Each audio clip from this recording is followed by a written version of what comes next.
Jiangxing University, male dormitory building 7, room 510.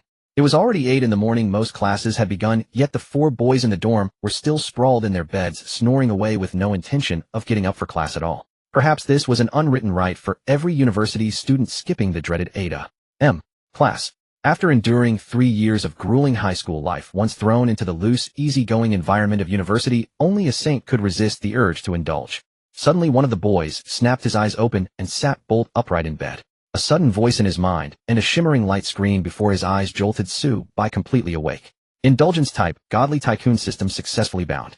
This system exists to help the host enjoy a life of doing whatever his heart desires. Any indulgent behavior will be rewarded by the system. In addition, all indulgence-related consumption will receive a random cashback between 2 and 10 times. Note this system operates with a clear conscience. All earnings come from entirely legal sources. So this was the legendary system. Subai felt a rush of delight. Then another thought struck him. He had overslept and skipped class just now. Did that count as indulgence? The moment this thought arose, the system chimed again. Ding. Detected that the host slept in and skipped class. Reward 1000 yuan in cash. Subai hurriedly glanced at the SMS notification on his phone. The message read, Construction Bank, your account ending in 8577 has received 100 yuan. Current balance 2200 yuan.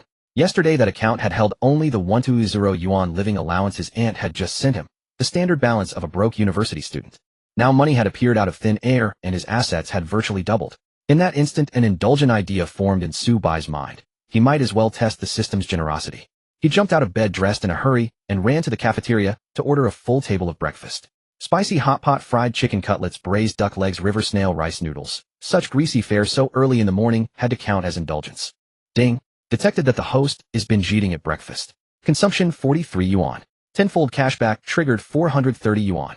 A new bank deposit notification lit up on his phone in sync. Subai, eating breakfast. Hearing someone call out to him, Subai followed the voice and looked over.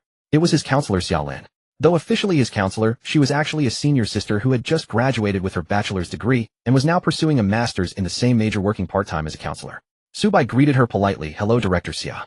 Eating such a lavish breakfast so early. Careful you don't end up with indigestion, Xiaolin reminded him kindly. It's fine, I'm planning to hit the gym later. I need the extra calories for strength, Subai replied. I see. Then enjoy your meal, I've got things to take care of. But, goodbye, Director Xia. Xiaolin did not linger. After a brief exchange, she headed off to her own tasks. She remembered that Subai's class had ideological and political education this morning, which meant that he had skipped it. She noticed this fact, yet chose not to mention it.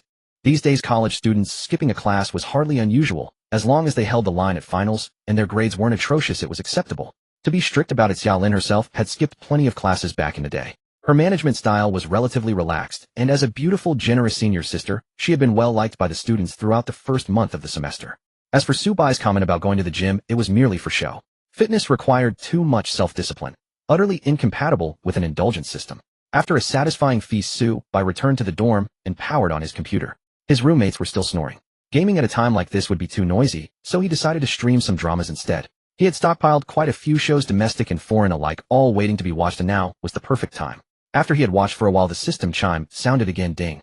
Detected that the host is watching dramas during prime study hours. How wonderfully indulgent. Reward 2000 yuan. Getting paid to watch dramas. Not bad at all. Subai immersed himself in the plot. Time flowed quietly by, and soon it was after 9 in the morning. Only then did his roommates begin to wake up, some preparing to attend the second class of the day. First year had only just begun, and most students still cared a bit about appearances and would not skip the reasonably timed classes.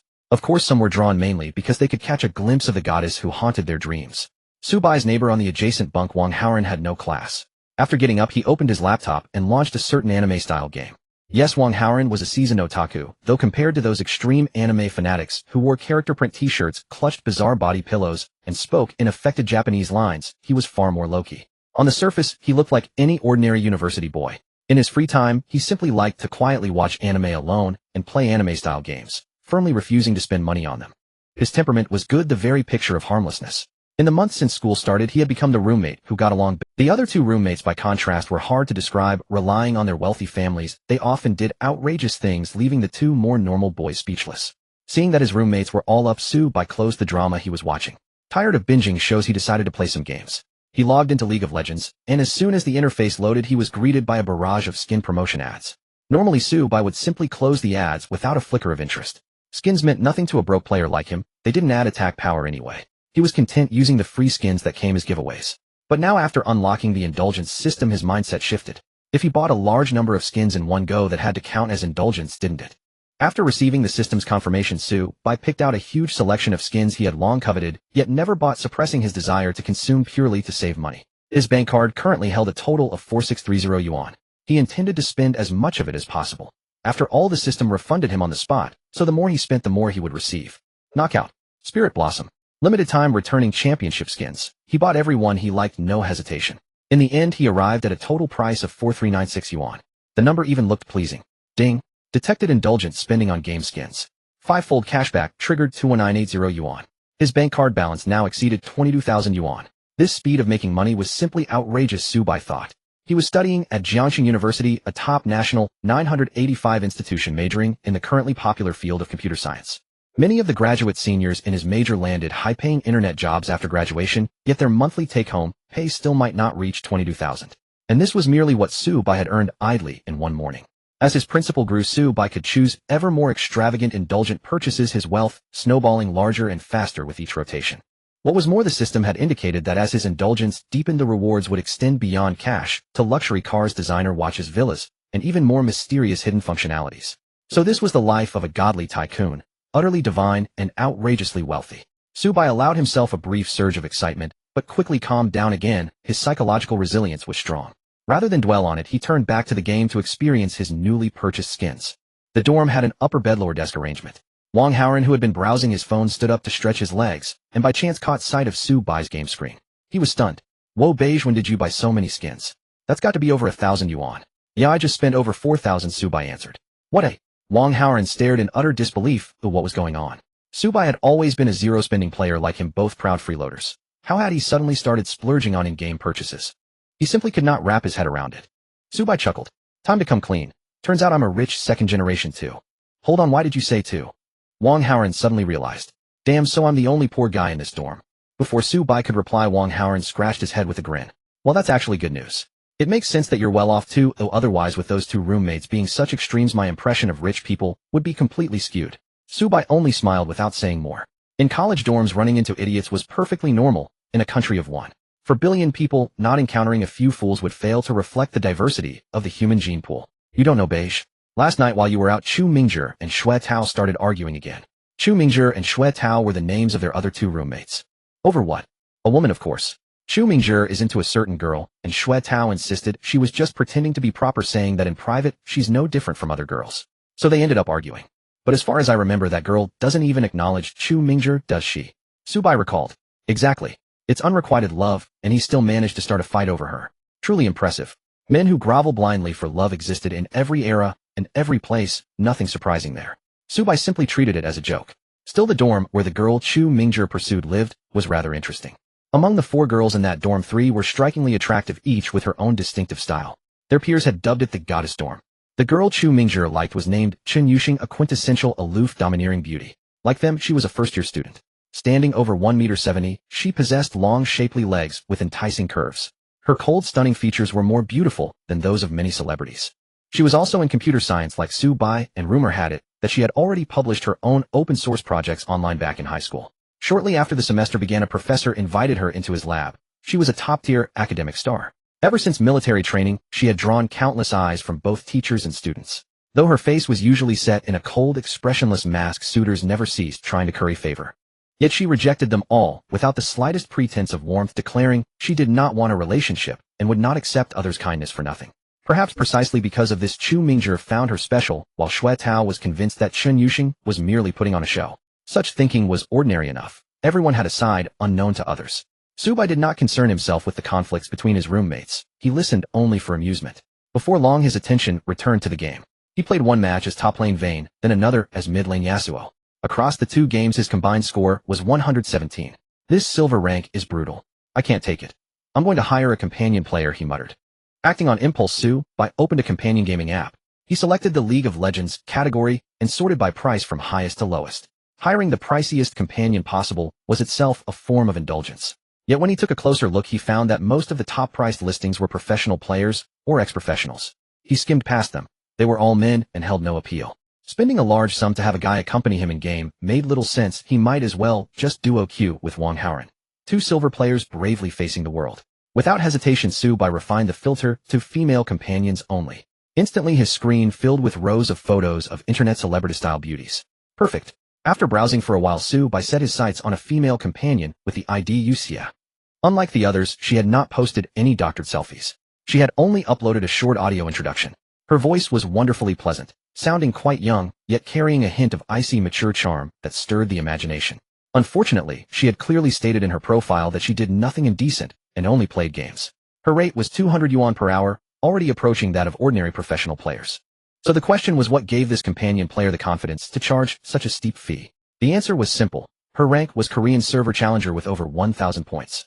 It was common knowledge that highly skilled female companions in online games were the rarest resource in the entire companion for our circle. The comments beneath her profile were overwhelmingly positive. Everyone claimed that this young lady's skills were unrivaled, that she could effortlessly carry any match. The only drawback was that her personality was said to be a touch aloof. She never even called clients boss, limiting herself strictly to the most basic polite exchanges. All things considered, the price was reasonable. Su-bai felt indifferent either way. As long as her voice sounded pleasant and she could hard carry him, he had no other demands. His ultimate goal was simply to indulge himself and spend money freely. By coincidence, Yuxia was online, so Su-bai clicked on the private chat button and opened with a rather mysterious question. Supi Debay, hello, may I ask if your companion service can be booked by the month? Yuxia replied with a single question mark. Su-bai continued, Supi Debay, here's the thing. I'm planning to find a long-term stable game companion. My requirements are a pleasant voice and the ability to carry. From what I see on your profile, you fit perfectly. Yuxia answered, oh. Then she asked, Yuxia, what about the specific details? Su-bai responded, Supi Debay will bill by the month, no more than 2 hours a day. The exact gaming times can be discussed. Yuxia replied, that works. Settled. Su-bai smiled faintly. Before sending the private message, he had studied Yuxia's order history in detail. On average, she played about 2 hours a day, so this arrangement should not be a problem for her. At a rate of 200 yuan per hour, 2 hours a day came to 400 yuan, which meant 12,000 yuan for a full month. Supi Debay sent a transfer. Yuxia replied with another question mark and asked, what is this? Supi Debay answered, the payment for the coming month. Yuxia responded, shouldn't we at least try a game first? Su-bai typed, Supi Debay, no need to test. I trust you. Yuxia persisted, we should at least play one match first. What if you end up not liking it? She added, it's quite a lot of money, we should be cautious. Su-bai replied, you'll like it, don't worry. No matter what, I won't ask for a refund. This amount is nothing to me. Yuxia answered, oh, then accepted the transfer.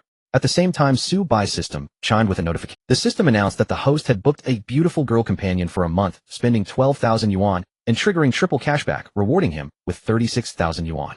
Deducting the original payment, this meant he had just profited 24,000. In high spirits, Su-bai logged into the game and added Yuxia's in-game account as a friend. They opened voice chat through the companion app. Hello. Her greeting came in a cool, slightly distant, mature woman's voice, exactly the same as on her profile. Hello, let's start rank, Su-bai said. She really was as cold as rumored. Still, as long as she could carry it was fine. That faintly icy voice actually had a certain allure to it, Su-bai mused. They entered the ranked queue and immediately ran into a rather awkward problem.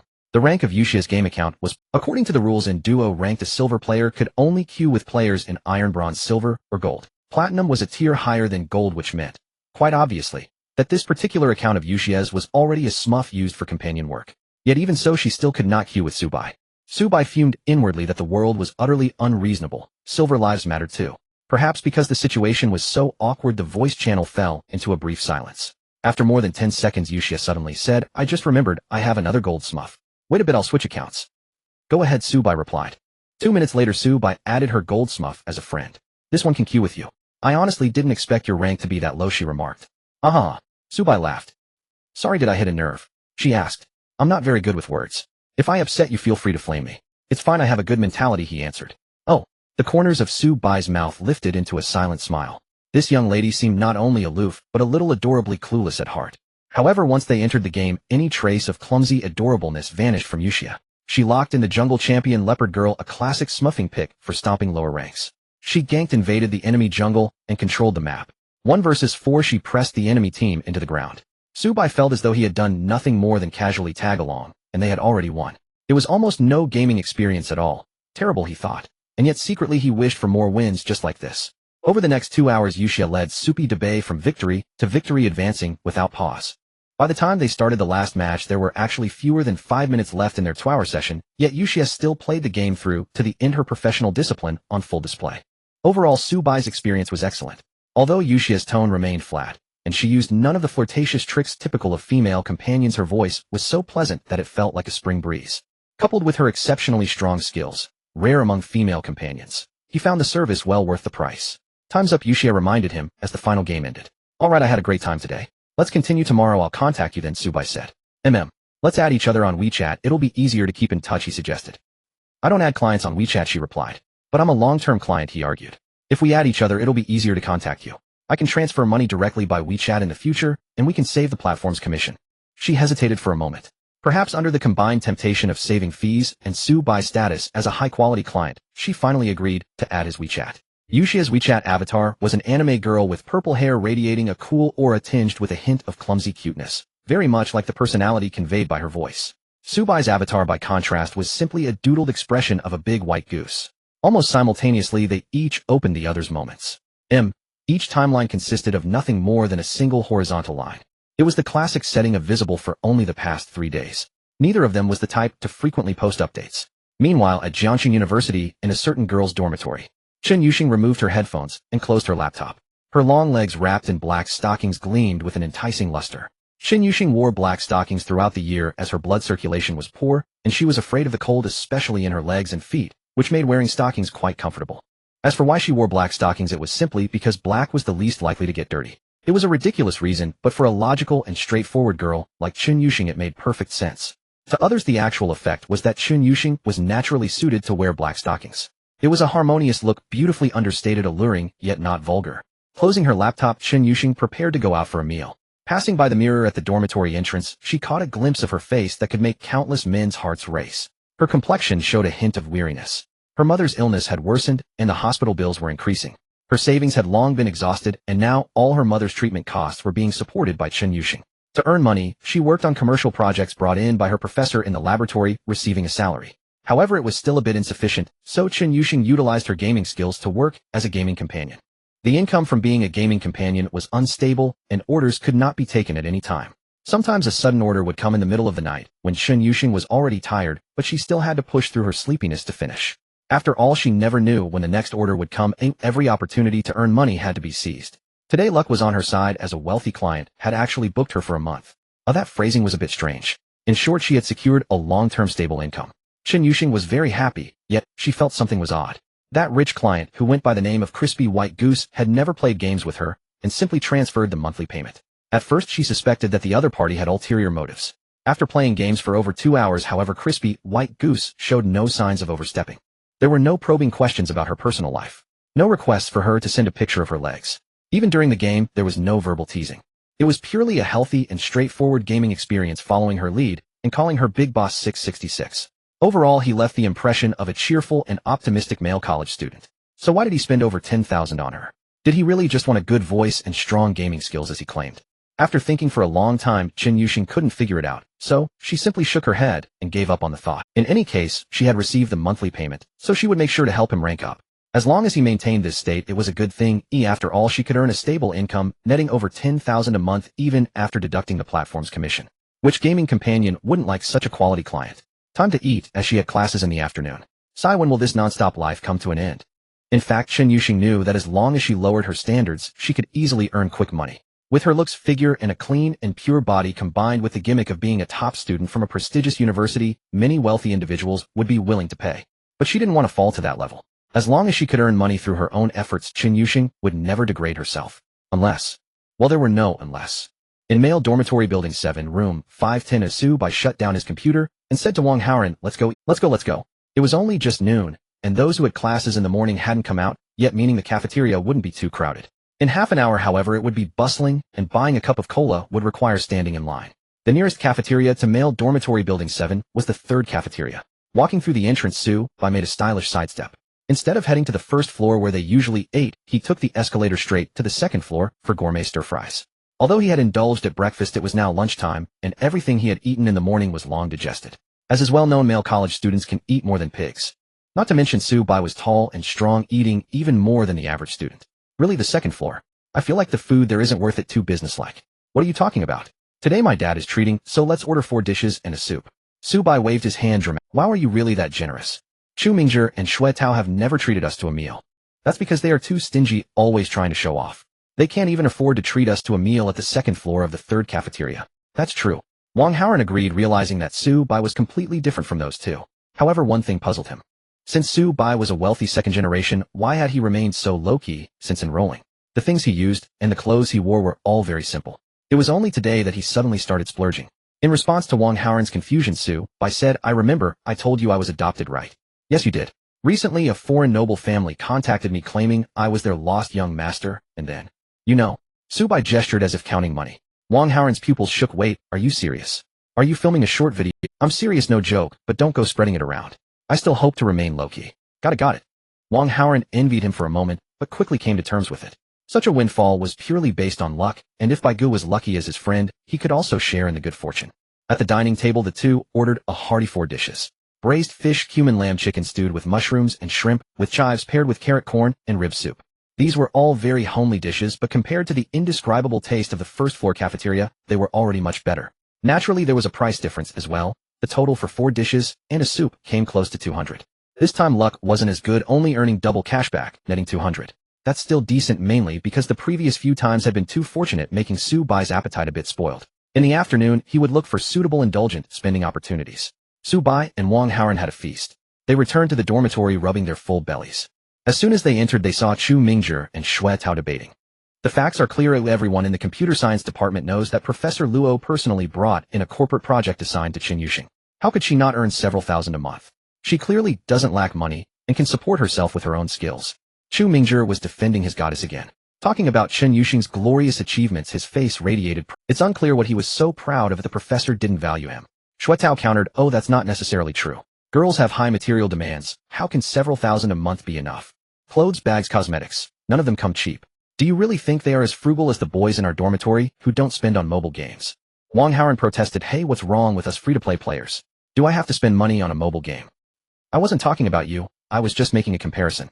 Xue Tao paused. "Chu Mingzhi, don't have too many filters when it comes to Chen Yuxing. What's wrong with the goddess's dormitory? The girlfriend I just started dating is also from their dorm, and she's not any worse than Chen Yuxing. I don't care, in my eyes Chen Yuxing is the most outstanding goddess. If I can't pursue her, I'd rather stay single throughout." Chu Mingzhi declared, his extreme admiration radiating a holy glow. Xue Tao was shocked. "Wow, are you really hanging all your hopes on one tree? She doesn't even pay you any attention, and you're here pretending to be virtuous? Haha, the rejections I've faced are just minor setbacks on the road to success. A truly refined man should appreciate Chen Yuxing. Only those lacking in strength would settle for less." "Who are you being sarcastic about?"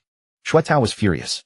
Indeed, the one he truly liked was another girl from the goddess dormitory, but she had numerous admirers, and knowing his own limitations, Xue Tao had settled for pursuing the only ordinary-looking girl in the dormitory, Lu Yuanyuan.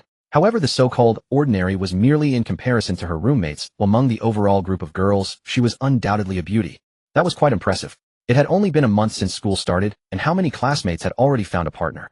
Xue Tao's charm was undoubtedly remarkable. Who was he to allow Chu Mingzhi, who had no taste, to mock him? Always talking about taste, thinking he was superior just because he was from Shanghai. Xue Tao was from Jiangxing and was a resettler. His family owned 4 properties, and the rent he collected each month was a substantial amount. His pocket money was at least 10,000 every month. Moreover, right at the start of the school year, they bought him a Volkswagen Magotan, a 20,000 joint venture class car. How many freshmen could boast about driving a Magotan?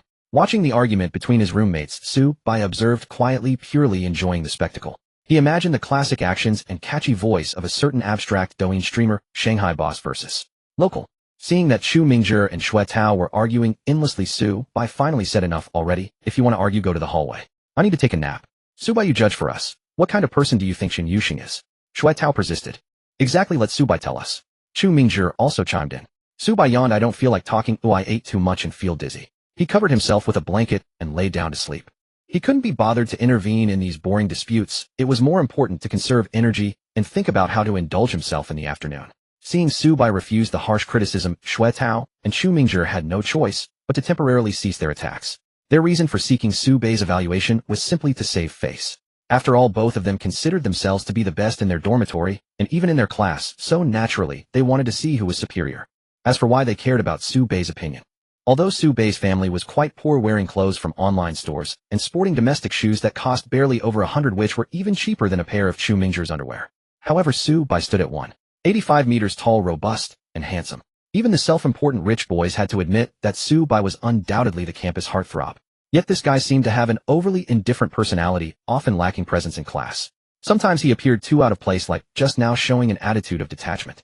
Pretending, huh? When you finally want to date, you might not even find anyone better than Lu Yuan. After all, girls these days are very realistic. They not only look at looks, but also at financial strength. For example, Xue Tao, a local from Jiangxing, had 4 houses in his family and drove a Magotan since his freshman year, so he could quickly find a partner. Rumor has it that Su Bei's family is so poor that they can't afford a Magotan in this lifetime. He simply doesn't have the capacity, you know. Xue Tao thought to himself while picking up his phone, happily chatting with his girlfriend. I have already found someone unlike you single dogs. In the afternoon, Su Bai woke up refreshed. Glancing at the time, he saw that there was still more than half an hour before his class college physics experiment. He decided to go out for a stroll and would head to class when the time came.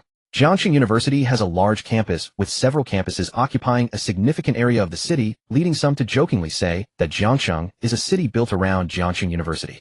Inside the campus, many commercial facilities are naturally available, such as supermarkets, snack streets, cafes, and even stores for playing role-playing games.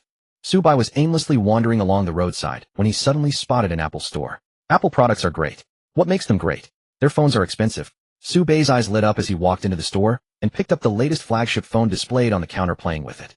The iPhone 16 Pro Max with a storage version of 1 terabyte has an official price of 13,299 yuan.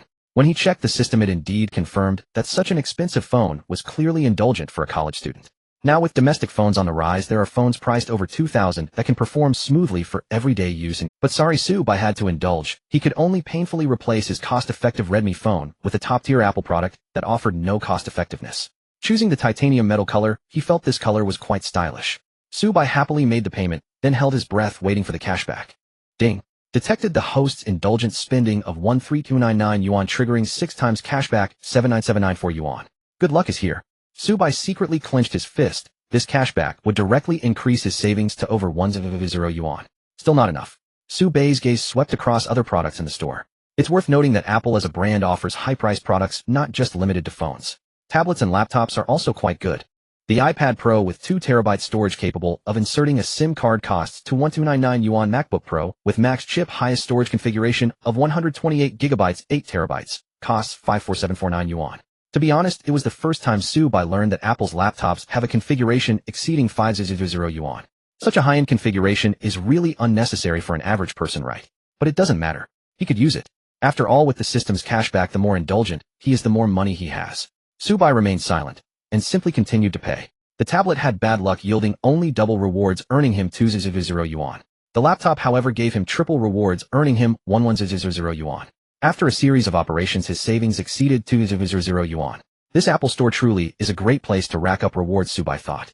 Not only are the products expensive, but they are also things that college students can actually use, meeting the system's definition of indulgence. After using the system, Su Bai had roughly figured out its tricks. Indulgence means to fully enjoy a material life and do as one pleases rather than simply being wasteful. Selling nearly 1,000 yuan worth of goods in one go made the staff overjoyed, as several people surrounded Su Bai to help him activate his devices. During the boring wait, Su Bai suddenly thought of a question. System, may I ask, the consequences of indulgent behavior are all to be borne by me, right? Dear host, not at all. The system will automatically eliminate the negative effects of indulgence. For instance, if you indulge by sleeping in and not exercising, your body will not deteriorate. You will only gain ample energy from sufficient rest. Similarly, if you indulge by overeating, it will not harm your health. The system will assist you in digestion, nutrient absorption, and toxin elimination. Hearing this, Su Bai was delighted and asked, what if I skip class? Dear host, you will automatically acquire the knowledge taught in that class. What? Is that even possible? Does that mean if I skip all my compulsory classes, I will ace the final exams? The system is quite impressive. Su Bai immediately began to think. He recalled the political theory class from the morning. The teacher's demeanor and smile were still vivid in his mind.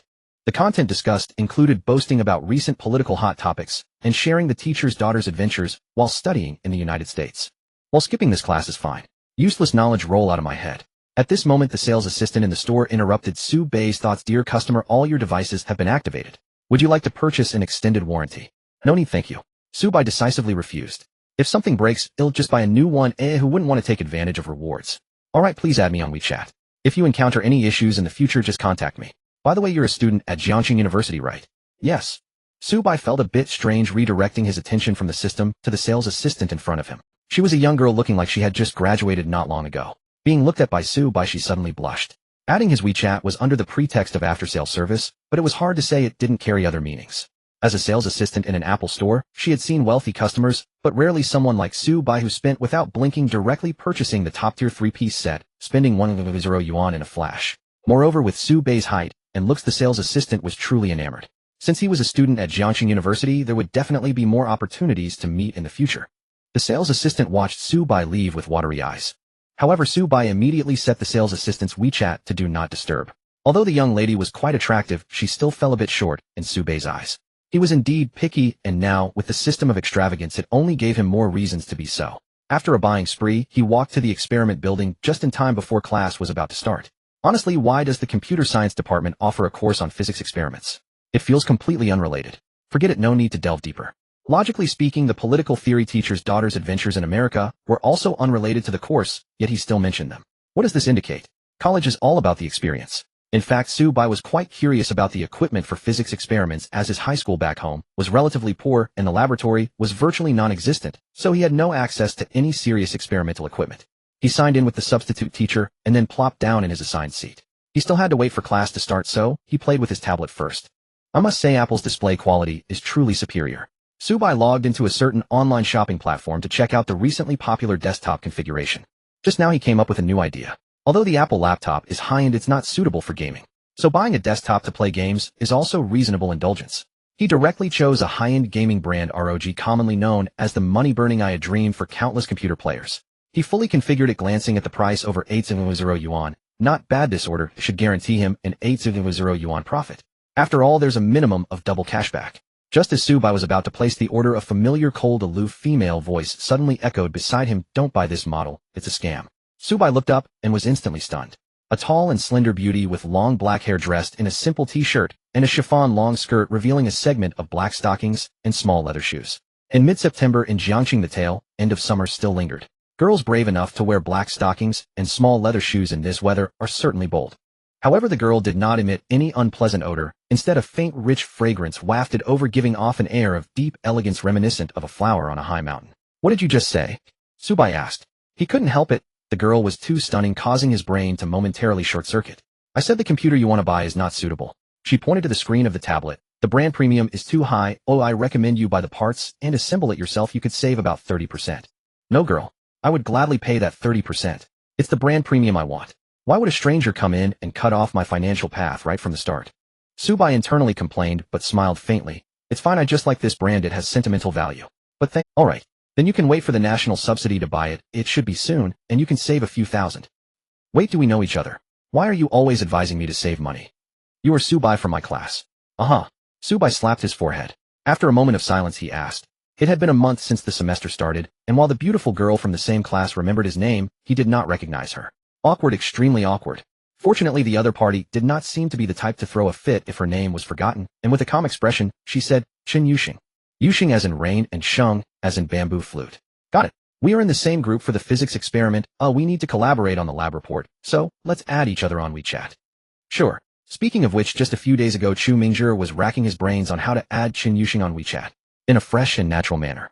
Who would have thought that the first one to successfully connect on WeChat in dorm 510 would be Su Bai? It was quite amusing. In reality, it was nothing much. It was already 5,202, and adding WeChat had become an utterly commonplace thing, especially as university classmates. Group collaborations, club interactions, and activity payments. Many affairs could easily lead to adding each other. It was just that Chu Mingzhi had an unrealistic romantic fantasy about girls, as if every step from acquaintance had to be adorned with pink bubbles. It was a bit funny. No wonder the classmates mocked him by calling him Master, who, he indeed, had a kind of inexplicable charm. Su Bai thought about the fun incidents in the dorm, while casually opening his WeChat code for Chen Yuxing to scan. Oh, have I added you before? Really? I have no memory of that. What does your avatar look like? A purple-haired anime. Let me find it. Both fell into silence.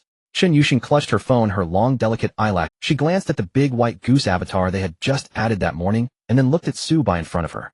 Even with her naturally cold and expressionless face, she was starting to lose her composure, her cheeks flushing as she dug her toes into the ground. Su Bai, with a remarkably good attitude, broke the awkward silence first.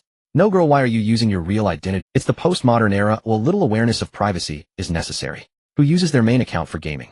I told you I never add clients on WeChat. You are the first. Chen Yuxing's tone carried a hint of melancholy. How was I to know I would be monthly subscribed by a classmate? Once these words were spoken, the whole atmosphere shifted. It became inexplicably ambiguous. Su Bai quickly changed the subject. Hurry and create a secondary account. If similar situations arise in the future, remember to use the secondary account. Okay, which part are you responsible for in the experiment? Hansen or data recording? Data recording. Oh, my practical skills are average. Weren't you working for Professor Luo? How can your practical skills be average? Research in computer science doesn't usually require practical skills. I see. Then the conversation grew cold again. Subai believed his emotional intelligence was fine, and the problem lay with Chun Yuxing. Evidently her true character was revealed while gaming. She appeared aloof, yet she was actually quite silly. This was evident from her insistence that Subai not purchase the expensive device. Fortunately, the teacher at the podium timely announced the start of the lab class. The classroom quieted down. They entered the tedious phase of reading the PPT and discussing the precautions for the experiment. It is well known that old professors in universities are the hardest to endure. There was no emotion, only technical jargon. With a thick accent from a nearby county in Jiangxing, he stumbled through complicated physics terminology, resembling a ritualistic summoning of an evil deity. Chun Yuxing, initially in a state of embarrassment, felt sleepiness wash over her after listening to the professor's incantation-like reading of the PPT for a while. She had been severely sleep-deprived lately. Thus Subai saw Chun Yuxing's head nodding slowly, and then she lowered her head and dozed off. Just then the professor reading the PPT glanced around the classroom, his sharp gaze landing on Subai and Chun Yuxing's table. The girl in the second-to-last row, please stand up and answer a question. The old professor tossed a piece of chalk that landed with a crisp sound on the table in front of Chun Yuxing. Chun Yuxing awakened and stood up, staring blankly at the blackboard. Briefly explain this. What are the precautions for determining the XX constant? Subai poked Chun Yuxing's thigh covered in black stockings with a pen under the table, flipping the experiment manual to a certain page and subtly nudging it toward her. Chun Yuxing understood, glanced at the content, cleared her throat, and answered. The precautions mainly include 3 points. The first is. The old professor nodded. Very good, solid foundation. You may sit down. This course counts towards your required credits, so everyone should take it seriously. And then continued his incantation. Once the experiment introduction concluded and they entered the practical operation phase, students were allowed to speak and communicate. Chun Yuxing seized the opportunity to say to Subai, thank you. It's nothing. You are really impressive. You can endure such a boring class. Actually, I wasn't listening either. I just happened to know the thing the teacher asked about. Oh. While the old professor chanted, Subai was daydreaming. He was deemed indulgent by the system and rewarded with 1,000 yuan. It also activated the function to eliminate the negative effects of indulgence, stuffing the relevant knowledge of this physics experiment into Subai's head. Not bad. At least now he wouldn't be at a loss during the experiment. While the other students were still fumbling around in confusion, Subai had already completed the experiment with data recorded by Chun Yuxing. The two would just need to collaborate later to finish the lab report. It was indeed quite troublesome. No wonder every generation of seniors had to rant about this grueling university physics experiment. But for Subai it was no issue. As long as he left it alone, the system's power would cause the lab report to write itself. Ah, system brother. Daddy loves you. Thus Subai and Chun Yuxing's group could leave class early. Chun Yuxing breathed a sigh of relief, looking at Subai with eyes full of gratitude. Not only had she avoided embarrassing herself in class, but the experiment was also completed so quickly that it saved her time. She could head straight to Professor Luo's lab to work. However, there was still one thing that troubled Chun Yuxing. In the hallway, as Subai was about to slip away, Chun Yuxing called out to him from behind. Wait. What's up? Hi. Chun Yuxing hesitated for a long time, stammering softly about the gaming thing. Subai couldn't hold it in anymore and laughed. Haha, come on girl, you don't think I'm the type who would say you wouldn't want your classmates to know you're doing gaming, Miss Chin, would you? Don't worry, I'm not the kind to gossip everywhere. I will definitely keep your secret, as it's the duty of a client. Thank you. After a pause, Chun Yuxing asked a bit uneasily, are you really? Subai helplessly complained. Do you have to kneel down and beg me to feel at ease? Oh, please, whatever you do, don't tell anyone that I can do everything. Perhaps amused by Subai's exaggerated tone, Chun Yuxing rarely showed a genuine smile. At that moment, Subai finally understood why the classmate said Chun Yuxing was expressionless and never smiled. Not smiling was understandable. When she smiled, she could charm a person to death. However, while Subai was momentarily incapacitated by her dazzling charm, Chun Yuxing keenly detected a hint of a familiar scent from Subai. A similar scent. Chun Yuxing wasn't entirely sure, but having interacted with Subai both online and offline, she had a very good impression of him. So she decided to give it a try. Hesitating slightly, she began, what did you just say? I will keep your secret. The latter part. Huh. Subai was confused. Chun Yuxing was a bit anxious. Her expressiveness had always been lacking, making her tongue-tied. The latter part, you said the joke, is it from that anime, Subai's eyes lit up, and he blurted out, on a guy with she. Yes. Wow, you too. My. In a cafe, Subai gazed at the girl across from him, who was chattering away with a cup of iced latte in her hands, falling into a state of self-doubt. Who said Chun Yuxing was aloof? Not aloof at all. Look at her little mouth, flapping non-stop. She was completely different from the image his classmates had of her. Just a moment ago, Chun Yuxing had taken the initiative to exchange secret signals with him, and Su-bai discovered that they were both loyal fans of a certain girl band anime. As if encountering a kindred spirit for the first time, Chen Yuxing's desire to express herself erupted. The corridor of the experimental building wasn't convenient for chatting, so they moved to a nearby cafe. They engaged in casual conversation. To their astonishment, they found that not only did they like the same anime, but their shared interests had a remarkably high overlap. For instance, the animations and movies they loved, the music they enjoyed, and their favorite books. Moreover, their usual entertainment activities included playing games, watching abstract videos, cooking shows, and various electronic product reviews. It was like meeting another version of himself in the world. This left Su-bai greatly shocked. Logically speaking, a cool and studious girl should have interests as refined as those of a highborn young lady, right? Or like the stereotype suggests, she should be obsessed with celebrities, indulging in entertainment gossip, and shopping with her girlfriends while being well-versed in luxury brands. Yet Su-bai found a reflection of himself in Chen Yuxing. It was truly amusing, yet filled him with an exhilarating sense of anticipation. After all, feeling understood by someone is a higher-level spiritual need, especially when that person is a strikingly beautiful girl with long black hair. As they chatted, both of them coincidentally took a sip of their coffee at the same time, and the air suddenly fell into silence. The cafe was enveloped in a leisurely afternoon atmosphere, and their gazes unintentionally locked onto each other's, only to shyly avert. I need to go work in Professor Luo's lab now. Go ahead, business comes first. Chen Yuxing glanced at Su-bai with a hint of reluctance, moved her lips, yet did not speak. She grabbed her bag and left. In fact, Su-bai had some words he didn't get the chance to say. He wanted to know why, since Chen Yuxing had income from working in the lab, she still took on the role of a gaming companion. Not that he looked down on gaming companions, but generally a female college student wouldn't need to tire herself like this. It seemed that Chen Yuxing was quite short on money. Forget it, he thought he would ask later when the opportunity arose. Perhaps it was a personal matter she didn't wish to disclose. After finishing his coffee, Su-bai bought some pastries from the cafe to take back. This cafe featured a delicate style and could be considered a popular spot on the Jiangxing University campus, with desserts priced quite high, perfectly suited for Su-bai's rewards. Back at the dormitory, he shared the treats with Wang Haoran. Bro, do you want me to help you write your lab report? Why are you asking this all of a sudden? I feel bad always mooching off you for food and drink, so I could help with some chores. Oh, by the way, if you play the second game, I can also help you grind it out. Wang Haoran said earnestly. To be fair, this guy had good character. Many people love to take advantage and have no gratitude after. However, mentioning the second game sparked a new idea in Su-bai's mind. Playing a two-dimensional gacha game was also a great way to indulge in spending. For example, the most typical one Genshin Impact, where opening a new wish banner could cost around 25,000 yuan to fully draw all available items. With bad luck, it might exceed 30,000. If there were two new characters this time, it would be super doubled. Su-bai opened his computer and logged into his Genshin account. When this game first came out a few years ago, Su-bai had tried it a bit. He found he didn't really like the game itself. Although the characters were beautiful, the cost to draw was astronomical. Spending 648 yuan didn't even yield visible results, whereas in high school 600 yuan would last Su-bai a month of meals in the school cafeteria. Times had changed since the system recognized spending in mobile games as indulgence. He decided to go all out and draw. He spent lavishly, executing 10 consecutive draws, completely exhausting everything in the banner. Total spending exceeded 50,000. Su-bai didn't even know who these game characters were, or what their backstory was. It didn't matter, he just needed to know that the system triggered an 8-fold return for 000. Wang Haoran was stunned beside him. He had heard about wealthy individuals playing mobile games, spending money as naturally as breathing. But seeing it in person was a different experience. The experience felt entirely different from those players who completed daily tasks, meticulously calculating and saving for draws. The blue-green modifier was terrifying. Bro, does that overseas wealthy family looking for you need a young master? How about adding me in? What the hell add you in? Are we in some kind of matchmaking hall here? Su-bai logged out of his account and sent his account details to Wang Haoran. After you finish drawing, help me out. I haven't played in a while and don't know where the main storyline is at. Huh. Wait, aren't you going to try out the characters you just drew? Try out what? I quit playing ages ago. Oh, I can't be bothered to understand the new mechanics. I'll just watch you play. Bro, if you don't mind, I'd be willing to call you my godfather. Get lost. I don't want a foolish son like you. Su-bai laughed and scolded, returning to his own computer.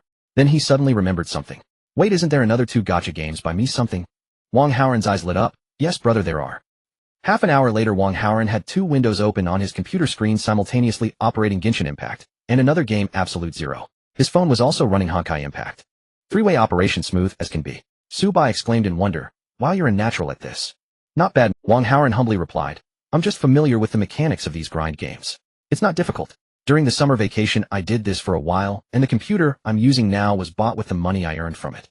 Impressive. Su-bai pondered if he opened a gaming studio and had Wang Haoran operate it while also hanging up all the accounts he spent money on, wouldn't that satisfy the indulgence requirement? After all, he was having someone grind for him, not just spending money without playing the game. It wouldn't constitute waste.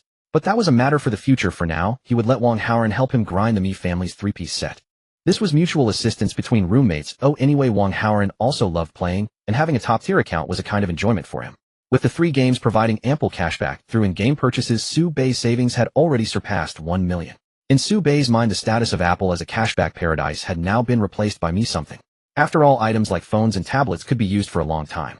Gacha games, however, switched banners in less than a month. For Su Bei, it was a stable cash flow. Moreover, it was extremely simple and relaxing. He didn't even have to leave his home. He just needed to pay and have his roommate grind for him.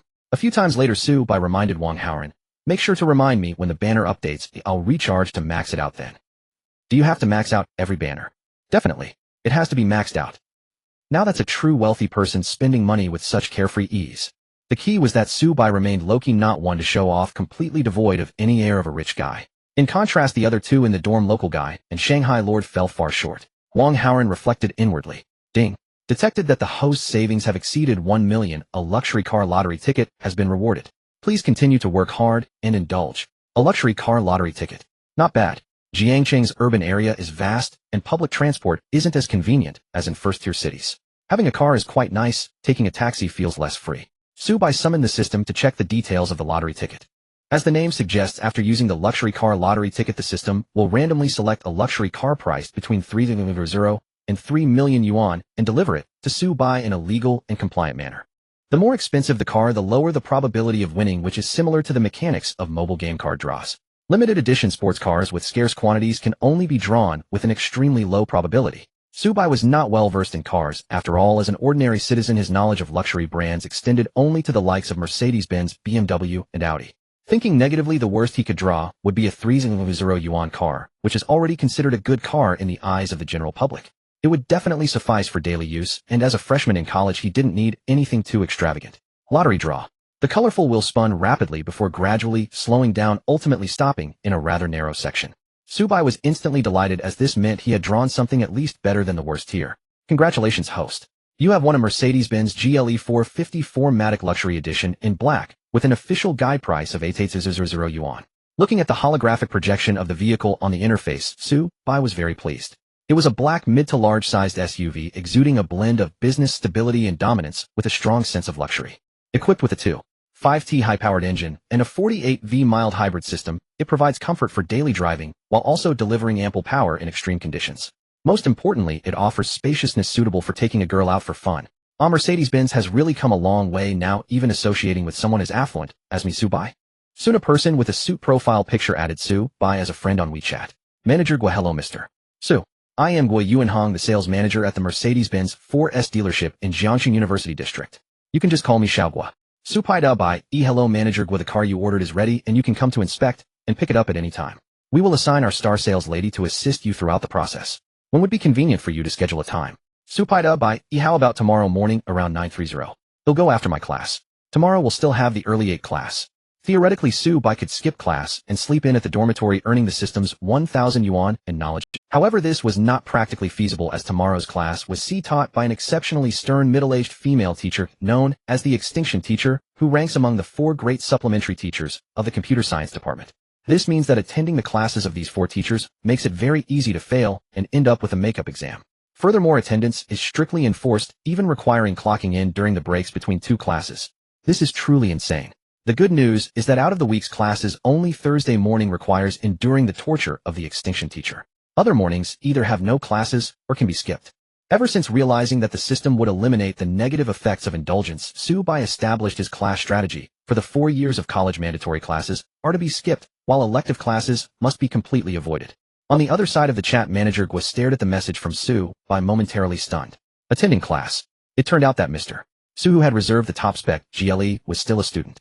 Previously, while handling customer procedures, he hadn't noticed, but now he realized, and manager Gua couldn't help but click his tongue. He must be a university student. Having such an expensive car, even before graduation, must indicate that he is some rich kid. Although it's still not very common for university students to drive to school, it is certainly not as rare as it used to be. After all, for young people who enjoy going out, having a car makes a world of difference. It doesn't even need to be a particularly good car. As long as it's a vehicle that can carry luggage and friends or a girlfriend to the train station, it's far better than dragging bags and taking a taxi or subway. Especially in rainy or snowy weather, the benefits of having a car are even more pronounced. On a muddy rainy day, when inviting the goddess, would she prefer to get in the car right downstairs and arrive at the destination clean, or trudge through puddles and squeeze into the subway, with you looking disheveled? The outcome is self-evident. As for Mr. Su, who is about to receive the top-spec Mercedes-Benz GLE worth 880 yuan. As long as his other conditions are not too lacking, he will definitely be a standout in school. Manager Gua couldn't help but feel envious. As a sales manager at a 4S dealership, he also considered himself quite successful, but when he was in school, he was just a poor boy who didn't even dare to talk to pretty girls. In the prime of youth, having the means to enjoy life is the greatest happiness. After envying for a while, Manager Gua gathered himself and went to arrange the welcoming tasks for tomorrow. Xiaozhou, come here for a moment. The girl he called was leaning against a Mercedes-Benz E-Class sedan, capturing promotional material for a short video platform. The girl was not very tall, but had an incredibly curvy and sexy figure, wearing a white shirt and a black bodycon skirt, with every crucial curve seemingly threatening to burst the fabric. Her stunning legs could easily outshine those boring stick-thin ones, and were indeed a lethal weapon. Her ample chest at a glance appeared to be at least a cup. Her alluring appearance was reminiscent of a vixen. Her name was Zhou Jialu, and having only interned at this dealership for a few months, she had already become the most popular sales representative. Her youthful and stunning looks were the hardware basis for her popularity, but she did not solely rely on her appearance to achieve her sales performance. On the contrary, Zhou Jialu was a graduate of Jiangxing University with a major in marketing, which provided her with a solid professional foundation. She was also cheerful and outgoing, perhaps even a bit bold. Her business skills were exceptionally strong. To Manager Gua, this girl was quite interesting. She liked to dress beautifully and was very enthusiastic about creating short videos for marketing. However, she maintained her integrity and refused to let any customers cross the line. In her own candid words, she preferred to have others admire her, but not be able to get close. What a little tease. As for her boyfriend, she had never dated.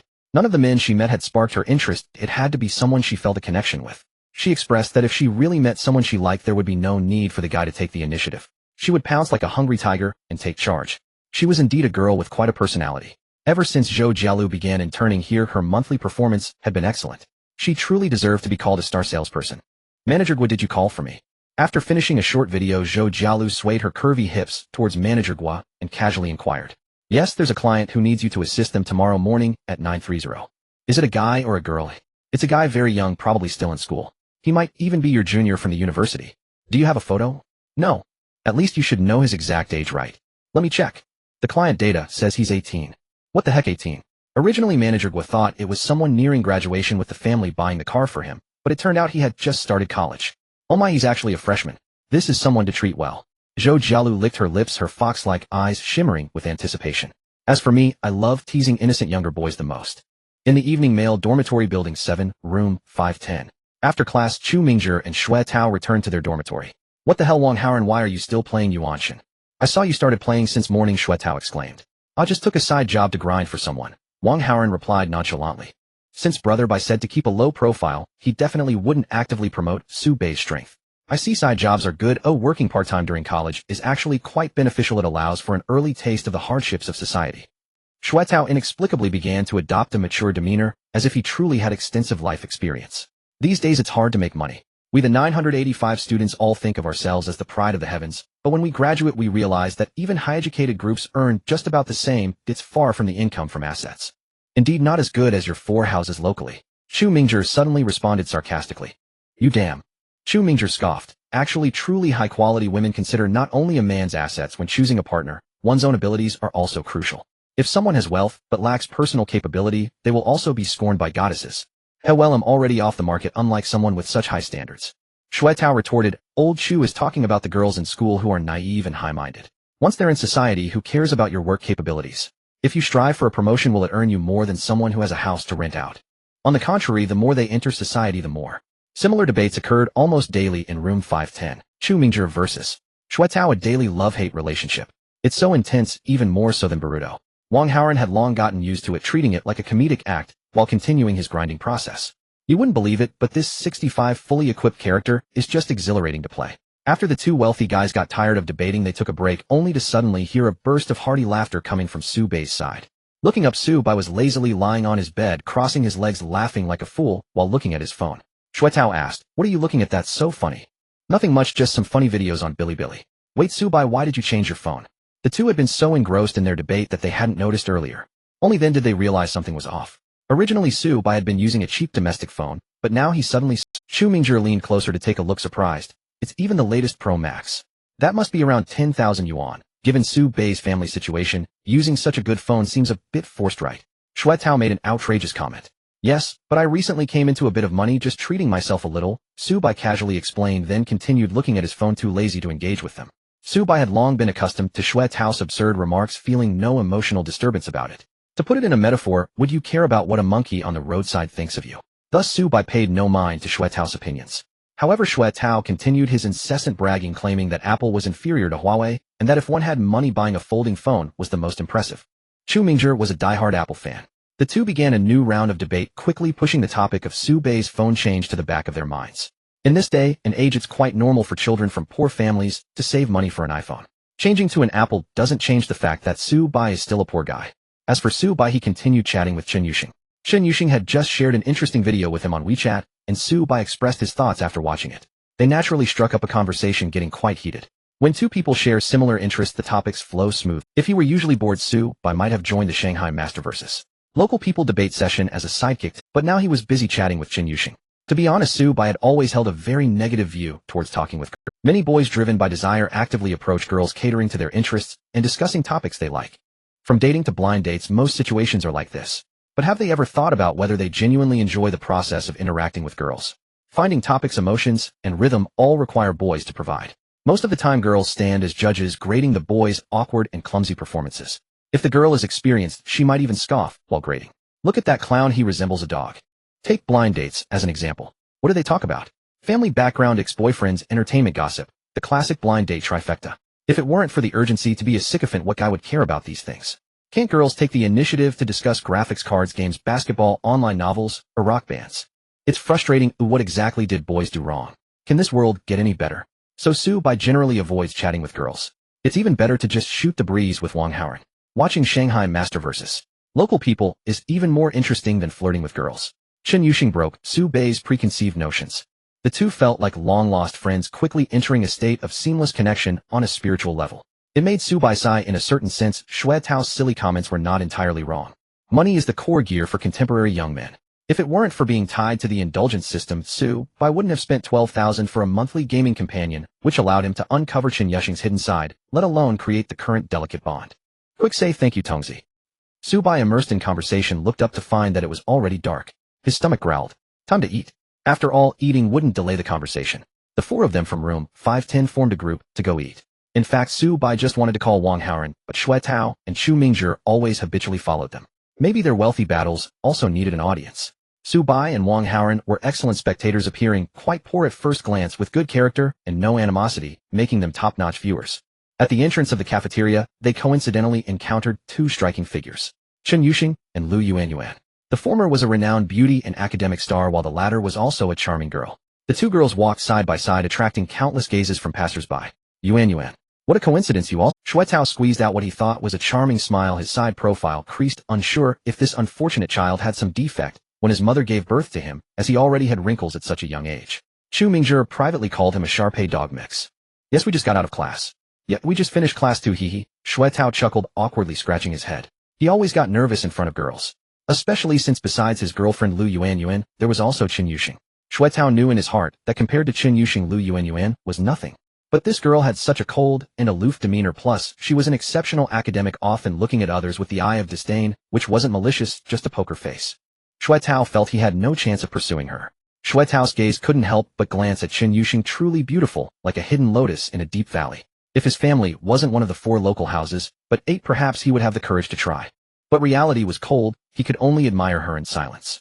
Lu Yuanyuan maintained a reserved smile, her heart rolling, her eyes up to the sky. She of course noticed Xue Tao's gaze as he awkwardly stole a glance at Chen Yuxing, as if worshipping a deity. This fickle bastard, no man is any good. Forget it, let's just say I've been single until my 2nd year. If I don't find a boyfriend soon, it feels like my college life will be wasted. Although Xue Tao isn't great, he doesn't hesitate to spend money on Lu Yuanyuan, which she finds quite satisfactory. However, for her to genuinely feel a physical attraction to Xue Tao, no way. Speaking of physical attraction, Lu Yuanyuan couldn't help but sneak a glance at Su Bai. So handsome. If Su Bai had a family background like Xue Tao's, Lu Yuanyuan felt she probably would have jumped into bed with him right after military training.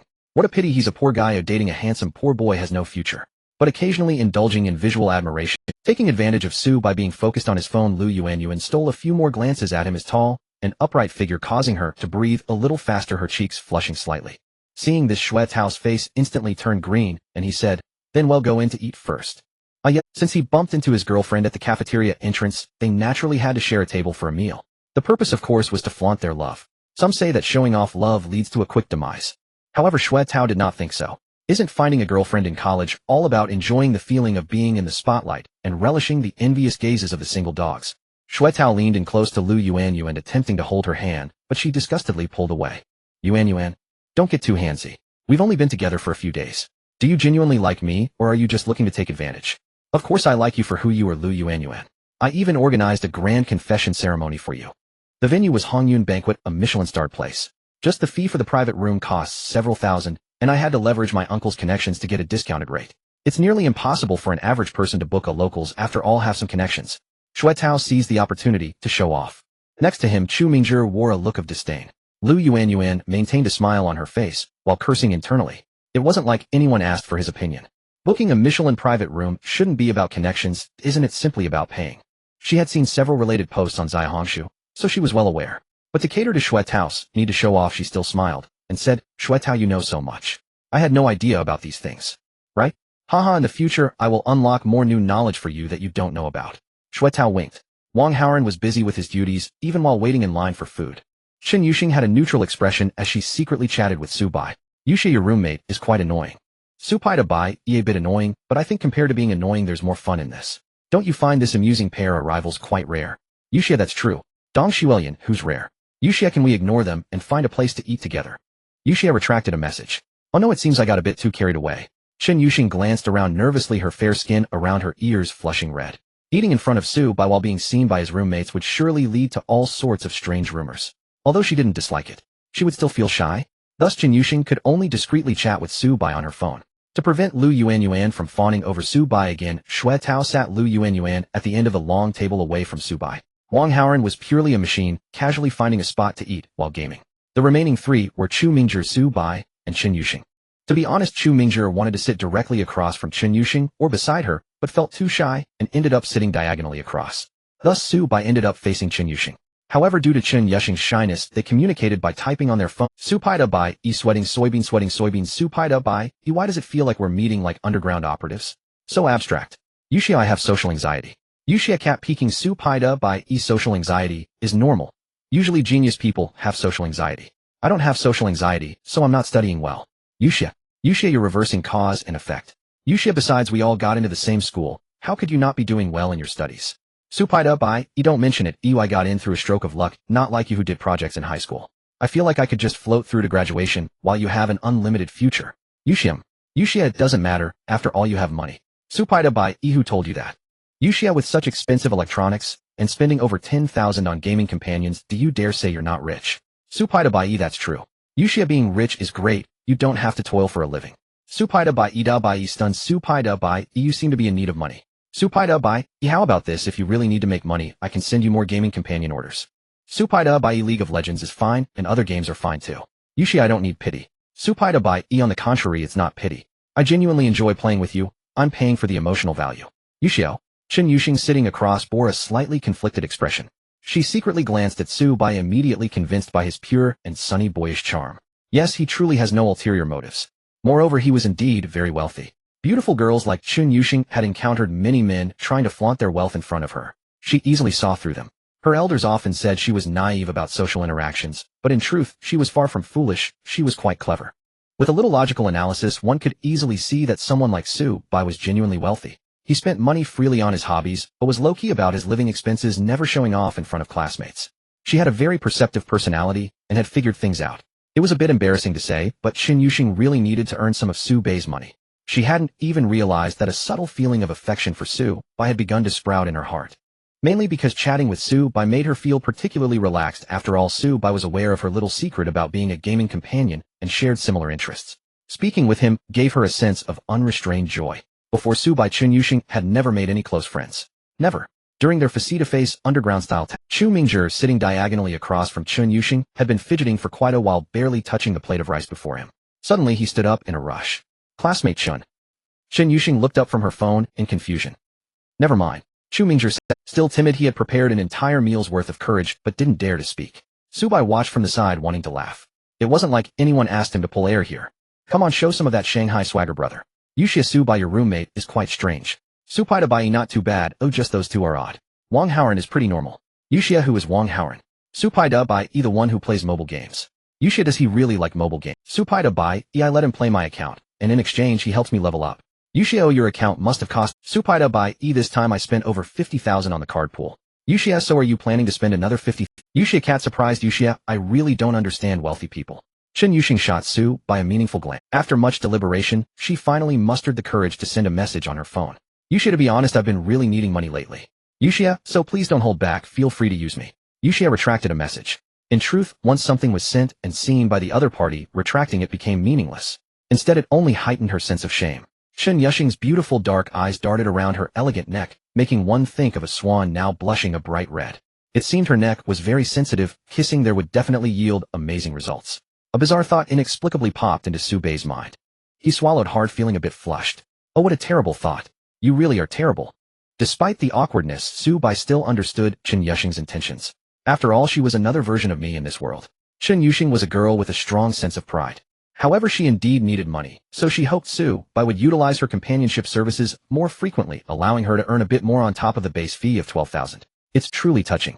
In an era where beautiful girls demand red packets and you risk getting exposed on social media, forgiving too little, Chen Yuxing's approach of equivalent exchange is a breath of fresh air. Then let's spend more time playing with her tomorrow. After all, the semester has just started, and there isn't much going on. The extra spending on companionship will also be reimbursed. This is a good deal. A night passed in silence, and the next day at 7:30 Subei's alarm rang on time and was turned off by him within 2 seconds. He then quietly climbed out of bed, washed up, grabbed the backpack he had prepared the night before, and left for class. The entire process did not wake any of his roommates. Unfortunately, the 3 roommates of Subei were not taking the same C class as him. In other words, Subei was too slow during course registration and ended up in a class taught by the notoriously strict teacher. This is the difference between college life and high school. Even if the entire dorm is from the same class, the class schedules can vary. Some dorms are mixed with different grades and majors, leading to significant differences in daily routines. For instance, the famous Goddess dormitory consists of 4 girls, 2 freshmen, 1 sophomore, and 1 senior, all from different majors. The diversity index is off the charts. Subei, however, still has some decorum. He doesn't disturb his roommates when getting up for class. But he thought this isn't indulgent enough, or perhaps he should rent a place off campus. As he walked to class, this thought crossed Subei's mind. Jiangxing University's computer science department generally does not allow freshmen to rent places off campus.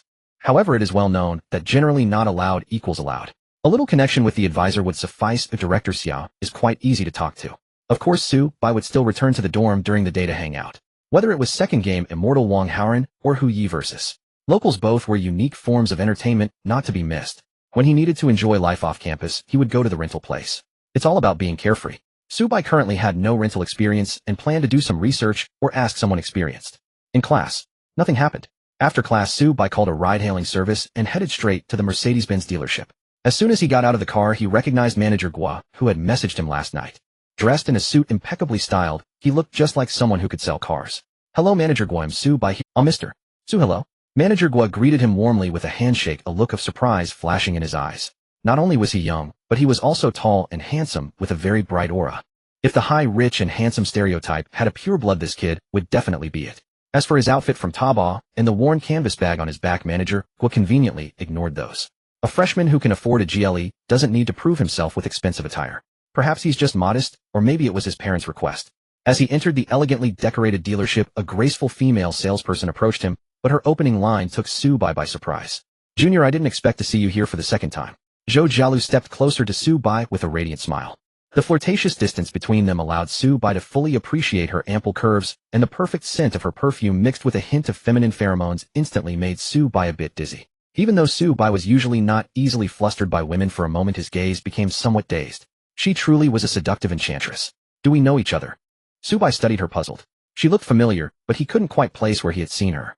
During the freshman orientation, I even handed you a flyer, yet you don't remember me. How unfair, haha, I have faith. Let me introduce myself, I'm Zhou Jialu from the marketing department, a senior graduating next year. Subei, a freshman in the computer science department. During the handshake, Subei felt her soft touch and the subtle tingling sensation as her fingertips lightly grazed. What a classic tease. Subei had mentally prepared himself when Manager Gua mentioned a beautiful salesperson yesterday. He just didn't expect her to be a senior from the same school. Curious, Subei summoned the system to check Zhou Jialu's information. Name Zhou Jialu, age 22, height 165 centimeters, ID number of relationships 0, first kiss alive, first love alive. Su Bei's mind was filled with question marks. Wait, seriously? The legendary pure and innocent female salesperson really exists. Manager Gua explained little Zhou is currently our store's top performer and also handles the promotion of new media. The short videos featuring her as a model have received a great response on Douyin. She has quite a few followers on her personal account, not as famous as major influencers, but she is still at the level of a minor internet celebrity. Oh, does that mean you are my loyal fan, Junior? Zhou Jialu covered her mouth with a light laugh. Of course, I've been following you since high school. No wonder she looked familiar, yet he couldn't recognize her immediately. Su Bai suddenly realized. After all, in reality, when encountering a beautiful woman, one often doesn't immediately associate her with being an internet celebrity. In fact, she couldn't really be called an internet celebrity. The account Lu Can't Wake Up wasn't particularly popular. She neither sold products nor engaged in gimmicks, and her content was quite mild. She simply shared her life. Yet this blogger's beauty and figure were particularly appealing to Su Bai. She could be considered one of the first beauties Su Bai followed on Douyin. It's a bit hard to keep it together. Zhou Jialu's videos had accompanied Su Bai through countless lonely nights during his arduous high school life. Cough cough. It's only human.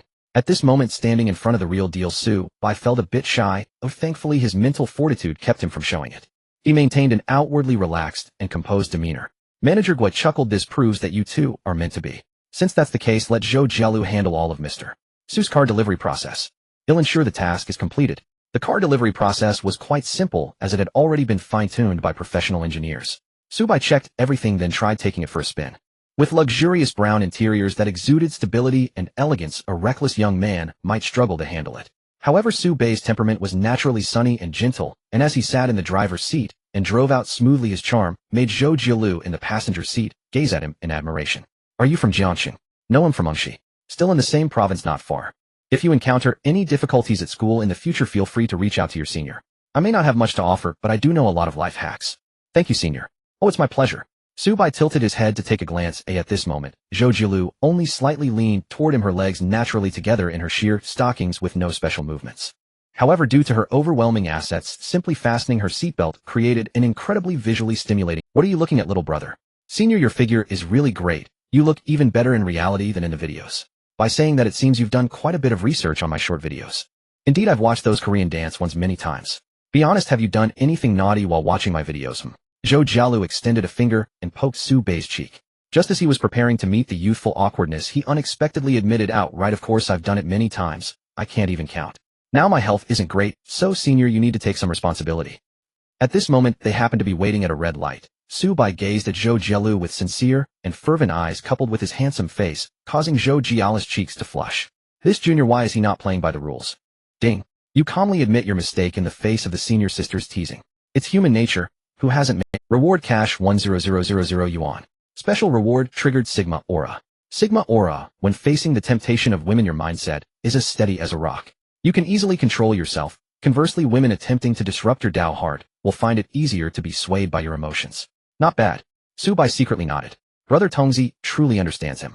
Su Bai has always disliked being led by women. This Sigma Aura perfectly aligns with his character. But he wonders how the aura's other effect plays out on Senior Zhou. Zhou Jialu playfully hit Su Bei's arm, saying, hey, that such things shouldn't be said in front of a girl. Only a senior like me is magnanimous enough. Otherwise what? Will Zia Hongshu expose me? Well, that wouldn't be the case, right? How could a handsome guy like me ever let a girl expose me on Zia Hongshu? Su Bai said confidently, don't worry, senior. I understand the limits of humor. Generally, girls are very tolerant of me. Junior, hasn't anyone told you that you are very narcissistic? I don't need anyone to tell me, though I've always known him quite narcissistic. Ha ha ha, you little rascal. Interesting. Before meeting Su Bai, Zhou Jialu had guessed he was the type of pure-hearted boy. But after initial contact, it was clear he was anything but. With strong composure, graceful demeanor, and substantial economic strength, Zhou Jialu felt that this junior was extraordinary. When Su Bai gazed at her, Zhou Jialu's heart stirred with rare ripples. How could this be? She had never encountered a man who could make her heart flutter. Usually her heart was as calm as water, yet men around her were captivated. She enjoyed this process. Some in the circle said she was promiscuous, but Zhou Jialu disagreed. She neither took benefits from men, nor engaged in loose behavior to maintain her purity. Why would she be called cheap? She simply enjoyed flirting. Being single, flirting isn't illegal. However, ordinary men were just dull. Su Bai, on the other hand, surprised her. You junior make me very happy. Just in your first year driving an 8800 yuan car, handsome and interesting in character. You're not an ordinary junior. I must use heavy artillery. Her intuition told Zhou Jialu that Su Bai had no reaction to her. Even though he admitted to making mistakes regarding videos of seniors, Zhou Jialu felt that was merely sweet talk. Who knows the actual situation? Senior, could you introduce me to this car? I'm not very knowledgeable about it. No problem, I'm quite familiar with it. Zhou Jialu readily agreed, and began explaining the features of this Topophyline Mercedes-Benz GLE four-wheel drive, and some precautions for regular use. She explained clearly in a straightforward and organized manner, and most impressively, without any mix of strange maintenance package promotions. It seems this senior could become the star salesperson of this 4S store, not solely based on looks and figure, but on professional competence. Thinking about it, the system scanned, and found that Zhou Jialu had kept her first kiss and first love, which surely meant she had never slept with any customers. Of course, if the opportunity arose, Su Bai wouldn't mind being the first to achieve this milestone. He had indeed made a mistake regarding the videos of Lulu who can't wake up. Su Bai's main focus was on sincerity. The car's biggest feature is that while its dimensions aren't overly bulky, it maximizes interior space. For instance, if you have a girlfriend in the future, there will be plenty of space for interaction in the car. At this point, Zhou Jialu paused, and threw a suggestive glance at Su Bai, her eyes sparkling. Su Bai asked, for example, what kind of interaction? Zhou Jialu smiled without answering, kicked off her high heels. Junior, you see, this car has an electronic gear design, meaning there's no traditional gear stick on the center console, saving space for various fun interactions. Su Bai glanced down. Unlike those who merely pursued slender legs, Senior's legs could be described as ample. The car's sound insulation was excellent, and in the serene space.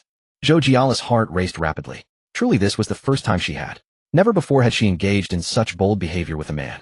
It was Su Bai's charm that had her feeling giddy, making Zhou Jialu eager to see the shy appearance of this junior.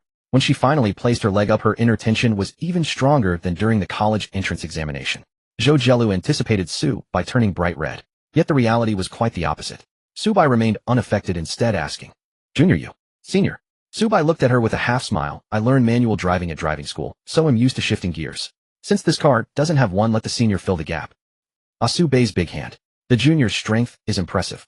That charming face revealed a mix of panic and shyness. She had intended to stir the junior's heartstrings, but unexpectedly got countered. Senior, don't move around, the red light is about to end. If you keep distracting me from driving, it won't be good. You rascal, it was clearly you. Safety is the most important, Senior. Be good. Seeing Su Bai's insistence, Zhou Jialu, realizing she couldn't escape, had no choice but to comply.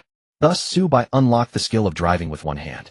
The luxury car lottery ticket came with expert-level driving skills corresponding to the level of an experienced driver who has driven for the leader for 10 years. So he was no longer the novice who just got his driver's license during the summer. Ding. The host seizes the opportunity to appreciate the beauty of the human boat as curves reward cash. While managing the senior, he drove around the vicinity of the 4S store, deliberately taking a few extra laps. Initially, Zhou Jialu managed to hold on, but as time passed, this mischievous junior really made her feel so. Senior, your reaction is so intense, you're shaking. You haven't been touched by a man before, have you? Su Bai teased. Haha, how could that be? I'm experienced, really, just not in good condition today. I'm not in good condition.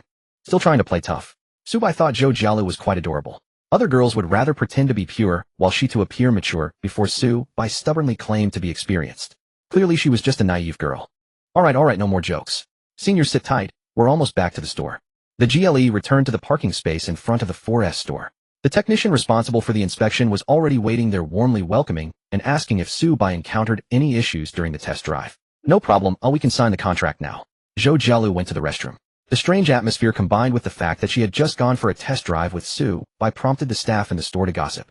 Originally, Zhou Jialu was left feeling resentful after failing to flirt, only to be seen through by her junior. Suddenly, she received an invitation from Su Bai to have lunch together, and her mood took a swift turn.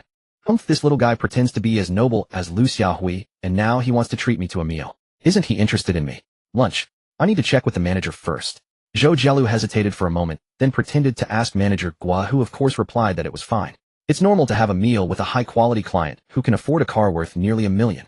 Moreover, Su Bai is so young, he likely has potential future car buying needs, and such clients must be well taken care of. Not to mention their senior-junior relationship. Zhou Jialu looked as if she had taken a liking to her junior. Manager was seeing through it, but saying nothing, approved Zhou Jialu's early departure. It was a favor for the sake of adult kindness. Su Bai took her to the vehicle management office to register the license plate first. Some 4S shops charge an extra registration fee, which is quite a scam. This store, however, seems to have no such issues. They can handle the registration on Su Bai's behalf, charging only the official service fee with no extra costs. Su Bai chose to go himself mainly because he had never been to the vehicle management office before and wanted to see the hustle. During the process, Su Bai chatted with Zhou Jialu about some interesting stories from school and the 4S shop, without any ambiguous situations arising. The two of them tacitly acted as if nothing had happened during the test drive. In fact, Su-bai didn't mind if Zhou Jielu wanted to continue flirting. After all, she was a charming and seductive beauty, and it would be fun to play around. However, it was clear that the senior did not want that, as she was afraid of appearing vulnerable. Su-bai noticed that Zhou Jielu seemed very concerned about her vixen persona and insisted on maintaining the demeanor of an experienced older sister in front of him. Truly, she seemed to be on a pedestal. What the significance of that pedestal was he couldn't say. Well, to each their own, everyone has their unique interests, and Su-bai respected Zhou Jialu's preferences. They drove to IKC Plaza not far from the 4S shop. This is one of the top luxury shopping districts in Jiangxing, home to many international luxury brands and a variety of high-end dining options. Have you been here before, senior sister? I've been here a few times, but not often. The food here is quite expensive, not something a mere intern like me can afford. Aren't you a star salesperson? That's still an intern contract. The commission is low, just a basic grind. So I'm just hoping to graduate and secure a full-time position soon. Then recommend a place. Don't worry about the price. Just pick what you think is delicious. Oh, since my junior has said so, I won't hold back then. Zhou Jielu selected a Japanese buffet and opened the page on her phone to show Su-bai. Can you handle Japanese cuisine, Junior? Sure, I can eat anything. Ooh, I have a great appetite.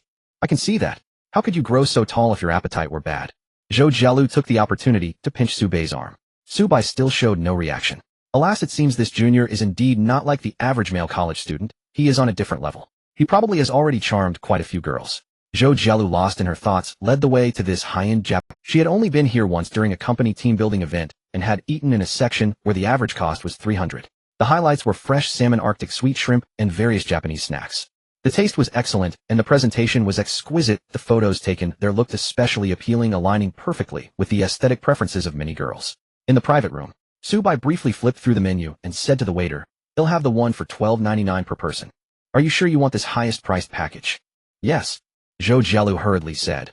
"Oh no, there's no need to eat something so expensive. The $299 package is already very generous." The $299 package is the lowest tier of this buffet. The tiers above are $599 and $899, which include some expensive ingredients and premium dishes, such as New Zealand abalone, fresh sea urchin, and foie gras. As for the most expensive $12.99 package, it offers unlimited French oyster, sashimi, bluefin tuna, black gold abalone, giant conch, M9 wagyu beef, and other top-tier ingredients. It all looks incredibly impressive. Su-bai has never eaten any of it before, so he decided to give it a try. After all, the Indulgence system will reimburse him. In response to his senior's advice, Su-bai said, "It's fine, senior. I already said I'm treating, so you can be assured I'm treating you to something good. This level of spending is no pressure for me." The waiter next to them glanced at Su-bai's Uniqlo t-shirt, finding it a bit hard to comprehend. Could it be that this college student saved up for months just to afford this meal? However, Zhou Jielu was quite clear that Su-bai was not pretending. Spending over $1,000 per person was truly not a big deal for him. The GLE is considered a good car for young people, and he bought the top configuration. In fact, the choice of configuration when buying a car can significantly reflect the buyer's cash flow scale. After all, some comfort features are not visible from the outside, and the effect of impressing others is not obvious, so many people tend to skip them. In fact, many times, just by peeling off the small letters of the tail badge, changing the car paint, or applying a film, one cannot distinguish between low and high configurations in terms of core performance. Therefore, those who are purely flaunting wealth tend to prefer lower configurations of high-end product lines. Only those who truly do not lack money would mindlessly opt for the highest configurations. For instance, Su-bai's GLE could be had for about $500,000 if he were willing to settle for the base model. Yet he not only bought the top configuration but also displayed a nonchalant demeanor during the vehicle inspection. Often one's attitude during consumption reveals more hidden information than the actual price paid. Other details also reflect Su-bai's considerable capabilities. For example, he also had the latest Apple phone with the highest configuration. Previously, when placing the contract at the 4S shop, a glimpse of an Apple notebook in his bag led Zhou Jielu to casually inquire, only to discover it cost as much as $50,000. Could it be that a boy from an ordinary family can spend $50,000 on a computer that is inconvenient for gaming, drive an 880 car, and casually dine at over $1,000 per person without a second thought? Speaking of which, during Zhou Jialu's orientation, why hadn't she heard of such a big fish from the computer science? Perhaps he kept a low profile at school. At once, Zhou Jielu felt less resentment about being bullied by Su-bai. A true wealthy young master would naturally have a more composed demeanor than the average man. Such a quality junior is indeed worth Zhou Jialu's effort to attract. "Junior, I haven't done much for you. You suddenly treating me to such an expensive meal makes me feel a bit guilty." The Japanese restaurant featured authentic Japanese decor, with tatami flooring that required customers to remove their shoes before entering. At this moment, under the soft and warm lighting of the private room, this senior sister is truly unbeatable. Even before the dishes arrive, she doesn't forget to be flirtatious. What a combination of skill and fun. Su-bai lowered his head, admiring her for a moment, and murmured, "Does senior sister treat other clients like this too?" No, only you. Is that true? Believe it or not, hee. I believe you, senior sister. Subai stared intently at Zhou Jialu, a teasing smile playing at the corners of his lips, when suddenly, Zhou Jialu trembled all over, instinctively pulling back, her face flustered. Though Subai hadn't explicitly stated it, Zhou Jialu clearly understood what he meant. Oh, it's infuriating. How could this junior have such keen eyes? How come the whole world thinks Zhou Jialu is, but Subai alone sees through her innocent essence? Yet Subai is precisely the one Zhou Jialu particularly wants to flirt with, even willing to create physical contact. A subtle mood began to spread. Soon the dishes began to be served. A grand sashimi platter presented a stunning visual. Fresh sea urchins were neatly arranged, accompanied by caviar, evoking a strong appetite. As for the expensive conch, it was sliced and cooked using a bridging method. The chef brought the pot to the private room, boiling the broth and slicing the conch for the customers, briefly blanching it to retain its sweet flavor. The shells from which the meat was extracted were left behind, one as large as a basketball, placed on a plate with dry ice underneath, creating a misty visual effect. Zhou Jialu was busy taking photos. This scene was rare for her. Subai, feeling lazy, sipped on matsutake soup, served in an exquisite teapot, squeezing a bit of lemon into it before drinking. The flavor was excellent, refreshing, and relieving. When indulging in Japanese cuisine, buffet refreshing is essential. For what interested Subai about this restaurant were the various seafood, sashimi, and high-quality grilled beef and lamb. For Zhou Jialu, however, the ingredients themselves were not the most important. Instead, she focused on editing photos to post on social media. Senior, do you always post such exquisite photos on social media? Of course, I prefer to show a more refined side. Who wouldn't want to present their glamorous self on social occasions? Zhou Jialu sighed. After all, most people take a long time to encounter a truly commendable event, whereas for you, junior, it's merely an everyday occurrence. That's not entirely true. Eating so lavishly every day would surely raise my cholesterol levels. No worries, we're still young. A bit of exercise will keep us safe. How about I help you work out to burn off some extra calories? Zhou Jialu blinked. Subai helplessly remarked, Senior, I realize you seem to have a short memory. Wasn't it just earlier in the car when your feet were still itching? He pretended to grab Zhou Jialu's leg. The latter quickly begged for mercy. No, we're eating. We can't fool around while eating. It affects digestion. After fooling around for a while, Zhou Jialu finally managed to get the photos she needed for social media. In a standard 9-square grid format, she posted them, and not long after, many comments poured in. Wow, such a large conch. It must be very expensive. Is this background from that Japanese restaurant in IKC Plaza? I'm so envious. A weekday lunch like this is amazing. While I am gnawing on steamed buns in the cafeteria, tears of ungratefulness streaming down my face. Why did you order the most expensive set? It feels completely not worth it. Another client dinner. After going into sales, Senior is living in luxury every day. Zhou Jialu replied to each comment one by one. Some were clearly looking for trouble, so she ignored them or replied with a sarcastic smile emoji. Zhou Jialu had long been accustomed to negative comments or vulgar attacks. It was the same situation since her high school. After all, back then her figure was already quite impressive. She didn't shrink back due to gossip. Instead, she dressed. Let them spread rumors, and no matter how much they slander, there will always be a plethora of men admiring me. At this moment, her roommate Lu Yuanyuan also commented on Zhou Jialu's post. Sister Lu, you look so stylish today. Did you close a big deal? Zhou Jialu smiled slightly, choosing to chat privately with Lu Yuanyuan instead of continuing interactions on social media. In their dormitory, 2 first-year beauties had just joined a month ago. Before that, Zhou Jialu and Lu Yuanyuan lived. Now that they had formed a mixed-gender dormitory, Zhou Jialu and Lu Yuanyuan were relatively closer. Any grievances in daily life were generally shared privately rather than in their dorm group. It wasn't that the other 2 girls had issues, they were quite nice, but it just took time to get familiar. AAA Academy District Mercedes Miss Zhou, I flirted with a particularly handsome younger brother who treated me to a buffet worth over 1,000. Yuanyuan, huh? Yuanyuan, he treated you? Don't you usually split the bill with clients? AAA Academy District Mercedes Miss Zhou, this is different. He's exceptionally wealthy. AAA Academy District Mercedes Miss Zhou, to be honest, my heart is racing. Yuanyuan, is Sister Lu finally going to take the plunge? I'm so excited. Someone is finally going to savor Sister Lu's charm. Who could it be? AAA Academy District Mercedes Miss Zhou. It's not like I'm going to take the plunge, oh dear, it's hard to say. Who knows if he's interested in me? Honestly, Zhou Jialu was sure she had strong feelings for Subai. Whether it was a physiological attraction or a rational consideration based on economic strength. A truly wise woman should guard her body like jade and decisively take action when she meets her destined partner. The key is she seemed to be in a lower tier than Subai. Being touched on the calf made her feel weak all over, to the point where she had to excuse herself to the restroom to clean up. Zhou Jialu was surprised at how sensitive she was. As for Subai, from the moment they met until now, it felt like he had not been stirred by her at all. So I take it slow. One should always think positively. Perhaps Subai is just getting to know her. Who knows, after they become familiar, he might find her charming. There's plenty of time ahead. Meanwhile, in the canteen of Jiangxing University, Lu Yuanyuan looked at the message sent by her roommate, feeling a mix of emotions. She understood Zhou Jiala's requirements for a boyfriend. She preferred younger guys. They also had to be wealthy. Ideally, they should be somewhat handsome. To be honest, it was indeed difficult to find someone who met all these criteria. After all, those who did were in high demand and wouldn't lack for women. Yet she really managed to find one. Lu Yuanyuan felt 3 parts happy for her, 3 parts slightly jealous, and 4 parts in indescribable melancholy. She also wanted to enjoy a buffet costing over 1,000, but Xue Tao was only willing to take her to a 300 yuan one. He kept boasting about how great local people were, but once they started dating she realized he wasn't as financially well. Oh well, at least Xue Tao's conditions were pretty good in their circle, and he was willing to spend money on her. Nowadays, frugal average men would hesitate to even buy a cup of milk tea. After all, Lu Yuanyuan had achieved milk tea freedom since dating Xue Tao. Plus, he would continue to spend on her. As long as she kept Xue Tao engaged, she would keep reaping benefits.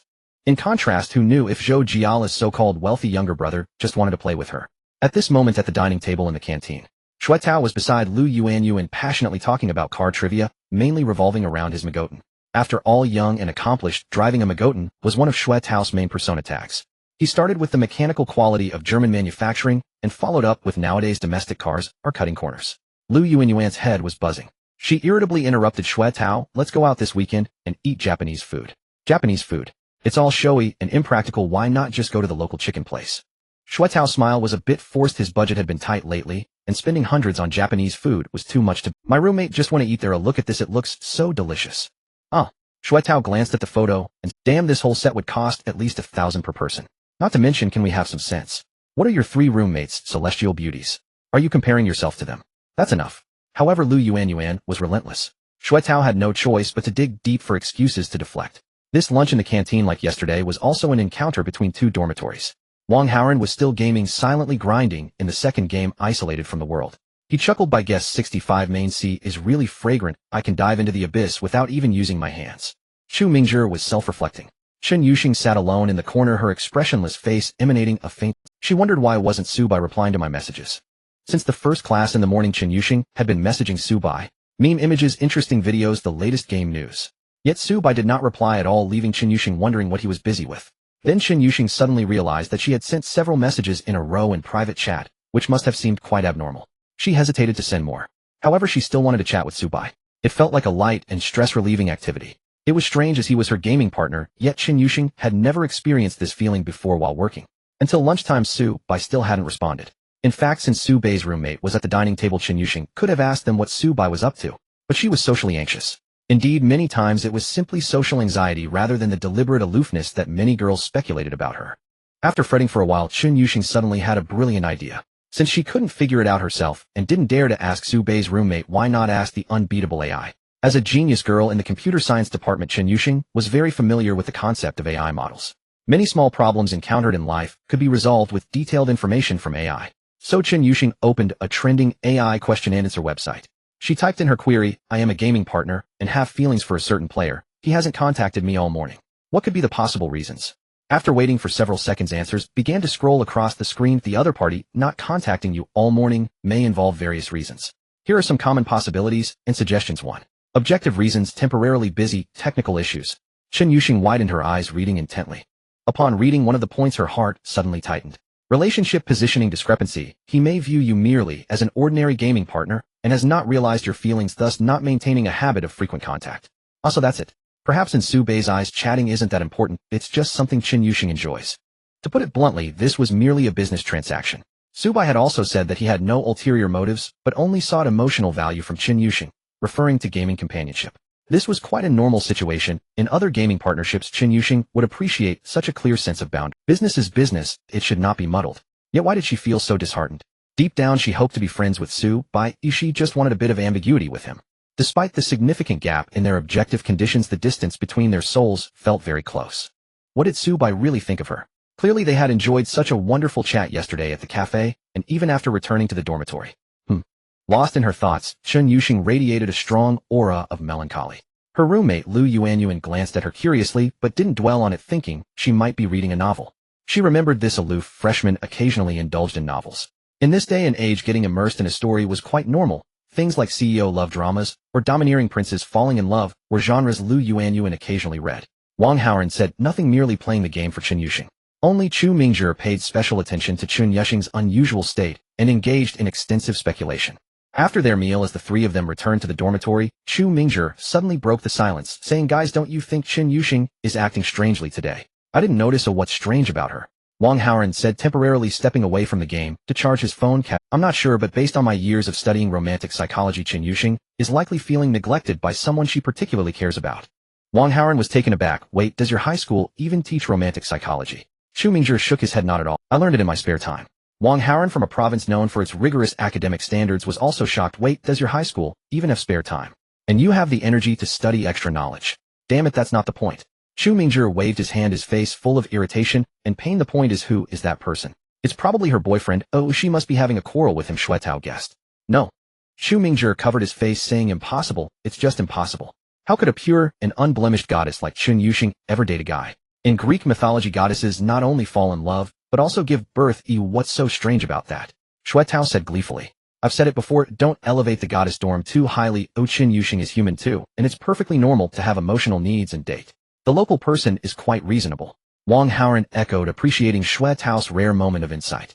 However, it was clear that Chu Mingzhi could not accept this answer at all. Holding a copy of Comprehensive Guide to Romantic Psychology English edition, he ran to his bed and pulled the curtains shut, secretly studying. "This kid is obsessed. Sai, having high aspirations but low abilities, is just like this. It's better to pursue suitable partners within one's means. Haha, I'm taking Yuan out for a drive again this weekend. Oh, will I manage to hold her hand this time?" Shuetao noticed Chu Mingzhi acting foolishly and the frustration caused by the insufficient budget for dinner.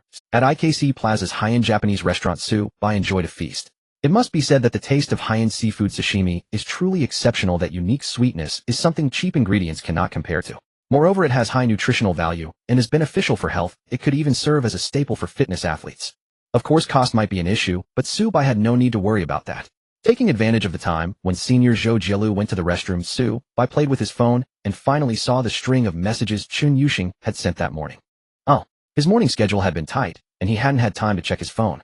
Well, he had actually looked a few times, but at that moment Chun Yuxing's messages might have been overshadowed by other notifications. It's human nature. Although he had hit it off with Chun Yuxing yesterday, Su-bai was not the type to think about a pretty girl just because he had chatted with her. He usually had a rather indifferent personality. He preferred to go with the flow, leaving things to fate. Su-pai de beige, scratching head, just sent, I was busy this morning. Chun Yuxing almost immediately replied, what were you busy with? Chun Yuxing retracted a message, I got a car. It must be an expensive one, right? Su-pai de beige, it's okay, around 800. As expected. Su-pai de beige, I'll check what you sent earlier when I have time. No hurry, it's nothing urgent. Are you gaming today? Su-pai de beige, yeah, probably in the afternoon or evening. I'll notify you in advance then. Okay. Hey Junior, who are you chatting with so enthusiastically? Zhou Jielu, returning from the restroom, asked as she saw Su-bai focused on his phone. A roommate. Looks like you're getting along well in the dorm, huh? That's not easy. What's difficult about it? Dorm relationships aren't like international relations. There's nothing complicated about it. You never know. Especially someone with your kind of background, there will always be jealousy. Let them be jealous. They can be jealous and I'll go my own way. It's a wide road with plenty of space for everyone. But what if someone secretly did something harmful to you? Zhou Jialu's beautiful eyes sparkled as if lost in some unpleasant memories. Su-bai casually said, then I'll find a way to retaliate. I'm not the magnanimous type. That's true, you have the means. Zhou Jielu nodded slightly, her gaze upon him growing increasingly infatuated. Even Su-bai's character was quite to her taste. Oh dear, how could she make this junior shy? However, Su-bai didn't have such complicated thoughts. Seeing that both of them were almost full, he asked seriously, Senior, are you familiar with the rental market? Renting a house. Yes, it's a bit inconvenient in the dormitory, so I'm planning to rent a place near the school. I understand, Zhou Jielu replied. Jiangxing University has relatively lenient management and many students rent houses, so as a senior, she is quite familiar with this matter. I'm now in my senior year, and about half of my classmates are renting off campus. After all, internships require some to travel long distances, even out of town, making renting much more convenient. Of course, some students rent in the staff quarters on campus, usually for the sake of preparing for graduate exams. I see. Junior, let me ask you first, the renting you mentioned, is it the same as what most people think of as renting? Zhou Jielu thought that since the junior was so wealthy, his demands for renting would definitely be higher than those of ordinary people. Ordinary students seek tranquility and freedom when renting. Aside from that, they actually don't care much about decoration space or living conditions. Or even if they do care, they don't have the extra budget to be picky. But Su-bai is different. He is incredibly wealthy. There is indeed a bit of a difference, Su-bai admitted frankly. My requirement is to live in the best possible house, preferably with someone to manage it, so I don't have to tidy up too much myself. Renting a model room like usual, or one that is close to a bare shell, and then decorating it myself, is just too. If he truly had to decorate by himself, Su-bai would prefer to wait until his wealth accumulated to several tens of millions, and then buy a mansion to play around with. For now, renting a nice place is fine, and the rent can even be returned. After all, indulging means enjoying the Zhou Jialu said, then you might as well stay in a hotel. Hotel rooms can be rented by the month with discounts generally around 20 off, or even 30 off depending on the hotel brand's management and location with slight variations. A hotel. That's actually quite good, Su-bai pondered considering it. He had seen some news online, many newly wealthy people prefer to stay in 5-star hotels. Su-bai had not experienced it yet, and thought it was worth a try. He decided to book a few days' stay to see how it felt. He opened Mate 1 on his phone, and searched for luxury hotels near the school. After browsing, he found that the JW Marriott looked quite nice. Sorting by price, Su-bai scrolled down to check the most expensive options. An executive suite with a river view. A spacious 94 square meters, it features a living room, bedroom, and bathroom, all very impressive, complete with access to the hotel's swimming pool, gym, and executive lounge. At 1,678 yuan per night, it was considered the off-peak travel season and prices would rise during the National Day holiday. This price already exceeded the monthly living expenses of a large portion of students. However, Su-bai directly placed the order for a week. The reason for a week was that any more wouldn't trigger the indulgence cashback. According to the current system's assessment of Su-bai, a maximum of 1 week was allowed. As Su-bai's lifestyle becomes increasingly luxurious, the system will upgrade accordingly and the cashback limit will also increase. Ding. Detected that the host booked a luxury hotel indulging in a consumption of 11,746 yuan, triggering a tenfold cashback, reward 117,460 yuan. Su-bai paid in front of the senior sister, doing so openly without any disguise. Zhou Jialu was startled. Earlier, the junior mentioned wanting to try staying in a hotel before deciding whether to rent long-term. In other words, he intended to stay in the executive suite with a river view for a long time. This is too extravagant. Even at the off-peak price, negotiating a 30 discount would still mean roughly 3,500 a month. Zhou Jialu, with her sharp mind, quickly calculated the approximate figure. Her breathing became rapid. This truly was spending money like water. He was simply the perfect boyfriend of dreams. Many so-called rich second-generation heirs with assets in the hundreds of millions don't spend money this lavishly. After all, they are still students in college and parents usually don't give them too much money. Let alone the current economic situation being a bit sluggish, many wealthy individuals have seen their budgets for renting, spending several thousand a month to rent a decent 3-bedroom apartment in a residential area near the school with around 100 square meters is already top tier among students, and some girls who love to enjoy would even accompany them. But Su-bai's budget was several times higher. There was a beauty in those figures. Just imagine being his girlfriend, staying in the Marriott's Riverview suite every night, sipping wine in the executive lounge while overlooking the night view of Jiangqing. Then playing in the swimming pool for a while, returning to the room to enjoy a lovely bath in the large bathtub. The only cost is being Su-bai's lover. No, this can't even be considered a cost. After all, Su-bai's looks and physique are impressive. While he may not be a male star or idol, he is still a handsome guy in class. Typically, wealthy individuals at this level either look unappealing or are middle-aged with a beer belly and greasy, which is just disgusting to think about. Dating Su-bai, however, posed no such concerns. For a moment, Zhou Jialu almost felt herself falling for him completely, as she might as well pursue him. Yet she still felt a bit reserved inside. It wasn't that she didn't want to give herself to him. Rather, she hoped Su-bai could feel her charm, be captivated by her, and take the initiative. In fact, she had already determined in her heart that Su-bai was the man she had waited so long for, the one she would guard her purity for. From now on, her natural allure no longer needed to be used on anyone else. She would focus all her efforts on tempting. Senior sister, are you free after dinner? Why are you reluctant to let me go? Zhou Jialu licked her lips and blinked. Come with me to check out the hotel. To be honest, this is my first time staying in such a nice hotel, Su-bai said honestly. First time? Zhou Jialu was quite surprised. Yes. Due to family reasons, I've always been raised in a frugal manner, emphasizing hard work and simplicity. Now that I'm in college, I can finally enjoy myself. So that's how it is. No wonder. Zhou Jialu suddenly understood.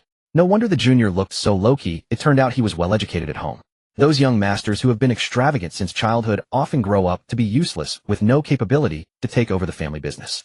Having experienced the life of ordinary people and endured hardship makes it easier to empathize with grassroots employees, ensuring reliability when formulating corporate policies. Yes, that's how it's written in those CEO novels. In an instant, Zhou Jialu imagined a grand narrative about Su-bai. Her feelings surged more intensely. She was already in her senior year, had done her internship for quite some time, and had moved beyond the naive state of a student, gaining a basic understanding of society. At this stage, girls often become quickly realistic. Money can truly change one's fate, and it is genuinely hard to earn. If she could become Su-bai's girlfriend, it would definitely be a shortcut in life. Who wouldn't want to take a shortcut? Everyone has their laziness. Sir, how was your dining experience today? Are you satisfied with both the cuisine and service? As Subai prepared to leave, the restaurant manager entered with a warm smile and spoke softly. Satisfactory. The seafood was excellent, though the beef was slightly rich. Still, it's probably not the meat's fault. Perhaps Simmental beef is simply meant to be indulgent. Then next time you might enjoy our Sunite lamb chops. They're notably lighter than our M9 Wagyu. Alright, I'll come back again. Only at the front desk did Subai notice the sushi restaurant's prepaid membership promotion: deposit 500 and receive 600 bonus. Deposit 100 and receive 1500. Deposit 100 and receive 400. He consulted the system. It confirmed cashback was available. Without hesitation, he topped up 2000, and the system instantly credited him 6000. Subai loved meat, and this establishment offered an array of premium cuts, many of which he hadn't yet tried. He resolved to return often. You're getting hooked, Junior. I never imagined you'd actually top up a card, said Zhou Jialu. Not really. It won't take many visits. Especially if I bring more people along. Subai glanced at his senior sister. I'll invite you next time. Dining alone does get rather dull. Oh no. I can't keep tagging along for free meals. That would be taking unfair advantage of you. That's easily solved. You just need to offer me something in return. Oh, so what kind of return do you have in mind, Junior? At that moment, they stood together inside an elevator. It was peak lunch hour at the mall, crowded, bustling.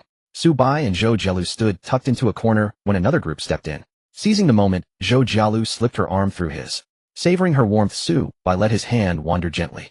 Her eyes shimmered with quiet, liquid light. She hadn't expected her junior to take the initiative, nor had she anticipated this sudden shift. Exiting the elevator, they entered the underground parking garage. Zhou Jialu kept her arm linked through his as they walked. In the hushed solitude of the empty corridor, she suddenly covered her mouth with a playful laugh. Junior, you're not entirely made of stone after all. Indeed. A little helplessly, Subai sighed inwardly. With her acting so boldly, remaining unresponsive would have been unforgivably rude. The Sigma aura granted him subtle advantage whenever engaging his charming, teasing senior sister. Yet he couldn't feign aloofness indefinitely. Deep down, Subai genuinely welcomed whatever might unfold between them. Like a well-played game, every feint, every retreat, served only one ultimate purpose: victory. Feeling the moment ripe, Subai slid his arm behind her and drew her waist close against him. Her waist was slender, strikingly delicate against the full, graceful curves of her figure. Zhou Jialu tensed, yet offered no resistance. Though her body stiffened instinctively, she yielded willingly, nestling deeper into his embrace. Pretending nonchalance, she tilted her chin upward with mock defiance. Junior, how's senior sister's waist? Absolutely extraordinary. But a waist after all must bear weight, and I'd very much like to feel it work. Smooth talker. Zhou Jialu hastily averted her gaze, sighing inwardly. She simply couldn't match his charm. Her junior's allure was overwhelming. Subai suppressed a quiet chuckle. Such delightful contradiction. This senior sister was utterly endearing.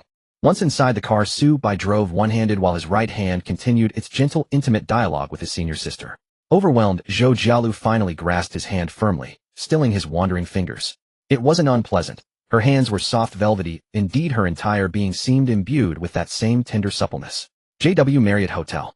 The moment they entered the grand lobby, all eyes turned toward them. A striking pair of youth and beauty, impossible. Moreover, the young man appeared even younger than the woman. An uncommon sight in a hotel where even standard twin rooms began at over 900. After checking in, they rode the elevator to the 27th floor. The door to their ocean view executive suite swung open, its opulent, refined interior dazzling Zhou Jialu instantly. She hurried forward on her high heels, eager to explore. At the floor-to-ceiling window, the vast, sweeping vista stole her breath, momentarily suspending her thoughts. Is this what wealth feels like? Yes. Undeniably intoxicating. She glanced around the lavish suite. Had she pursued a conventional career path, she'd likely need years, perhaps decades, to afford such luxury, by which time youth would have long faded. And that was assuming extraordinary optimism. In today's market, merely securing full-time employment after graduation, let alone retaining it, was already considered a rare success. As Zhou Jialu drifted into reverie, Subai quietly closed the door behind them. The soft click echoed like a threshold crossed. Her cheeks flushed as she stammered.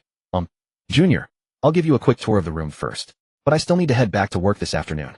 Of course. Please make yourself at home, Subai replied, a faint knowing smile playing at his lips, saying no. Many women, especially those already immersed in adult life, possessed little resistance to the allure of luxury. Material desire deepening markedly after leaving academia. Subai sensed her resolve softening, entirely natural. In fact, that Zhou Jialu remained untainted until now, bordered on miraculous. Such an exquisite enchantress should never lack admirers, wealthy ones certainly. Their meeting then carried a distinct resonance, fate's subtle alignment. Otherwise, with her sharp emotional intelligence, she'd never have agreed to accompany him here. Two adults alone in a hotel. No ambiguity existed in that gesture. Zhou Jialu darted gleefully about the suite, touching, inspecting, snapping countless photos. Senior sister, surely that's unnecessary, Subai murmured, half amused, half bewildered. Necessary, absolutely. I'd never dream of staying in such an expensive room normally. So this rare chance calls for thorough appreciation. Not quite what I meant. Actually, if you truly love it, you're welcome anytime. Subai stepped close from behind, encircling her with both arms. He lowered his face into the silken cascade of her hair and inhaled deeply. A fragrance bloomed, subtle floral, woven with the intoxicating primal warmth of her pheromones. Junior, what are you, MMPH? Her heart hammered wildly. She twisted her head to protest, only for Subai to lift his hand and gently cradle her exquisitely delicate face before claiming her lips. Instantly her mind went blank, white, silent, weightless. When awareness returned, they lay entwined upon the broad, sumptuous sofa. Collapsed against his chest, she bit her lower lip, voice trembling with complex emotion. Junior, you may not believe me, but this is my first kiss. I believe you, why wouldn't I? Didn't you see the comments beneath my Douyin posts? They call me 1,000 men's, 10,000 men's, and campus rumors. Surely nothing flattering circulates there either. Others' opinions hold no sway. I trust my own judgment. They're irrelevant. You're blushing, proof enough you've never known another man's touch. Humph. A surge of pure honeyed joy flooded Zhou Jialu's heart. She buried her face against his chest. Yes, Junior, you're my first, and you'll be my last. No, my friend. This is just the beginning. How could it be to the extent of the first man, the last man? We're only sharing a kiss. If we go any further, would we be fast-forwarding to a lifetime? Subai couldn't help but chuckle. What are you laughing at, you naughty Junior? Zhou Jialu playfully slapped him, her movements gentle and harmless. Senior sister, you're so innocent, it seems you really have no experience at all. Humph. At this point, Zhou Jialu no longer felt shy to admit it. After all, it was a serious matter. Many men care deeply about their partner's past. Zhou Jialu wasn't sure if Subai would be concerned, but just to be safe, she couldn't lie anymore for the sake of her trivial pride. I like this kind of senior sister. Saying this, Subai gently lifted Zhou Jialu's face again. Senior sister, let's go out for a walk. Oh, we've got nothing to do this afternoon. Sure. After a moment of warmth, both felt stifled in the hotel room and decided to head out to the nearby. Compared to the bustling IKC Plaza during lunch, this area wasn't as lively, but there were still several unique shops. Subai was intrigued by a newly opened Chinese bakery, which advertised its specialty products as moderately sweet and not overly rich, incorporating enzymes to aid digestion. After eating too much meat at lunch, it was indeed necessary to digest properly. Zhou Jialu held his hand, her face radiating a happy expression tinged with a hint of shyness. These emotions on the face of a top-notch seductress were simply enviable to passers-by. If I had such a sexy girlfriend, I would be willing to trade 10 years of my life for her. No way. Dating a succubus in human form would shorten your life. Oh, continuing with that might just lead to a sudden demise. True, well-being single is the best. Single life is the key to longevity. Listening to the bizarre comments from passers-by, Zhou Jialu felt quite wronged. Was she really that terrifying? Clearly the junior was the more daunting one. Earlier in the hotel room, just hugging and kissing him had made Zhou Jialu so excited that she could barely breathe, feeling a bit dazed. Throughout the entire process, it was purely Subai bullying her. But she enjoyed being bullied by her junior, and being bullied in the JW Marriott Hotel felt quite special. Subai's hand was large and slightly rough, though being held by his big hand provided a tremendous sense of security. Experiencing the girlfriend's perspective for the first time, every time Zhou Jialu turned to look at Subai, her eyes would show a hint of surprise. What's wrong? Do I have something on my face? I just noticed how tall you are. You must be 185 centimeters, right? Yeah, that's right. It seems okay when watching those 185 centimeter stars on TV or short videos, but standing next to you feels like I'm beside a tall tower. That's normal. There's scientific research backing that up. It's said that girls have a smaller field of view, so when looking at distant scenery, they tend to underestimate the size of objects and overestimate their own height. In other words, girls tend to perceive themselves as taller, but feel shorter when looking at others. There's such research. Junior, you know so much. Zhou Jialu listened attentively, her face filled with admiration. Subai felt a chuckle rising within him. Perhaps this was the magic of money back in high school when he discussed this with female classmates. The result was that the other party became furious, questioning Subai if he was discriminating against women. A flurry of punches left Subai dazed. Indeed, the gap between a shrimp-headed boy and a quality man can be quantified. Oh yeah, how grand. While sitting in the shop enjoying pastries, Subai checked the messages Chun Yuxing had sent him earlier in the morning and offered some pointed critiques. Zhou Jialu took the opportunity to ask Manager Gua from the 4S shop for a leave. Manager Gua expressed understanding and mentioned that if there were any future plans to buy a car, it would be great if Xiao Zhou could persuade Mr. Su to consider the Mercedes brand. What persuasion? Really, it's still in the early stages. Hey, it's just a matter of time. Our Xiao Zhou has infinite charm. Your junior will definitely be satisfied with you. Zhou Jialu put down her phone and asked Subai, Junior, are you satisfied with me? Of course, otherwise why would I bring you along to check the hotel room? I've already taken a leave from the company. Oh, I can spend the entire afternoon with you. Me too, I don't have to be marked present in the afternoon class. Oh, I can skip freely. Zhou Jialu teased. Junior, you're not behaving well. It's only been a few days since school started, and you're already so skilled at skipping class. Are you sure you can graduate smoothly? It's fine if I fall behind later. I'll just ask senior sister to tutor me. Saying this, Su Bai reached his hand out from under. Zhou Jialu shivered slightly, but she had already adapted much more than at the beginning. She softly teased, Junior seems to really like stockings. I do like them a lot. No wonder you're always touching me. Actually, I prefer to touch another place, but it's not very convenient in public. How annoying. Following Su Bai's gaze, Zhou Jialu instantly understood his meaning, lowering her head with her cheeks burning. She felt quite proud inside. After all, that was her most prized asset. Ever since she was little, she had developed faster than her peers and had grown up to possess an exceptional shape and firmness. Ding. Detected that shrank goddess Zhou Jialu's affection for Su Bai has surpassed 80 points. Intimate relationship binding successful. Reward 1 lottery chance. Oh. Su Bai summoned the system interface. According to the system's affection definitions, 20 points signifies ordinary friends, 40 points indicates important friends, 60 points means they can date, and over 80 points represents a passionate love that is unforgettable. As for 90 points, it signifies an unwavering bond for life. Scanning Zhou Jialu, Su Bai found her affection had soared to 85. They were not far from that unwavering bond. However, they had only just met a few hours ago. One could say it was love at first sight, a mutual attraction. Thus, senior sister is not what most people perceive as a fiery seductress. Beneath her lively and passionate demeanor lies a boldness in love and hate. Once she decides to like someone, she throws herself in without regard for the consequences. To be fair, Zhou Jialu's taste is indeed good, as she quickly took a liking to the system-bound Su Bai. Su Bai would certainly not let her down. The Chinese bakery was indeed excellent. Su Bai bought a bit more, letting Zhou Jialu take some back for her roommates.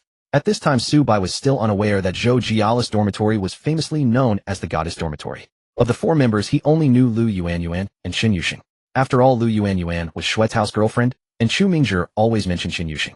Zhou Jialu didn't bring this up, knowing that her roommates were nearly equal to her in beauty. So rather than discussing it, she would try to avoid letting Su Bai appear in front of her roommates. Even though they had just started dating, Zhou Jialu was already feeling protective. After walking a few steps down the street, Su Bai suddenly spotted the LV store. The brand had long been well known to him. It was likely one of the luxury brands that girls found quite appealing. Su Bai knew nothing about luxury goods. After all, before university, he only focused on studying, playing games, and watching silly videos. Most boys in this era were probably similar, right? This was also a fundamental aspect of the hardworking masses. However, in the eyes of girls, such men seemed rather dull, even laughable. How frustrating. The only reason Su Bai knew a little about the LV brand was due to being bored in middle school, where he read the novel by Gui Jingming that his deskmate brought. He was shocked by the names of luxury items listed within, which left an impression on his young mind. The simplicity of the LV name and logo made it unforgettable. Additionally, the girl living across from his home was of the same age. They had attended the same school since kindergarten. They could be considered childhood friends. During the summer vacation, she had chatted with Su Bai for a long time, saying she wanted to work to save money for an LV bag. As for the outcome, it was unknown. That girl had severed ties with Su Bai in August for some inexplicable reason. Su Bai felt no emotional stir regarding this. It wasn't until this moment, upon seeing the LV store, that he recalled this incident. He also thought about the new feature that the system had just unlocked. He had already tried it when buying snacks for his senior. He spent over 100 and received 500 back, proving it was indeed usable. He noticed that Zhou Jialu was also looking toward that direction, her eyes sparkling at the display in the window. Senior, shall we go in and take a look? Su Bai said, wrapping his arm around her slender waist, expressing his intentions directly. Let me buy you a bag. Off. Zhou Jialu paused for a moment, then waved her hands repeatedly. No need, my current bag is fine, and I don't have any urgent need for an LV. If there's no need, then let's create one. Come on. Su Bai temporarily ignored her objections and pulled her inside. Welcome to LV. May I ask if this gentleman is buying something for his girlfriend? The salesgirl approached with a polite smile. There was no classic scene of disdain. Mainly Su Bai's laid-back and composed demeanor was far from that of those poor students who came merely to gawk, without buying anything.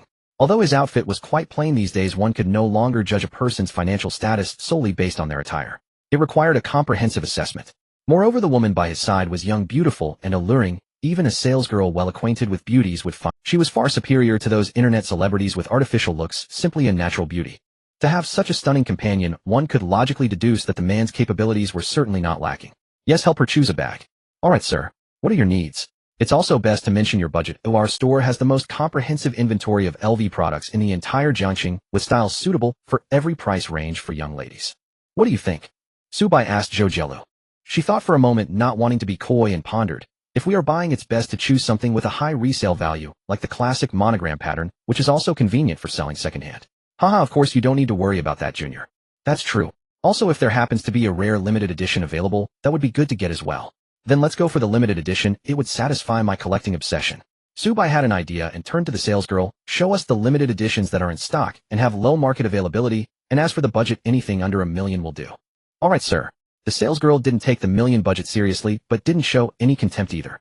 She wore a professional smile as she led them to see a few recently arrived rare styles with prices ranging from tens of thousands to over 100,000.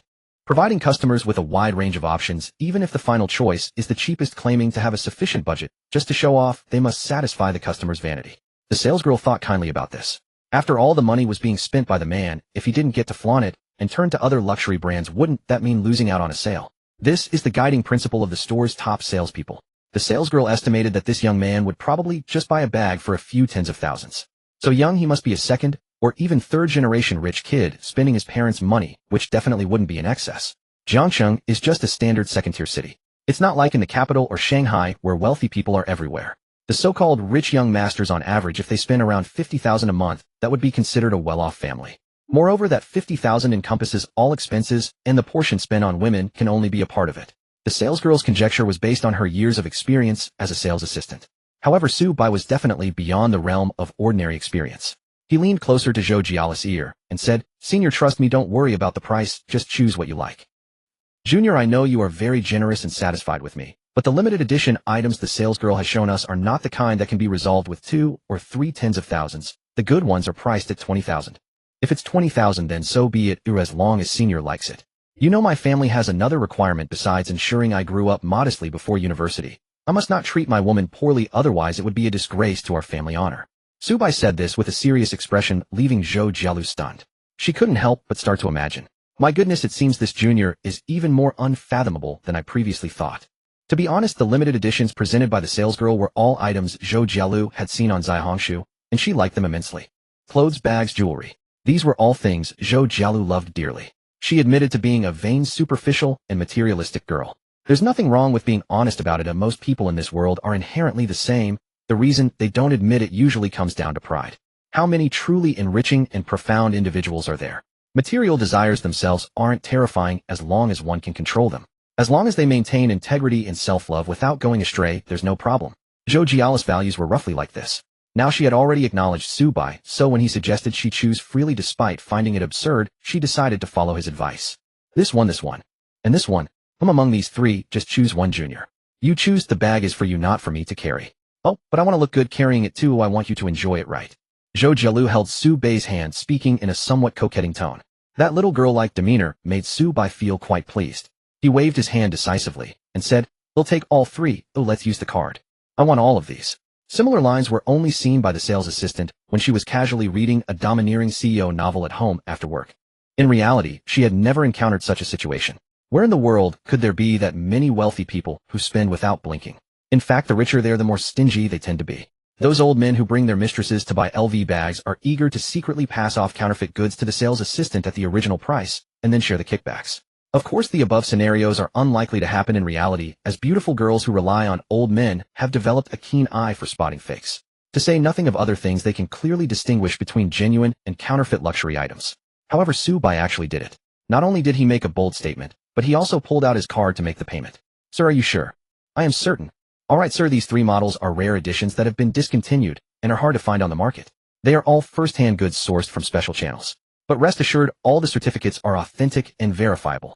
According to the secondary market price, they are approximately 1600 and 1800, respectively, totaling around 5400. You need to pay." "Understood." While Zhou Jialu was still in a daze, Su Bai had already completed the payment, quickly, eagerly checking the system for cashback. Ding. You purchased LV rare edition bags for Zhou Jialu, buying 3 models she had long coveted in one go, which were benchmarks she set as goals to achieve before turning 30. She never expected to realize them so quickly. Triggered 6-fold cashback, rewarding 3.24 million. Nice. Su Bai discovered that his senior was his lucky star. It seemed that the multiplier for cashback was quite large whenever he was with her. "Junior, this is just 2. Zhou Jialu said in disbelief. "Did you really buy them all?" "I told you, trust my capabilities. I won't overextend myself, nor will I treat my own poorly." "My own?" Zhou Jialu looked at Su Bai again, her eyes revealing a hint of emotion. Though they had only known each other for a short time, for some reason Su Bai felt a special trust towards her, a trust that touched the depths of her soul. She hugged Su Bai joyfully for a moment, then, with the help of the sales assistant, began to try on the bags, feeling a bit nervous. After all, it was her first time using such expensive items. Subai didn't quite understand, but the system had a function to scan items. According to the system's appraisal, these three models were indeed rare and highly priced in the secondary market. The first model is a handbag from the collaboration series with Takashi Murakami. Based on the classic monogram pattern, it features vibrant colors and artistic designs along with a detachable shoulder strap, golden padlock, and bow key holder combining both classic and playful styles. Since Takashi Murakami has ended his collaboration with LV, this series is a limited edition and rare in the secondhand market with significant appreciation potential. The second model is the LV Capucine's rare leather custom version, nothing much to say. The third model is a hard suitcase, a style that became popular after being featured in a runway show. These three women's bags correspond to lively, casual, elegant, and retro styles, respectively, suitable for pairing with clothes of the corresponding styles. As for which one is the best, it's hard to say. Zhou Jialu truly found it difficult to decide, so she asked Subai to help her choose. She never thought that Subai would choose to buy all of them. Spending 50,000 on bags for her all at once sounded quite abstract. However, Subai indeed acted as if it were nothing. In fact, Subai wasn't completely unaffected, and deep down he felt a bit excited. Spending 50,000 at once was a first in his life. More importantly, this deal earned him nearly 3 million. Junior, do you know? This bag, when I saw it online before, I thought if I succeed in my career in the future, I must find a way to buy one as a reward for myself. Zhou Jialu, with the bag on her back, looked at herself in the mirror dreamily. Then, feeling a bit shy, she glanced at Subai and said, "Am I being too unambitious? What's wrong with having ambitions? Everyone needs a goal to strive for, no matter what it is, as long as it isn't against the law. It's commendable." "MMHM Junior, you have such sweet words." Saying this, Zhou Jialu stood on her tiptoes, wrapped her arms around Subai's neck, and kissed him tenderly. The intertwining of tenderness and charm made Subai feel immensely pleased. The sales assistants politely avoided watching, yet could not help but feel envious. Where can one find such a wealthy and charming boyfriend, I wonder? If it weren't for Zhou Jialu's overwhelming beauty and figure, the several sales assistants in the store would likely have already considered poaching. 50,000 in cash is something any self-proclaimed wealthy person can pull off. However, spending 50,000 on 3 bags is simply outrageous. This is a scene that most people will never encounter in their lifetime. After being affectionate with Subai for a while, Zhou Jialu finally realized how shy she was in front of so many people. So she packed up the items and hurriedly left the store.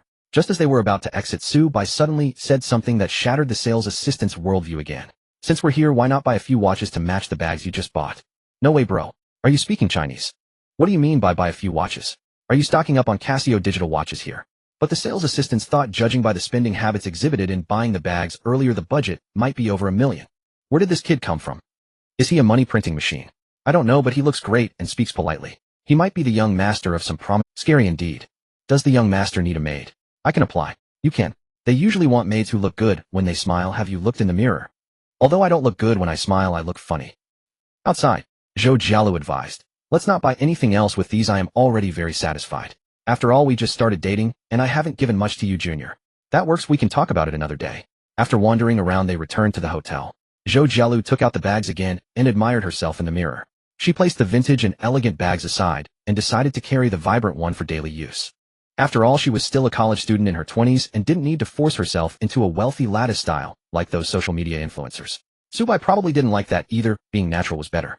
Junior, now that you've bought me my dream ambitions, I might lose my purpose in life. How will you take responsibility for that? With the bag set aside, Zhou Jialu faced Subai sitting on his lap. Thus, Subai's view was filled with, well, then let's not confine our goals to making money. Find something you want to do, and I'll support you. Saying this, Subai picked up his phone and immediately transferred her 100,000. 10,000 pocket money every month should be enough, right? It's definitely enough. Although she knew she should maintain some reserve at such times, Zhou Jialu couldn't help but break into a silly smile. It seems life has entered a relaxed mode, no longer needing to worry about employment or saving money. But she also understood that as Subai's woman, she had obligations to fulfill. Then I'll tell the dealership tomorrow that I'm quitting my job. Also, I don't plan to continue with my Douyin account. I'll delete all my videos as soon as possible. Subai was a bit astonished. Senior, you're so decisive. You've already arranged everything so quickly. Yes, since you treat me so well, of course I have to be a bit bold after all. Zhou Jialu leaned closer to Subai's ear, gave him a soft kiss, and flirtatiously said, "In the future, it'll only burn for you." This was indeed too much of a shock. Even Subai, who had a Sigma aura, found it a bit overwhelming. I'm sorry, but I think I'm about to make a mistake with you. It's a bit of a pity that he didn't manage to win over the senior today. Zhou Jialu felt that they had just met, and it was too quick. The first time should be treated with more seriousness. Perhaps this is the sense of ceremony that girls have. Subai agreed. After all, it was also his first time. He verbally agreed, but had another thought in his heart. The last step could be postponed, but the other pleasures couldn't be less. The panel indicated that Zhou Jialu actually wanted to probably pin up from 3 years in college. Subai planned to take it step by step using various intimate methods to win over the senior. He promised Jo Jelu that in a little over a month on her birthday, she would offer herself to him. In reality, it would take a few days depending on Subai's methods. Good meals need to be savored, there's no rush. Subai decided that by then he would make the senior plead with him to complete the final step ahead of time. In his heart, a wicked yet delightful plan was already vaguely surfacing. After a while, Subai lay on the sofa, exhaling a breath of frustration. He felt refreshed. His mind was a bit empty. He entered a phase of contemplating the universe life and the entropy of heat death. Jo Jelu returned to school, saying she was going to have dinner with her roommates. That's fine, as Subai planned to explore other ways to earn cash back during dinner. Some methods were simply not suitable to do with the senior. Among the 3 bags he bought for Jo Jelu, 2 were temporarily left at his place. He taking them to the dormitory felt unsafe. Only the brightly styled bag suitable for everyday use was carried by Jo Jelu. She said that carrying such an expensive bag would let other men know she was taken so they wouldn't bother her. What if others think you are being kept because of it? Subai asked. It's fine, there have always been rumors that I'm spoiled by some rich old man, so I'm not afraid of slander. Jo Jelu rubbed against Subai with a blissful expression, saying being kept by a junior is a blessing for a senior. Remembering the smile on her face as she said those words made him feel content. Subai was quite satisfied. Just as he was pondering life, the system chimed again. Ding. Jo Jela's affection level increased, current affection level 90, detected affection level broke 90, a rewarding 1 lottery chance, currently a total of 2 lottery chances available. Wait a minute. Is this loyalty for life? I don't know if it's because Subai spent enough money, or if Jo Jelu is just very pure. Or is it some sort of mystical love at first sight? Perhaps it's a combination of various factors. Emotions are inherently complex. Whatever it is, it's time for the lottery. Having 2 consecutive lottery chances made Subai rub his fists in excitement. Wait. First, let me take a Generally speaking, in slightly larger cities, non-chain hotels in the suburbs have a decent chance of providing usable. However, the hygiene of such bathtubs is questionable. At least hotels of the Marriott caliber take care of their bath. Subai blissfully soaked in the bath wearing a bathrobe and bowed towards the river, performing the ritual thoroughly before clicking to draw in the system interface. Ding. Congratulations, host, you have drawn cash of 1 million yuan. Ding. Congratulations, host, you have drawn a basic body enhancement fluid. Description: the basic body enhancement fluid will adjust the host's body to a completely healthy state, with all physical quality indicators reaching the excellent level of an adult male and the original strengths being further enhanced. This is quite good. The past year of senior high school had left Subai's body in a somewhat subhealthy state. Nowadays, chronic gastritis, cervical spondylosis, and lumbar disc herniation are quite common among high school students. It's no wonder that people say college students are all frail nowadays. Given the grind of high school, it's impossible not to be fragile. This enhancement fluid is just right to improve his. As for the enhancement of physical qualities, Subai was quite looking forward to it. A which man doesn't want a strong physique? He glanced at the detailed description of the enhancement fluid and immediately summoned it. The glass bottle was the size of a small Coke bottle containing a transparent colorless liquid. He drank it all at once. It had a sweet and refreshing taste, and it felt like it absorbed immediately. Afterwards, Subai lay down on the bed. There were no sensations of intense heat expelling black sludge or bones cracking, or any such side effects. After sleeping for about an hour, Subai opened his eyes, and the entire world seemed to have undergone subtle changes. First, his vision and hearing became sharper. Secondly, there was a vibrant feeling within his body, something he hadn't felt since before high school. Ever since he entered the grueling study schedule, his body had worsened day by day, but now he was back to his peak. No much stronger than before. In the mirror, looking at his significantly optimized physique, Subai struck a few poses like a bodybuilder. He was very satisfied. In terms of fitness metrics, there must be some gaps compared to real fitness enthusiasts, but those overly exaggerated muscles aren't good. It's more aesthetically pleasing to be coordinated like this. Subai didn't want to train his physique to be like Arnold's with a pointy top, but looking good is better. At this moment, the sky outside darkened. It was evening. Subai was also hungry. He ordered a set of Western-style dinner through room service. He hadn't tried it before and wanted to taste it. Since he planned to go out for a drive later, he didn't order red wine. The classic Western meal included an appetizer, soup, and meat dishes accompanied by bread. The expensive ingredients paired with mild seasoning were not particularly impressive. Before he finished his meal, a message from Chin Yushin came through. Yuxia want to play games tonight. Subai to base, sure, I'll let you. Yuxia, I'll go out to find a place that's inconvenient with my roommates in the dorm. Subai to base to okay. Yuxia cat rolling. Subai calculated that he was planning to stay at the hotel tonight. The laptop he could use to game was still in the dormitory, and he was too lazy to go back to get it. He couldn't possibly play LOL on a MacBook, right? That felt strange. There was a sense of incongruity in reading web novels on a high-end ink reader. So Subai checked the map and found that there was a net cafe right below the hotel. It was considered one of the better net cafes. Reviews generally mentioned there was no smell of smoke, the machines were new, and there were plenty of seats even during peak hours. Subai thought for a moment it might be because it was slightly far from Jiang University's main campus, and the high fees meant students generally wouldn't come here to surf the net. The nearby residential area was also an upscale community, and the demand for net cafes among residents was even lower. Great, then I'll just play here for the night. I wonder if the net cafe has any recharge promotions, if only they could refund me a few thousand. By now Su-bai was used to the mindset of a debauched rich man trying to exploit every opportunity. When Chun Yuxing said she was ready, Su-bai went downstairs following the door numbers on the map to find the net cafe. As soon as he entered, he saw a familiar figure at the counter paying. They exchanged glances for a moment. Su-bai was the first to speak. Wait a minute, girl, did you come all the way here just to play? It's precisely because it's far from school that I don't run into acquaintances. Chun Yuxing said, her cheeks flushing slightly. You too, how come you're here? Oh, I'm staying at the hotel upstairs tonight, and I just happened to come here to game.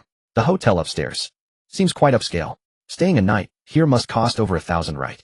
Chun Yuxing didn't quite understand this, but given Su-bai's wealth, staying at a 5-star hotel wasn't surprising.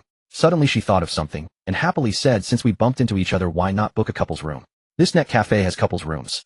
After saying that, she realized it wasn't very appropriate, and then she lowered her head, feeling shy and not daring to look at. Couple's rooms are quite nice. Oh, what makes them so appealing? It's the arrangement of 2 computers side by side in a small room, filled with great ambiguity. Once the small door closes, love is all that matters. Su-bai knows that some classmates, particularly those with a serious internet addiction, love to schedule dates at internet cafes, directly engaging in a sweet duo gaming experience. Those who are bolder even save on the cost of a hotel room. This idea evolves into a more advanced form, esports hotels, of course, at a higher price point. Su-bai is not troubled by price issues at the moment, but given Chun Yuxing's social anxiety, she might find the esports hotel hard to accept. However, after a slight hesitation, she follows Su-bai into the couple's room. The main reason is that Su-bai directly paid 5,000 yuan at the front desk. The store is running a promotion: recharge 5,000 and get another 5,000 for free. Su-bai then stated he would use this card for gaming here in the future. Initially, Chun Yuxing refused, but Su-bai patiently persuaded her, saying that since he hired her, he should provide good working conditions. Spending his money at an internet cafe is like a boss paying rent for an office space. It's only reasonable. Is it the case that employees should pay for office rent? Chun Yuxing thought about it and realized, well, it seems reasonable. As a straightforward girl from a science and engineering background, she values logic. Since Su-bai had logically convinced her, she had no choice but to obediently follow him into the couple's room. Power on. Time starts. No logging in. Did you pick up the car this morning? Yes. What were you doing this afternoon? Chun Yuxing looked at Su-bai with a puzzled expression, her cheeks slightly flushed, as she added, I don't mean to pry, I am just curious. I'm just chatting. If you don't want to say, it's fine. It's all good, we're friends. Sharing daily life is perfectly normal. I went shopping this afternoon and bought some snacks. I brought them with me so we can eat when we get hungry while gaming. Su-bai placed the snacks from the Chinese pastry shop on the table positioned between his and Chun Yuxing's monitors. These trendy little snacks certainly look appealing. Chun Yuxing clearly swallowed hard, yet maintained her expressionless face. I'm not hungry. Oh. I'm logged in. I'm ready to, let's go. The joyful time began. The intense gaming session always passed quickly. By the time Su-bai regained his senses, their 2-hour gaming date was almost over.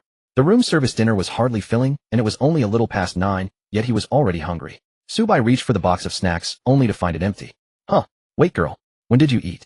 Su-bai completely failed to notice how skillfully Chun Yuxing had done away with. When his gaze fell on Chun Yuxing, she wore a innocent look. Embarrassed by Su-bai's gaze, she muttered, sorry, I accidentally finished them all. Oh, what's there to be embarrassed about? Did you not have dinner before coming over? I did. Then you must have eaten too little. Are you really so short on money? Not that I can't afford a meal. Oh, I've just been busy lately and have no appetite. Your snacks were really delicious. Chun Yuxing licked her lips, looking unsatisfied like a greedy cat that hasn't eaten in days. Her adorable demeanor starkly contrasted with her cold exterior. Su-bai's mind raced as he said, then let me treat you to something to whet your appetite. Come on, let's go have a late-night snack. Chun Yuxing initially wanted to refuse Su-bai treating her to a late-night snack would mean extra spending, though Su-bai probably didn't mind this little expense. It was purely Chun Yuxing's pride that was flaring up. Ever since her mother fell ill, Chun Yuxing had experienced much of society's malice. Conversely, Su-bai had already shown her so much kindness. Good people shouldn't be held at gunpoint, and good men shouldn't be treated as cash machines. Faced with Chun Yuxing's indecision, Su-bai's solution was to open WeChat and transfer her 400 yuan. Chun Yuxing, I'm sending you a request. Accompany me for hot pot calculated by 2 hours at the same rate as game. This seems inappropriate. What's wrong with it? I want to eat you. It's not that I'm worried about that, do I? Chun Yuxing acquiesced. Since Su-bai wanted hot pot, it probably wouldn't be too expensive. They arrived at the underground. The sound of unlocking the Mercedes GLE coupled with the flashing headlights revealed a powerful black silhouette that loomed ominously in the darkness of the underground parking lot. Luxury cars, especially SUVs with a tall stance, certainly impart an inexplicable sense of pressure to those who seldom see them. Is this the car you picked up this morning? Yes. It's so beautiful. Suddenly thinking of something, Chun Yuxing stood by the car and pondered, can I sit in the passenger seat? What's wrong with that? Subai chuckled. I heard the passenger seat is meant for girlfriends or wives. You can't just let any other girl sit there. So what? I don't have a girlfriend. While saying this, Subai's mind inexplicably conjured the image of senior sister, Jojelu. To be fair, he never stated that the senior sister was his girlfriend. With such wealth, why stick to traditional romance?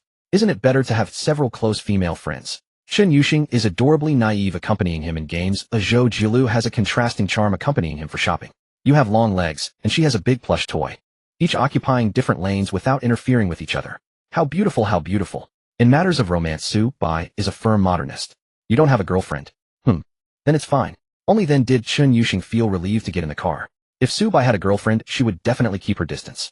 But since Subai said he didn't, it inevitably stirred up some unnecessary thoughts in Chen Yuxing's heart. Lost in her thoughts, the car soon arrived at the hot pot restaurant. Looking at the grand entrance of the restaurant, Chen Yuxing complained, is this really a hot pot place? It doesn't seem like. Then what does it look like?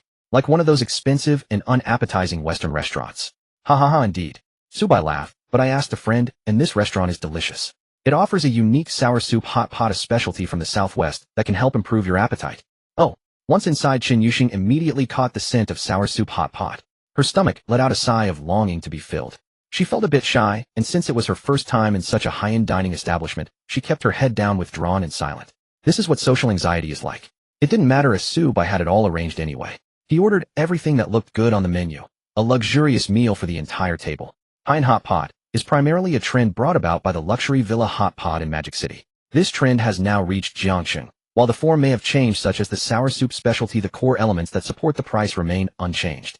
An upper-class dining environment, upper-class service, and upper-class ingredients.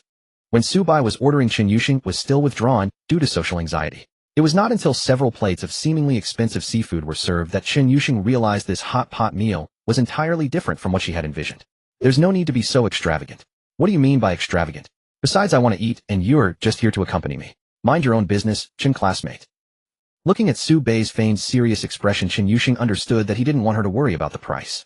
She could only swallow hard and accompany Subai in eating. Soon the broth arrived, and the orange-eared sour soup looked exceptionally vibrant under the warm light.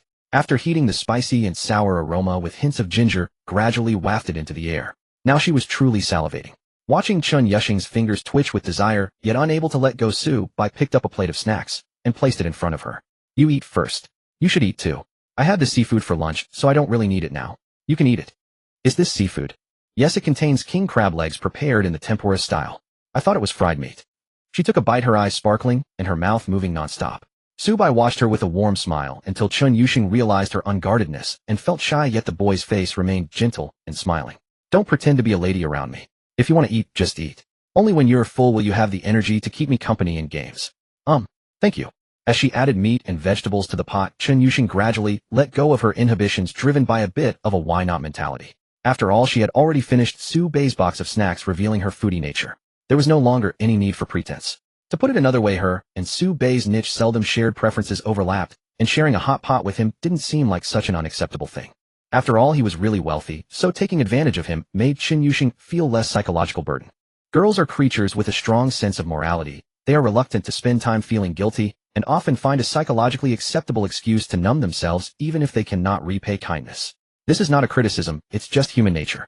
The meal lasted an hour and a half, during which the two filled their stomachs and engaged in a heated discussion about a recently published niche detective manga. When the waiter served the dishes, he heard the two handsome youths and beautiful girls discussing the crime scene, hidden places, and running away, and a look of reverence appeared on his face as he silently stepped back. Goodness. Initially thinking they were just two wealthy student couples, he never expected them to be a top-notch enforcer and a princess from the underworld. What an honor. They'll take you back to school. After the meal, Subai walked Chen Yuxing to the side of a Mercedes-Benz GLE before suggesting he would drive her back. Without waiting for her response, he directly entered the driver's seat and gestured for her to get in. Chen Yuxing bit her lip. This meal had truly satisfied her, her stomach was full, and she was starting to feel sleepy. The thought of having to take the subway and walk back to school filled her with a strong sense of lethargy. At this moment, with a spacious, comfortable, luxurious Mercedes-Benz in front of her, and Subai, whose gentle smile provided her with a strong sense of security, she felt little resistance. It didn't take much struggle for her thoughts to tilt. Tomorrow is Friday, and I have a lot of classes to sign in for during the day. I guess I'll play games at night. Alright, I'll come over in the evening. Chen Yuxing nodded. What do you want for a late-night snack? No need to rush, or just think about it. And send me a message on WeChat, and I'll make a reservation in advance. Okay. Thinking positively, according to Subai's definition, this late-night snack could be considered a working meal. This work experience was too enjoyable. Chen Yuxing silently reflected. The computers in the internet cafe for couples had high configurations with a graphics card of 4070s, much stronger than her own laptop, with a 3060. Not to mention the absolutely extravagant late-night snacks. She saw the bill. The meal, including service charges, cost over 8,000. Just outrageous. Of course, considering that this private room has a minimum consumption of 3,800, it didn't seem unreasonable. Given Su Bei's spending habits, he certainly wouldn't stick to the minimum. Speaking of which, Su Bei's spending habits were truly mysterious. Wearing shoes that cost over 100 while eating hot pot that cost over 8,000 gave off a very carefree vibe, like he could do whatever he wanted. This nonchalance somewhat influenced Chen Yuxing, making her feel relaxed around Su Bei. It was a rare and enjoyable time lately. Su Bei drove the car to a small entrance west of Jiangxing University. This area was sparsely populated, making it reasonable to drop off socially anxious Chen Yuxing here, and it was not far from the girls' dormitory. As she was leaving, Chen Yuxing looked back reluctantly. The car remained parked until her figure completely disappeared into the school before it restarted and left. The corners of the girl's lips rarely lifted into a smile. At this moment, near the small west gate, a boy in sportswear stared at the departing Mercedes-Benz GLE with a shocked expression. He rubbed his eyes fiercely. If he wasn't mistaken, the girl he just saw getting out of the car was Chen Yuxing from the goddess. That couldn't be right. It was late at night. Suddenly, the boy's mind filled with many juicy topics that onlookers would enjoy discussing. But it was just speculation. He didn't go to any public platform to spread it. There was nothing to spread about that goddess dormitory aside from a plain-looking girl named Lu. What was her name again? The boy forgot her name. In any case, the other three goddesses were widely circulated with various malicious rumors. After all, many girls envied them, and when people saw the rumors, they automatically activated their discerning eyes and deemed them false. Besides, even if the goddesses were taken by rich guys, it wasn't something unacceptable. That's just how the world is. At most, they would lament a bit and vent their emotions. What truly concerned the boy was that one of his high school classmates, who also attended Jiangxing University, was extremely infatuated with Chen Yuxing. So the boy found his classmate's WeChat. Bro, I'm running outside right now. I just saw Chen Yuxing get out of a luxury car, and she seemed quite happy. Damn, how did you reply so fast? Haha, didn't expect that, right? I installed a plugin on my phone. Whenever messages about Chen Yuxing come in, it plays a special notification sound. This is the power of the computer science department. Terrifying. The boy was stunned. Then his classmate quickly replied. You must have seen it wrong. There's no way Chen Yuxing would return to school so late. At this time, she must be working in the lab. Nobody, I really didn't see it wrong. Did you take a photo? I didn't have time. Without a picture, don't talk nonsense. I'm going to study now, and don't slander my goddess. The boy revealed a helpless smile and shook his head, saying, Sigh, you're hopelessly infatuated. Some time ago in the school cafeteria. Senior sister over here. Lu Yuanyuan waved her hand to greet Zhou Jialu, who had already occupied a spot. The graceful figure walking towards her attracted the attention of countless people. Lu Yuanyuan couldn't help but feel a bit envious. If only she were as beautiful as Zhou Jialu, there would surely be many quality boys surrounding her in school. She would then be able to leisurely select her ideal partner before graduation. Unlike now, after a whole year in her freshman year interacting with so many boys, they were all either awkward or unappealing, either coming from poor families or lacking in looks that were hard to digest. Alright, actually, Xue Tao isn't exactly easy to digest either. But she could still make do with him for the time being, mainly because there weren't any better options available. Lu Yuanyuan believed that a girl's youth is fleeting and one should seize the time to enjoy it all while looking for better options, which is the optimal solution. Xue Tao was the temporary stepping stone she had chosen. However, it seemed that Senior Zhou didn't even want a stepping stone. She claimed that she had never encountered anyone she truly liked from start to finish. Sigh, it seems that beautiful women have high standards. Just as Lu Yuanyuan was lamenting, Zhou Jialu gradually approached, allowing Lu Yuanyuan to see the bag she was carrying. It was colorful, bright, yet not gaudy, instead exuding a unique artistic sense. It matched Zhou Jialu's lively and enthusiastic temperament perfectly. Wow, senior sister, is this your new bag? It's so beautiful. Hearing this, Zhou Jialu became shy. It was a gift from my boyfriend. Lu Yuanyuan's eyes widened in shock. No way, girl. Just a moment ago she was lamenting that Zhou Jialu wasn't in a relationship, and now she was being told that her senior sister was dating. Indeed, what the elders said was not wrong. Jiangcheng has a certain audacity to it. No way, really. Senior sister, when did you get a boyfriend? It feels so sudden. I also find it quite sudden. Let's sit down first, we can talk while eating. I need to go get my food now. Okay, I'll wait for you to report back. Lu Yuanyuan nodded obediently, sitting down with a face full of gossip. Whoever Zhou Jialu had chosen, especially if they had progressed to a boyfriend-girlfriend relationship so quickly, must be quite an outstanding man. Soon Zhou Jialu returned with a plate of vegetables. She didn't even buy rice. She had eaten so much seafood with Su Bai at noon that she just wanted something light for dinner, otherwise she would gain weight. Although she had always taken pride in her curvy figure, she couldn't afford to become bloated. She needed to slim down in the right areas. Senior sister, I have to ask, your boyfriend must be quite wealthy, right? The question Lu Yuanyuan asked right off the bat was very in line with her personality. Previously, when she and Zhou Jielu had late-night chats in the dorm, she had mentioned multiple times that she would definitely look for a rich boyfriend. In her view, a man's financial capability was his core value. As long as he had enough money, looks, personality, and education could all be tolerated. MHM. Zhou Jielu nodded shyly. Admitting this seemed a bit materialistic, but since she was carrying the Murakami Takashi collaboration bag, she was secretly thinking about showing off. I knew it. Your bag is an LV, and it looks like it isn't cheap. I think I saw it somewhere before. Wait, let me look it up. Lu Yuanyuan started frantically operating her phone. Suddenly her whole body jolted, covering her mouth with a sharp gasp. Oh my god, senior sister, this style isn't that super expensive collaboration that's already discontinued, is it? The resale price on the secondary market is over 150,000. Wow, this is the first time I've seen such an expensive bag in real life. Lu Yuanyuan, you're too excited, don't scare the passing students. Zhou Jielu wore a face that suggested don't be too extra, feeling a secret satisfaction in showing off, and nonchalantly said, he indeed has some financial strength. Today we confirmed our relationship, and he said he wanted to buy this for me. I actually didn't want it, but he said that carrying this bag would naturally scare away other pursuers. He hissed, that seems to make sense. As someone who dreamed of marrying a rich man, Lu Yuanyuan quickly grasped Zhou Jialu's intention.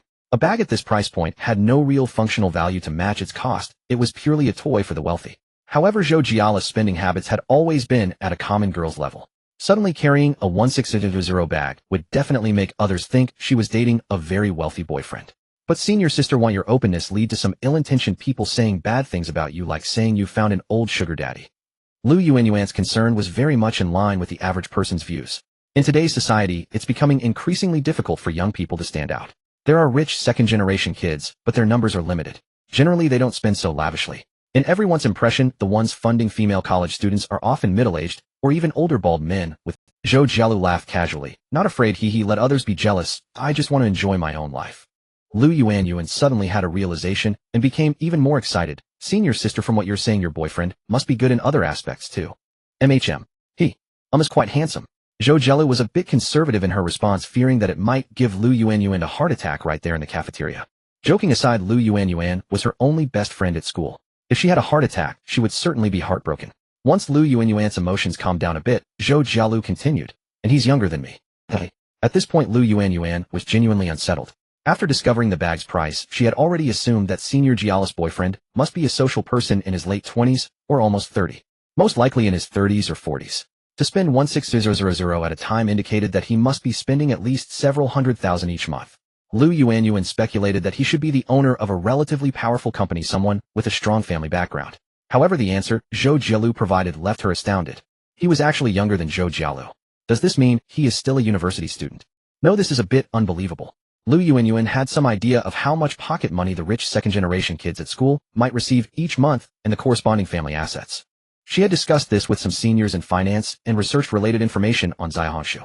High net worth families often have basic living expenses exceeding 10,000. However, beyond that, they wouldn't easily hand out more money. Parents usually inquire about the use of the funds, or simply allow their children to use credit cards under their names, making every expenditure very clear. The amount of disposable funds might stretch to 50,000 or even 100,000. The corresponding family income would certainly be even higher. But to expect a rich second-generation kid to spend 160,000 on a bag for his girlfriend, that's a bit much. Even his mother might not be willing to spend that much on a bag. Being able to afford it is one thing, whether one is willing to make such a luxurious purchase is another. Furthermore, this is just a mere gift. Overall, considering everything, Zhou Jialu's boyfriend must have at least a monthly allowance of $1 million. After sorting out her thoughts, Lu Yuanyuan realized. No wonder Zhou Jielu had been wearing a sweet smile since they met. This life was indeed going to be sweet. Senior sister, can you reveal a bit about your boyfriend? He should be a university student, right? Is he from our school? Lu Yuanyuan asked curiously. Regarding this question, Zhou Jielu had already thought about how to respond to her close friend. From Su Bei's style, it was clear that he preferred to keep a low profile. If he wanted to, it would be easy for him to dress in a way that exuded wealth to the extent that even those unfamiliar with luxury brands would instantly recognize his affluence. However, he didn't, instead opting for affordable fast fashion brands like Uniqlo and H&M, or even items from Taobao. Thus, Zhou Jielu decided not to introduce Su Bei to anyone at school for the time being. There was a bit of cunning behind this decision. After all, Su Bei was too outstanding. Keeping him to herself would prevent other girls from harboring ill intentions towards him. Sorry, Yuanyuan, my boyfriend is quite low-key. He usually doesn't flaunt his wealth, so I won't disclose his specific situation. I can only tell you. Well, his school isn't very prestigious, but he has a great personality, and we get along well. I see no problem, I understand. Lu Yuanyuan chuckled. If I were dating a super outstanding boyfriend, I would probably also keep him under wraps, not wanting him to meet my girlfriends. Hmm. You should eat a few bites of your food, it's going to get cold. Oh, really, I got so carried away chatting with you that I forgot to eat. At that moment Lu Yuanyuan suddenly felt hungry and didn't linger any longer, quickly starting to eat. Zhou Jielu also took out a trendy little snack to share. While eating, Lu Yuanyuan remembered to take a photo of the ridiculously expensive bag and sent it to her boyfriend Shuetao. The senior in the dorm has fallen in love and her boyfriend gave her a beautiful bag. Sai, when will I be able to afford something like this? Although Zhou Jielu said she wouldn't introduce her boyfriend to them, she intended to actively convey the message that she was. So Lu Yuanyuan mentioning this to her boyfriend was fully in line with the senior's intentions. At that moment in dorm building 7E room 510, Chu Mingzhi was tinkering with his computer connected to his phone. Dude, why are you still working hard after class? What code are you writing? Shuetao couldn't help but ask. Damn, it's just the beginning of freshman year. Is the dorm already going to be a hotbed of competition? Chu Mingzhi smiled slightly. I created a little plugin to remind me to keep an eye on Chun Yuxing. Aren't you already watching your goddess all the time? Do you really need a reminder for that? If someone mentions Chun Yuxing in the group chat or a private chat, or if there's related content in the friend circle, the plugin will trigger a special alert sound. Timeliness of information is very important. Sometimes seizing the right moment can help you capture that fleeting opportunity to enter the heart of your goddess. How ridiculous. Shuetao rolled his eyes. This guy was too extreme. While other love-struck fools were just a bit obsessive, Chu Mingzhi was starting to resemble a performance artist. He scoffed. What fleeting opportunity? It's all nonsense. If you ask me, chasing girls in college is simple. Just be willing to spend money and provide some conveniences. For instance, you need to have a car. Taking a girl out in a car is so convenient, it instantly sets you apart from other suitors.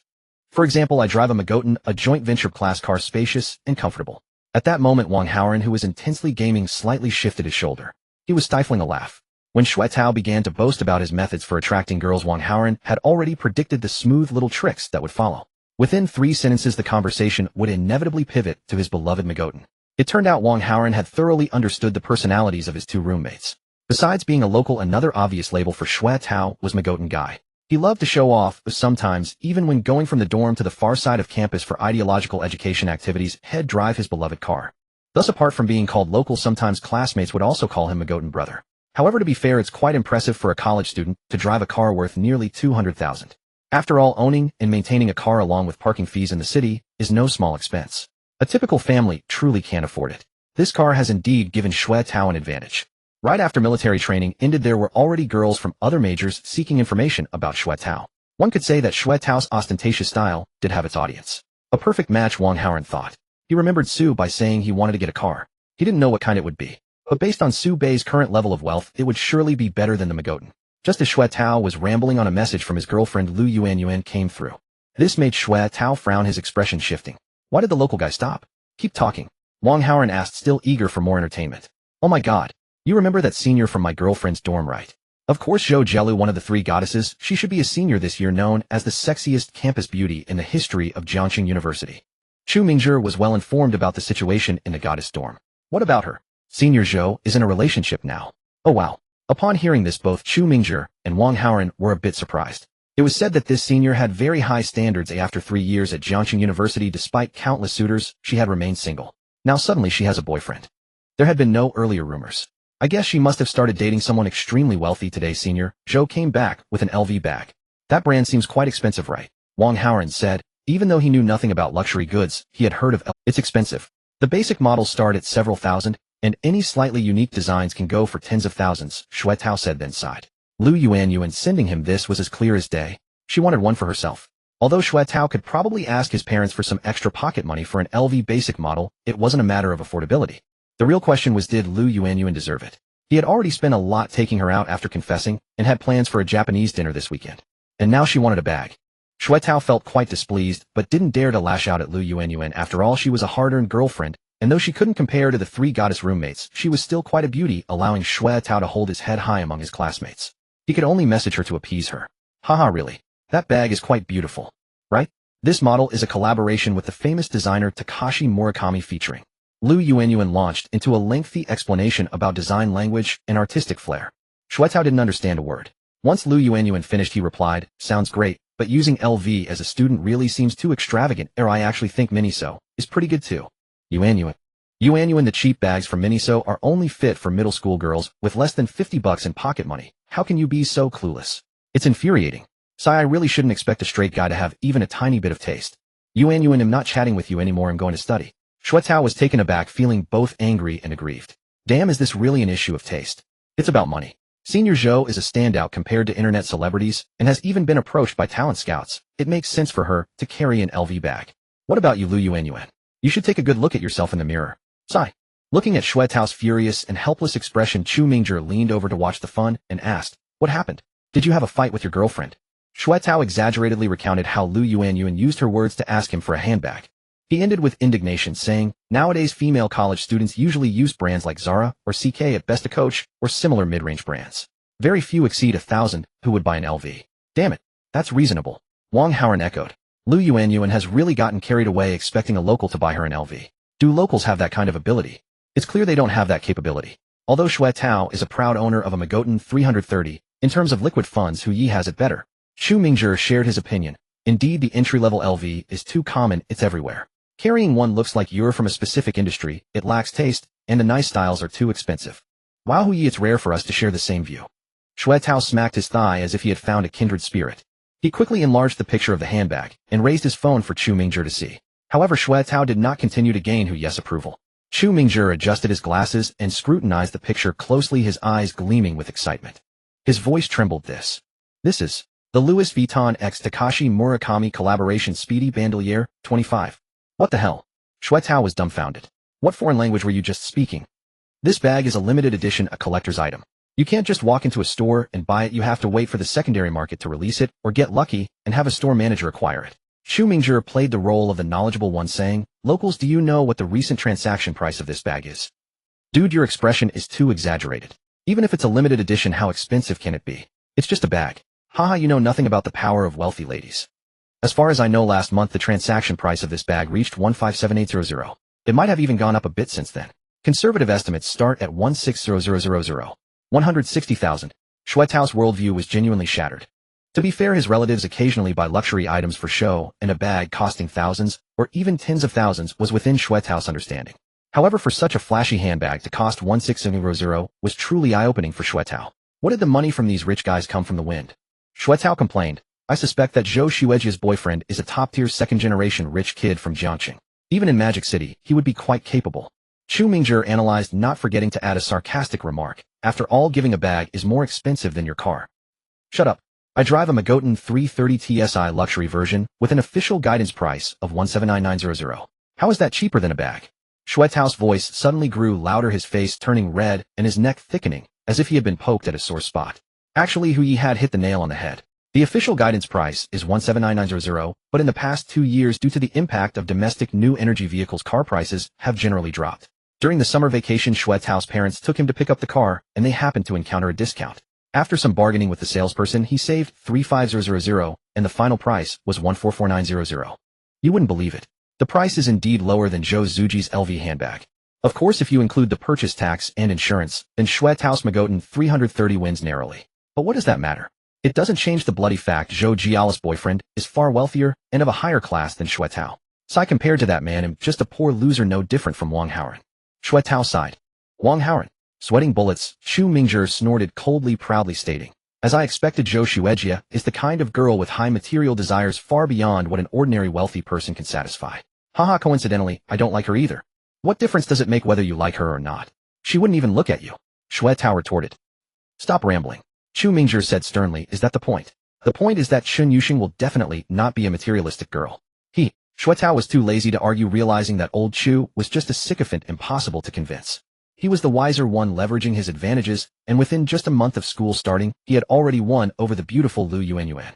Remembering this, Shuetao couldn't help but fall into melancholy. While he chatted casually with his roommate, he didn't forget to message Lu Yuanyuan. However, Lu Yuanyuan completely ignored him. It seemed she was genuinely angry. To appease her, he would have to make some sacrifices. He couldn't realistically buy her an LV, but many girls are just like that. When their close friends receive certain material conditions, they feel the need to match them. So annoying. Shuetao couldn't think of any solutions for the moment, so he opened his computer and played Super Smash. Luckily, his frustration didn't last too long, because Chu Mingzhi soon encountered unexpected trouble. Around 10 o'clock, Chu Mingzhi's phone rang with a special notification sound. After chatting for a bit, Chu Mingzhi tossed his phone aside, sitting cross-legged on his bed, blankly staring at the dormitory's white wall. Wang Haoran called out to him when he went to the bathroom. "Haoran, brother. What is it? Tell me, if Chun Yuxing returns from outside in a luxury car at this time, what would that mean?" Wang Haoran was stunned. Upon hearing this, Xue Tao got excited. Ha, what else could it mean? She must have fallen in love, just like Zhou Xuejie. Oh no. Chu Mingzhi held his head, letting out a painful wail. That's not how it is, not at all. Right, we need to analyze the situation specifically. It mainly depends on how luxurious that so-called luxury car is. Is there a way to explain that? Wang Haoran asked, confused. If it's just a 34C level entry-level luxury car, then it might just be a ride-hailing car. I can't believe this, Yu Yi. How can you comfort yourself like that? Xue Tao laughed. Do you believe what you're saying? Chu Mingzhi replied coldly. It's not about whether I believe myself, but I trust Qin's noble and proud character. Xue Tao was left speechless. Kid, you're unbeatable. Noble and proud, is this a reading comprehension of ancient poetry? Wake up, high school is already behind. Wang Haoran wore a deadpan expression, struggling to contain his laughter, devouring the gossip. Our dormitory 510 is lucky to have both Ha Qi Xue and Ha Qi Chu, the legendary pair. We truly need to thank Ha Qi for their high status. If Zhou Xuejie's dormitory 2 building 321 is the goddess dormitory, then our male dormitory 7 building 510 is definitely the dormitory of the divine. Do you have such divine beings in your dormitory? I want to ask. It's really something special. Knock, knock, knock. Suddenly someone knocked on the dormitory door. Wang Haoran went to open the door, and what came into view was a well-proportioned girl in sportswear. It was the counselor Xia Lin. Good evening, Xia Dao. Good evening, students, Xia Lin said gracefully with a smile. I just ran on the playground, and since it's close to the boys' dormitory, I came to check on you. Where's Su Bai? Is he not here? Su Bai hasn't returned yet. He might be playing basketball. Let me ask him. Tell him that the counselor came to check on the dorm. Wang Haoran had a hunch that tonight Su Bai would likely not return to the dorm.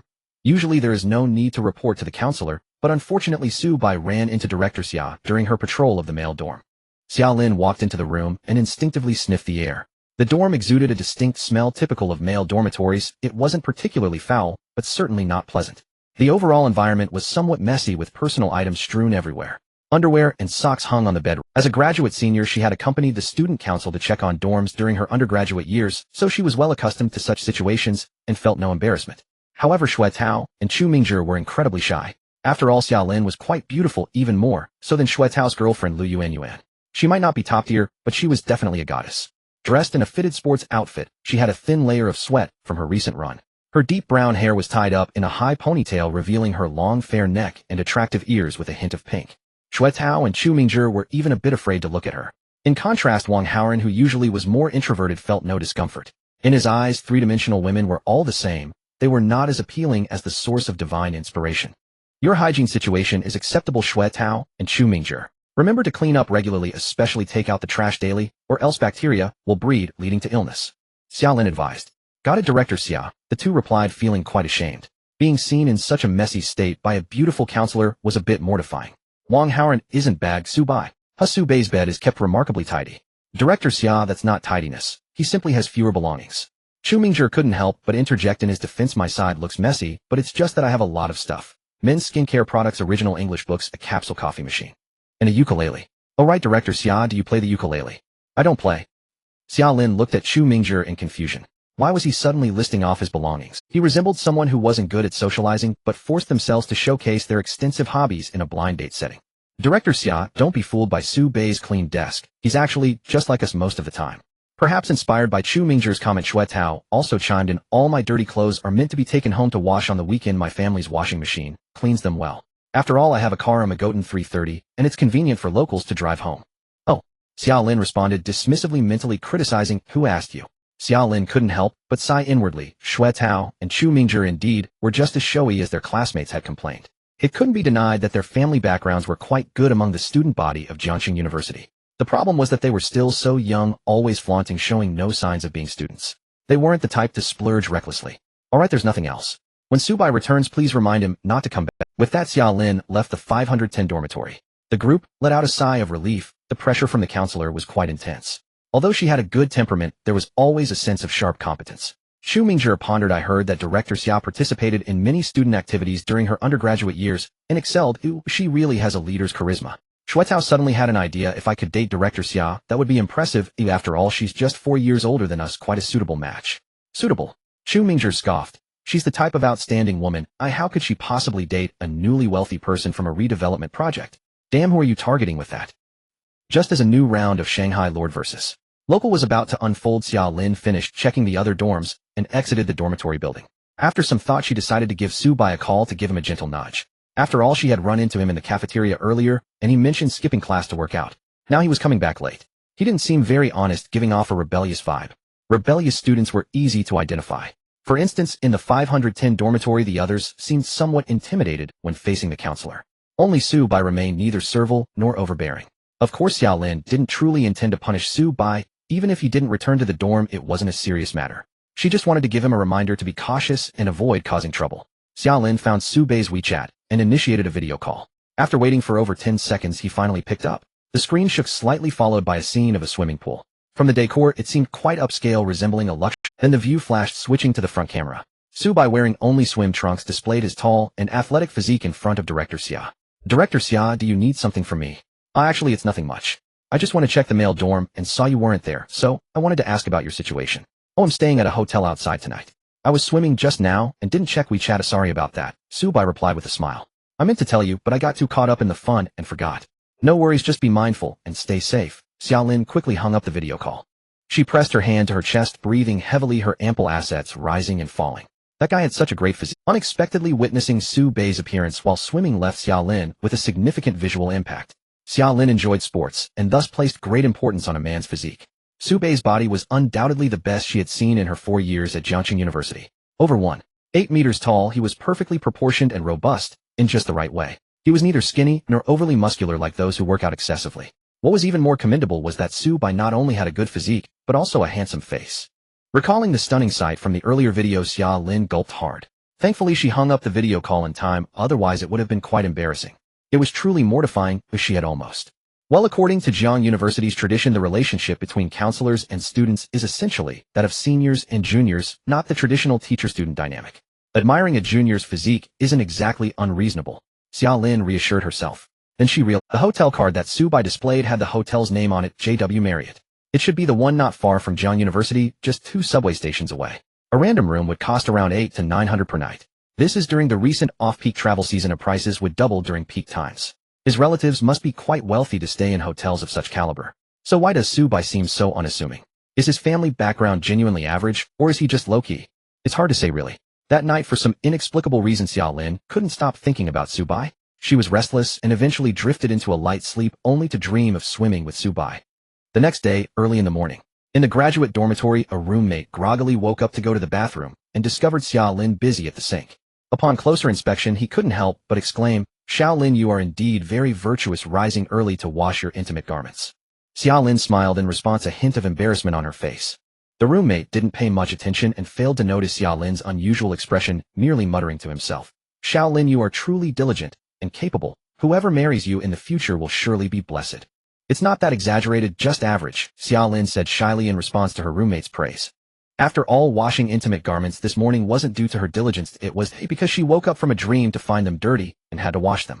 How embarrassing. The key was that the dream left a particularly vivid impression in her mind, filling Xiaolin with. In fact, Xiaolin had noticed Su-bai during military training. He was a calm and composed boy, much more mature. In terms of appearance, he could be considered the most handsome in the class, and according to Xiaolin's aesthetic preferences, he could even be called the most attractive in the computer science department this year. His features were quite masculine and upright, quite different from the androgynous pretty boys popular in the entertainment. He had a bit of an old-school Hong Kong star vibe. During military training, when a counselor was supervising, Xiaolin often found her gaze drifting towards Su-bai, who stood at attention like a pine tree. She never expected that the physique beneath his clothes would be so. As she washed the clothes, her mind uncontrollably wandered and her cheeks flushed. After hanging up the small garments, Xiaolin found she had no desire to lie back down to sleep, aimlessly playing on her phone. By chance, she clicked into a private chat with Su-bai. With a profile picture of a big white goose emoji named Crispy Skin Big White Goose, it seemed he really liked geese. After a moment of mental struggle, Xiaolin finally started typing. "Xia Tiandalin, Su classmate, make sure to return to school on time for class today. Let me know when you're back." "No problem." After a bit of self-soothing, Xiaolin sent the message. To her surprise, Su-bai replied immediately. "Crispy Skin Big White Goose, okay, I'll return around 9 for the second class and let you know when I arrive." "Xia Tiandalin, okay. Xia Tiandalin, you woke up pretty early, Su classmate." "Crispy Skin Big White Goose, I was tired from swimming last night and went to bed early." "Xia Tiandalin, haha, that's great, early to bed and early to rise is good for your health. Xia Tiandalin, you do your thing, I need to go to the research group." Crispy Skin Big White Goose waving Crispy Skin Big White Goose Ya Dao is hard at work. At this moment, Su-bai had just sprung out of bed and stretched. He felt refreshed, full of energy. Last night he had experienced the Marriott pool. He even encountered two girls who approached him, but Su Bai had turned them down. They seemed to carry a heavy worldly air, giving him an uneasy feeling. By the way, Su Bai scanned them with the system, and after seeing their astonishing love counts, he felt justified in rejecting their advances. Ultimately, Su Bai preferred fresh and clean things. What man doesn't? After swimming, Su Bai visited the administrative floor and ordered 2 cocktails at the administrative lounge. They were quite tasty, not too strong, just mildly intoxicating. After returning to his room, he initially just wanted to lie down and rest for a bit, but ended up falling asleep. He estimated that he fell asleep just after 11 sleeping until 7:30 in the morning. The quality of sleep was extremely high, akin to that of a baby. From this, it was clear that the system had indeed improved Su Bai's physique through the basic body enhancement liquid. A standard 8 hours of sleep, after that he couldn't sleep anymore. This was the ideal state of body that Su Bai envisioned. Too much or too little sleep indicated some issues with the body. Additionally, the system stated that the enhancement liquid would further amplify Su Bai's original strengths. Yesterday, Su Bai was still somewhat unclear about what his strengths were. Now he glanced down and immediately understood. It's early in the morning, and there's no one to help me. Probably the senior sister is still asleep. With no other options, Su Bai left a message for Zhou Jielu and went for a swim. After swimming, he had a buffet breakfast. The hotel breakfast was quite sumptuous. There were reviews online stating that eating too much could be overwhelming, but Su Bai had yet to experience what it was like to eat continuously for several days. He would savor it more in a few days. This was the significance of Su Bai staying at the Marriott for a week to see if living in a hotel for an extended period was comfortable enough. Additionally, he planned to use this time to spend money, earn cash back, and accumulate funds so that he would have more choices for living arrangements later. While having breakfast, Zhou Jielu replied to his message saying she planned to quit her job at the 4S shop and come find Su Bai at the hotel. Crispy skinned big white goose, then he'll go pick you up. When do you think you'll wrap things up? Lulu, it'll be soon. Quitting as an intern isn't too complicated, and besides, I talked to the manager last night, and the necessary procedures are already prepared. Crispy skin big white goose thumbs up. Crispy skin big white goose senior sister's efficiency is impressive. Lulu, oh, it's just that I'm afraid if I take too long the junior will think too much. After all, in a job like luxury car sales, it's inappropriate to continue once you're in a relationship. Crispy skin big white goose indeed. Lulu, hee, I'm very devoted to. In the future my tenderness will belong only to the junior. Not bad. A girl as devoted as senior sister is indeed rare in this day and age. Admittedly, Zhou Jialu's devotion stemmed from Su Bai's wealth and his decisive and casual spending on her. However, many girls, even if they get close to a rich man, remain restless, hoping to use it as a stepping stone to become a more prestigious socialite. Even worse, some girls date wealthy men accepting their material support, yet complain that their lives are too dull and boring, straying with other men. Don't think that rich people won't get cheated on, as some gold diggers are truly despicable. To put it bluntly, their service awareness is appallingly low. No matter how well you treat them, they can always find reasons to convince themselves to cheat. Boundaries. They have none. In contrast, senior sister, whether through Su Bai's observations or the system's evaluations, proved to be a genuine, pure-hearted girl. Only girls who are loyal and continuously provide emotional value to him will Su Bai be willing to invest in. Around 8 o'clock, Su Bai got himself ready and drove his Mercedes GLE to the 4S shop he had just visited yesterday. This time his goal and mindset were completely different. At the Mercedes-Benz dealership, Zhou Jielu, who is about to leave her job, is surrounded by several female colleagues.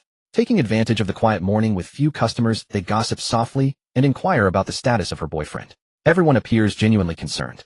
After all, who among the saleswomen working here hasn't fantasized about being swept away by a wealthy man and living a life as a pampered lady without needing to work?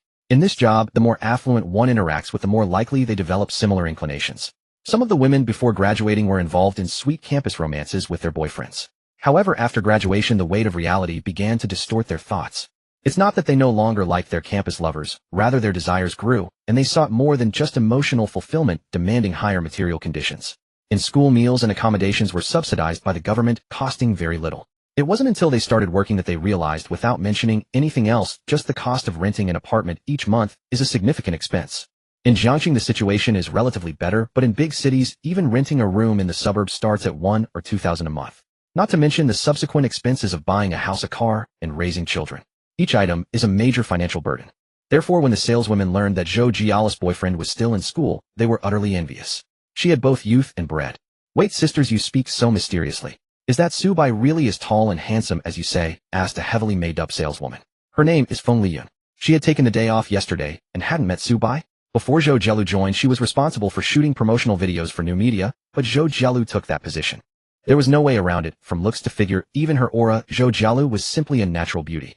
To be honest, Feng Liyun felt very pleased that Zhou Jielu had successfully hooked a rich guy and was leaving.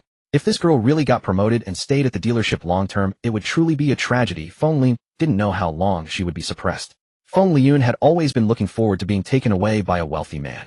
However, in her expectations, Zhou Jialu should have been courted by a middle-aged, greasy uncle that would have balanced her feelings. Sister Feng, it's true. I happened to be on duty yesterday and stared at that guy for a long time. I just thought he was good-looking, nothing more. Jialu, you won't be mad, right? Said one of the saleswomen jokingly.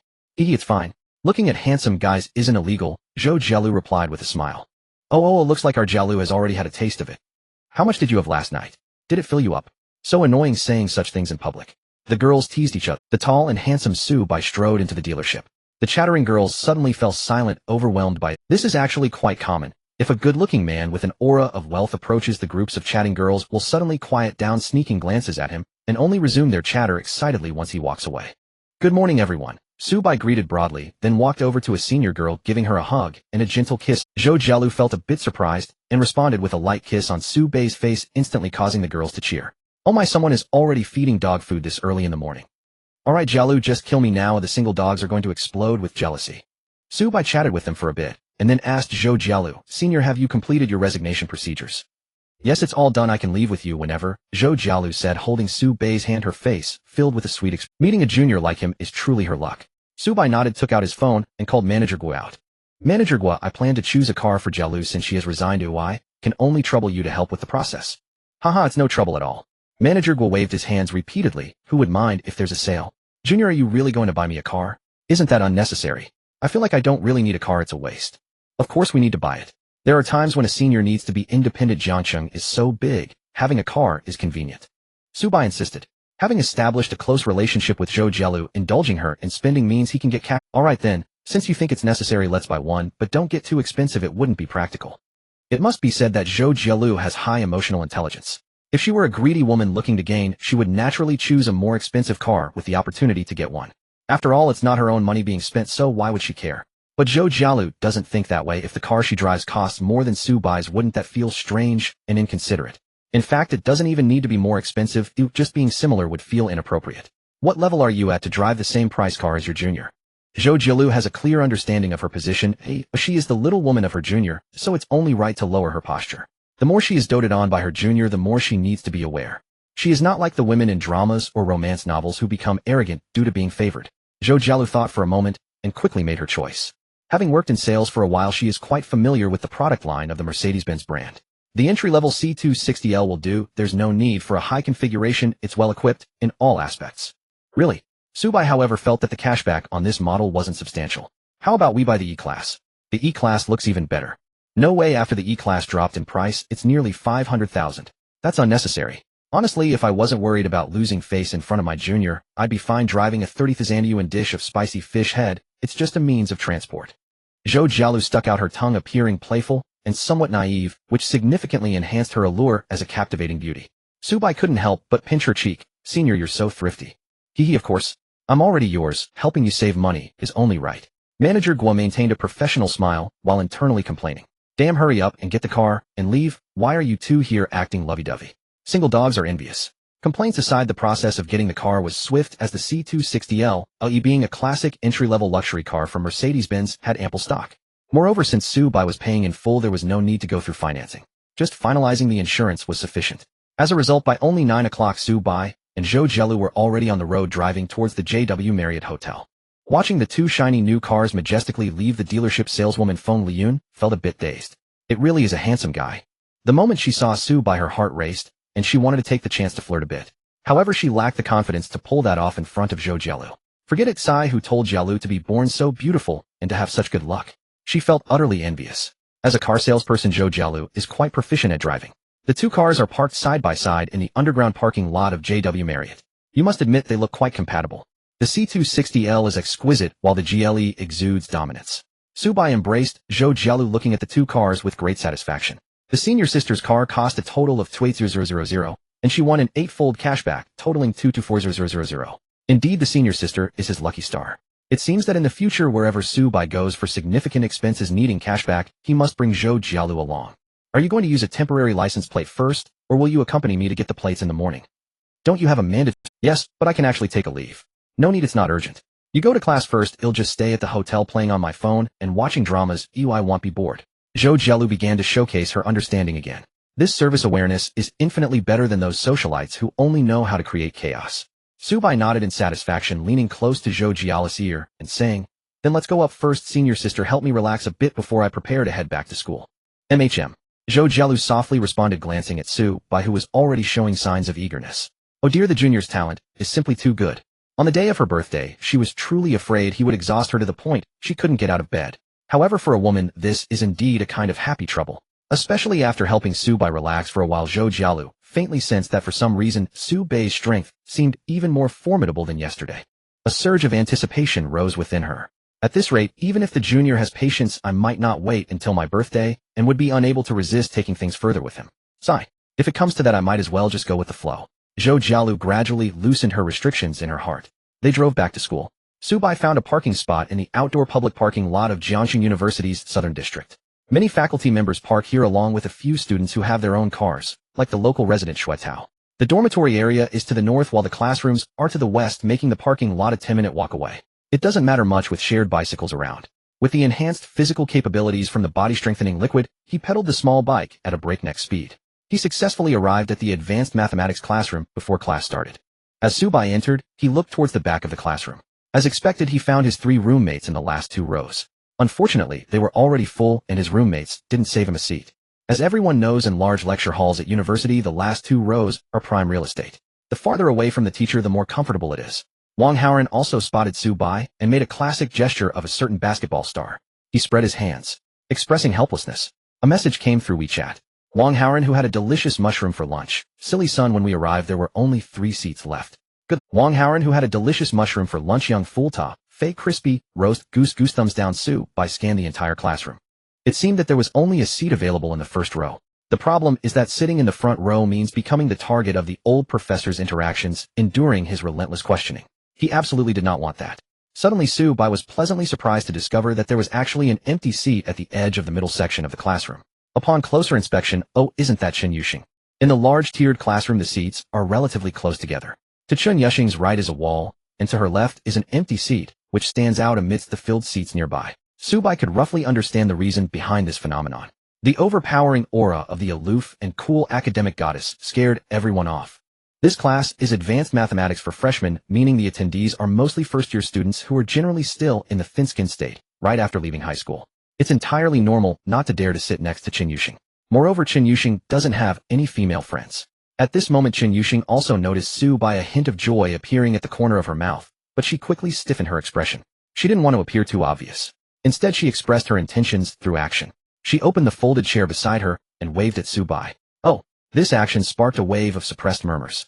A few students who were paying attention to Chen Yuxing couldn't remain calm upon seeing her actively invite the boy who just entered the classroom to sit beside her. Wait, what's going on? Isn't Goddess Chen someone who is indifferent to the world, devoted solely to her studies? Isn't she supposed to stay away from boys and focus on research? How could she actively invite a boy to sit with her? No, this is impossible. I must be seeing things. Yet the reality hit these observers like a thunderbolt. Subai naturally took a seat next to Chen Yuxing. Subsequently, Chen Yuxing leaned towards his ear and whispered, "From now on you should sit next to me in this advanced math class. I usually have no one sitting beside me." Good idea. Subai thought it was a fine suggestion, which meant he wouldn't have to worry about missing out on a good seat. In fact, the middle seats in the classroom are also quite good, as sometimes teachers give extra attention to the gifted in the last 2 rows, which is a nice surprise. The dynamic between teachers and students is always a game of negotiation. Chen Yuxing secretly breathed a sigh of relief, fearing Subai might decline. But she truly enjoys being with Subai. It feels exceptionally comfortable. She could also chat with him during class in secret, sharing interesting things she found online. Chen Yuxing, rounding up, is essentially a girl addicted to the internet, lacking interpersonal interactions in the real world, or rather she has no interest in ordinary socializing. Only Subai particularly appeals to her. Moreover, Subai is wealthy. However, since her mother fell ill, Chen Yuxing has increasingly recognized the importance of money. She had always known money was important. After all, she's just introverted, not foolish. She learned about the significance of currency in her middle school textbooks, but it's easier to intuitively experience the warmth and coldness of the world in a hospital. If I become Subai's girlfriend, I won't have to worry about the costs of treating my mother. She would receive proper care, and I wouldn't have to struggle for a living anymore. Chen Yuxing's peripheral vision caught Subai's upright posture and his handsome sunlit face, suddenly giving rise to such thoughts. Immediately after, she slapped herself mentally. What nonsense are you thinking, Chen Yuxing? It's quite unethical to pursue a relationship with such a materialistic goal, isn't it? She felt that there wouldn't be a good outcome. Moreover, even if she truly became Su Bei's girlfriend, there would be no reason to ask him for so much money to help treat her mother.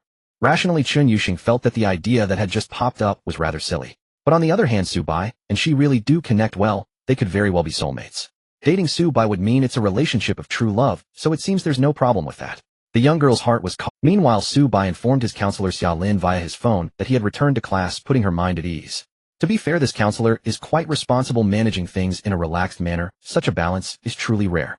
Encountering a reliable counselor is definitely a huge advantage for university life. At the back of the classroom, Chu Mingzhi stared with his dead fish eyes fixated on Su Bai, and Chun Yuxing looking. He incredulously opened his mouth and said, "Wait, this isn't right. Why would Chun Yuxing allow Su Bai to sit beside?" Regarding Chu Mingzhi's shock, Wang Haoran dismissively said, "So what? Brother Bai isn't a plague god. Oh, what's so strange about Chun Yuxing sitting next to him?" "Brother Haoran, you might not have noticed the details." Chu Mingzhi adjusted his glasses, emanating a glimmer of wisdom. It was Chun Yuxing who actively invited him over, and after Su Bai from the groove took a seat, Chun Yuxing was still whispering in his ear. Su Bai from the groove. This was too detailed. Wang Haoran was left speechless, only able to break out in a sweat. "Keep it down and don't act crazy here." Shuetao awkwardly and unhappily remarked, "If you aren't embarrassed, we still are." Shuetao was gleeful, but although Hu Yi was deeply affected, making him feel somewhat satisfied, Su Bai did indeed appear a bit too close to Chun Yuxing. Shuetao couldn't help but ask, when did these two get to know each other? In Shuetao's impression, Su Bai and Chun Yuxing hadn't exchanged a single word. Could it be that in some unknown corner they had developed some kind of connection or bond?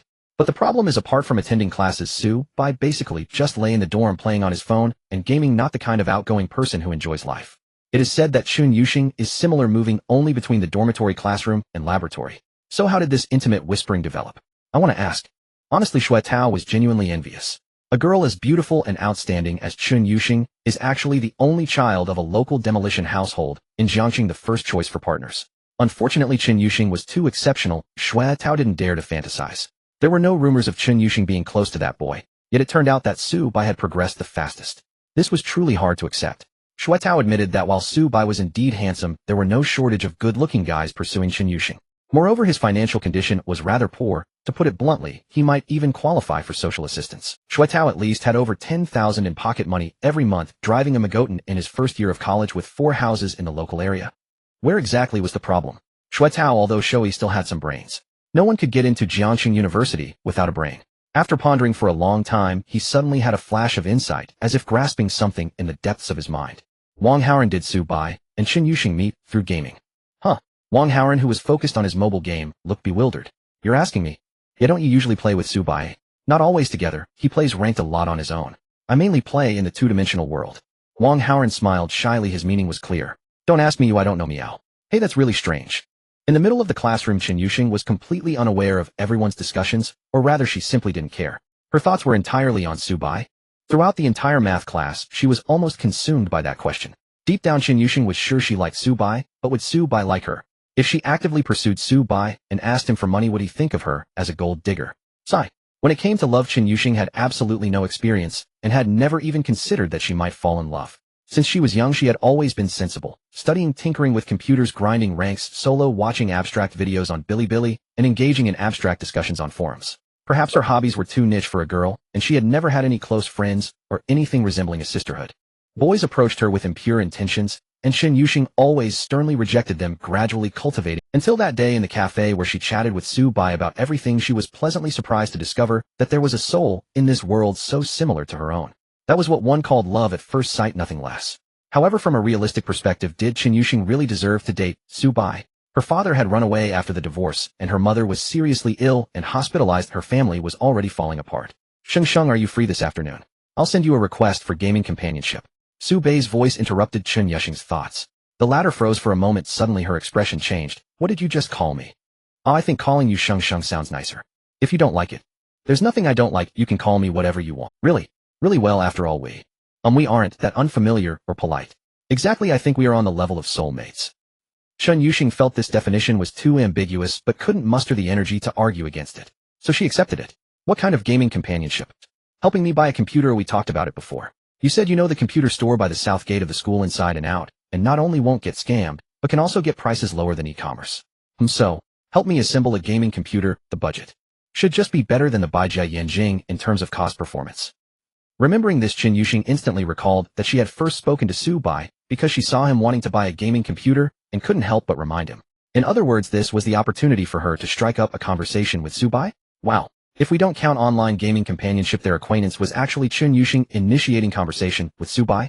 Thinking about it felt so bizarre, as she was a socially anxious person. Perhaps this was what fate meant by having a destined connection. Okay, no problem. Chun Yuxing readily agreed. The payment will be based on companionship rates, 200 per hour.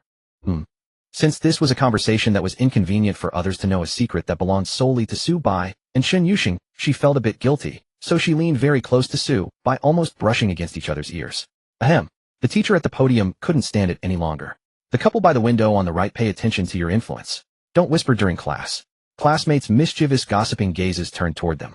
Chun Yuxing immediately felt her mind go blank with embarrassment, lowering her head to play with her fingers silent. From her neck to her ears, she was blushing bright red, beautiful to the point of dripping. As for Subai, he grinned and apologized. Sorry teacher, I got it wrong. Red bean paste is a private matter, completely unashamed. To put it nicely, he had a sunny personality. To put it bluntly, he was just a pure fool. Perhaps it was precisely because he was so shameless that he could win over Chun Yuxing. Many classmates had similar thoughts. In this scene, saying they were a couple felt completely harmonious, a match made. Moreover, after being called out by the teacher, Chun Yuxing did not distance herself from Subai. Instead, after the storm passed, the two continued to whisper to each other. At the back of the classroom, Chu Mingzhi suddenly struggled to stand up, clutching his chest and staggering out. Bro, what's wrong with you? Wang Haoran asked. Just going out for some fresh air. My heart hurts. I can't catch my breath, bro. In order to prevent an incident, Wang Haoran gallantly accompanied Chu Mingzhi to the infirmary. Clearly he was affected by the intimate behavior of Subai and Chun Yuxing. If left unattended, it might lead to trouble. The doctor at the university hospital smiled as he put away his stethoscope, saying, the young man has no major issues, just a slight weakness in his spleen and stomach. You need to avoid staying up late. He then added, to be safe, let's do a blood test. If you're still feeling unwell, he'll prescribe some moxibustion therapy. If not, you can leave. Wang Haoran couldn't understand, was the doctor practicing traditional Chinese medicine or Western medicine? It didn't matter. The important thing was that Hu Yi was fine, and that was great. Sitting on a bench at the entrance of the emergency room, Chu Mingzhi stared blankly. Suddenly he muttered, Why is Chun Yuxing so enthusiastic towards Subai? Who can say about matters of the heart? Don't think too much about it. Wang Haoran offered a word of comfort, though his thoughts were entirely different. He was aware of Bai Guess' hidden strengths. Wealthy, good-natured, and handsome, he clearly matched well with Chun Yuxing. At the southern gate of Jiangxing University, in the computer market. In this era, the computer market had evidently fallen into decline. With the rise of social media, everyone knew that unscrupulous merchants devoured people without spitting out the bones. They swindled strangers half the time and were generous with familiar faces. They boasted about i9 grade CPUs, military grade motherboards, server grade memory. All sounding impressive, but in reality, they were merely electronic waste scavenged from who knows where, assembled into computers that looked high-end, deceiving the uninformed. A computer with a cost of 600 yuan was sold for 5,006, netting a profit of 5,000. Nowadays, anyone who casually watched some informative videos generally wouldn't get fleeced at the computer market. However, Chun Yuxing was an exception. She was very familiar with the principles of hardware and software and market prices. She had also assisted Professor Luo with procurement. Thus, she could instead acquire bargains at the computer market, essentially bypassing all levels of agents, getting prices even lower than e-commerce. This was also a testament to Chun Yuxing's abilities. No wonder Professor Luo praised this freshman to everyone. Isn't she impressive? She can write code, handle procurement, and has a straightforward personality, never engaging in corruption.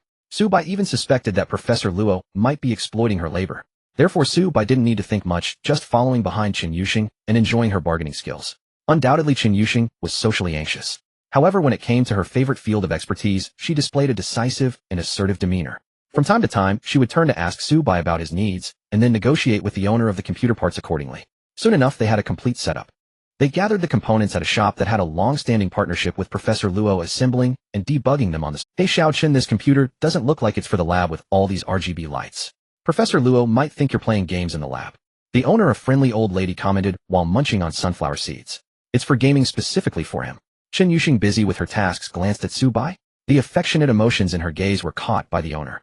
The owner didn't break the silence, but simply laughed silently. Not bad. The young man is handsome and has a good build. Being able to afford a computer worth tens of thousands, his family must be well off too. Subai was oblivious to the owner's scrutiny, focusing on watching Chun Yuxing assemble the computer. She was quite skilled. After all, she was better than Subai. Yet she claimed her hands and abilities were lacking, which was clearly just modesty. Or perhaps, comparatively speaking, her other skills were more impressive. Her so-called lack was merely in relation to herself. Why do you keep looking at me? It's fascinating watching you assemble the computer. To be honest, I never thought I'd assemble a computer with a girl before meeting you. This is pretty cool. Stop chatting and come help me. The two worked together disassembling the partition and screwing screws. During this time their fingers inevitably brushed against each other.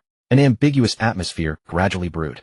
In Chun Yuxing's mind, she was constantly pondering Su Bei's words. It seemed that in Su Bei's eyes she was also a special existence. Soon the computer was assembled and lit up. Next came the installation of the operating system and relevant drivers. Everything was ready. It was time to run a benchmark to test the computer's power. The score that came out was higher than Su Bei had anticipated. Su Bei was slightly puzzled, and Chun Yuxing explained, I set up a set of overclocking parameters that will yield better performance than the standard ones. Sounds impressive. That won't explode, right? No, the power supply and cooling are more than sufficient. It can definitely handle. After all, your budget is fully utilized, and I sourced only the best parts for you. Chun Yuxing appeared very confident. The extravagant build Su Bei had initially wanted would have cost around 70 to 80,000, but Chun Yuxing said it was not cost-effective. Instead, she managed to assemble this entire setup for a whopping 100,000, which was quite outrageous. But it genuinely had stronger performance. The appearance was also appealing, embodying a technological aesthetic. It was undoubtedly the gaming rig of a man's dreams. Su Bei paid for the setup, found a cardboard box lined with plastic foam, and packed the computer to carry it to the car. The heavy desktop tower felt weightless on his shoulder. He then carried a top-tier monitor, keyboard, headset, and other peripherals, completing the entire setup. In total, he spent over 100,000, receiving about 500,000 in cashback. Where to now? Chun Yuxing asked. It can't be the dormitory. This setup's power supply can't handle the dorm's limitations. Of course not. I'm currently staying in a hotel near the school. I'll take it directly to the hotel, and when I find a long-term place, I'll move it again then. Oh, Chun Yuxing immediately thought that Su Bei's hotel must also be quite nice. Sure enough, the car drove up to the JW Marriott. Chun Yuxing recognized this hotel brand and knew it was expensive. However, when she followed Su Bei into the Riverside suite, she felt little awe at the opulence inside. This contrasted sharply with Zhou Jielu. After all, Chun Yuxing had no interest in such lavish material desires. She cared for other aspects. If the room had a pile of computing cards for AI research, perhaps Chun Yuxing would be as excited as Zhou Jielu was upon entering. While helping Su Bei set up the computer, Chun Yuxing suddenly realized that she was alone with him in his hotel room. In this regard, Chun Yuxing was always very cautious, never allowing herself to be alone with a man in a confined space. However, being with Su Bei felt so natural, her guard completely down. Chun Yuxing, who valued rigorous logic, analyzed this phenomenon and concluded that Su Bei's status in her heart was now more than just a friend. Or perhaps just as Su Bei said, soulmates. Alas, she had already fallen hopelessly for him. Chun Yuxing thought melancholically. Ding, ding. Detected level goddess. Chun Yuxing's affection for Su Bei has surpassed 80 points. Intimate relationship binding successful. Reward 1 lottery draw. Now satisfying Chun Yuxing's indulgent desires can also give the host a cashback of 10 times. Oh, this has also crossed 80 points. Su Bei wasn't surprised. After all, he genuinely felt a strong connection with Chun Yuxing. However, with a girl who had a strong sense of pride and seemed to have hidden issues in her family background, he knew he couldn't rush things. He had to take his time to woo her. The fact that she was already moved so quickly resulted in a deeply passionate romance. Thus Su Bei gently led her, saying, Sheng Sheng, I have a bold idea. What do you want to do? Chun Yuxing instantly tensed up, instinctively taking a half step back, clutching the side of her chiffon dress, with both hands resembling a pitiful figure. If Su Bei really made excessive demands of her, it wouldn't be completely out of the question to consider it. The girl's mind began to swirl with strange and daring thoughts. However, the next moment Su Bei said something completely unexpected to Chun Yuxing. How about upgrading your equipment as well? This way it would be more comfortable for you to game with me in the dormitory. Is that what you call a bold idea? What's wrong? Nothing. Chun Yuxing felt inexplicably annoyed, biting her lip, looking a bit foolish. She was angry at herself for having such a twisted thought. Su Bei was clearly very serious. So what do you think? Open Jingdong and pick out a computer. The dormitory's power limit makes a desktop impractical, and you need portability. Oh my. Don't say you don't need it. Like I said, I'm doing this to satisfy my emotional value. Think about it, if you lag while playing games with me, I would be really annoyed, right? Isn't that the case? The reasoning was indeed correct. But what Chun Yuxing was tangled up in was not this aspect. Seeing Su Bei sincerely wanting to help her choose a computer, Chun Yuxing couldn't hold back her thoughts, and blurted out, Su Bei, don't you dislike playing games in a couple's room with me? Huh? Su Bei was taken aback. What does that have to do with a couple's room? Then by changing my computer, aren't you implying you want me to play with you in the dormitory and not want to see me offline? What the hell? I don't want to see you. What a top-notch misunderstanding. Su Bei laughed in anger. You don't come every day to play with me, Liv. This is just to ensure you have good equipment to use anytime, anywhere. Your computer has quality control issues, and the after-sales service won't exchange it. Sometimes it lags inexplicably, and you've told me this yourself. Wait, Xinxing, are you implying that you actually prefer gaming in a couple's room with me? Su Bei's lips curled into a meaningful smile. Chun Yuxing felt uncomfortable all over, dropping a line of, I have something to do, I'll leave first, and hurriedly fled the Jianjing suite at JW Marriott. Oh my, not bad, Chun the scholar's shy demeanor. The girl's shyness surpasses all words in the world. Subai gained an exceptionally profound understanding of this from Chen Yuxing. Junior, I'm back. At 6 in the evening, the graceful Zhou Jielu reappeared before Subai. Not much time had passed since Chen Yuxing fled. Zhou Jielu had gone back to school for classes in the afternoon, redoing a subject she had failed previously. Some teachers keep a close eye on students retaking classes, so she had to attend. Subai took advantage of this time difference to prevent Chen Yuxing and Zhou Jielu from meeting. There was timing. It seemed like a skilled operation, but it was actually just luck. Subai didn't even know that the two were roommates. Zhou Jielu had never discussed who her roommate was with Subai. Subai's knowledge of the goddess dormitory was limited to Lu Yuan and Chen Yuxing. Upon seeing a seemingly arrogant computer added to the suite, Zhou Jielu curiously asked, "Junior, did you go buy a computer this afternoon?" "Yep, I built one that I'm very satisfied with." "Hehe, it must be great for gaming, but unfortunately I'm not very good at games. If you don't mind, you can teach me, Junior." As soon as Zhou Jielu saw Subai, she stuck to him like a parasitic soft-bodied creature. She seemed to enjoy teasing Subai, relishing the sight of him struggling to maintain his composure due to her charm. Subai keenly sensed this. It seemed that the senior had always been this way, yearning for her charm to be acknowledged, but deep down, she was a very conservative and self-respecting woman. That's why some people said she was burning. However, currently her object of recognition was firmly locked on Subai alone. The sense of happiness was self-evident. Thus Subai enjoyed another wave of senior service, comfortably lying on the sofa, while opening a drink from the hotel's fridge. Zhou Jielu was busy studying the glass bottle packaging of Evian mineral water, which always appeared in various artistic representations of luxurious lifestyles. A 330 milliliters small capacity gift pack priced at 200 yuan a bottle. If you ask about the taste, it's indeed good, but is it really worth that money? It's hard to say. After getting a bit tired of it, the two went downstairs to find a Cantonese restaurant for dinner. They had been eating a bit too greasy lately and needed to change their taste. Although the system would eliminate the negative effects of indulgence on Subai's taste buds, still leaned towards trying more different foods. Well, to be honest, Subai just liked to splurge. Foodies are like that, wanting to try everything when they have money. While eating, Chen Yuxing sent a cat face emoji. Subai didn't push too much, directly telling her that they would start gaming it. According to Subai's estimation, senior would definitely leave by 8. Sure enough, before it was even 7:30, Zhou Jielu said she wanted to go back to the dormitory to chat with her best friend and left. Mainly because she was afraid of staying late and getting lazy, thus conveniently lingering with the junior. Subai took a bath and was online promptly at 8. Today Chen Yuxing was rather silent in the game, not even using her microphone freely, only occasionally saying a short sentence. Clearly she was still in a withdrawn state. This was quite normal. According to the system, Chen Yuxing had already completely fallen for Subai. For a girl with her personality, once she had feelings, her entire mental state would inevitably undergo a strong baptism. Just give her some time. There's a saying that good things come to those who wait. Subai genuinely liked this version of Chen Yuxing. After 2 hours of gaming, just as he exited the game, Chen Yuxing messaged him on WeChat, "Yuxia, are you angry?" Subai Dabai, no. Yuxia, I'm not angry either. Yuxia, yeah, I haven't been angry at all today. I just have a sore throat, so I talk. Supai Dabai, understood. Dabai, sure. Supai Dabai, I ordered you a ROG gun god 8 plus the address is set to the nearest Sanyao station to your building. It should arrive tomorrow morning. Remember to pick it up when you get the message. Yuxia, okay. Yuxia, thank you. Their aesthetic truly resonates with each other.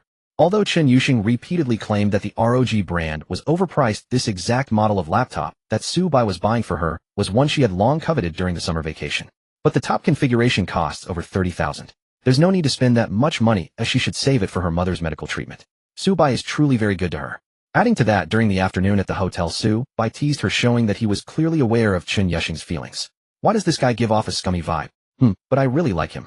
Chen Yuxing silently complained, taking her phone to bed to chat with Subai. At this moment, all 4 members of the goddess dormitory were rarely gathered. Aside from the 2 goddesses entangled with Subai and Lu Yuan, who was entangled with Subai's roommate, the 4th member was Jiang Qiran from the broadcasting and hosting department. Jiang Qiran is not very tall, yet possesses a doll-like exquisite beauty that stirs the protective instincts of any man. Having practiced dance since childhood, her grace adds an alluring charm to her demeanor. Her petite and delicate figure, complemented by modest curves in the chest area, enhances her overall charm, making her exceptionally captivating.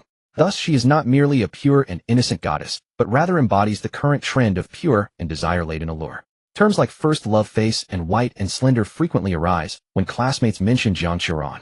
Her face is always adorned with a vibrant smile that radiates youthful exuberance, making her appear like a precious younger sister who has stepped out from a Japanese anime. In fact, among the 3 goddesses in the dormitory, Jiang Qiran has the most admirers. Chen Yuxing is too cold, and Zhou Jielu is too fiery. There is an air of unattainability about them.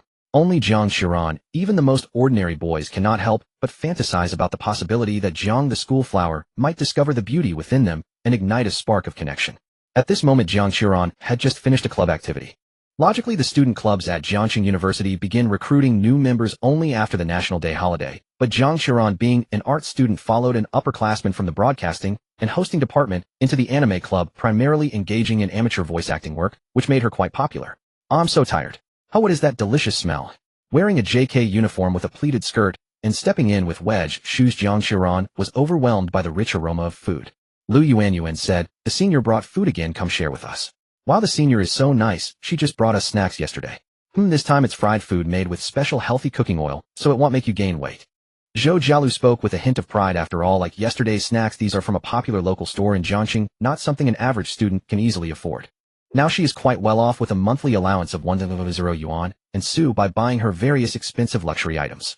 It's only natural to bring some snacks to bribe her roommates and maintain good relations. After all, jealousy is a natural human emotion. When nurtured for too long, it can lead to malice. Those with high emotional intelligence excel at diffusing such negativity. Then I won't be polite, thank you, senior. Jiang Qiren's mouth watered, yet she was very conscious of maintaining her figure, usually refraining from indulgence at night. What Zhou Jialu bought was just right for her. Surprisingly, although it was a low-fat preparation, it tasted quite good. In fact, she had been wanting to try it for a long time, but that store was a bit far from Jiangxing University, located in a bustling commercial area, and it was indeed very expensive. For instance, fried mushrooms, a common ingredient, usually sell for just a few yuan per bag in regular stores, but this shop charges 58. That being said, in Jiang Qiren's impression since starting school, Zhou Jialu was actually quite frugal with spending. Why has she suddenly changed her style? While pondering, Jiang Qiren's face showed no emotion. Occasionally some girls would slander her, claiming that this newly arrived school flower was a green tea bitch. However, most classmates find her to be a nice person, since Jiang Qiren does not dangle any boy along. In reality, it is simply because her thoughts are deep enough that she is too lazy to play the common tricks of a typical green tea. She is not an ordinary green tea. Her ambitions are far-reaching. Thus, until she encounters a truly worthy man to pursue, Jiang Qiren must maintain her persona, a pure and desire-laden two-dimensional beauty. At this moment, Lu Yuanyuan, brimming with gossip, said, "Qiren, let me tell you, our senior Zhou has already found her ideal partner." The senior is actually in a relationship. Jiang Qiren exclaimed. I met someone special. It was love at first sight. Speaking of love at first sight, Chen Yuxing, lying on the bed, couldn't help but glance this way. What a coincidence, she also experienced love at first sight. It seems that everyone's luck in the dormitory has been quite good lately. Qiren, look, this LV bag was bought for Jialu by her boyfriend. Wow, it's so beautiful, it must be quite expensive, right? Jiang Qiren feigned innocence, appearing completely unaware of luxury goods. Yes, this aligns with the persona she carefully crafted. Internally, however, she was already screaming. Louis Vuitton x Takashi Murakami Collaborative Series, Speedy Bandolier, 25. In terms of beauty, rarity, and price, it embodies every young woman's dream. When Lu Yuanyuan revealed that the bag costs 1,600 yuan, Jiang Qiren perfectly displayed a shocked expression. Her eyes widened, lashes fluttering. Oh my gosh, senior, your boyfriend is so good to you. Yes, he is quite good to me. Zhou Jialu felt a bit embarrassed from the praise. If they knew that Subai bought her 3 bags at the same price, spending over 5,000 yuan, they would be utterly shocked. To be fair, Subai's financial capacity is indeed quite astonishing. He fully satisfies Zhou Jialu's vanity and further solidifies her belief that her choice was indeed correct. Having only known him for a few hours, she gave her first kiss to Subai. It sounds a bit too desperate, but for a man as exceptional as Subai, a girl ought to chase after him. The 3 girls chattered excitedly. Chen Yuxing remained silent, observing. She truly couldn't understand why a bag could be worth so much money. It seemed like pure intellectual taxation. However, such outrageous consumer habits oddly reminded Chen Yuxing of Subai. If Subai were to buy her a bag, she would definitely prefer not to have it, and instead have the money converted into graphics cards. PFF, what does it mean for Subai to buy her a bag? They are currently merely in a soulmate relationship. With this thought in mind, Chen Yuxing opened JD.com and found the page for that 3,000 yuan laptop.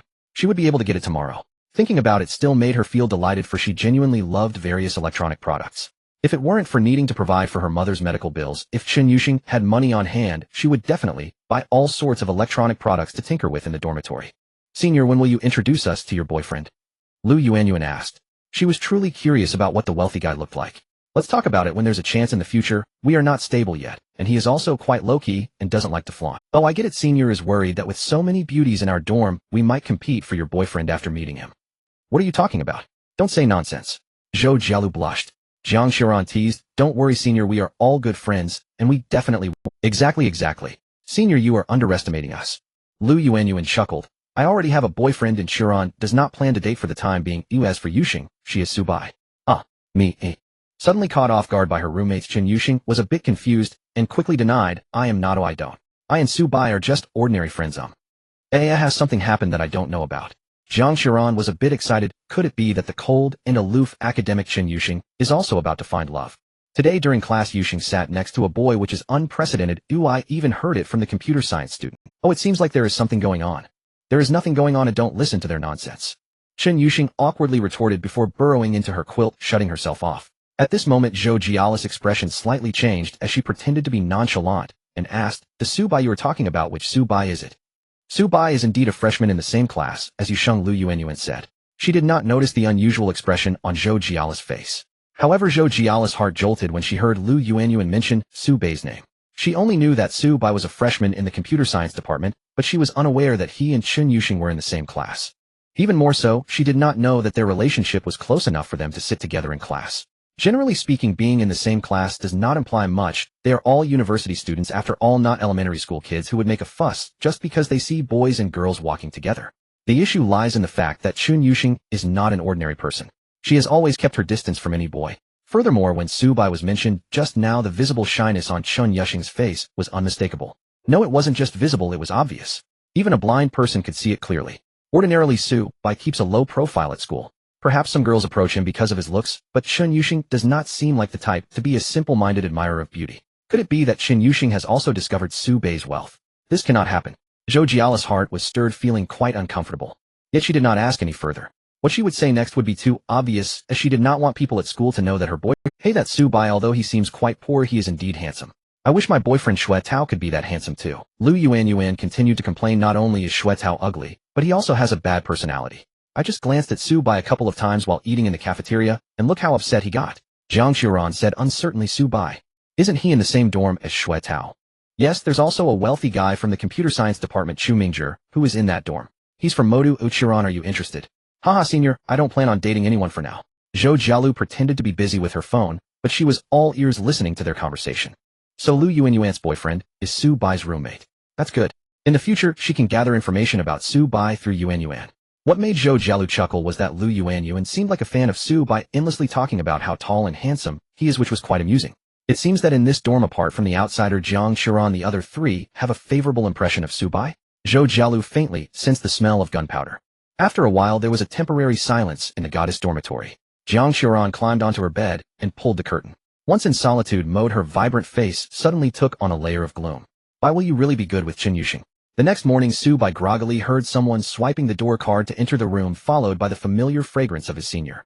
Good morning, my little junior. Opening his eyes, Su Bai saw Zhou Jialu's enchanting face right in front of him. With a gentle kiss, Su Bai opened his arms and lifted the blanket, allowing Zhou Jialu to snuggle and lying in his embrace. Today, the senior was wearing a refreshing t-shirt and a denim Aline skirt, a classic outfit for female college students during the late summer in Jiangxing. However, her figure was so perfect that even an ordinary fitted t-shirt highlighted her ample curves and her particularly slender waist, making one's blood boil. It was indeed a bit overwhelming this early in the morning. After being held by him for a while, Zhou Jialu naturally felt it and mischievously smiled, saying, "Junior, do you want some help?" "Yes, please." Details omitted. Su Bai refreshed himself in the spacious and luxurious bathroom. Through the reflection in the mirror, he saw Zhou Jialu leaning against the bathroom door, watching him, and asked, "Senior, do you have something to say to me?" "Oh, Junior, you're so clever. Just say what you want. You don't need to be reserved in front of me." Then let me ask you, do you know, why do I play games with her?" Su Bai replied candidly. "She lives in the same dorm as me. I see no wonder it's called." So when he played games with Chen Yuxing last night, the senior was actually nearby. This thought brought a strange thrill. Su Bai was very clear that he was not an exclusive man. After binding to the wealthy system, it further awakened his harem instincts. Wiping his freshly washed face, Su Bai looked playfully at Zhou Jialu, waiting for her to continue. Feeling shy under Su Bai's gaze, Zhou Jialu couldn't help but express her thoughts. She nestled back into his embrace, rubbing against him, and said in a spoiled tone, "If Junior wants to play games with a girl, I can also help you. I can learn any game that you like." Oh my, look at this service attitude. Those girls who restrict their boyfriends from playing games just because they personally don't enjoy it should come learn from Zhou Jialu. Su Bai chuckled. "I'm so touched that you have this awareness, but the matter is not as you think. When playing with Xingxing, it's not me leading her, she leads me." "Oh, she's really good at games." "Oh." Zhou Jialu even saw admiration in Su Bai's eyes. Indeed, boys tend to admire girls who are good at games, right? Not to mention Chen Yuxing is so beautiful and a top student, especially the way Su Bai referred to Chen Yuxing as Shengsheng. The roommates of the goddess dorm didn't have such intimate nicknames for her. "What's wrong, senior? Are you jealous?" Just a little. Only a tiny bit jealous." Zhou Jialu pressed her cheek against Su Bai's chest, her tone carrying a hint of melancholy. However, before Su Bai could respond, she lifted her head and gazed at him with gentle eyes, saying, "Actually, I've been mentally prepared. How could a man as outstanding as you have only one woman? I just hope to occupy a unique position in your heart. You're unique, senior. You are my first love. Really, really first love, first kiss. All belong to you." Suddenly Su Bai remembered something and laughed, saying, "And the first time for that." "That? What?" He took out his phone and opened Douyin to show Zhou Jielu his history. "Senior, you were the first beauty blogger I followed on Douyin. Although at that time your personal account had low popularity, you were just sharing daily life and occasionally posting dance videos, which were very innocent. But I was young back then, and for some reason I found you particularly charming, so I made my first mistake while watching your—" Su Bai's honest confession left Zhou Jielu speechless, her face flushed. After a long time she stammered, "Junior, why are you so naughty? So the fate between me and Senior can be said to be I am the ideal type for Senior, and Senior is mine. Oh, it seems calling you my white moonlight is not quite appropriate." After pondering for a moment, Su Bai's eyes lit up as he thought of a more fitting term. "Senior, you are my naughty moonlight. You're so annoying." Zhou Jielu was completely amused by Su Bai laughing so hard that she trembled, playfully wrestling with him. By the time she regained her senses, she had already been pulled onto the bed by Su Bai. The two gazed into each other's eyes at close range, then almost simultaneously revealed sweet smiles. "It's so good to have met you. Junior, what's on your agenda for today?" And after a cozy moment, Zhou Jielu asked. Su Bai paused to think, then replied, "Nothing scheduled. Just going with the flow. I won't need to return to campus until tomorrow afternoon." "Then, what do you have to do back at school tomorrow afternoon?" "And there's a class meeting, shouldn't take long. Afterward, we'll have dinner on campus. All this time in between belongs entirely to you." And as he spoke, Su Bai gently pinched Zhou Jialu's nose. And she smiled warmly and leaned into him, playfully whispering, "So do I. I've got nothing else planned this weekend. I'll devote myself fully to you." "Sounds great. But when you head back to campus tomorrow afternoon, senior sister, why not stop by your dorm too? Don't let romance make you neglect your best friends, or they'll accuse you of valuing love over loyalty." "Hehe, can you blame me? You're just that irresistible." And as she spoke, Zhou Jialu suddenly realized something. Su Bai had specified she returned to her dorm tomorrow Sunday afternoon. Did that mean he expected her to stay at the hotel tonight? Her skin instantly flushed with warmth. In truth be told, she did want to stay, longed to lie beside Su Bai on the same bed, to fall asleep cradled in his arms, and wake to his handsome face gazing down at her. Who wouldn't cherish such intimacy after falling deeply in love? Yet if it truly came to that, Zhou Jialu feared she might lose herself and surrender completely to desire. She preferred her first time to unfold on a day imbued with deeper meaning and significance. And after a moment's reflection, she decided to gently test Su Bai's intentions. "Junior, would you welcome me staying here tonight?" "And of course I would. I'd be delighted, if that's what you wish." Su Bai met her gaze and broke into a quiet, knowing smile. "Worried I'll lose control and claim you outright?" Truthfully, I'm feeling it too." And nestled in Su Bai's embrace, her eyes grew hazy and soft. "If you truly can't resist, feel free to devour me whenever you like." And Su Bai simply smiled, neither confirming nor denying. Zhou Senior was an exceptionally accomplished woman, devoted, perceptive, and deeply considerate towards Su Bai. And this milestone deserved nothing less than grandeur. Besides, orchestrating something spectacular, with full ceremony, lavish aesthetics, and no expense spared, would yield rich returns and sheer exhilaration. Yet watching her dazed, dreamy gaze, it was clear her emotions were already spilling beyond restraint. And for the entire day, Su Bai and Zhou Jielu remained sequestered in the hotel, watching dramas on TV, or simply savoring each other's presence. Zhou Jielu found herself growing strangely addicted. And when the indoors grew too familiar, they strolled downstairs, wandering nearby streets, sampling local delicacies, utterly relaxed and content. During an evening stroll, Su Bai led her into a Chanel boutique. "And let's get you a few outfits, something worthy of those handbags." "Yes, please. You choose. I'll wear whatever you love most." Zhou Jielu lit up. For her, shopping for clothes was far more thrilling than bags, endless combinations, infinite possibilities. Su Bai shook his head. "You choose. I'll simply admire. Anything you love we'll buy." And you're so kind. Hearing his generous declaration, Zhou Jielu remained grounded, her intuition already sketching the contour. Clothing and accessories should match in caliber, selecting 4 or 5 ensembles across diverse styles, each costing tens of thousands to over 100,000 yuan. Placed their total budget between 500,000 and 1 million yuan. She jotted the estimate in her phone's notes app and showed it to Su Bai, who nodded approvingly. "Let's proceed as planned." And got it. Zhou Jielu skipped off, radiant with excitement. And watching her joyful, springing figure, Su Bai nodded, satisfied. Senior sister Zhou possessed genuine taste in spending, a rare virtue. After all, once bound to him, her indulgences became his own, and every extravagance yielded exponential returns. Don't scoff. Spending well is itself an art. Countless newly wealthy individuals squander fortunes on bizarre, tasteless purchases, overpriced feng shui ornaments, exorbitant health supplements. And yet Zhou Jielu possessed another vital quality: restraint. Some women insatiable and opportunistic seize upon a man's open-ended offer, choose anything, and ruthlessly exploit it, stripping him bare. Zhou Jialu was not one of them. She intuitively discerned Su Bai's unspoken expectations, honoring her own desires while aligning seamlessly with his. Intelligent. And truly living as a magnate means sharing life with a woman whose brilliance matches her grace. Su Bai paid the full sum for the clothing in a single transaction. He wondered whether this purchase might trigger a major multiplier in his return reward, a windfall beyond expectation. And indeed fortune did not disappoint. In following this expenditure, Su Bai's balance surged past 10 million yuan. It paled beside the fortunes of true tycoons, but for an idle freshman, it was more than enough to live lavishly, luxuriously, without restraint. After finishing their shopping, it was already late. Su Bai returned to the hotel and booted up his laptop, ready to team up with Chun Yuxing for a gaming session. And she'd already received the new laptop he'd gifted her, even filming a short unboxing video back in her dorm. From their daytime chat logs, it was evident Chun Yuxing adored the device, far more than she'd ever admitted. Just days earlier, she'd even cautioned Su Bai against buying such an extravagant money pit. Yet now that she owned it, she treasured it fiercely. And clearly she'd always loved the brand. She'd simply deemed it too costly to pursue. Ah, how remarkably thoughtful the women around him were. And, are you going to game with Yuxing now, Junior? And, yes, we'll use voice chat. Understood. I'll stay silent so Yuxing won't suspect another woman is nearby. Hee. And your awareness is truly exceptional. Of course, you've already spent over 1 million yuan on me these past few days. Such a formidable man demanding exclusivity would be utterly unrealistic. As for me, I'm yours, my role. A moonlit enchantress. Yes, that suits me perfectly. And with that she pressed a tender kiss to his lips, then slipped quietly into the bedroom, closing the door behind her. So Su Bai could focus undisturbed on his gaming session with Chun Yuxing in the Riverside Suites living room. Su Bai felt a fleeting daze, not just from Zhou Jialu's thoughtfulness but from the startling realization in just a few days he'd already spent 1 million yuan on her. A quick mental tally confirmed it: handbags, clothing, and a Mercedes-Benz C-Class. 9 million yuan. How many years would an ordinary person need to save that sum? Graduates in Jiangxing typically earned 5,000 yuan monthly. With sluggish wage growth and modest year-end bonuses, an average annual income hovered near 112,000 yuan, meaning 9 years of frugal, relentless saving.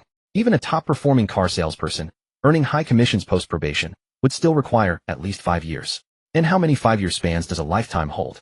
Especially when considering the irreplaceable bloom of youth, the very years most precious to a woman. And suddenly Zhou Jialu's complete lack of objection to Su Bai gaming with another girl seemed entirely unsurprising. After all, he gave so much. In the bedroom, Zhou Jialu pressed her ear against the door crack, faintly hearing Su Bai's voice as he played games outside. He was quite excited, just as she remembered boys to be when gaming. It seemed that the junior also had aspects similar to his peers, which made Zhou Jialu find him adorable. After all, most of the time Su Bai appeared overly mature and composed, so it was nice to see him occasionally exhibit a youthful side. When it came to gaming, Zhou Jialu admitted she could not compete with Chun Yuxing. She had known from the start of the semester that this junior girl in the dormitory was quite skilled at games. Since that was the case, she decided to let Su Bai play with her. One should not be too greedy, or at least in terms of fashion shopping. In drills, Zhou Jialu was confident she held the upper hand. Wow, Sheng, your gameplay tonight is incredible. It feels like you've leveled up compared to before. Su Bai couldn't help but praise after getting a couple of kills while playing with Chun Yuxing. Oh really? Chun Yuxing was a bit uncertain as she didn't feel any different. You definitely have. It feels like you've touched the threshold of a professional player. It might be because of the new equipment. This computer is indeed good. It doesn't drop frames at all, and my eyes don't get tired even after staring at the screen for a long time. Right? I told you I would get you a good computer. Your eyes are so beautiful, it would be a shame if you became nearsighted from staring at the screen too much. At that moment, Chun Yuxing was in the study room of Dormitory Building 2, playing games. Every building at Jiangxing University had a study room, and during exam periods they were usually crowded. But now that the semester had just started and exams were still far off, there were very few people, making it a suitable place for Chun Yuxing to play games at night. Hearing Su Bai compliment her eyes made her feel a rush of shyness. She had heard similar cheesy remarks from other boys before, but at that time she found them disgusting and felt a pure sense of resistance. This time, however, it was completely different. Not only did she not dislike it, but she also felt sweetly pleased and proud. Su Bai liked her appearance. That meant Su Bai must have feelings for her in that regard too. Thinking carefully, when Su Bai spent money on her claiming it was for emotional value, was it really just that? Among other things, there was surely also an intention to flirt with her. Becoming a couple with Su Bai? That sounds interesting. Chun Yuxing's lips curled into a genuine smile.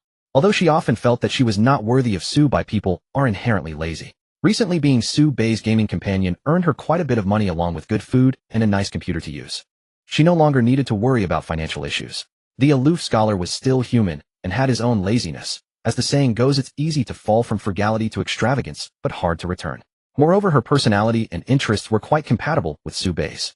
In her heart, Chen Yuxing gradually began to harbor mischievous thoughts about Su Bai. After 3 hours of gaming as a companion, just as she was about to log off, Chen Yuxing suddenly said in the voice chat, "Su Bai, can I stop calling you Su Bai and use another name instead?"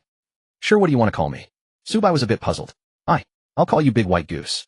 "Ha ha ha, no, why do you think it sounds bad?" "No, you know I've always liked the big white goose as a creature." "Why is that?"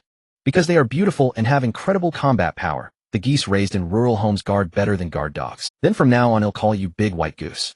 After a pause, Chen Yuxing said seriously, "Good night, Big White Goose." Then she exited the voice chat. Su Bai was momentarily stunned before smiling and shaking his head. "Ha Jixing, you rascal." As her other self in the world, Su Bai could easily guess Chen Yuxing's thoughts. The unique nickname signified an increase in intimacy. Since Su Bai called her Sheng Sheng, she couldn't just call him by his ordinary name. For Chen Yuxing, this already seemed to be a proactive hint. Well, for someone with social anxiety, this was quite proactive. In a good mood, Su Bai went to the bathroom for a shower, wrapping himself in a towel as he walked into the bedroom, only to find Zhou Jialu sitting against the headboard playing on her phone. Surprisingly, she had already changed into her pajamas. The purple strap nightgown was incredibly alluring. The semi-transparent design with its hazy allure paired with Zhou Jialu's curvy figure was simply stunning. What captivated Su Bai even more was that Zhou Jialu seemed to have set a trap, striking a sexy pose on the bed, her enticing doe-like eyes fluttering at him. Su Bai stood stunned for a few seconds before expressing his feelings outright. "Senior, you're so hot." "Oh my, what are you saying? That's so embarrassing." Zhou Jialu could hardly hold herself together and quickly dove under the covers. The teasing action had already consumed a lot of her courage, and she couldn't maintain it for long before becoming shy again. This was mainly because Su Bai had just finished showering, his upper body bare, covered only by the towel around his waist, exuding an alluring masculine scent. The shock this scene brought to Zhou Jialu was no less than the impact of her nightgown on Su Bai. However, how could Su Bai let her off easily? Su Bai nimbly dove into the blanket. Ding. Host detected. This is truly indulgent. Even for a first-time relationship, such reckless behavior was excessive. Reward draw chances 1. Checking the system panel, he had already accumulated 3 draw chances. Su Bai planned to save up for a few more draws to have a chance for a continuous draw, enjoying a thrill. At this moment, he was embracing Zhou Jialu, who was lying on him, her breathing clearly a bit labored. What she did not know was that the system would automatically eliminate the negative effects of indulgence for Su Bai. This meant that no matter how reckless he was, Su Bai could always maintain his optimal energy state. Zhou Jialu found it hard to catch her breath, and was clearly in a state of complete surrender. Yet after a short while she felt Su Bai's fighting spirit rising once again.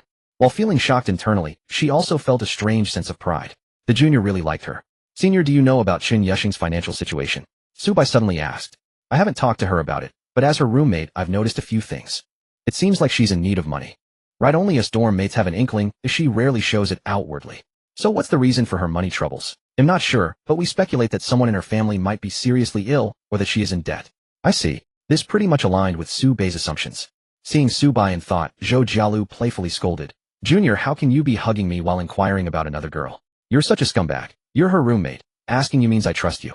"I don't care, scumbag, scumbag." Zhou Jialu playfully hit Su Bai, lightly adopting a cute demeanor. This senior really knew how to act spoiled. Su Bai feigned anger, saying, "Looks like the intensity of the drills isn't enough." No. Zhou Jialu quickly begged for mercy. "I don't have any strength left. Will please spare me, Junior." "Are you still calling me Junior while begging for mercy?" Zhou Jialu adjusted her mood before shyly calling out, "Hubby." That single word went straight to Su Bai's core. Ignoring the senior's pleas, Su Bai pulled her into another drill. Only then was he finally satisfied. At this point, Zhou Jialu was utterly unable to withstand it, mumbling incoherently as she clung to Su Bai's arm, eventually drifting off to sleep, entering a sweet dream. Coincidentally, Su Bai was also feeling a bit tired, so he embraced the senior and closed his eyes. This was the first time Su Bai had slept while hugging a girl. The experience was exceptional. In the early morning, Zhou Jialu gradually awoke from her fatigue. What she called fatigue was actually a refreshing sensation akin to having enjoyed a vigorous workout and then indulging in a deep sleep. Habitually rolling around in bed, she found herself atop a warm and sturdy body. The alluring scent of male hormones instantly roused Zhou Jialu, prompting her to open her eyes. She remembered that she had slept with her junior last night. Hee. Gazing at Su Bai's face, which was so close, Zhou Jialu's expression softened with affection. With a multitude of emotions, she reflected. Just a week ago, Zhou Jialu was still worrying about whether she could secure a position after graduation, what job she would find if laid off, and whether she should pursue further studies or take the civil service exam. In short, all were questions of survival. Jiangxing University is indeed a prestigious 985 institution, but the job market for liberal arts and marketing is quite dismal, especially given the current climate of significant layoffs in positions related to liberal arts, let alone hiring newcomers. Yet in just a week, she found herself lying on a hotel king-sized bed that cost nearly $2,000 a night. Beside her was a man who had spent over $1 million on her in just a few days of acquaintance. Before even graduating, Zhou Jielu had already acquired a limited edition handbag worth over $100,000, a high-end Chanel outfit, and a sleek Mercedes-Benz C260L. Oh my, could this be a dream? Suddenly feeling inexplicably nervous, Zhou Jielu reached out to pinch Su Bai's face. Huh, Junior, does your face hurt? Not really, what's up? I suddenly feel so happy that I'm afraid this is all just a dream. Su Bai, still groggy from sleep, took a few seconds to process before bursting into laughter. What's so funny? Is it that amusing? Senior, you're just too cute, huh? Zhou Jielu, feeling embarrassed and angry, dove under the covers only to have Su Bai pull them back to tease her. As they playfully tussled, they naturally transitioned into the morning rehearsal segment. In the past, Zhou Jielu had heard some female friends talk about demanding financial support from their husbands after marriage, and some even strayed due to unmet desires. Back then, Zhou Jielu found it hard to believe that such things could be so alluring.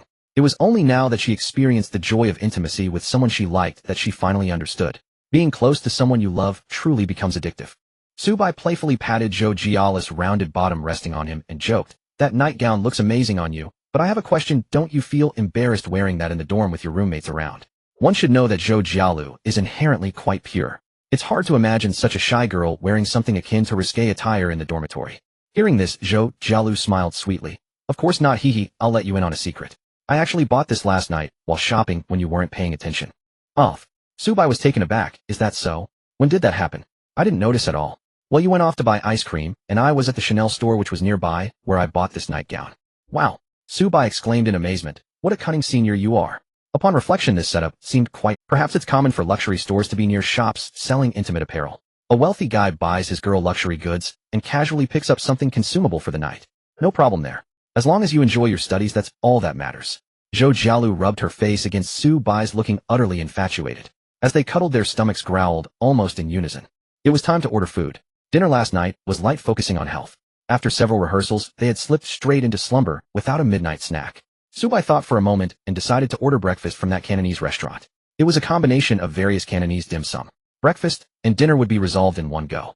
Perfectly, the restaurant had goji leaf and pig liver soup, so Su Bai ordered 2 servings for both of them to replenish their strength. Although the system would negate the negative effects of indulgence, there still felt like a deficit on a psychological level. Moreover, opting for nutritious food would always be beneficial for the body. In the afternoon, Zhou Jielu was the first to drive away from the hotel. Su Bai needed to return for a class meeting, which naturally required some preparation, at the very least to take a shower and wash away her scent. After all, she was going to meet Qin Yuxing. So Zhou Jielu dutifully reserved some time for Su Bai to be alone. Just as she arrived at the underground parking lot and got into the Mercedes-Benz C260L, her phone rang. It was her roommate Lu Yuanyuan calling. "Hello Jielu, where are you right now?" "I'm still outside, should be back at school soon." "Is something wrong?" Zhou Jielu sensed a hint of urgency in Lu Yuanyuan's voice. There must be some unexpected situation. "Senior, do you remember Zhang Kong from the finance department? He's the one who used to bother you in the student council. I remember what happened to him. Last night he somehow found out that you stayed out overnight, and he went crazy insisting on meeting you. I'm currently talking to him on WeChat, trying to keep him calm. Originally he wanted to come to our dorm building, but I suggested we meet somewhere else. Yes, we should definitely change locations. It's not good to meet downstairs the dorm." Zhou Jielu took a deep breath, showing no signs of panic as she arranged. "Yuanyuan, thank you for your help, it's really... Here's the deal, tell him to meet me at the parking lot in the south area of the school. I'll clarify things with him there." "Okay, senior, I'll head over right away." After hanging up, Zhou Jielu shook her head helplessly. Zhang Kong from the finance department was someone she had worked with in the student council, so they could be considered colleagues. This guy came from a family with a bit of money and acted quite pretentious. When he first met Zhou Jielu, that lecherous gaze revealed his sordid intentions. He kept insisting that Zhou Jielu should be his girlfriend, brainwashing her by saying that girls should capitalize on their beauty, while Young implying that he, Zhang Kong, was the perfect opportunity for such. However, Zhou Jielu felt no attraction to him and had firmly rejected him many times, yet Zhang Kong remained undeterred. This time he must have heard about her relationship from girls in the neighboring dorm. Knowing she was in a relationship and had stayed out overnight must have enraged him. Sure enough, as Zhou Jielu had speculated, when she arrived at the parking lot in the southern area of the school, she saw Zhang Kong standing by the roadside, looking furious, speaking to Lu Yuanyuan beside him. Lu Yuanyuan's expression was also unfriendly. After all, she was no pushover.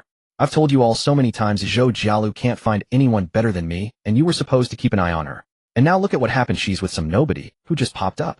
Oh, this is such a waste." Zhang Kong rubbed his head in frustration. Lu Yuanyuan found his antics amusing, saying, "Dude, are you out of your mind? What do you mean she can't find anyone better than you? You really underestimate our Jielu. Isn't that the case?" A girl from a rural area, not even studying a profession that earns money, nearly failing her courses. In this day and age, an average 985 graduate in Jiangsheng is nothing special. Zhang Kong showed no restraint in his disdain. With my conditions, I'm already among the top-tier guys willing to genuinely date her, you know. Sure, there might be some very wealthy men who wouldn't mind being her short-term lover, but that's a completely different nature. Sai, I genuinely want to be with her. Speaking, Zhang Kong patted the engine hood of the car behind him. A Huachin BMW 320. It was a bit old, passed down from his father. But so what? After all, it's still a BMW.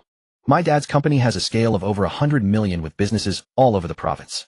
I had a BMW right after graduation and could afford to buy a wedding house in full. With these conditions, what could Zhou Jielu possibly be dissatisfied with? But no one says that the senior sister must like you. Lu Yuanyuan rolled her eyes. This person was so down-to-earth, feeling that his perspective was no better than Shuetao's. Sai, I guess Zhou Jielu temporarily met a handsome guy and was blinded by the allure of male beauty. Once she truly steps into society and gets beaten down by it for 2 to 3 years, she'll realize how wrong her choice was, and that she shouldn't casually give away her precious first time. Zhang Kong kept rambling on. A brand new Mercedes-Benz C260L smoothly parked in the adjacent spot. It was parked a bit crookedly, but it was done in one go, looking quite stylish. Then the car door opened, and Zhou Jielu stepped down in high heels, holding a pack of tissues gifted by the dealership, tossing it towards Zhang Kong. Smack! The tissues hit Zhang Kang's face, and since it was made of hard cardboard, it hurt, making Zhang Kong scream. Who is this brainless person? Who I choose to be with and who I give my first time to has nothing to do with you. Zhou Jielu strutted over, pointing at Zhang Kang's nose, scolding, "You're just a stray dog by the roadside. Normally, I can't be bothered to pay attention to you when you bark, but now you're getting too close for comfort and want to affect my normal life, huh? Get lost." Zhang Kong shrank his neck in response. After all, she was a woman who could maintain her virtue in a 4S dealership sales position, never letting anyone take advantage of her. It was impossible to achieve this without a fiery personality. Gentleness is reserved for husbands. To deal with such a shameless dog, one must strike hard. Zhang Kong, stunned by Zhou Jialu's imposing presence, took a while to regain his senses and said in disbelief, "Zhou Jialu, do you dare hit me?" "I'm hitting you. Let this serve as a lesson. Stay far away from me from now on. If you come to bother me again, I will hit you again." Zhou Jialu sneered. "Hey, you poor guy from a rural area in another province, who gave you the guts to act so wild? Do you believe I can pull some strings to make it hard for you to graduate?" Seeing that Zhou Jialu was giving him no face at all, Zhang Kong broke down, completely tearing off the mask, even beginning to threaten her coldly. But Zhou Jialu was completely unfazed, sneering. "Who do you think you are? What's so great about having a bit of money? Driving a second-hand BMW, you think you're something special?" Speaking of which, Zhou Jielu raised her LV handbag, waving it in front of him. "Your car could be sold, and wouldn't be able to buy me this bag. Haha, are you dreaming?" Zhang Kang's smile suddenly froze, for upon closer inspection, he realized this bag looked somewhat familiar. Instantly, he recalled that a girl from the Atmosphere team had mentioned this bag while he was flirting with girls in a bar last month. Later, Zhang Kong had asked that girl out shopping, and she had taken him to the LV counter to look at it. It was exactly the same as the one in front of him. Zhang Kang's first reaction was that it was a knockoff, definitely fake. However, looking at the clothes Zhou Jielu was wearing, she was dressed head to toe in Chanel, and not the basic styles that college girls buy for the sake of appearances. His heart, could it be that Zhou Jialu's boyfriend is actually quite capable? Then Zhou Jielu pointed at the Mercedes behind her and said, "This car was also bought for me by my boyfriend." "Haha, bought you a car? I see it's registered under the company name temporarily lent to you, right?" Zhang Kong was still, "Don't believe it. Come, let me show you what real rich guys do when they chase girls." Zhou Jielu pulled out the big green book from the car, the ownership certificate, clearly stating her name. When the big green book was slapped on Zhang Kang's face, his expression turned completely grim. Now it was impossible not to believe. Zhang Kong was horrified. What kind of situation was this? A car worth 300,000 was bought just like that. Zhou Jielu had been single for a long time, and her boyfriend probably hadn't been in the picture for long either. The car, the clothes, the bag. Just this entire outfit alone was worth several $100,000. It wasn't surprising that she could attract a guy. If Zhang Kong dared to spend his parents' money like this, he would probably get beaten to death. At this moment, Zhang Kang's face changed rapidly, a mix of defeat and jealousy. Through gritted teeth, he said, Zhou Jielu, I didn't misjudge you. You're just a gold-digging bitch. The only reason you're ignoring me is that I'm not rich enough. So what?" To Zhang Kang's surprise, Zhou Jielu was completely unfazed by his harsh words, calmly stating, "I am a gold digger, but I am very loyal to my husband. I don't mess around or cheat. It's you, Zhang Kong, who I know about. You flirt with the subordinates of the student council and go to bars to meet people. I think you're the real bitch. Stay out of my sight from now on. Ooh, I'm not interested in you. Your pride of having a BMW is not even comparable to the casual car my husband bought me. If you continue to pester me, my husband won't sit idly by. You know his temper is much worse than mine." After saying this, Zhou Jielu ignored Zhang Kong any longer and elegantly turned to get into the car. Zhang Kang's face turned pale, but he dared not retort.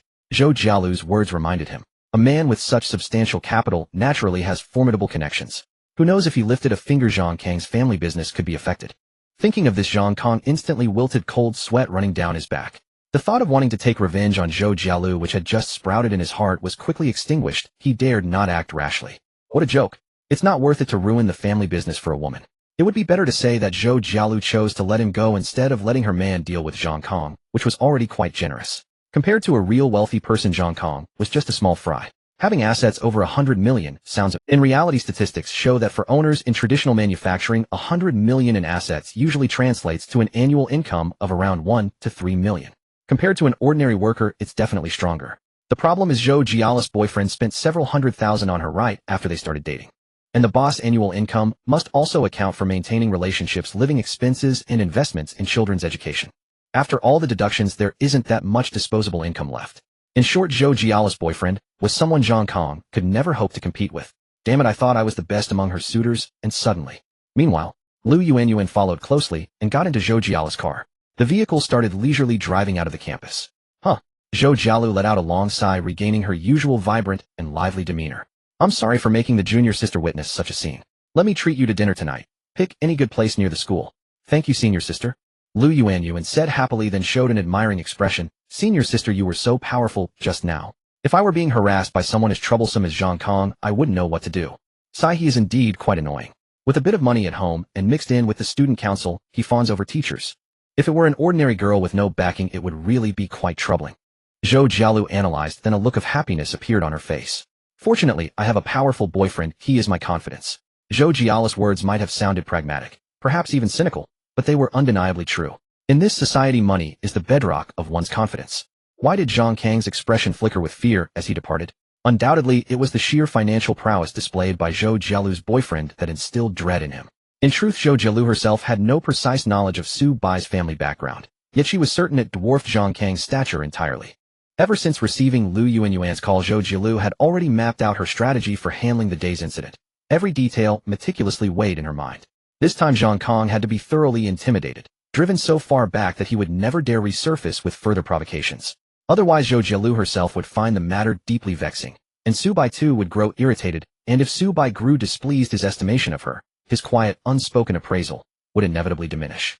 That appraisal centered squarely on social acumen. The wealthy are no fools. They place immense value on a woman's emotional intelligence. Zhou Jialu intended to bind herself to Su Bai for life, to remain at his side basking in enduring prosperity and privilege. Yet how could she possibly claim such a position if she couldn't even resolve an encounter with a petty man like Zhang Kang, unaided and decisively? What right then would she have to sustain Su Bai's affection over time? Though her face and figure were undeniably exquisite, mere physical perfection, like a flawless vase, is hardly rare in this world. What is rare is someone like Su Bai, young, affluent, strikingly handsome, and endowed, quite frankly, with exceptional vitality in matters of intimacy. Fortunately, this affair had been swiftly and deftly resolved. A quiet pride stirred within Zhou Jialu. Indeed, her years of internships during university, honing interpersonal instincts, mastering the art of negotiation, had proven invaluable. She knew precisely how to engage others, and how to manipulate a despicable man like Zhang Kang. She also owed gratitude to junior Lu Yuanyuan, who had stepped in promptly to support her. Glancing sideways at Lu Yuanyuan, Zhou Jialu said warmly, "Thank you, junior. You handled yourself admirably today." Honestly, I didn't do much. It was all thanks to senior sister. Still, now that you've publicly humiliated Zhang Kang, might he retaliate behind your back? Spread malicious rumors, perhaps? Lu Yuanyuan suddenly recalled this possibility and voiced her concern. It doesn't matter. He won't dare overstep. At most, he'll whisper half-truths and chase shadows. Zhou Jialu replied lightly, "I couldn't care less about such trivialities. My reputation has never been pristine, not since high school, and I long ago ceased caring what others think. On the contrary, I'd welcome it if Zhang Kang rushed off to broadcast my story. Let everyone know I'm being lavishly supported by a magnate." In this regard, Zhou Jialu stood starkly apart from ordinary young women. She embraced materialism openly, unapologetically, just imagining crowds hurling vulgar epithets at her, depicting her as the pampered consort of a tycoon, while seething with envy yet powerless to act, sent a faint flush across her cheeks and drew a soft, satisfied hum from her lips. This was in fact one of her peculiar sources of exhilaration, the thrill of being cherished and sustained by a man of formidable strength. As for becoming Su Bai's devoted possession, that brought her profound security. At heart, she was precisely this kind of woman. Fierce and unyielding, outwardly tender and dependent in. Compared to those hypocritical socialites who spent lavishly on men while loudly proclaiming themselves independent women, Zhou Jialu's candid authenticity was nothing short of refreshing. Senior sister, your inner strength is extraordinary. I truly admire you, Lu Yuanyuan declared, her admiration utterly sincere. Oh, enough flattery. You're making me blush. Let's just open Mate 1 and decide what to order. Meanwhile, Su Bai drove back toward campus. Along the way, he picked up some snacks, planning to enjoy them in his dormitory that evening. He'd be gaming with his friend Wang Haoran later and intended to spend the night there. Though senior sister was delightful, one couldn't cling to her like conjoined twins. Life demanded variety and breadth. Due to this delay, he missed the dramatic confrontation between senior sister and Zhang Kong entirely, never arriving at Jiang University's South Campus parking lot in time. The class meeting was scheduled in a classroom within one of the teaching buildings. Counselor Xiaolin had reserved the room for exactly one class period, and students simply needed to arrive at the appointed time. In the class WeChat group, Xiaolin announced she would finalize all arrangements from now until the National Day holiday, and confirmed the next meeting would take place in October. Su Bai admired her efficiency, decisive no-nonsense, and impeccably organized. Inside the classroom, Xiaolin sat on a stool behind the podium, holding an older model iPad displaying academic papers, an image of scholarly gravitas. Counselor Xia, how diligently you work, even attending our class meeting while immersed in research. Clearly this year's departmental graduate scholarship belongs to you alone. Shuetao entered, spotted Xiaolin reviewing papers, and instantly plastered on a fawning smile, launching into effusive praise. Xiaolin frowned slightly, replying dryly, our department enjoys relatively generous funding. Graduate scholarships are standard for most students regardless of academic distinction. Oh, haha. I see, I wasn't aware of that. Shuetao chuckled awkwardly, then added, well then, may you ascend further. Perhaps win that Young Scholar Award. The Young Scholar Award is reserved for faculty members with formal teaching appointments, not applicable to me. Xiaolin sighed, exasperated yet amused enough digressions. Please take your seat. Yes, counselor. Having failed twice to land a compliment, Shuetao flushed with embarrassment, but obeying his counselor, he sheepishly retreated to a rear seat. Meanwhile, the ever-resourceful Wang Haoran had already launched a second gaming session and cleared 3 dungeons, a feat worthy of awe. Yesterday, a new gacha banner had dropped in a game. Wang Haoran mentioned it casually on WeChat, and Su Bai immediately invested tens of thousands of yuan. Money truly held no weight for him. Astonishing. Truly, serving as Su Bai's dedicated grinder was the wisest choice, far more thrilling than playing one's own account. Chu Mingzhi wore premium international brand in-ear headphones, lost in a rapturous immersion in classical music, his expression one of transcendent bliss. Shuetao glanced left and right at his 2 roommates and shook his head. So immature, utterly oblivious to the subtleties of human interaction. Counselor Xiaolin was still unfamiliar with the class. This was the perfect opportunity to make a strong impression and secure her recommendation for the Youth League Committee next semester. This was Shuetao's plan. As a mature local student, he believed in shaping his university life with foresight, not only the Youth League Committee, but also the student union, various clubs, exchange associations. Life must be richly textured. At the very least, one's WeChat moments should radiate substance and sophistication. Shuetao readily admitted his fondness for the spotlight, his ambition to become a campus icon, thereby gaining access to women of higher social caliber. Lu Yuanyuan was promising, but Shuetao craved something even better. As he fantasized about dominating campus life for the next 4 years, Su Bai walked calmly through the front door of the classroom. Instantly, the few female students present turned their gaze upon him, each sensing almost instinctively the subtle, yet undeniable transformation radiating from his presence. Girls tend to be extremely sensitive about many things. For instance, the changes in a man's demeanor. The gender ratio in the computer science department is somewhat exaggerated, with only 6 girls among 25 students in the class.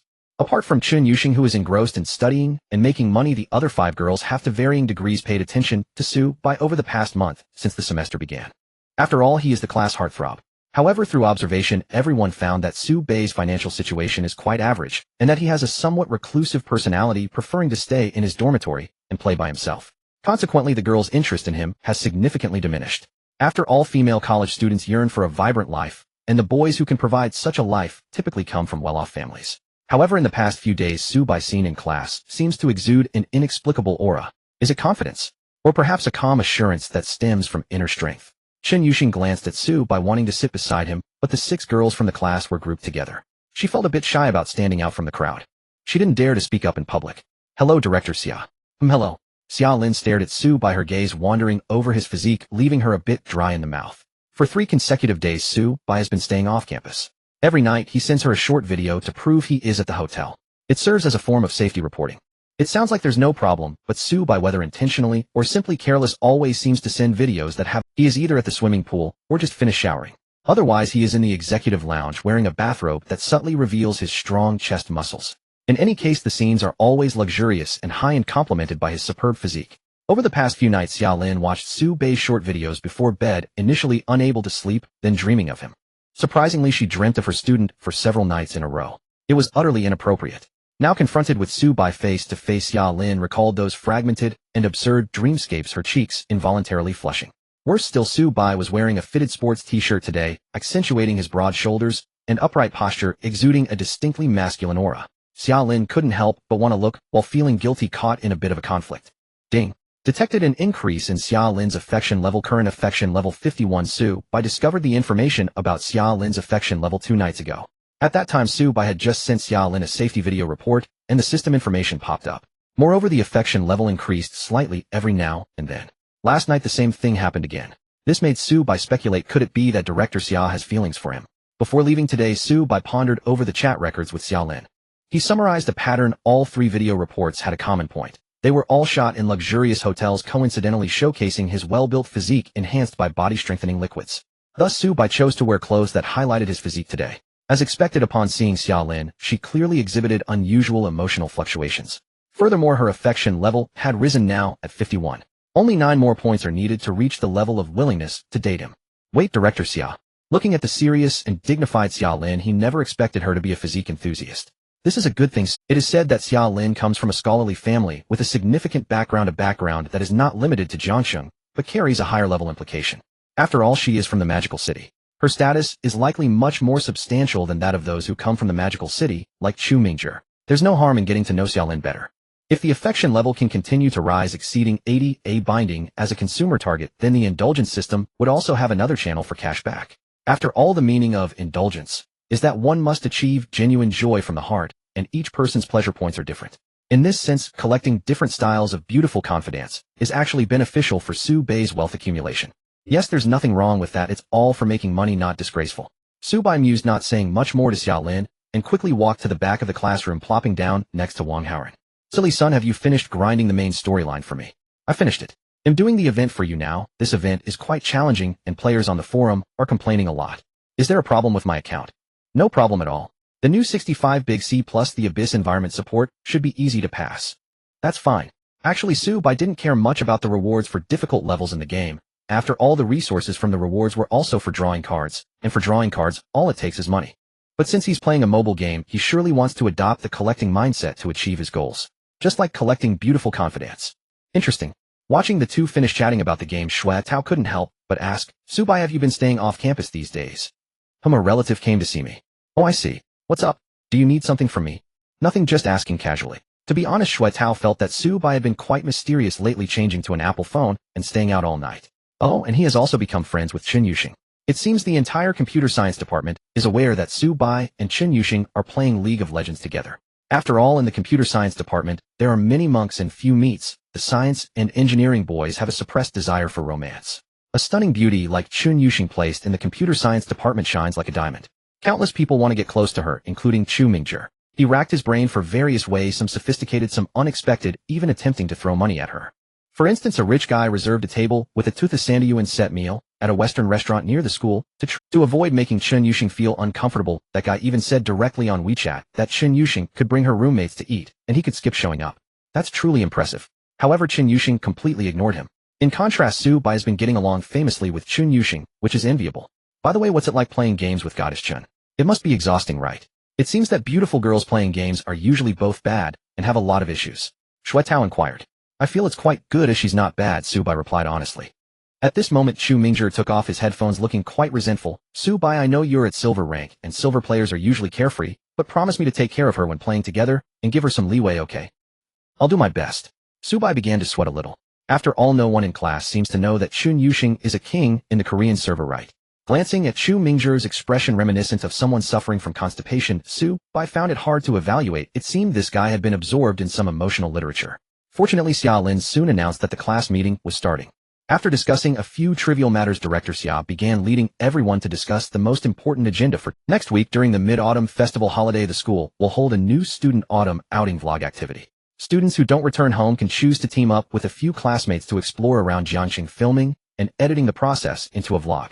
The school student union will collect these vlogs for evaluation, and those awarded will receive cash prizes as well as credits towards practical quality points. What? There's money to be made from traveling during the Mid-Autumn Festival, and it can even count as credits. Hearing this, the classmates immediately became excited. The originally tedious class meeting that had made everyone drowsy suddenly sparked their spirits.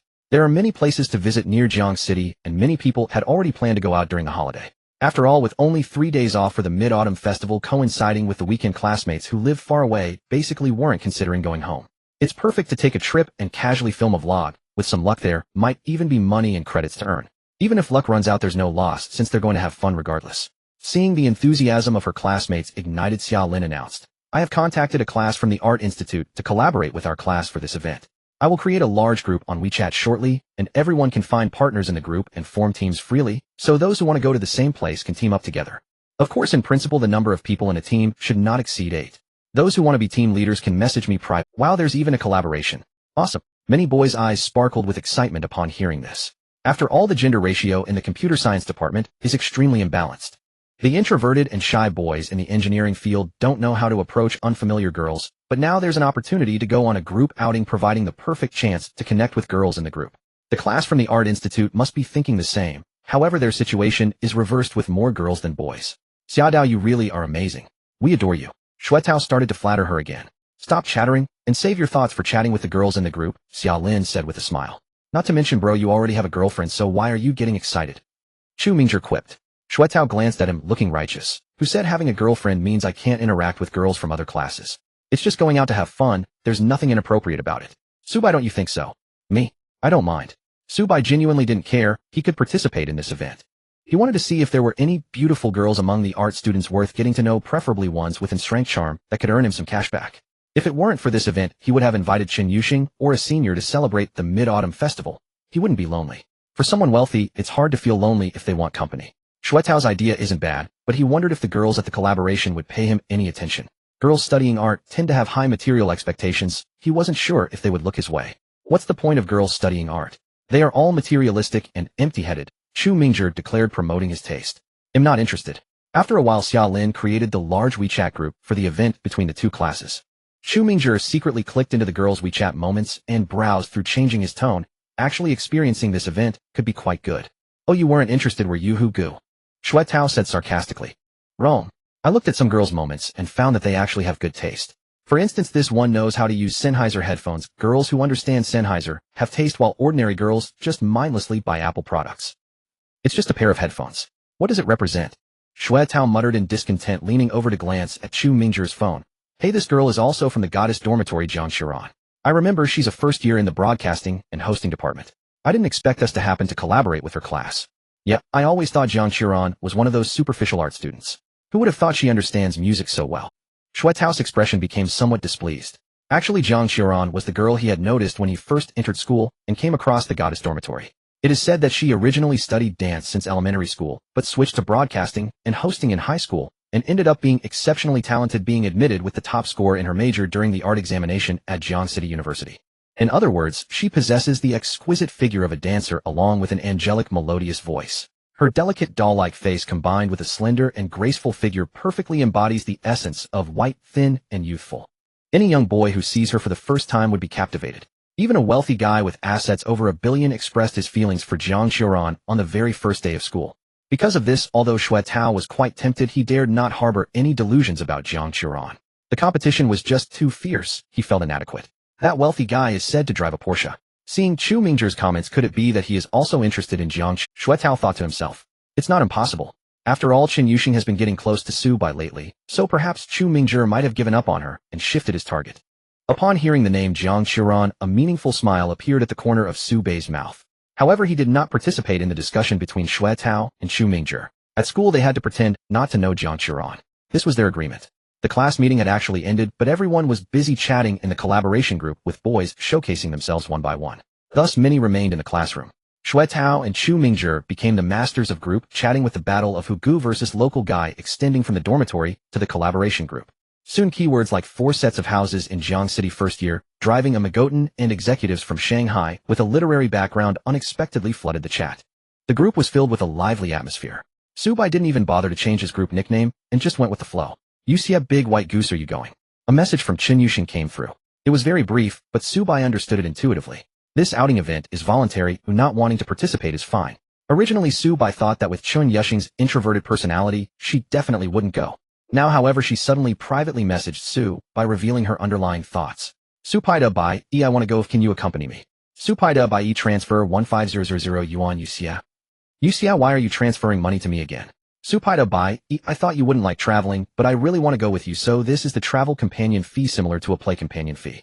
Yuxia, it doesn't need to be that expensive. Su Pai Bai, I am not lying, this is the market price. If you don't believe me, search for Sonya Travel Companion online. A 3-day 2-night package is roughly this price. Yuxia cat with a skeptical expression. Chun Yuxing searched and found the results made her eyelids twitch and her breath. What kind of travel companion is this? This travel companion is completely inappropriate. Yuxia cat is scared. Yuxia, the kind of travel companion you're talking about includes that kind of service, but Su Pai Bai, I definitely won't ask you to do that, don't worry. Yuxia, but a travel companion that doesn't include that kind of service shouldn't be priced this high, right? Yuxia, big white goose, I can't take this money, but it's too much. This adorable and clever academic is quite sharp. Su Bai just needed to continue employing his skills of logical argumentation. Su Pai Bai, however, the emotional value you provide to me is equivalent to what a Sonya Travel Companion offers to their clients. I feel very happy to act together with you. Su Pai Bai, take it, you know my spending habits are not the same as normal people. Yuxia, but I think. Su Pai Bai, I don't want you to think, oh, I just want to think for myself. Yuxia. Okay then. Yuxia cat rolling. In the front row of the classroom, Chun Yuxing clutched her phone, looking somewhat conflicted. The ripples dancing in her cold, enchanting eyes, however, betrayed her true feelings, revealing an underlying excitement. Su Bai's comparison to a tour guide from Sonya stirred a vivid imagination within Chun Yuxing. She did not feel repulsed, on the contrary, she was eager for something ambiguous to happen between her and Su Bai during this trip. Seeing the fresh deposit of 15,000 yuan in her account, she felt relieved knowing her mother's medical expenses for the next month were covered. It meant that Chun Yuxing could afford to spend less time in the lab and take more rest. Working in the lab was quite exploitative, as those who understood the situation knew all too well. The fees professors received from corporate projects were high, yet the portion allocated to students was minimal. Taking advantage of the fact that undergraduates had few other avenues to earn money, they ruthlessly drove down prices. There were even students who, despite having to pay to work, were willing to work for professors. Under the behavior of these good students, who acted like sycophants, Professor Luo's lab required students to clock in a certain number of hours each week to receive any financial compensation. It was quite similar to a regular job. Chun Yuxing found herself speechless at these people's antics. Of course, as speechless as she was, Chun Yuxing had no bargaining power in front of the professor. She was indeed a talented girl, but as a freshman still in the developmental phase of her talents, she faced many restrictions. In comparison, working for Su Bai was incredibly cost-effective. This cost-effectiveness obviously included Su Bai's ulterior motives towards her. However, Chun Yuxing harbored her own ulterior motives towards Su Bai. It was decided she wouldn't be working in Professor Luo's lab next month. With that free time, it was better to serve Su Bai and use the saved time to write her own project code. It would be both easy and fun. Thus, during this companion tour, Chun Yuxing secretly resolved to express some feelings towards Su Bai. For someone with social anxiety like her, this was quite difficult, but after all, they would be spending 2 or 3 days together, so she would muster her courage and surely find the right opportunity. At worst, she could just hug him and kiss him. And with her long legs and black stockings, surely any man would like that. Chun Yuxing fell into a strange and chaotic fantasy, gripping her phone, her long fair neck tinged with a lovely pink. On the podium, Xia Lin took all of this in. Blinking her beautiful eyes, she felt a surge of curiosity. Recently, she had also heard some gossip about Su Bai and Chun Yuxing among the students. From Xia Lin's perspective, these two students were quite well matched. However, recalling the few videos Su Bai had sent her, and then glancing at Chun Yuxing's expression, as if she were a girl in love, Xia Lin suddenly felt a wave of jealousy. She abruptly snapped back to reality, followed by a deep sense of shame. Su Bai was just following the usual protocol to report her safety as a counselor. How could she think otherwise? Embarrassed, Xia Lin could only say, "Students, feel free to discuss among yourselves. If there's nothing else, I'll be leaving now. Goodbye, Director Xia." As the counselor left the classroom, Chun Yuxing felt her mind clear a bit. She looked around and noticed there were fewer people in the classroom before hurriedly moving to the back, approaching Su Bai. Chun Yuxing tugged at Su Bai's shirt and whispered, "Let's go register." Chu Mingzhi. He could see the color on Chu Mingzhi's face change rapidly, displaying a spectrum of emotions. With trembling hands, he reached for his chest. Wang Haoran, who was playing a game, sensed something and quickly looked up. What the hell, this kid is about to pass out again. Just when Wang Haoran thought he would have to take Chu Mingzhi to the infirmary, Su Bai asked, "What registration?" "To find Director Xia to register our names for the trip. I'll be in your group." "Oh, I can just tell her about that, you don't need to." Chun Yuxing paused, then with difficulty said, "I'm really looking forward to traveling with you." After saying this, she shyly covered her face and ran away. The surrounding people, especially the boys, all displayed murderous gazes. Damn it. If I had known, I should have left the classroom at the same time as Director Xia. Look at this, is this even appropriate?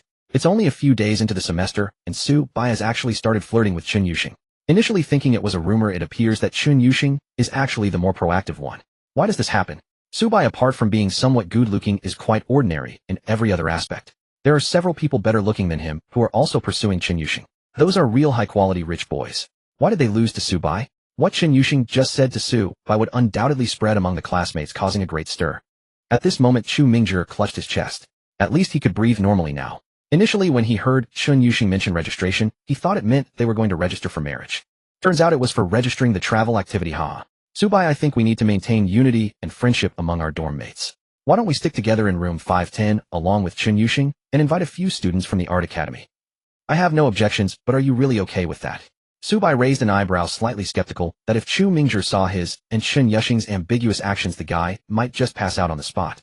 No problem at all, Chu Mingzhi said with determination. Let me see the sweet moments between you and Chun Yuxing, and it'll help me let go. Actually, I've more or less accepted reality. Now I feel that Jiang Xiaoran is more my type. After all, she has Sennheiser headphones and a good taste in music. Hey, who you can't you have a little backbone? Shui Tao was displeased. What do you mean by backbone? I'm just adapting to the situation and being flexible. Besides, Chun Yuxing is already with Su Bai while Jiang Xiaoran is still single and doesn't even have an ambiguous partner. Of course I want to pursue this pure girl. Truly Hu Yi is so pure in love. Su Bai sighed. In fact, this is a good thing. Young people should have some ideals of pure love. They can't all be morally bankrupt. By the way, Chun Yuxing and Jiang Xiaoran are roommates. We can ask Chun Yuxing to invite Jiang Xiaoran to join our team. Chu Mingzhi looked at Su Bai with eager eyes. Su Bai, you will help me with this, right? That depends on Shun Shen's willingness. What the heck? You've already called her so affectionately. What stage are you two at now? Chu Mingzhi was pulling at his hair in frustration. Shui Tao, however, had a gloomy expression, thinking of another layer of implications. Damn it, are they really going to let Chu Mingzhi pursue Jiang Xiaoran? What if it really happens? It's not impossible. It's said that Jiang Xiaoran comes from a poor place in the province and might really yearn for a household registration in Magic City. Plus, given that Chu Mingzhi is somewhat artistic and pretentious, he might just hit the jackpot. Suddenly, Shui Tao felt a strong sense of crisis. Thus, he decided to join this team. Wang Haoran glanced over and thought, well, then I'll join too. Logically, an optional off-campus activity would naturally be declined by a bona fide homebody like himself. It might fulfill the credit requirement for experiential learning. Moreover, if it was a trip, there'd be ample opportunity to tag along with Brother Bai for meals and drinks. Who in their right mind would pass up free food? After all, it wouldn't interfere with grinding mobile games. Just bring a couple of power banks. Thus, the travel group instantly swelled to 5 members, the 4-roommate squad from dormitory 7, room 510, plus Chun Yuxing. A minor dispute arose over who should lead the team. Shui Tao and Chu Mingzhi both insisted they were the most qualified. Their debate began over lunch in the cafeteria and continued all the way back to the dormitory. By 8:30 p.m., a definitive verdict had been reached. The resolution, oddly enough, stemmed from sheer coincidence. In the interclass WeChat group, Chu Mingzhi and Shui Tao announced their newly formed 5-member travel squad, 4 male students plus Chun Yuxing, and invited more girls to join. Chu Mingzhi then emphasized his extensive international travel experience since elementary school, visiting over a dozen countries, and shared numerous photographs he'd taken. Frankly, Chu Mingzhi's photography skills were quite commendable. Shanghai brother truly possessed refined taste. His posts genuinely attracted several art school girls who added him to discuss travel and photography. After all, childhood overseas travel implied affluent family background, proficiency in photography signaled worldliness, both traits easily piquing female interest. Alas, the quality of those girls left much to be desired. Chu Mingzhi scrolled through their social media feeds one by one, his expression mirroring that iconic old man Subway smartphone meme. Where are the promised art students? Why do they all look like this? I assumed broadcasting and hosting majors held strict standards for appearance. Apparently not. Sigh. Is it really that extreme? Wang Haoran, idly bored, leaned over to glance. They're not bad at all. They're just heavily made up and digitally retouched, barely passable. As for their natural bare-faced looks, I dare not imagine. Oh, I see. Not my domain. I'm utterly incapable of distinguishing real-life women's faces. Total face blindness, Wang Haoran declared with characteristic homebody candor. Raiden Shogun is far more appealing. Shui Tao also leaned and then suddenly exclaimed, Shanghai brother. Why do they all add you just to chat yet refuse to join our... I have no idea. What's going on? Chu Mingzhi was equally baffled. He'd chatted with several girls, but the moment he mentioned the trip, each politely declined, citing prior commitments. Brother Bai, what's your take? Wang Haoran asked. Su Bai paused thoughtfully, then drawled lazily, most likely they find our lineup rather unusual. For guys plus Chun Yuxing, whose aloof scholarly aura naturally repels closeness with others. Everyone nodded in agreement with Su Bai's analysis. Though ordinarily low-key, he possessed remarkable clarity when observing human dynamics. Shui Tao grumbled, damn it. Must be your Shanghai aura scaring them off. Let me handle this. And so he rushed into the group chat to make his pitch. Fellow students, our group's defining feature is our plan for a self-driven road trip. Guided tours lack flexibility around Jiangxing, while public transport proves inconvenient. Self-driving is simply optimal. Yours truly owns a readily available Magotan 330. Admittedly, the local boy flex felt slightly contrived, yet undeniably effective. Indeed, it worked. A girl with a mocha-shaped profile picture posted. Really? You actually have a car? That's perfect. We'd rather avoid crowded subways. With mid-autumn holidays drawing massive crowds, self-driving is ideal. Xuetao perked up instantly and sent her a private friend request.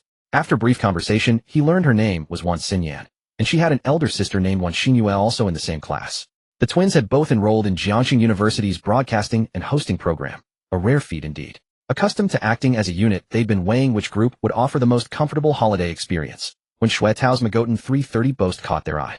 A university student owning a car was uncommon. A quick search confirmed it wasn't a luxury model, but solid, dependable.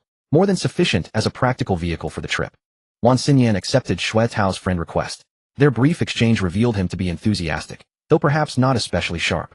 Lacking sharpness. Excellent. Easier to guide and influence. Thus mutual agreement was swiftly reached. Still, Wan Xinyan raised one concern. If we join, that makes 4 men and 3 women. Won't one car be too cramped? Xuetao had anticipated this and replied promptly. No issue. I'll rent a second car. A roommate who drives can take the wheel. 2 cars comfortably accommodate 7 people. Wan Xinyan replied, approvingly perfect.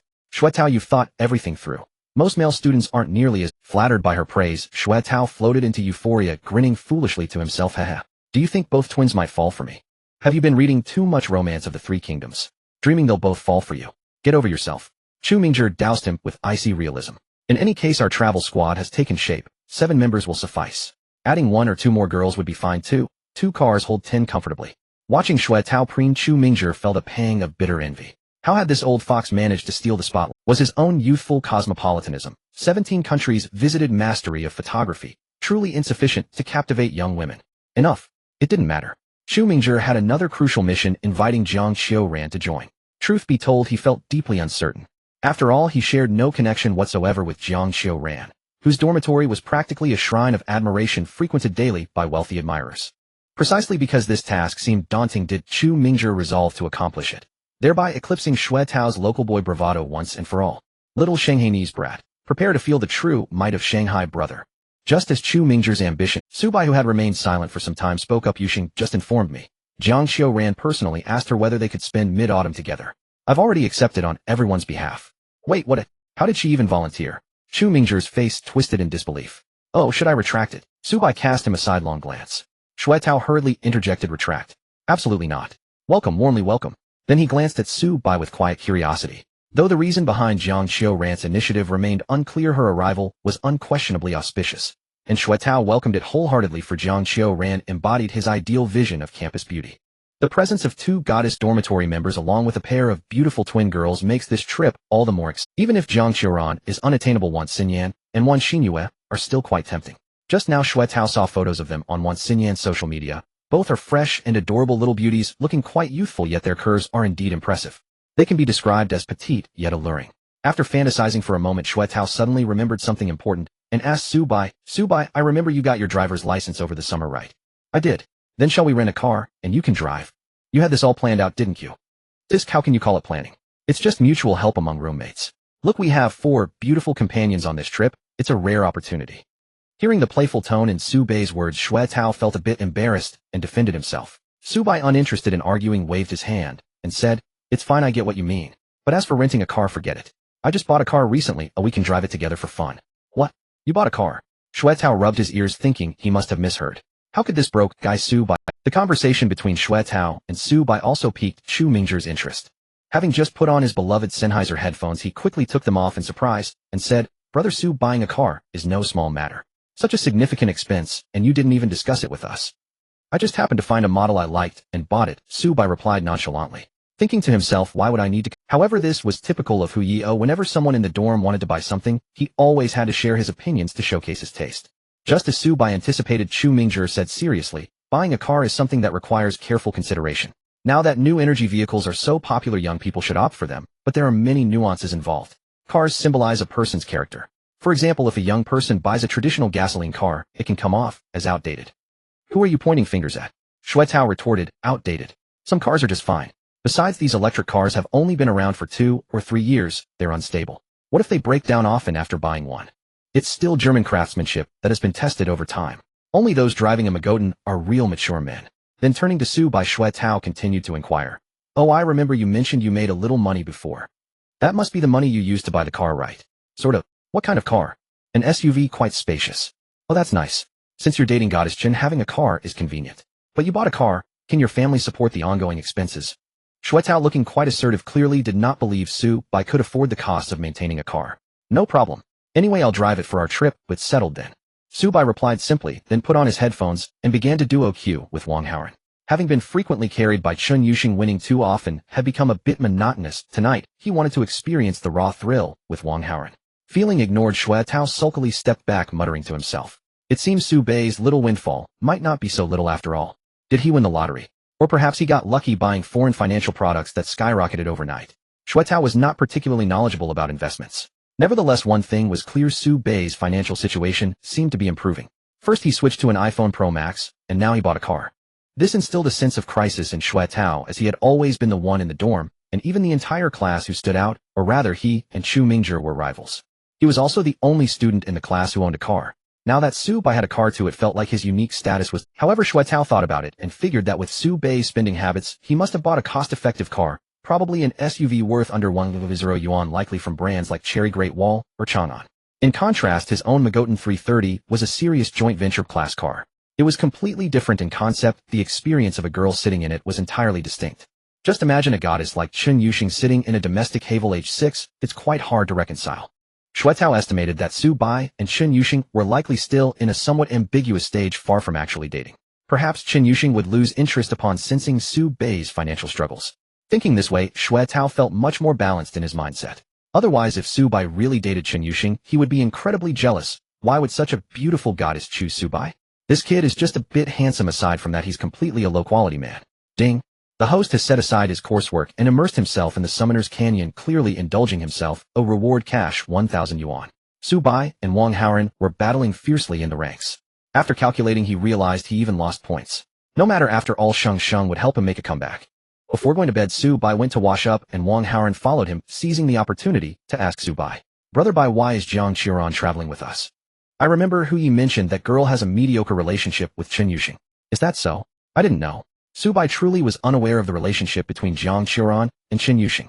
Before today, he didn't even know Jiang Qiuran was a member of the goddess dormitory. As agreed, after entering university, Sue Bai and Jiang Qiuran acted like strangers. To make it more convincing, he even deleted their QQ and WeChat contacts. Cut off completely. Clearly they had grown up together as childhood sweethearts, and in their hometown Jiang Qiuran lived right across from Sue Bai. He didn't know what Jiang Qiuran was thinking back then. However, regarding this childhood friend, Sue Bai actually had no excess thoughts. If they were to cut ties, so be it. He felt a bit sad at the time, but he quickly forgot about it. Now it seemed Sue Bai's forgetfulness was indeed thorough. He was even too lazy to inquire about which dorm Jiang Qiuran was in. I fearless of forgetting. Sigh, it can't be helped. Sue Bai is just such a naturally indifferent man. For instance, recently, he was dating an older girl while also engaging energetically with Sheng. Feeling no shame at all, to Sue Bai this seemed like a perfectly natural behavior. Sue Bai speculated, saying to Wang Haoren, "Perhaps Jiang Qiuran is just not well-liked. That kind of pure and refined girl might have many superficial friends, but can easily be isolated by various small groups." Ah, is that so? I completely don't understand girls. Their relationships seem so complicated. No worries, it's a trip after all. Having more people around is good for fun. Eating and playing it doesn't affect anything. True enough.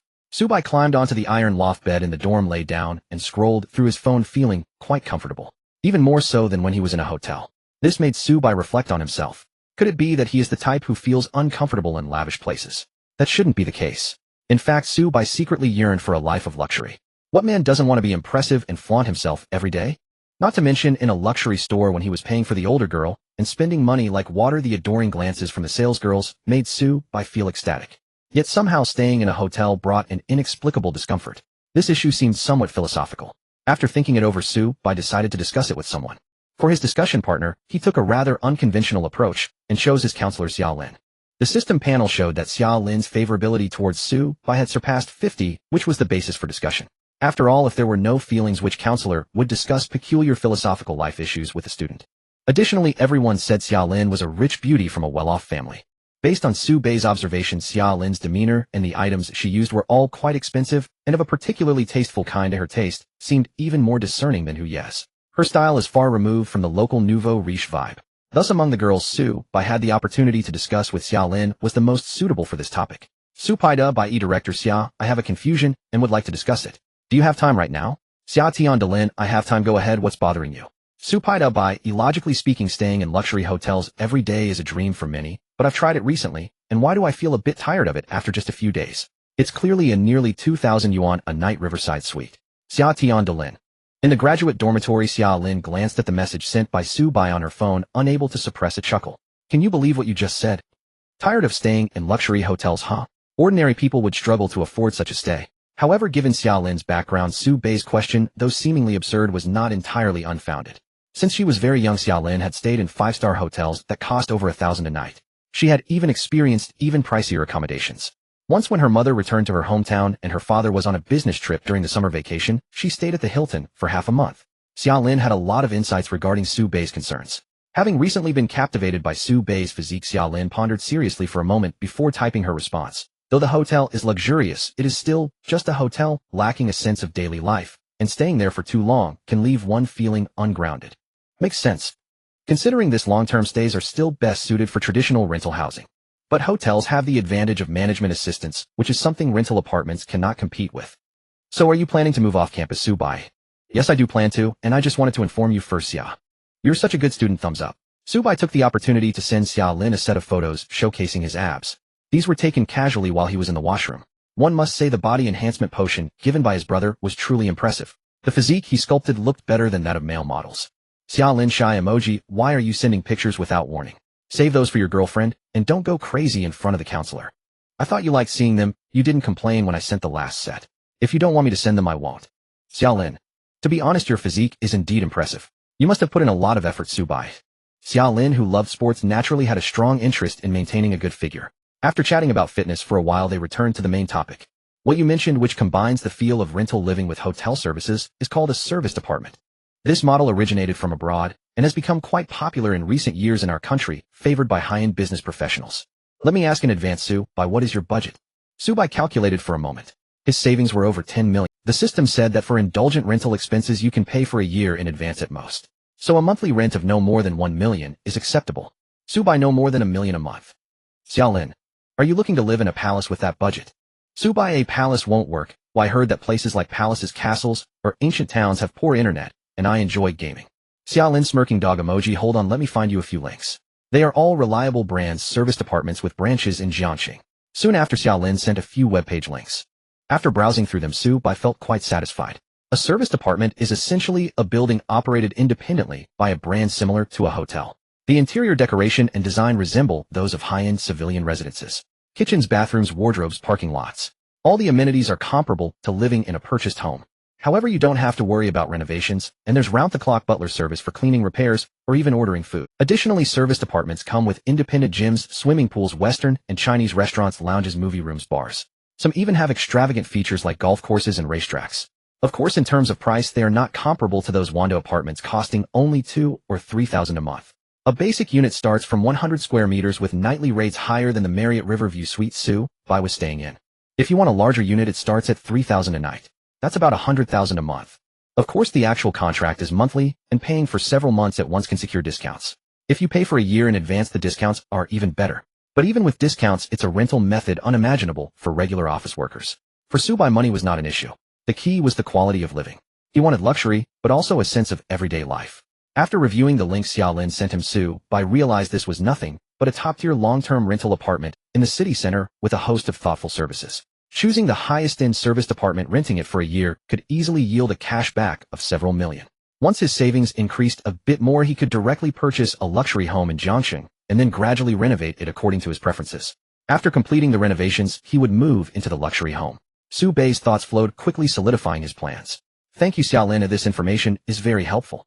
Xia Lin, you have a good eye, Su Bai. If you don't mind the budget, this place is indeed the most suitable for students. Su Bai, I plan to check it out tomorrow. Xia Lin, are you free tomorrow? Want to come along? Inviting the counselor to check out the apartment together. You young man are quite bold.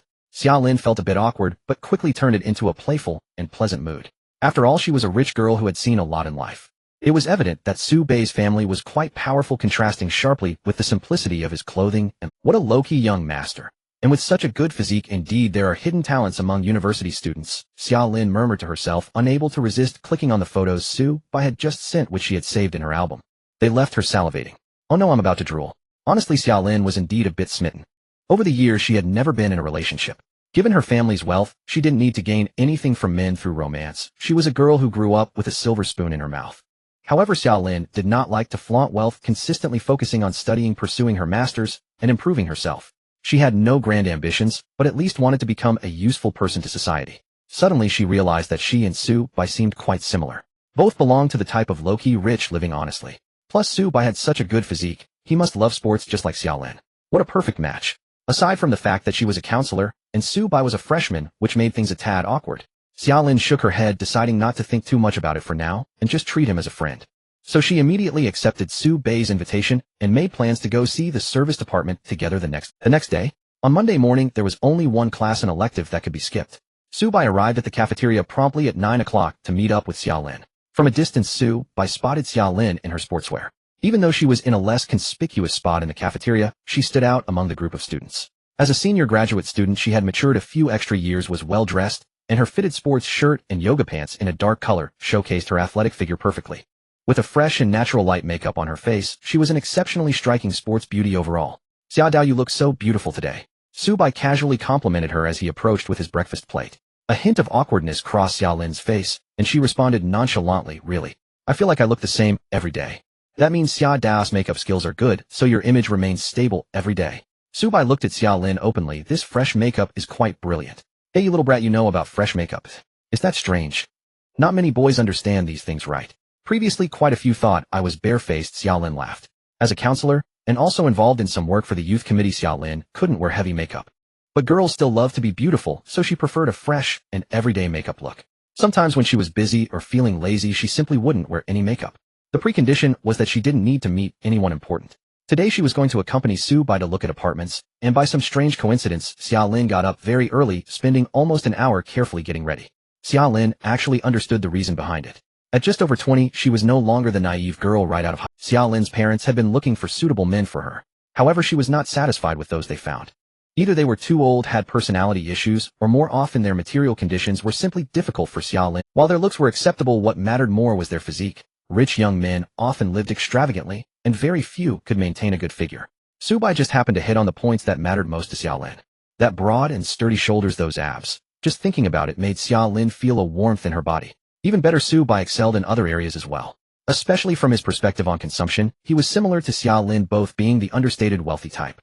He didn't like to show off, but still spent money on material enjoyment. This was actually the most critical point. Economic compatibility was paramount for developing a long-term romantic relationship. In Jiangxing, there were very few boys who could keep up with Xia Lin's spending levels. Moreover, with constraints of physique and age, it was truly a rare find, making someone like Su Bei a precious resource. Xia Lin planned to seize this opportunity to see if she could attract Su Bei's affection. A wonderful young man like him could not be missed. Hearing Su Bei compliment her makeup, Xia Lin couldn't help but feel a sense of pride. She picked a sesame ball from her plate and brought it to Su Bei's mouth. Try this, it's a new taro flavor from the breakfast window. Su Bei was taken aback for a moment. Xia Lin wasn't using chopsticks, but rather pinching the sesame ball with her thumb and index finger to feed it to him. Su Bei immediately understood, his expression unchanged as he opened his mouth to eat it. He even got a taste of Xia Lin's fingertips. How does it taste? Delicious. So well behaved. Xia Lin's fingers felt Su Bei's lips and teeth, but she didn't get shy like a little girl. Instead, she squinted her eyes in satisfaction and smiled warmly. Her appearance was of the bright and dignified type, the kind that would seem perfectly matched as a successful person's wife, commonly referred to as having a prosperous husband appearance. When she smiled, the corners of her eyes curved and her eyebrows looked particularly beautiful. This woman would be suitable to marry as a legitimate wife. Su Bei silently made a judgment in his heart. The two chatted while finishing breakfast and arrived at the school's parking lot. Are you going to ride in my car, Su Tongxue? No need, he'll drive. If I decide to live there, I can also transport some things. All right. Seeing Su Bei take out the keys to unlock the Mercedes-Benz GLE, Xia Lin didn't find it strange, even thinking it was only natural. She had seen many luxury cars worth hundreds of thousands, or even millions. She herself drove an Audi Q7. Su Bei naturally had no intention of showing off. He set off once. The journey was not far, it took only a few minutes. During the drive, Xia Lin introduced Su Bei to some details about the service department. A Scott is considered a relatively well-established high-end apartment brand in China.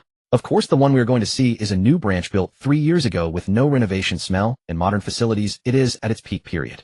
That's great, I'm lucky. Subai said, then corrected himself. No, I shouldn't say I'm lucky. I have to thank Xia Dao for making the introduction. It's a small matter. As a counselor, it's my duty to take care of students. Soon the two arrived at the Escott apartment, Jiangxing University branch. As Subai walked into the lobby of the apartment, he saw several residents coming in and out, including some foreigners. They all looked like social elites. According to Xia Lin, some scholars visiting Jiangxing University from abroad preferred to stay at Escott. After all, there was reimbursement. The receptionist greeted the two with a professional smile and bowed, saying, "Welcome to Escott. May I ask if you are here for retail check-in or long-term rental?" Long-term rental, it might be for a longer period, and the requirements for room type and service are also higher. Is your marketing manager available? Yes, please follow me. The receptionist led them into the office deep in the first floor of the apartment. At this time, the manager had just arrived for work and perked up when he heard someone was there to discuss long-term rental. May I know your names? My surname is Xia, his surname is Su. He is looking to rent a place, and I am here to assist him. All right, you. You look somewhat familiar. Are you Miss Xia Lin from Jiang University? Yes, that's me. Haha, I knew you looked familiar. I remember you came to look at apartments last year as well, the manager said warmly, clearly aware of Xia Lin's background. Xia Lin politely replied. Actually, I was quite satisfied with the apartments here, but I felt it was too big and empty for one person, which felt a bit wasteful. In the end, I chose to stay in the graduate dormitory, which is more lively, with my best friend. Indeed. So does Mr. Su plan to live alone? The manager turned to Subai. Kind of, but most of the time I will bring a female companion back. Subai cleared his throat and stated his requirements. I want to choose the largest and most luxurious room type with the best accompanying rights. Price is not an issue, my budget can go up to $1 million a month. The manager. It must be said that such a request is indeed quite rare. There are two types of people who stay at the Yasi Pavilion. One type consists of truly wealthy individuals who, due to personal preferences or company matters, need to stay in Jiangxing for several months. They often have strict control over their budgets. They are rich, yet they do not waste money. After all, they are all social elites who know how to calculate. Negotiating prices with such customers can be quite exhausting. The second type is those on public accounts, like the foreign visiting scholars that Xia Lin explained to Subai. In any case, the expenses will be reimbursed by the university to which the scholars belong, or Jiang University, so they can simply follow the agreed price without needing to say much. These customers are convenient, but they often choose the lowest tier of accommodation and will demand various privileges. In short, the profit is not substantial. The above two situations basically constitute 99% of the clientele for high-end service departments. However, it is evident that Mr. Su belongs to the remaining one, commonly referred to as the wealthy individuals who spend money without care to experience life. They directly choose the best, maximizing every option. The manager understood and flipped through the gilded brochure, turning directly to the last section. Mr. Su, I recommend the Supreme Mountain and Water Duplex Suite, which has a total area of 302 square meters across 2 levels. Upon hearing the manager's vivid introduction combined with the images in the brochure and the 3D video on the manager's phone, Subai couldn't help but be taken aback. Indulgence, this was too indulgent. Originally, Subai's expectation was just to rent the best flat, but he didn't expect this high-end apartment to even offer duplex options. From the layout to the decoration, and to every functional room, the understated luxury and comfort were perfectly aligned with Subai's long-term living needs. The system even popped up a prompt in his mind indicating that this expenditure met the system's definition of indulgence. It was probably indeed too outrageous. How could a university student live in a 300 square meter place? Perhaps Xia Lin also thought it was a bit exaggerated, smilingly asking Su, by living in such a place when your parents, not at all, my family is quite lenient with me, and besides, this isn't very expensive, right? I saw it written above the retail price for a single night is just over 5,000. Just over 5,000. The manager silently gasped, smiling broadly as he pulled out a calculator and started tapping away. Mr. Su, if you choose this Supreme Mountain and Water Duplex, all the privileges you require will be offered to you for free, and if you pay monthly, it will be 20 off the retail price of $5,299. Which comes to $127,000 per month. Monthly payment is too troublesome. Can I pay annually instead? One-time payment on the spot, and then I won't have to worry about it. That can also be arranged if you are willing. We will certainly welcome it. The manager's mind raced. Please wait a moment. I will call the regional headquarters to inquire about what kind of discounts are available for annual payments. In reality, this mountain and water duplex is quite difficult to rent out. After all, wealthy individuals in Jiangxing are still relatively few. It's not as exaggerated as in first-tier cities, and mostly local tycoons prefer to mess around with villas in the countryside. This type of luxurious apartment in the city center with a business style has a relatively young audience, but the problem is how many young people actually have that much money. The manager went out to make a phone call. Subai could have directly asked for the 20 discount, since the more he paid the more cashback he would get. However, this behavior seemed a bit too ostentatious, and Subai felt it was better not to do it in front of Director Xia. Director Xia was clearly the type of cultured and reasonable wealthy woman who would definitely dislike overly showy nouveau riche behavior. When pursuing someone, it is essential to cater to their preferences. Discussing ideals with Chun Yuxing, talking about money with senior sisters, and showing off in front of Director Xia. Su, living in such a large house, don't you feel lonely? Xia Lin casually inquired. However, what she was truly concerned about was the female companion that Su Bai had just mentioned to the manager. Which girl would Su Bai bring? Xia Lin's mind immediately conjured up the image of Chun Yuxing. Her intuition told her that there must be something between Chun Yuxing and Su Bai. But Chun Yuxing seemed like the type of very conservative girl, so they probably hadn't developed that kind of relationship yet, right? This little guy still talking about a female companion, quite the player. A normal university male should only say he is living with his girlfriend. A female companion implies a feeling of needing to change partners every time, quite a scumbag. However, Xia Lin did not reduce her fondness for Su Bai because of this. Scumbags are better, it gives a sense of achievement to conquer them. As a sporty wealthy woman, Xia Lin's inner self was actually quite wild. She does not like to fool around, still a virgin at 22, but she likes men like Su Bai who have the demeanor of a lion. Facing Xia Lin's question, Su Bai replied with a smile, if Director Xia is willing, you can come over often to visit. Alright, if you say so, I will take it seriously. I sincerely hope Director Xia takes it seriously. You see, this mountain and water duplex has a small gym as well. Su Bai pointed at the layout diagram and said Director Xia should be quite skilled in fitness, right? Well, during my undergraduate studies I took a fitness course for a while, so I understand the related projects, but I am not professional in my own practice. For girls, being too professional is not flattering. I see moderation is key. The physique you have now, Director Xia, is the most perfect in my eyes. Su Bai to be honest, in Su Bai's view, both Xia Lin and Chun Yuxing along with Zhou Jialu each have their own merits. But since the conversation had reached this point, it was only natural to throw in a small white lie. Indeed, Su Bai's words flattered Xia Lin, causing her to cover her mouth and laugh uncontrollably. What perfect. It's just so you are exaggerating too much, Su. However, if you are interested in fitness, I can really offer you some guidance. I also want to try the best room type at Yasi Pavilion, though I wonder what the private gym is like. Then let's happily decide to invite Director Xia for some exercise when we have the time. Sounds good. Ding. Detected an increase in Xia Lin's favorability, current favorability, 65. The two exchanged smiles. Their gazes seemed to carry a hint of adult understanding. The returning manager happened to see Su Bai and Xia Lin sharing a flirtatious gaze. His heart skipped a beat. Oh wow, this young lady from the Xia family seems to have an unusual relationship with this young man. The manager didn't bother to ask about the relationship between Xia Lin and the handsome guy she brought. Some things are better left unasked. Having been in the business world for a long time, one must not be too emotionally naive. Mr. Su, I just consulted with the leadership. If the Supreme Mountain and Water Duplex is rented on an annual basis, the highest discount can be 30 off, and in addition, we will provide you with a special service. We will arrange a dedicated housekeeper for you responsible for taking care of your daily living needs on standby, 24 hours a day, ready to serve you at any time. That sounds good. Su Bai nodded. For a 300 square meter house, it indeed requires a housekeeper to manage it, otherwise just cleaning up would be exhausting. In fact, Su Bai had already discovered during his recent hotel stays that even just tidying up the Jiangview suite was quite troublesome, needing to call the front desk for everything. Ding. Payment successful. The Supreme Mountain Water Duplex apartment retail price, 5,299, totaled 1335348 yuan. The manager generously rounded it down, resulting in a final payment of 1.33 million. The celebrities who stay in hotels all year round, according to reports, spend only a few $100,000 in total over the year. The place chosen by Su Bai cost almost double that of a celebrity's treatment. The manager was well experienced. He had no idea how many large orders he had processed just from annual business receptions. Yet here was Su Bai, a young and naive college student, spending over $1 million without batting an eye. Truly unprecedented. What moved the manager the most was Su Bai's calm and composed demeanor. What kind of prominent family must he come from to raise an 18-year-old boy with such poise? In reality, it was the system that gave Su Bai his confidence. Ding. Detected that the host is indulging in consumption. Long-term rental of the Supreme Mountain Water Duplex, 1-year term, spending 1.33 million. Triggered tenfold cashback, 13.3 million. Su Bai was delighted. He had drawn the highest multiplier for cashback, instantly boosting his savings to over 20 million. If he continued to indulge for a while longer, he could start looking for a large villa. Without the system's cashback, spending 1.33 million a year on accommodation was indeed super luxurious. Of course, the living experience was also unparalleled compared to luxury hotels. Not only were the rooms high-end and elegant, but they also incorporated a comfortable, homey design that allowed for a restful sleep, complemented by the integrated leisure and entertainment facilities of the Escott Square. After paying, Su Bai focused on touring the kitchen and bathroom of the duplex. Su Bai's parents had passed away early, and he was raised by the aunt from the opposite house. Yes, that aunt was Jiang Qiren's mother. The aunt was busy with work, so Su Bai often cooked at home. The more he cooked, the more skilled he became, and he even developed a love for culinary arts.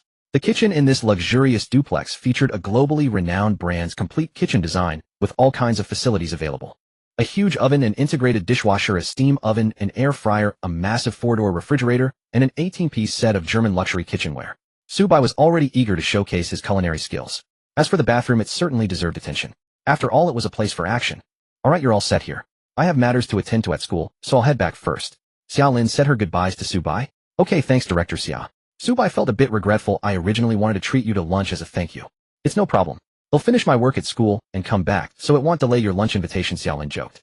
This also sent a signal. Generally, if someone helps out and doesn't accept a meal on the spot, it implies they're open to being invited another day. Coming back specially proved that Xiaolin had more intimate feelings for Subai.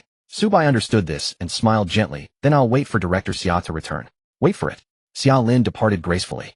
The sight of her yoga pants made Subai's heart race. He hurried to the private gym attached to the duplex for a workout, sweating out some energy, and maybe a bath afterward. To be honest, ever since binding with the god of wealth system, Subai had grown increasingly fond of soaking in baths.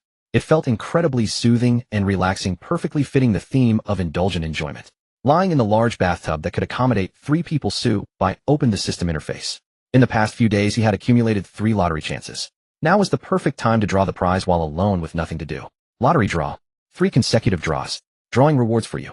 Congratulations. You have drawn cash of 1 million yuan. Congratulations. You have drawn special attribute points 3. Congratulations.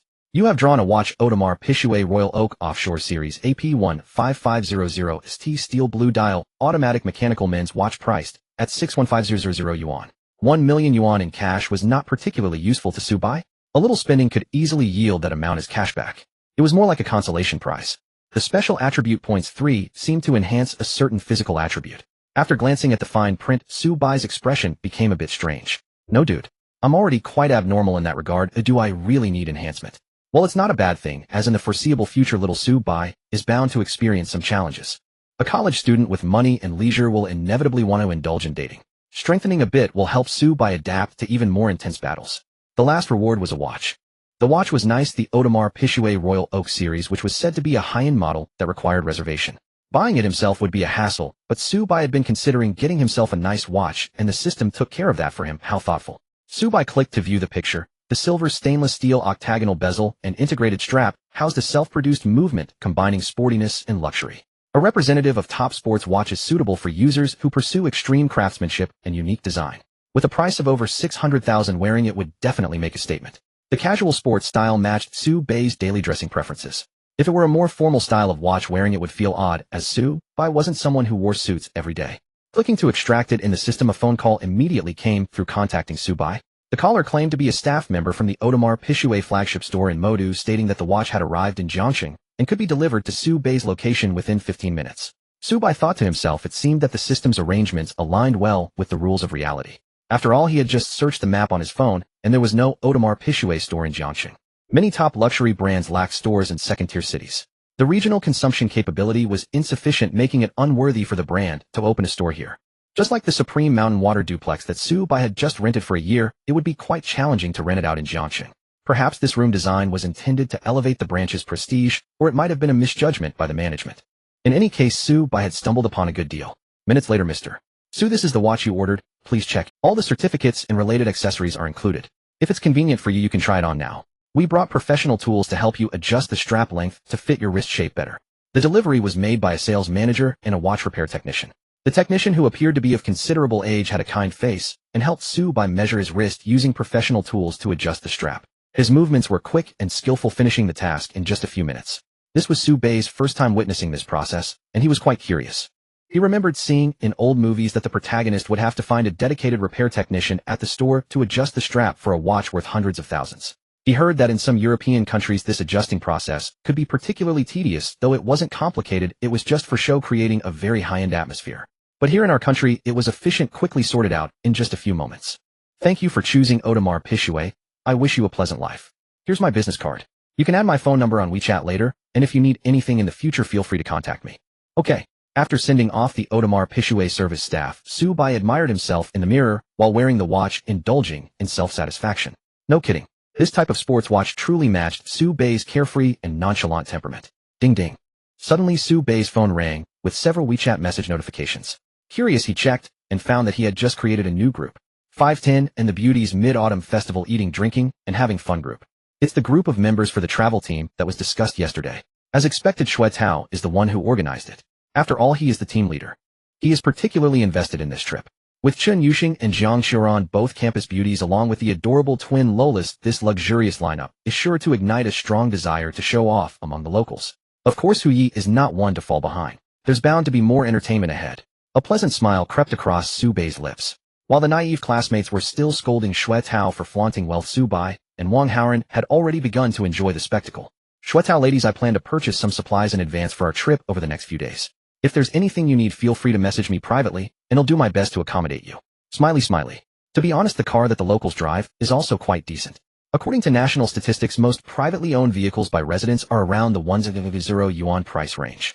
Not to mention that many university students are generally too poor to even enjoy freedom in the canteen. However, every time Xue Tao flaunts his wealth in the group, it gives off a villainous vibe, if you know what I mean. The key point is he actually managed to win over Lu Yuan with just the attributes of having a car and ample pocket money. Many boys dislike him, but they don't want to confront him directly because he would label them as jealous losers who can't find a girl. In an engineering department, being a freshman, those who can find a partner are still a minority. Not long after Xue Tao spoke in the group, one of the twins, Wan Xinyan, responded, "Red bean, paste, glutinous rice ball, really? Xue Tao, you are so considerate. Red bean, paste, glutinous rice ball, can you prepare some snacks for us? He, my sister, and I have a craving and might eat quite a bit on the way. Green bean paste, glutinous rice ball, shy green bean paste, glutinous rice ball, not too much is needed. Red bean paste, glutinous rice ball. Thank you, brother." Xue Tao, hands together. Xue Tao, excited, exited drilling. Xue Tao, I promise to fulfill the task. Wang Haoran, today, I had the agile inspiration mushroom from the mountains. Click the link to receive the Source Gods preview livestream benefit XWS 34YU. Wang Haoran retracted a message Wang Haoran sent it by mistake. Sorry, Xue Tao. Xue Tao, playing with the Source God, picking nose. Hokkaido Snow Sennheiser Autumn New Product Review, second episode. Xue Tao, Hu Yi, you're posting your headphone reviews again. Why bother? No one cares. Hokkaido Snow Jiang Xiran, grade 25 broadcasting. Host Jiang Xiran, grade 25 broadcasting. Host, what happened? Why did someone suddenly mention me? Confused Hokkaido Snow. Hee nothing. Su Bai was enjoying watching the performances in the group. This is really interesting. However, as he continued watching, it seemed the locals suddenly remembered him. Xue Tao, Su Pai to Bai, where are you hanging out? Come back and accompany me to the supermarket to buy things when you have time. What a guy. You want to charm the girls with your own money and drag me along as a laborer, huh? At this moment, Su Bai was still wrapped in a bathrobe. He stood up and took a selfie in front of the mirror. His tall figure, the faint outline of muscles, and the luxurious bathroom background. He also selected a photo from his album, which was taken right after a workout. Both photos were posted in the 510 and Beautiful Women Mid-Autumn Festival Fun group. Su Pai da Bai image Su Pai da Bai am busy, you go by yourself. Xue Tao.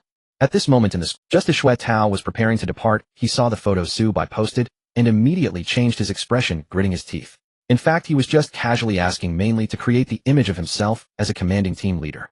That's how it is with chasing girls. You need to establish an authoritative image as a small group leader to make it easier to attract the girls' hearts. Of course, if Su Bai could help him carry things to the supermarket, that would be the best. After all, Xue Tao did not plan to go to the small supermarket on campus. Those types of supermarkets don't have everything he needs. He wanted to go to Walmart for a big shopping spree, buying imported snacks and drinks that girls love. Then Su Bai posted 2 selfies. It seemed he was in a luxurious hotel. No, the background seemed somewhat Xue Tao couldn't figure it out. This suddenly made him anxious. This guy Su Bai actually went to a place that even he, according to Su Bai himself, he recently made a little fortune, which is why he started indulging in these material pleasures. The result is that he came to the group to show off clearly because he saw a few beautiful women here, contradicting his usual low-key nature. Xue Tao chuckled, how childish. Su Bai is too immature. The 4 campus beauties in the group have seen the world. Girls these days are not as easy to deceive as before. Taking them to stay at a Hilton could easily lead to something more. Such clumsy tactics are certainly useless. However, what Xue Tao did not expect was that at that moment in a classroom, a pair of adorable twin sisters were sitting closely together at the back, pretending to listen to the lecture while secretly chatting in the group. The 2 girls looked almost identical, yet their auras were completely different. One was quiet and shy while the other was lively and vibrant. Wow, sister, look at this Su Bai. He actually lives in the Escot. Wan Xinyan suddenly exclaimed. Wan Xinyan next to her quietly asked, Escot? What's that? It's a very expensive long-term rental apartment with butler service. Those who live there are basically wealthy individuals, or at least high-ranking workers.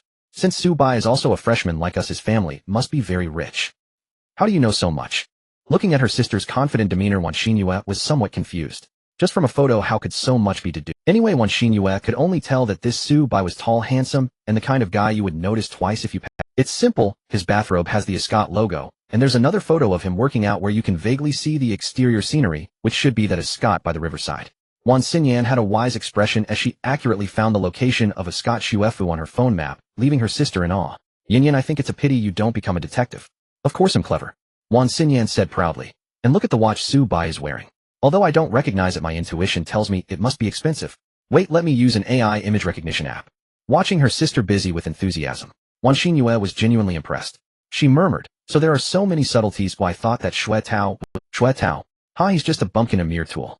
Wan Xinyan's tone was filled with unabashed disdain. The enthusiasm and liveliness she displayed while chatting with Shui Tao in the group was a completely different persona.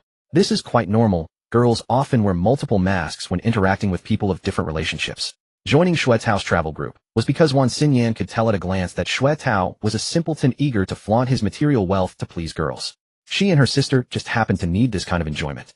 A self-driving tour with someone taking care of them is much more comfortable than traveling in a tour bus. The experience of tourism can vary greatly.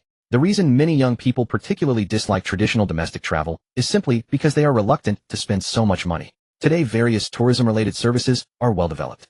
If the budget is ample, one can travel in first class and have a high-end companion responsible for all arrangements upon arrival, returning to a 5-star hotel at night and playing poker with an attractive escort. Trust me, no one would dislike traveling. However, joining Shui Tao's group does not mean that the twins will be pursued by him. It's possible that her sister Wan Xinyan is a bit daft. Wan Xinyan, on the other hand, has been adept at navigating social nuances from a young age, particularly skilled at manipulating men. A few playful words and charming voice messages, and Shui Tao would be as energized as if he had been injected with adrenaline. Such a useful tool indeed. Yet what truly captured Wan Xinyan's interest was Su Bai. She was busy operating an AI image recognition app, her expression suddenly going blank. Her sister curiously leaned over to take a look, her beautiful eyes wide with surprise. The watch brand Audemars Piguet estimated to be worth at least 500,000. Hiss. Wan Xinyan was shocked. Despite being classmates from the same school, he wore such an expensive watch. Is this AI image recognition app accurate? It can't be a counterfeit, right? Wan Xinyan was a bit incredulous. After all, it was quite common for someone to wear a fake watch to show off. It might be real, or it might be fake. I don't have much knowledge about watch authentication either. Wan Xinyan shook her head. Although she was quite scheming, she and her sister came from a poor rural background. The money for studying broadcasting was borrowed. The reason they chose the path of art students was that both of their academic performances were average, and this was the only way to attend the best university in Jiangcheng within the province. Here the chances of encountering outstanding boys are much higher than in ordinary universities. Indeed, the purpose of the Wan sisters attending university was to target a sufficiently wealthy second-generation rich. Given their intelligence and background, it would be incredibly difficult for them to achieve a life of wealth through hard work. Instead, their naturally attractive faces and good figures provided an undeniable advantage in the marriage market. At this moment, Wan Xinyan analyzed seriously, putting aside the authenticity of the watch. If Su Bai truly resides at the Yashirgu, he is undoubtedly a hidden rich kid of our cohort. Let me first probe into his true character. Wan Xinyan opened WeChat and happened to see Shui Tao has requested to add you as a friend. Her brows furrowed at once.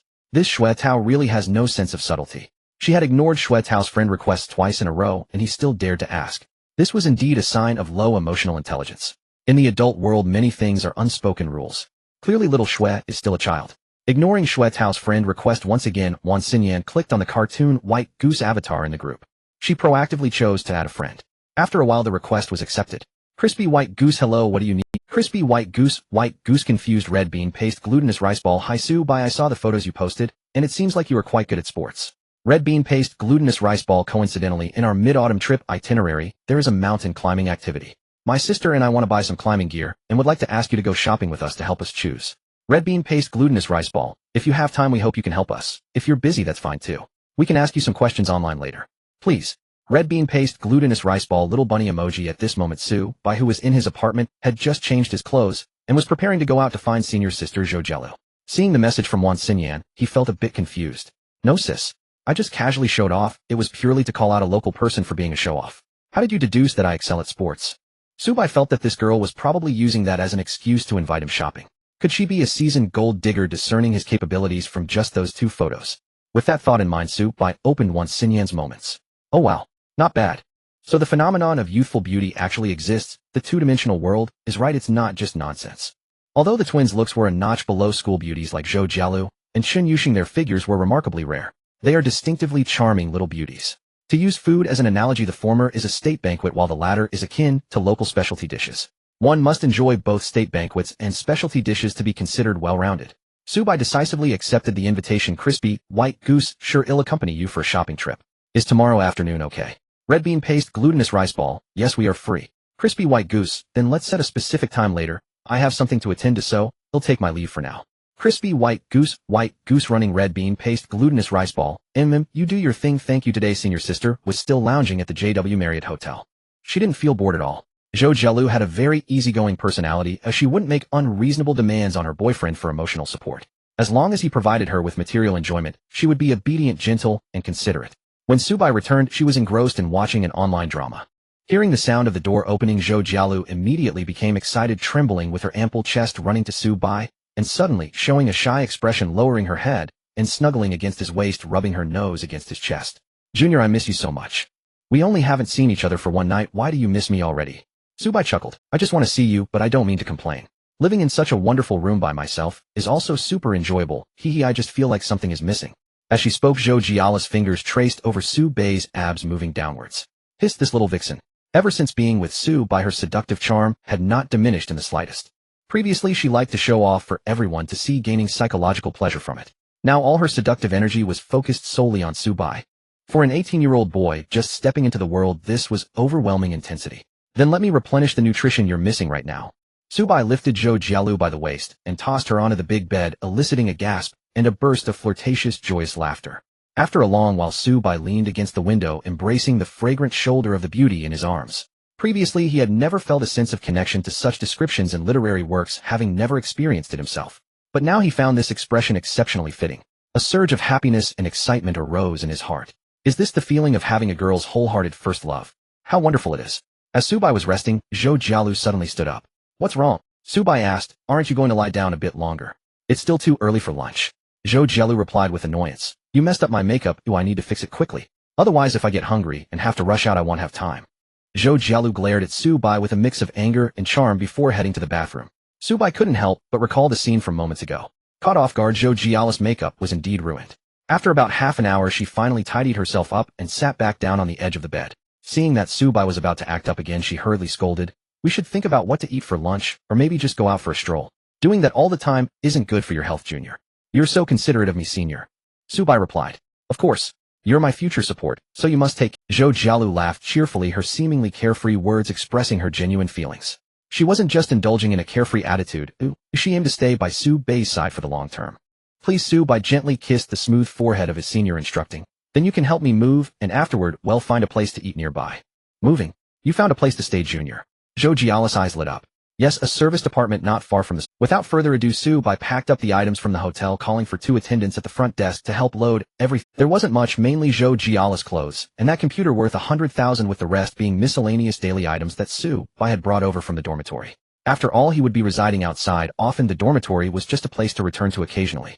At such times, the practicality of an SUV became evident, making it easy to haul things. One trip was enough to move everything. Why is the famous Porsche Cayenne so favored by contractors and factory owners? Because its space and load-bearing capacity are excellent. It can easily transport cargo in emergencies and serve as a small pickup truck without any issues. The Mercedes-Benz GLE is also good. At least for Subai, it would certainly meet his needs for travel and camping. On the road, Zhou Jialu checked the apartment prices and curiously asked, Junior, this apartment shouldn't be cheap, right? How much is the monthly rent? I rented it annually, 1.33 million, all-inclusive. What? Senior, do you find it strange that I rent a place with so much money? Not at all. Your renting is completely different from that of ordinary people. Zhou Jialu stuck out her tongue. 1.33 million is enough to buy a new house for marriage in the suburbs of Jiangxing, commonly referred to as a starter home. The location might not be ideal and the area might be a bit small, but it's sufficient for a couple to settle down in Jiangxing. Yet many recent graduates struggle financially, unable to save up enough for a down payment, and often need to seek support from their parents. However, for Subai, this was merely a year's worth of rent. A pure enjoyment.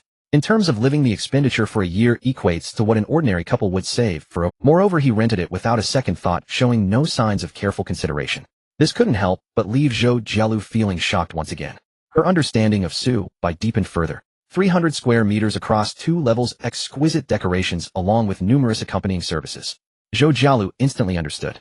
From Subai's perspective, if he were to buy a house, it would have to be in a top-tier development, and he would certainly oversee the renovations personally. He wouldn't even consider ordinary houses. If they weren't worth it, he wouldn't buy them.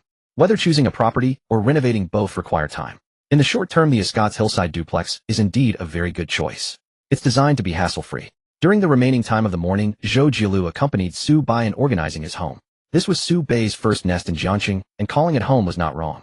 The Marriott Hotel doesn't count. That place is still too business-oriented, and really, as Director Xia said, after staying there for a while, one feels disconnected from the ground, and the whole person feels ethereal. As for Zhou Jialu, she took the opportunity to embrace her role as the hostess, wandering around the spacious 300 square meters. Senior, I'm going to have lunch with someone else. Can you order takeout to sort it out, or? After tidying up, Xia Lin's message arrived saying she was busy, but was driving over to the Escot. Su Bai then asked for his senior's opinion. Zhou Jialu looked surprised for a moment, but quickly turned to a smile. It's fine, I'll just order takeout myself. I'll wait for you to come back. Saying this, she hugged Su Bai's neck and tiptoed to give him a kiss, her eyes filled with reluctant affection. A mischievous smile crept onto Su Bai's lips. You don't even ask who I'm having lunch with. You not telling me means you don't want to share, huh? It's okay. Oh, I've said before that I don't have monopolistic ideas about your romantic life, as long as I have a place in your heart. Such a good girl. Su Bai couldn't help but compliment as he patted Zhou Jialu's head. Is this the power of money?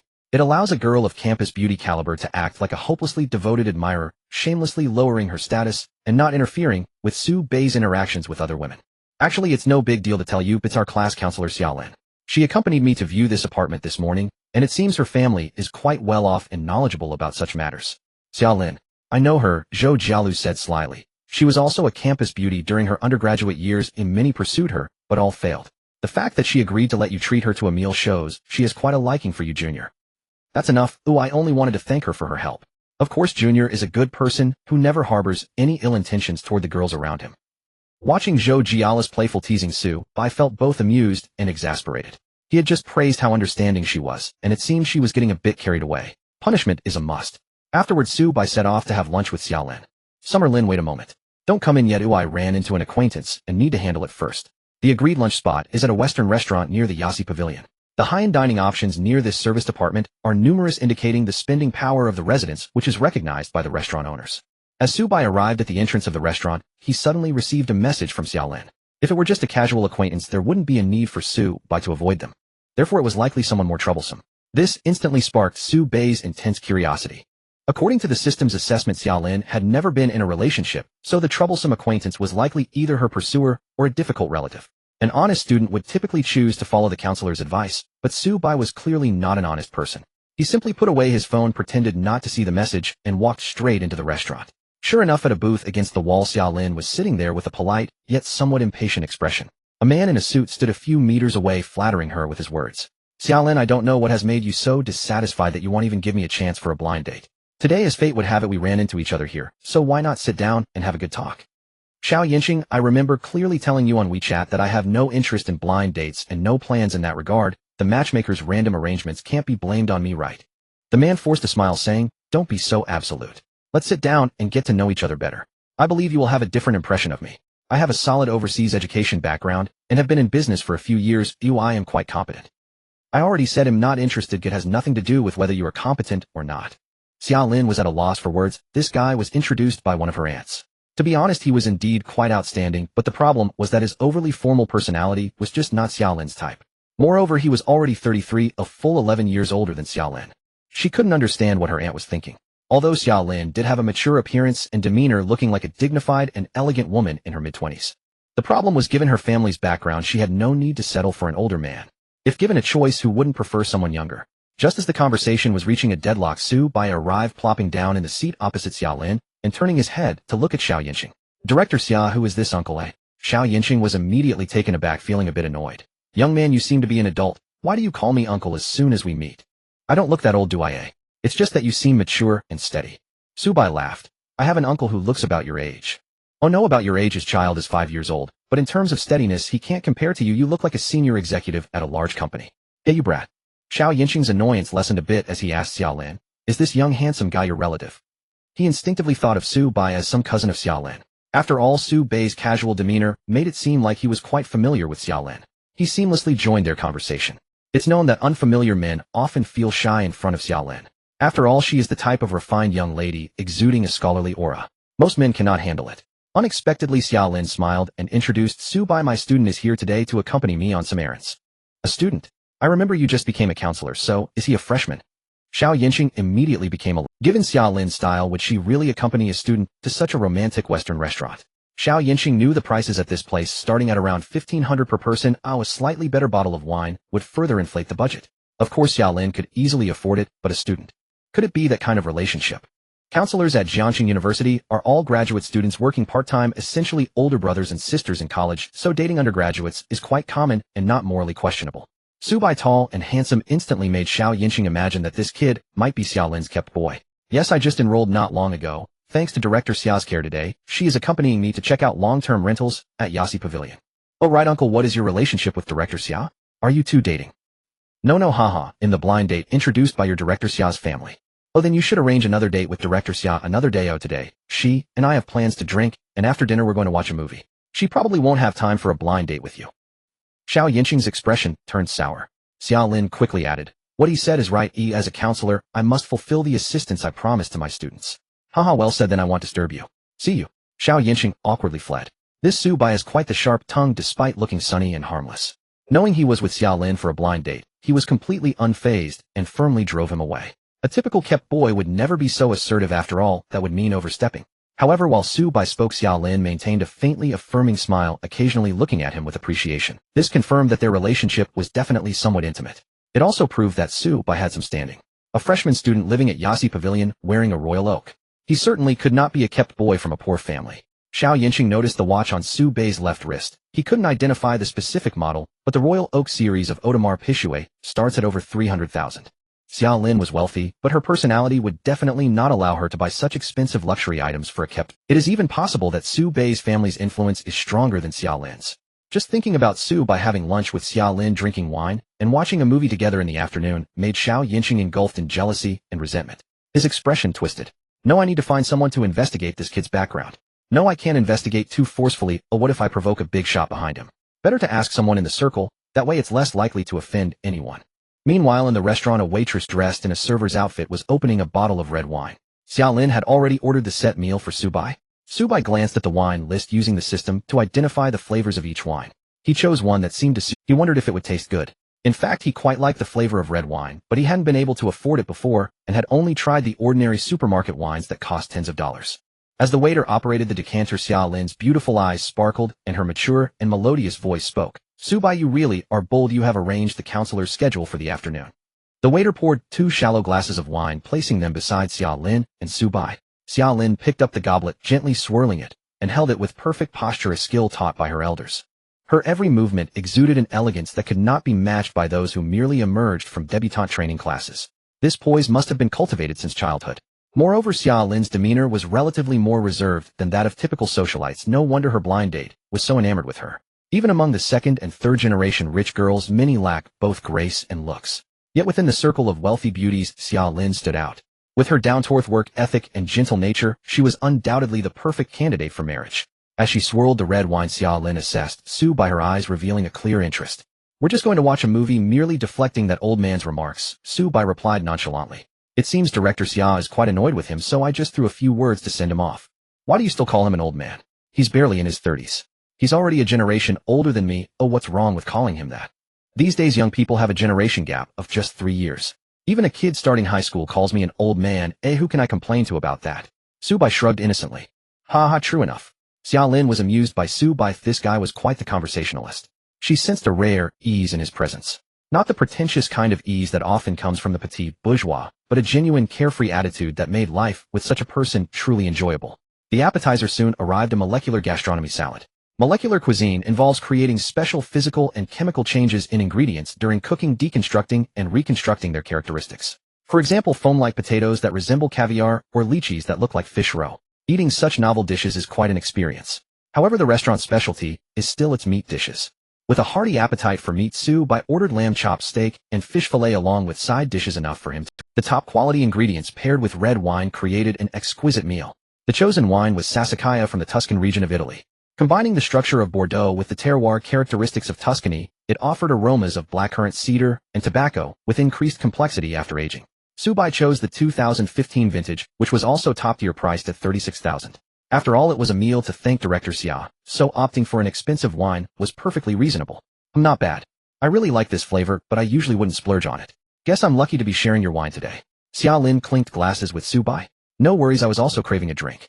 With director Xia accompanying me, it's only fitting to enjoy good wine. Actually, if you're in a good mood, we could definitely go watch a movie together this afternoon. There's an art film that just came out and I haven't had the chance to see it yet. Can I take that as director Xia inviting me to watch a movie? Yes, exactly. Are you in? Xia Lin expressed straightforwardly, showing no hint of shyness.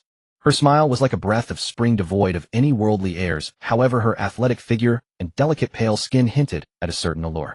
If Zhou Jielu was the kind of vixen that made one want to do bad things at first glance, then Xia Lin was the naturally alluring wife type, evoking fantasies of her in a pure white wedding gown. Su Bai thought for a moment and said, "We can watch a movie, but I don't want to go to a theater.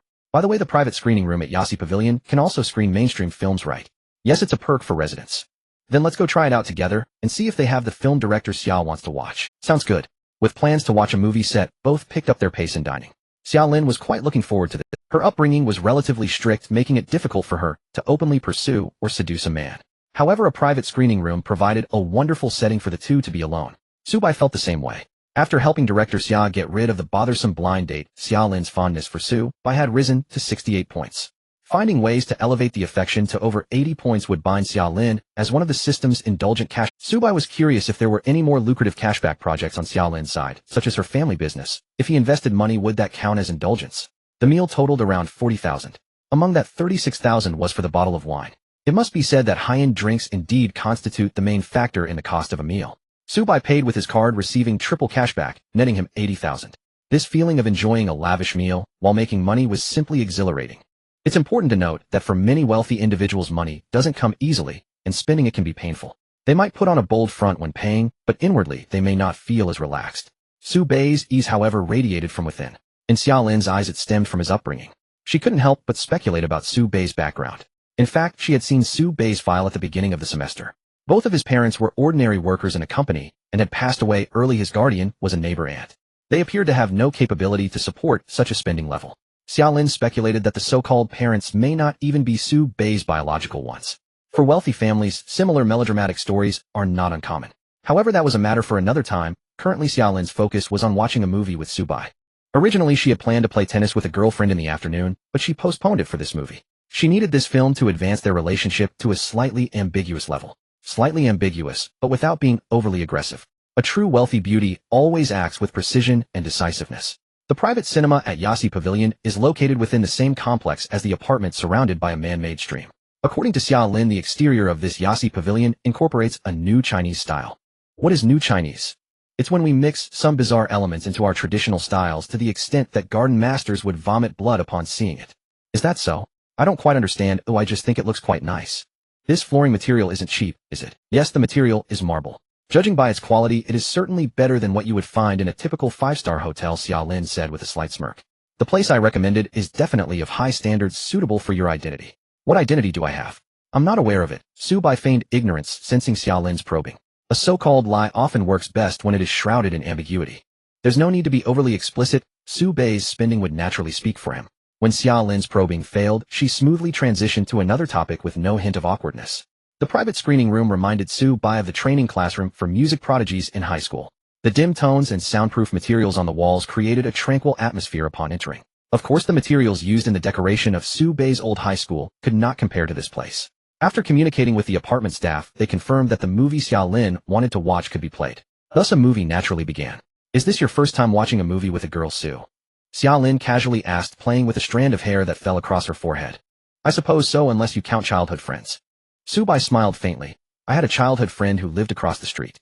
I remember being taken to watch a movie with her when we were very young. It was probably a Hollywood blockbuster, but I've forgotten what it was about. It doesn't compare to the Oxygen Sheep movie. For young children, they often lack the patience to appreciate movies.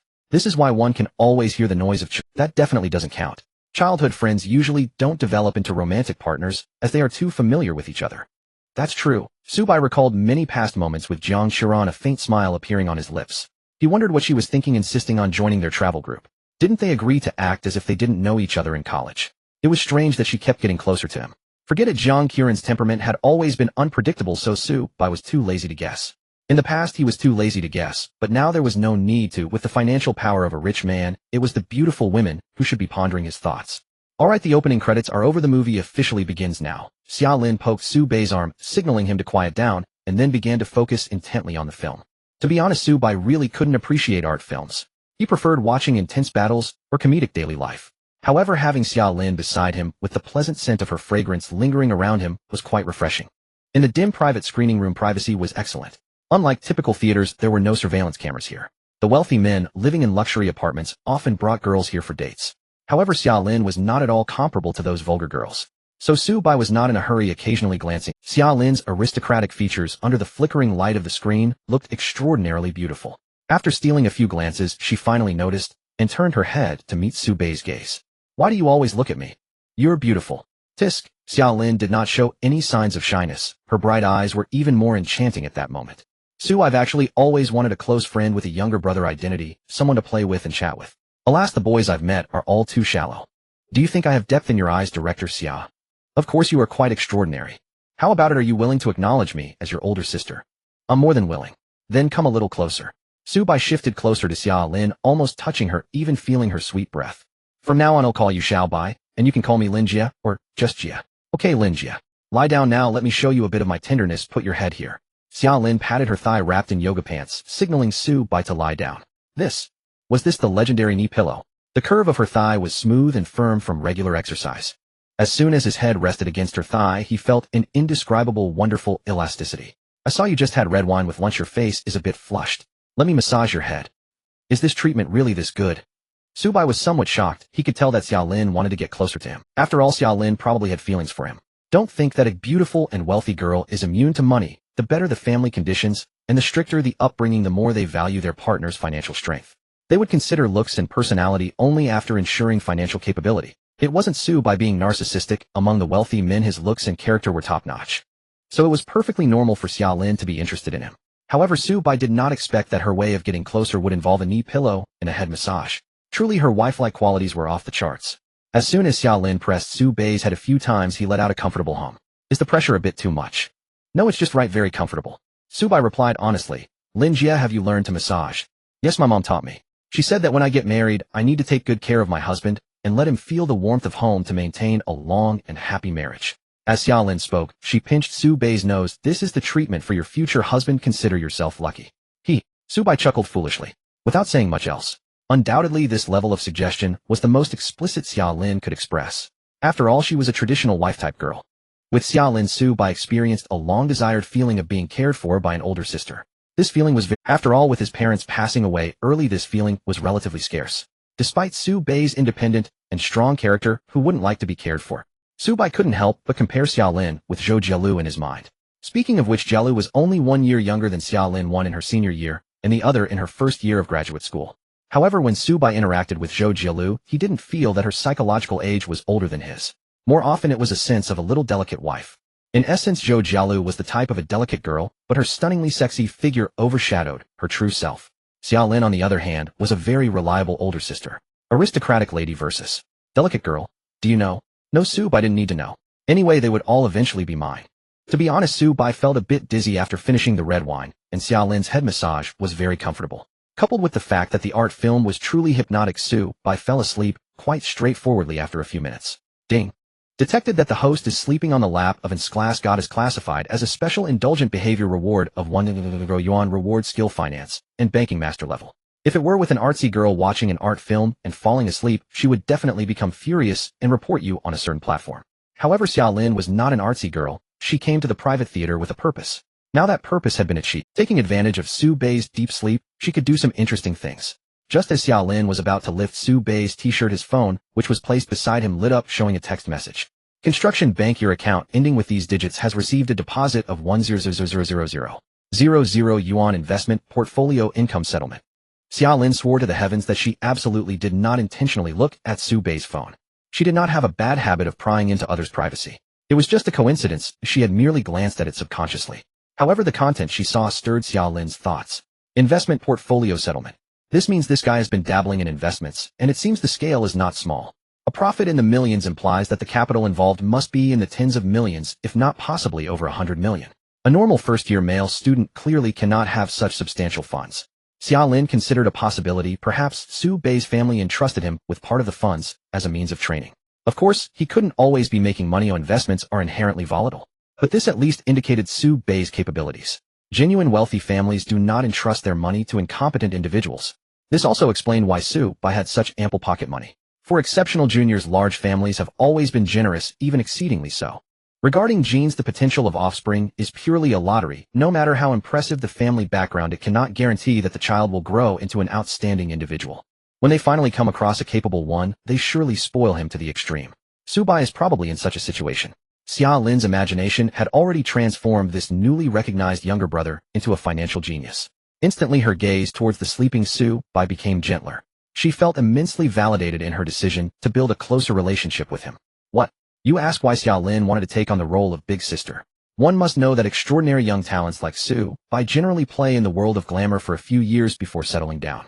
Although Xia Lin, with her traditional personality, felt a bit resentful about this, she had no choice but to accept it, sighing that good men are simply too sought after. She couldn't possibly demand that Su-bai marry her early. That would only provoke his rebellious instincts, diminishing his fondness for her. Being from a prominent family, Xia Lin had seen similar situations often.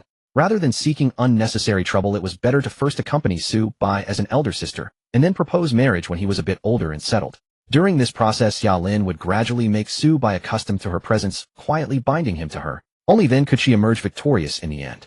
The plan is set. After sorting it all out in her mind, Xia Lin no longer overthought, and focused on admiring the handsome young man before her. After an unknown amount of time, Su-bai slowly awoke. Upon opening his eyes, he saw Xia Lin looking down at him with a beaming smile. I actually fell asleep. How long did I sleep? The movie has already ended. Xia Lin gently pinched Su-bai's ear. Get up quickly, my leg is sore from you using it as a pillow. Haha, sorry. It's okay, taking care of Xiao-bai is what an elder sister should do. As she spoke, Xia Lin helped Su-bai straighten his collar. That feeling was simply too enjoyable. Su-bai was secretly delighted, but unfortunately Xia Lin had to return to school, forcing this date to come to a temporary close. After parting ways with Xia Lin, Su-bai noticed changes in the system. First, he had fallen asleep on Xia Lin's lap, earning a special indulgence reward. 1 million cash was not important. What mattered was the skill, finance, and banking master level. Su-bai's mind raced with thoughts. Countless profound and extensive knowledge and experiences surged in his mind. This made him quite pleased. Su-bai did not need to rely on finance to make money, as finance carries risks. However, Indulgence cashback was risk-free, truly a business that profits immensely. However, since he wanted to become a wealthy elite, he inevitably had to interact with various members of high society. Su-bai knew little about the upper-class domain. The skills rewarded by the system compensated for this shortcoming. With the master-level skill in finance and banking, Su-bai could easily boast and chat with the big shots in business without obstacles. The excellent skill made Su-bai's brain whirl. Xia Lin, in the future, if you have any problems on or off campus, or if you want to talk, you can tell your sister. Su-bai smiled at the message on his phone.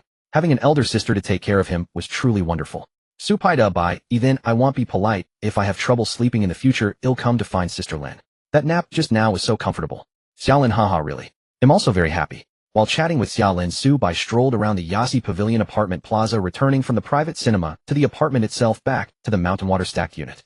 As soon as he entered, Zhou Jialu jumped into his arms. Clearly she had heard the elevator's sound and ran to the door in advance. This inevitably reminded Su-bai of his pet cat, which would also wait by the door to greet its owner upon hearing the sound of their return. Junior, isn't it a coincidence that I just woke up from my nap and you showed up? What a coincidence, I also took a nap. Really? Zhou Jiala's expression suddenly changed as she sniffed hard and leaned into Su-bai, smelling his scent. A look of vigilance appeared on her face. What's wrong? Junior, you smell like another woman. That's normal. I had dinner with Director Xia and went to see a movie, but it was so boring that I fell asleep. Oh, so you were sleeping against your counselor, right? Zhou Jialu pouted, full of jealousy. Su-bai remained unperturbed. I don't know, but I slept very soundly. Perhaps something happened while I was asleep. It's hard to say. After all, my charm is evident, and it's only natural that others might take advantage of it. No. My dear Junior has been noticed by another woman, boo-hoo. Zhou Jialu let out a wail, looking as if she needed comforting. Su-bai's mind raced. Zhou Jialu was dumbfounded by Su-bai's peculiar thought process. In truth, she was just playfully acting out to get him to comfort her. Who would have thought that Su-bai would say something so outrageous? Let's go out shopping later and buy you a necklace.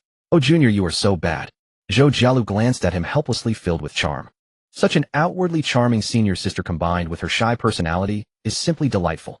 Finally, she said to Su-bai, Junior, I can no longer suppress my emotions. I want to give myself to you in advance. Zhou Jiala's sincere gaze took Su-bai by surprise. Oh dear, wasn't it said that there should be a sense of ritual and romance? Su-bai actually knew that it was just a bad habit. Unexpectedly, Zhou Jialu couldn't hold back before he did. The reason for this is quite simple. In just a few days, Zhou Jialu experienced being with Su-bai and felt deeply his money prowess. Moreover, she realized how popular Su-bai was among girls. Not only the aloof academic Chen Yuxing, but even the reserved and dignified Lady Xia Lin showed interest in Su Bai. In terms of appearance, Zhou Jialu was confident that she was not inferior to them. It was hard to say who was better, each had their own merits. However, when it came to family background and talent, she fell far behind. She could be said to have neither. Therefore, Zhou Jialu decided to seize the opportunity. She decisively discarded her fantasies about the first time and chose a practical approach, seizing the moment right now to become Su Bai's first woman. Any man would have a slight preference for his first woman. Although the two had only been together for less than a week, Zhou Jialu already gave herself to him, which seemed a bit hasty. However, since Su Bai was exceptional, this was not hasty, it was decisive. Do we still need a sense of ritual? Wu Jr. No need to prepare any special rituals. Your presence in my life is the grandest and most wonderful ceremony. Ding. Detected level goddess, Zhou Jialu's affection 4, current affection 95. Reward lottery chances 4. You have obtained the most precious possession of its level goddess for the first time. Reward special skill Emperor. Su Bai was delighted by the 4 lottery chances when good news kept coming. This skill can only be said to be extremely practical for the wealthy. Glancing at Zhou Jialu, who was curled up in the blanket, Su Bai thought that this senior sister must be exhausted. At this moment, Zhou Jialu had her head buried in the blanket, not coming out for a long time. Once she calmed down, she was again overtaken by shy rationality. She had to do some psychological preparation before she dared to face Su Bai again. Another reason for hiding under the blanket was she was tired. Indeed, Su Bai's guess was quite correct. The physical enhancement liquid had already boosted Su Bai's stamina to an exceptional human level. Plus, there was the special attribute point 3 obtained from the lottery. Among ordinary people he usually sees, he was already outstanding, even comparable to athletes. Zhou Jialu, who was under the blanket, embraced Su Bai, snuggling up to him.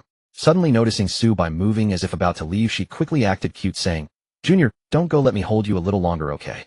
I'm not leaving, I'm just going to grab a bottle of ice-cold cola," Su Bai reassured. "Don't worry, I'll stay by your side. I just want to drink a can of cola afterward." Oh, others usually smoke after, but Su Bai switched it to ice cola. What an interesting junior. Perhaps it is this carefree and indifferent personality that attracts Zhou Jialu. Soon Su Bai returned, half leaning against the headboard while drinking cola. The cold, refreshing cola slid down his throat, making him feel invigorated. However, Su Bai's refreshment did not last long. After a long time, Zhou Jialu had no strength left. Lying in Su Bai's arms, she felt weak like an injured. In contrast, Su Bai still looked radiant. Tenderly playing with Zhou Jialu's hair, he glanced at the system and found that the senior sister's affection had risen to a full 97 points. With 2 more lottery chances, he had a total of 6. Su Bai decided to save up for 10 times and go for a 10-time draw. At that moment, Zhou Jialu suddenly asked lazily and charmingly, "Junior, do you think I'm a particularly vulgar woman? Where's the vulgarity? I originally didn't want to do it so quickly, but hearing you say you want to buy me jewelry, well, a lot happened naturally. I don't really love money, I just feel that you treat me so well, and since that's the case, it just came to be." Zhou Jialu chattered sweetly, but before she could finish, she was interrupted by Su Bai. Su Bai kissed her cheek and gazed at her gently, saying, "I like senior sisters who love money. After all, I have the prowess of wealth." The other party was stunned for a moment before bursting into a laugh. Her slightly worried expression instantly blossomed with joy. Yes, she herself did not resist being considered materialistic, yet she cared about Su Bai's opinion. Essentially, Zhou Jialu did not care about other men and had already recognized Su Bai. Fortunately, the junior was also an open-minded and easygoing man. They were simply a match made in heaven. Half an hour later, the two appeared on a nearby pedestrian street. They could have continued to stay in the house, but Zhou Jialu felt a bit scared, so she decided to go out for a stroll. Zhou Jialu even began to question whether he was a virgin. It didn't matter. After all, she was definitely the first woman he had after entering university, and that was enough. Zhou Jialu was content with her mindset. Su Bai, however, was not satisfied. He wanted to make money and was feeling addicted. If he were a character in the rich gamer world corresponding to the LOL professional circle, Su Bai would definitely be Chovy, a master in the field of money. Su Bai decided to buy Zhou Jialu a necklace before dinner. For a girl with such a proud figure as her, a delicate and exquisite necklace was just perfect. In addition to the necklace, Su Bai also had his eye on a brooch which also perfectly matched the characteristics of the little dear senior sister. The standard for choosing jewelry was purely based on aesthetics without considering the price.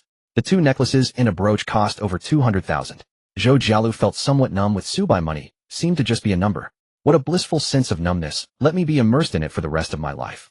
Zhou Jialu tightly held Su Bai's arm and made a wish. Her steps were a bit unsteady and unnatural, whom those who understand will understand. Su Bai took this into account and deliberately slowed his pace, making Zhou Jialu feel blissful. It was still early, and Su Bai saw a high-end barbershop by the street where the stylist looked very professional. Thinking that in a few days he would be going on a trip with the campus beauties, Su Bai decided to upgrade his image. Although he was already somewhat handsome, his hairstyle was quite ordinary, having been cut at a small shop in school for 20 yuan each time, without any special design. The clothes he wore were also a bit ordinary. Su-bai did not pursue brands, but who doesn't want to look a bit more handsome and a bit more arrogant? Su-bai shared his thoughts with Zhou Jialu, who brightened up and said, "How about I take charge of your image makeover? We'll start with a haircut, then go buy clothes. Trust me, I guarantee that your level of handsomeness will rise by 2. No, 3 levels. So exaggerated. 3 levels. Wouldn't that mean you'd directly debut as an idol?" Su-bai teased. "You already have a good foundation. In fact, male idols in the entertainment industry are just like that. They mainly rely on packaging." Regarding this, Zhou Jialu looked somewhat unimpressed. She wasn't the type of girl obsessed with the entertainment industry, watching dramas and variety shows purely for fun. If Zhou Jialu were to choose, she would prefer to revolve around her husband. This is how a little wife is. Entering the barbershop, the head stylist Tony glanced at Zhou Jialu's outfit and Su-bai's appearance, immediately putting on a big smile. "Hello sir, welcome to Lalavina Custom Styling. We are the most high-end and professional styling service in Jiangxing. May I ask if you want to create a completely new personal image?" "That's right, You can communicate with her." "Ooh, I don't know. Just come up with a plan, and he'll give the final approval." The head stylist immediately sketched a personality profile of Su-bai in his mind. He's not one to seek trouble, extremely wealthy, but also very opinionated. Having worked in the service industry for a long time, they are quite adept at gauging customers' personalities. Some wealthy guys brought by women to get their hair done usually end up being led by the nose. Some even seem completely PU'd following their partner's preferences. However, Su-bai was clearly not like that. The woman beside him was charming and enchanting with a hint of a bold temperament, making her seem hard to deal with. Yet she looked at him with gentle, starry eyes. This young man was definitely someone formidable. Thus the head stylist didn't promote any flashy packages and directly communicated with Zhou Jialu, quickly arriving at a conclusion. "Sir, you have a tall and robust physique suitable for a ruggedly handsome look. We recommend an American-style undercut, which is not too troublesome to maintain. Just a slight application of hair gel when going out will suffice. Additionally, we will refine your eyebrows to make your aura appear sharper and more imposing. In that case, for clothing, we will match an American college style suitable for casual outings. The effect, when paired with formal attire, will also be outstanding, giving off the yuppie vibe of a suit-clad rogue." The high-end stylist certainly knew his trends. He brought over a tablet and used AI-assisted modeling to create a 3D virtual image of Su by showcasing the expected effect of a new hairstyle. Su-bai looked at it and nodded in satisfaction. "Let's do it this way." After a meticulous 40-minute cut, standing in front of the full-length mirror, Su-bai felt a bit dazed. Indeed, for those with a good foundation, changing hairstyles had an effect comparable to cosmetic surgery.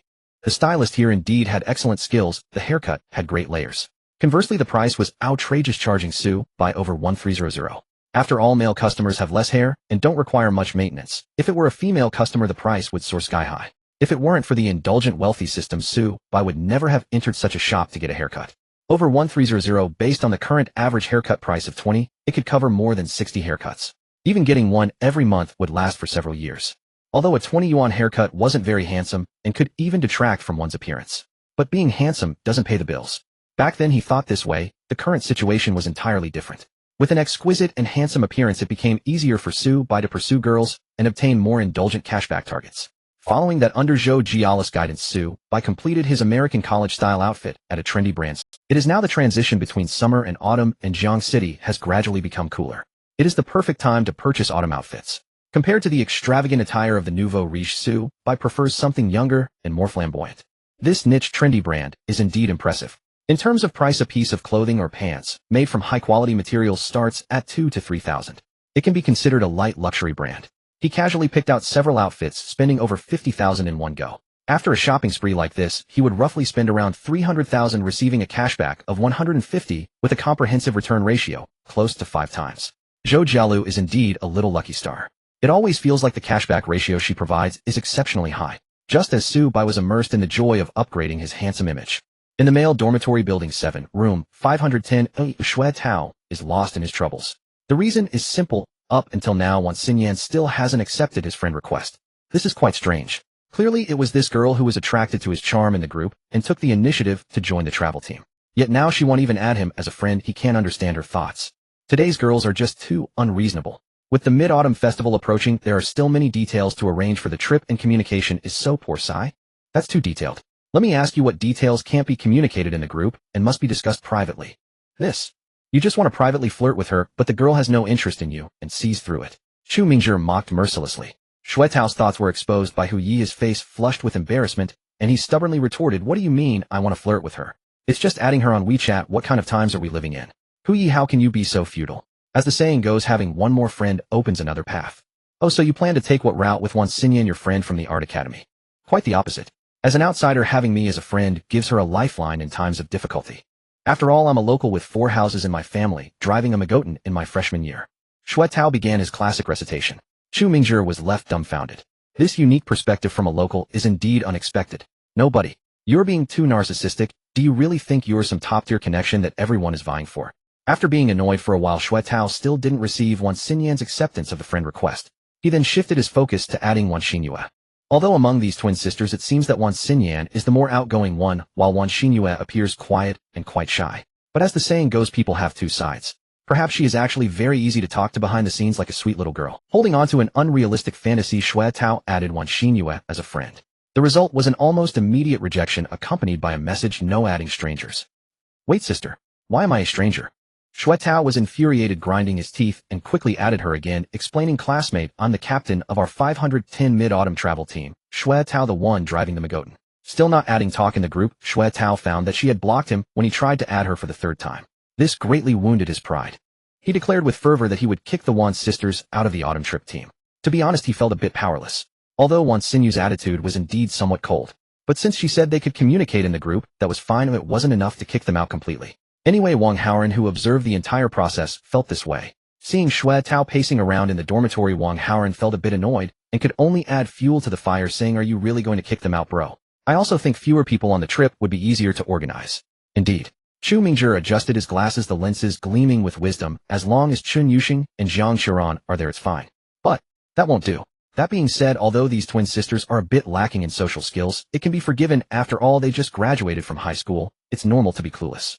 Shui Tao frantically found excuses for himself. Wang Haoran successfully retreated, smiling slightly, putting on his headphones to continue gaming. The night passed without incident. The next day, Su Bai naturally woke up at 8 o'clock. This statement seems a bit contradictory, but ever since Su Bai's body was enhanced, his daily routine has been quite regular. The senior was sleeping in.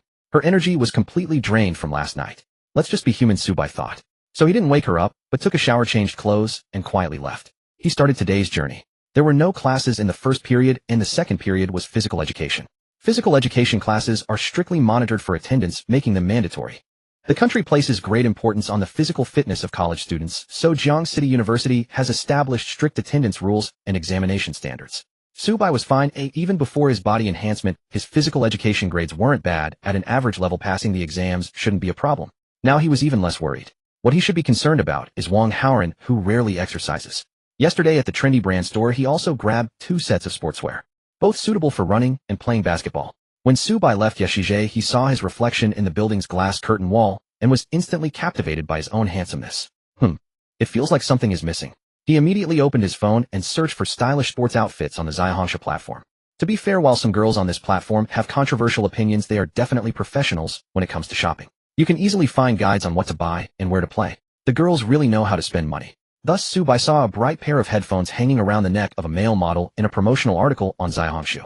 So that's it. Su Bai slapped his thigh and suddenly understood. He indeed needs a portable Bluetooth headphone for going out. According to netizens, Bluetooth headphones can't compare to wired ones in terms of sound quality. But they don't need wires. They look quite stylish hanging around the neck, and when he's out and about, using headphones to listen to audio that's not convenient to play out loud is also suitable. Moreover, high-end Bluetooth headphones even have noise-canceling features. On the way back to school, Su Bai made a turn and stopped at a hi-fi comprehensive experience store, buying a pair of Panasonic AZ100 in-ear Bluetooth headphones and a Sony XM5 over-ear headphones. In total, he spent less than 4,000. The cashback multiplier was unfortunate, only 2 times. He also added the owner's WeChat. With the system upgrade, aside from headphone, speakers also fall under the category of indulgent spending. After all, Su Bai enjoys listening to music and watching movies, and the usage rate of the speakers is very high. And speakers, as long as one is willing to pay, there are always expensive devices waiting for you. Have you not seen that those old enthusiasts who play with hi-fi equipment spend far more than those who play with computers? Su Bai remembers seeing personal sound systems worth $1 million on Bilibili. Once he finds his own villa, he'll set up a complete set. Various high-end customizations to aim for a cashback of tens of millions. However, the immediate task is still the physical education class. The projects in physical education classes are selectable, and some popular options such as basketball, archery, and Go need to be fought over during the course selection phase. Go is the most relaxing. You can sit there without moving, at most jogging a bit before class. It is especially favored by lazy college students. Su Bai had little interest in Go. What era is it to still play traditional Go? He preferred the 8-person Go played on the... Thus he chose basketball, a project he could at least play. He occasionally played with friends in high school to relax. At the basketball court, the teacher was organizing the lineup for warm-up jogging. Subai joined the line right next to a classmate Zhang Jishuan from dormitory 514, who lived diagonally across from Subai. He wasn't very familiar with this person, but he had vaguely heard that this guy had been in several relationships and was praised as a Romeo by the class. He often shared useful tips about girls with his classmates. While not all of it is useful, for many boys it might not be of any use throughout their 4 years of college. It's true. Upon seeing Subai, Zhang Jishuan lewdly winked and said, "Today the playground we have class and has some perks." "What do you mean?" "There's a class of girls doing aerobics today in the indoor gym on the north side of the playground." Slurp. As he spoke, Zhang Jishuan couldn't help but salivate, excitedly daydreaming. "When we have free time later, we definitely have to go take a look. It'll be a real feast for the eyes." As everyone knows, aerobics classes require wearing tight-fitting uniforms. Freshman girls aged 18 or 19 are like charming birds. Oh, just thinking about it makes one's blood rush. "Hey, Bai, wanna go with me? You're handsome, so if we get caught peeking they won't be mad at you." Zhang Jishuan also called him Bai mainly because Subai was tall and imposing, naturally radiating a big brother vibe. Subai decisively shook his head and said, "I'm not going." "Why not? What a great opportunity. They might not come over." In fact, for most girls, wearing clothes that show off their figures is a disaster. Either they're flat everywhere, or they're short and stout, or, well, you know, it's tricky. "Haha, damn, you're right about that."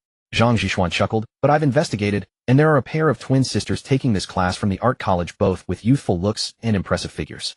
One Xinyan and one Xinyue." Subai blurted out. "Hey, by good, do you know them?" "Sort of." Zhang Jishuan nodded in understanding. If there was some acquaintance, it would feel awkward to sneak a peek. If they ended up crossing paths, it would be quite embarrassing. However, Subai was thinking about another layer of logic. The current situation was that once Xinyan had actively added him on WeChat asking him to go shopping. Perhaps she had seen his capabilities. Thus, he just needed to wait for her to approach him. There was no need to actively seek her out. Besides, he had already appreciated the allure of a sexy figure on Senior Jialu. Subai wasn't particularly tempted now. "Alright everyone, it's time for me to say a few words. After the National Day holiday, the school will hold a sports meet, and there will be various events. I hope everyone will enthusiastically sign up. This class focuses on restorative physical training. While I believe everyone has gone through the last year of high school and military training, and your bodies need recovery. Warm up, run 5 laps around the playground." The basketball teacher was a retired city team player. Taller than Subai, he was probably around 1.9 meters tall, and looked quite capable. However, his beer belly was quite noticeable. He probably indulged in eating and drinking while slacking off in the office. He immediately called for everyone to run 5 laps, causing the physically unfit students to groan. In the middle of the line, Wang Haoran, Shui Tao, and Chu Mingzhi were squeezed together. The line was arranged by height, and all 3 of them were of similar height, so they were in the middle of the line, while Subai was at the back. Wang Haoran was in terrible shape and began panting after just 1 lap. Shui Tao wasn't much better, but he forced himself to keep up with Hugo. Chu Mingzhi, however, looked quite relaxed. This guy often jogged out after 10 o'clock, which was pretty insane, dressed extravagantly, with a bunch of glow strips on him, claiming he was preparing to join some glow-in-the-dark running association. It was said that the Glow-in-Dark Running Association was a club that easily helped people find relationships. This shows that Hugo was actually quite reserved. He always complained about the locals being not picky eaters, but in fact he also longed to find a girlfriend quickly. After 5 laps, some students were already exhausted. They just lay down on the grass. For example, Wang Haoran lay there like a dead dog gasping for breath, and was then picked up by the physical education teacher. After running, don't sit or lie down immediately. Walk around for a while to let your body gradually recover. Chu Mingzhi strolled leisurely, casting disdainful glances at those unprofessional students. I see these people completely don't understand sports. They truly lack taste. While watching, Chu Mingzhi noticed Subai also strolling leisurely. He immediately jolted in surprise. "Wait bro, what are you wearing?" Since Subai was at the back of the line, Chu Mingzhi hadn't noticed earlier. Now that he took a look, while Subai had actually changed out of his Uniqlo clothes. He had switched to a niche, but somewhat known. Chu Mingzhi actually liked this brand. The design aesthetics were on point, great for attracting girls, and it wasn't cheap, which could satisfy Hu Ji's petite bourgeois sensibilities. Unfortunately, it belonged to the American street style. Chu Mingzhi's physique was too slender. To put it bluntly, he was like a skinny dog. Wearing something like that was purely self-deprecating. In contrast, Subai looked like a model hired by the brand. My goodness, it seems Subai had really struck it rich. Just this outfit for physical education class, including shoes, would cost over 10,000. Brother Subai, what's up? You started paying attention to your outfits. Your new hairstyle looks good too. I thought people from out of town didn't understand fashion, but I didn't expect you to have your hair styled so well. It shouldn't be done by one of those barbers at the school, right? It feels like those barbers don't have any skills. Yeah, I got it done outside. Sigh. Why the sigh? I originally thought my taste was unrivaled among freshmen, but now I've unexpectedly encountered a rival. Chu Mingzhi shot Subai a look that was both adversarial and friendly. It was as if Sasuke was staring at Naruto. This made Subai chuckle. No bro. There's no need for us to compete. Subai patted his shoulder and consoled him. I don't understand fashion. It was a senior sister who helped me with it. Oh, I see. This news relieved Chu Mingzhi a lot. However, he quickly became suspicious. Wasn't Su Bai flirting with Chen Yuxing? How did another senior sister pop up? What the heck did this guy really have such good luck with women? Chu Mingzhi felt envious. If he knew that in fact the senior sister had helped Su Bai with much more than just fashion, he would probably be so jealous he'd split in half right then and there. After the running, the physical education teacher had the students split into groups for activities. Those without a basketball foundation learned the basic movements of a three-step layup from him. Although nowadays some basketball stars take more than 3 steps for a layup, beginners still needed to learn the basics, as there would be a test at the end of the semester. Those who could play were allowed to do their own thing. This is also one of the reasons many boys like to choose basketball Meanwhile, Zhang Zhishuan, who had his mind on the aerobics girls, took the opportunity to sneak into the indoor gym on the north side. But he ended up empty-handed. After scanning the crowd for a long time, he saw many girls training, but he couldn't find the Wan sisters anywhere. With no choice, he had to ask someone. The response was, today is free time. Wan Xinyan and Wan Xinyue along with a few others went to the basketball court to watch the boys play. That being said, it's not unusual for girls to watch boys play basketball. The problem is that generally only more exciting matches attract a larger audience of girls. At the very least, it should be a competition between classes. Yet what draws the girls practicing aerobics in the venue to the basketball court to bask in the sun? You know, when girls have PE classes, they prioritize sun protection. Who would run outside to tan? After a brief glance, the girls in the indoor venue wearing aerobics outfits generally had concerning looks and figures. I wonder if the attractive ones all went to watch the boys play basketball. On the basketball court, everyone smoothly organized a few 3v3 and 4v4 matches. We have 3, why don't we form a half court? Sure, but I'm not very good at it. It's fine, we aren't either, well, just mess around. When forming teams, everyone seemed inexperienced, yet once the game started they played fiercely. Su Bai teamed up with 2 roommates. Don't get it wrong, Wang Haoran wasn't in the team. That kid was already collapsed after running 5 laps. He was learning a 3-step layup with the PE teacher. Su Bai actually wanted to take this opportunity to meet classmates from other classes, but Xue Tao and Chu Mingzhi insisted on teaming up with Su Bai, claiming they were the backcourt duo who needed a center. Su Bai felt that at 185 meters he couldn't really be considered a center, but considering the heights of the two, he was indeed quite tall in comparison. Moreover, Su Bai was relatively strong. Standing under the basket gave a sense of security. Thus he agreed, as his playing style was more of a jack-of-all-trades. The main reason was to exercise and relax. It is said that exercise can promote the secretion of endorphins, which helps to achieve a good mood. Furthermore, with the Indulgent system, there was no need to worry about injuries from exercise. It didn't matter, the system would handle it. After discussing with the 3 guys opposite, they shot a few hoops to warm up and prepared to start. Wait, let me take off my watch so I don't scratch you guys later. Su Bai politely took off his Audemars Piguet Royal Oak and thought for a moment. He placed it under the basketball hoop alongside his phone, since everyone else left their belongings there, so there was no fear of losing them. At that moment, a sweet, youthful voice came from the side of the court. Su Bai, let me hold your things if you don't mind. Turning around, he saw a petite girl jogging towards him with a cheerful smile. That adorable voice made one involuntarily think of something inappropriate. In contrast, her ample figure stood. Su Bai estimated she was probably a year younger than Zhou Jielu. The senior was indeed quite impressive. After all, she was Su Bai's charming moonlight. However, this girl was petite, barely under 1.6 meters tall. This made her figure appear quite exaggerated, very much like an anime character, especially since she was wearing aerobics training attire that accentuated her shape. Of course, if she only wore training clothes to the playground, it would be a bit too flashy. So she cleverly wore a sunscreen jacket over it. A semi-transparent style that revealed her figure tantalizingly, creating an unbeatable visual effect. Even the vast majority of borderline female streamers would have to concede defeat. Su Bai immediately recognized her. You are Wan Xinyan. Yes, how do you know I'm Wan Xinyan and not my sister? Wan Xinyan stood in front of Su Bai, unconsciously tiptoeing and leaning forward. This movement highlighted her figure. If it were an ordinary guy, his heart would probably race, and he would struggle to speak. But Su Bai maintained his composure, and with the enhancement of the Sigma Halo, he merely experienced a slight internal fluctuation and cast a calm, admiring gaze at Wan Xinyan. Where's your sister? Su Bai pointed to a girl by the court who had a similar appearance and outfit to Wan Xinyan. I heard she is more reserved while you are more lively. So do you prefer quiet or lively? I like both, though I'm quite open-minded. Su Bai said, then stuffed his phone and watched into Wan Xinyan's arms. Please keep an eye on them, thanks. You are welcome. Their fingers brushed lightly against each other. Wan Xinyan's gaze seemed a bit dazed. It was unclear if she was intentionally flirting or not. Ding. Detected strength goddess. Wan Xinyan affection level increased. Current affection level 65. The initial affection level was already over 60, which was quite terrifying. This meant her attitude towards Su Bai was already at the level of wanting to date him. In short, she was clearly trying to flirt. However, it was only their first meeting. Why was the affection level so high? It was a bit confusing. Su Bai didn't want to think too much, since the opportunity was right in front of him. Why not enjoy it? As long as he remained vigilant to avoid pitfalls, he could simply enjoy the indulgent life. Under the envious gaze of the onlookers, Su Bai returned to the court. The 3v3 match began. In just a few minutes, the 510 dormitory team was beaten 5-0. Honestly, Su-bai was really trying to defend the basket well. However, the locals and the Ha brothers on the opposing side were skilled. Their defense was easily bypassed, making it feel like a shooting practice for the other team.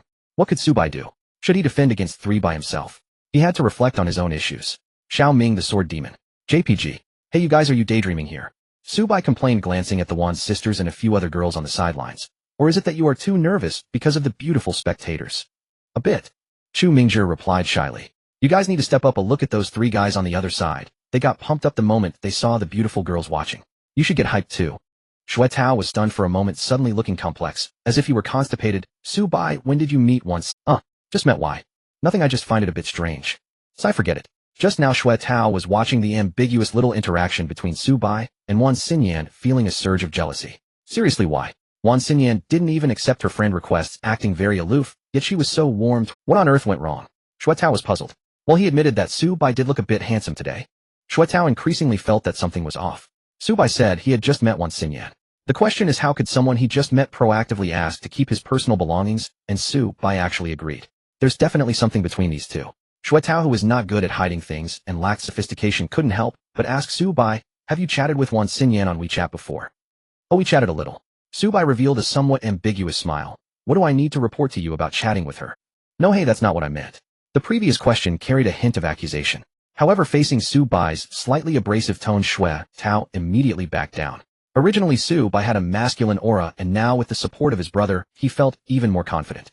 With a mischievous smile, he hugged Shui Tao's shoulder and said, Taozi, play while the girls are watching. You wouldn't want to embarrass yourself in front of them, would you? Don't let Wan Xinyan and the others ignore you when you go out to travel. Look at what you're saying. Shui Tao chuckled awkwardly. I didn't play well in the last round, but this time I'll definitely crush them. Okay, I'm counting on you. After saying that, Su-bai went to chat with Chu Mingjie. The focus was all on the CPU. Although Su-bai and Wan Xinyan's peculiar relationship hit Shui Tao hard, it was now time to perform well and turn the situation around.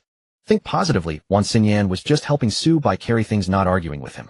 Perhaps she thought Su-bai was handsome and wanted to give him a little benefit. A guy like Su-bai, who came from a poor background and lacked experience, would probably fall for it. Sai, it's still me, Shui Tao, who has a discerning eye and keen senses. I know how to take the lead in relationships between men and women. Victory. On the other side, after being CPU'd by Su-bai, Chu Mingjie also rallied his spirits. Mainly, he realized something. Although the Wan sisters were quite dazzling, they probably didn't have much taste. They were not worthy of him. Chu Mingjie, this multi-talented man, an audiophile, amateur, host, writer, folk, singer, oil, painter, percussionist, leather craftsman, silversmith, and a disciple of Chan Buddhism. Anyway, it was Wan Xinyan who was close to Su-bai. It wasn't Jiang Qiran or Chen Yuxing. These two probably weren't the type to come to the basketball court to watch handsome guys. So winning, well, not winning exactly, but at least not losing. The 3-man group of 510 regrouped to battle against the nameless trio. The locals and Huyi both displayed their usual strength. Su-bai dominated the interior due to his enhanced physical condition, grabbing rebounds and making layups. Surprisingly, they won with a score of 5-4. The last shot was made by Shui Tao, with Su-bai effectively blocking the defender, giving him an open shot. While he was reveling in his handsome shooting posture, he overheard a girl's comment drifting over. That boy in the number 23 jersey, why does he shoot like he's doing the splits? He looks like a big monkey. Shui Tao almost spat blood. What the hell, a big monkey? What I'm doing is called floating in the air. How graceful. And next they played another 2 rounds against the opposing team. They took turns winning and losing. This situation was actually the best. Both sides were evenly matched, making for an intense game without it being one-sided. Anyway, Su-bai was having a blast. Although he wasn't very skilled, his physical condition was great. After a round of leaping and jumping the system, unexpected host has been detected to be excessively consuming energy, rewarded with cash 1,000 yuan and energy restored to peak. What the hell is this, a cheat? Su-bai was amazed. This indulgence system mechanism was simply marvelous. This means that as long as he quickly expended his physical strength and activated the body's protection mechanism, he could recover. Then wouldn't he be invincible at sports meets? Just sign up for a long-distance race and sprint on the first lap. The thrill of sprinting is exhilarating, and the joy lasts as long as he keeps sprinting. Su-bai, I bought you some cold drinks. Look and see which one you want, pick one. While Su-bai was imagining the incredible uses of the system, Wan Xinyan approached with a heavily loaded plastic bag. It was filled with many chilled drinks that she had purchased from a convenience store next to the basketball court. Meanwhile, Su-bai's phone and watch had been transferred to his sister, Wan Xinyue's hands. She somehow produced a large, hard plastic sealing bag, the kind used to store evidence at crime scenes, and placed both his phone and watch inside. The transparent plastic bag allowed a clear view of the contents, indicating that the 2 sisters wouldn't meddle with Su-bai's privacy. Wow, this is too. Su-bai silently marveled. Could it be that under the influence of money, every beautiful girl would turn into a service-oriented being like Zhou Jilu pursuing him with excellent attitudes? He casually picked up a blue Gatorade bottle, twisted it open, and took a couple of sips. The icy, refreshing drink slid down his throat, delightful. Shuetao Chu Mingzhi, you two can have a bottle too. Wan Xinyan then called out to the two. Both revealed surprised expressions as they truly hadn't expected to be named. Especially Shuetao, who frowned and stuttered, classmate, you know me. Of course you're Shuetao, the one who drives the Magotan. These drinks are considered a treat from my sister and me. After all, you need to prepare snacks for the trip. But the drinks are still too cheap. Let's treat you to a meal at noon. The spicy hot pot in the South District cafeteria is great. Wan Xinyan chattered away, making arrangements. Very reasonable. Shuetao had no way to refute it. But he really wanted to ask why didn't she approve his friend request. However, a gut feeling told him that if he asked this in such a situation, it might directly make him look like a fool. Sigh. Forget it.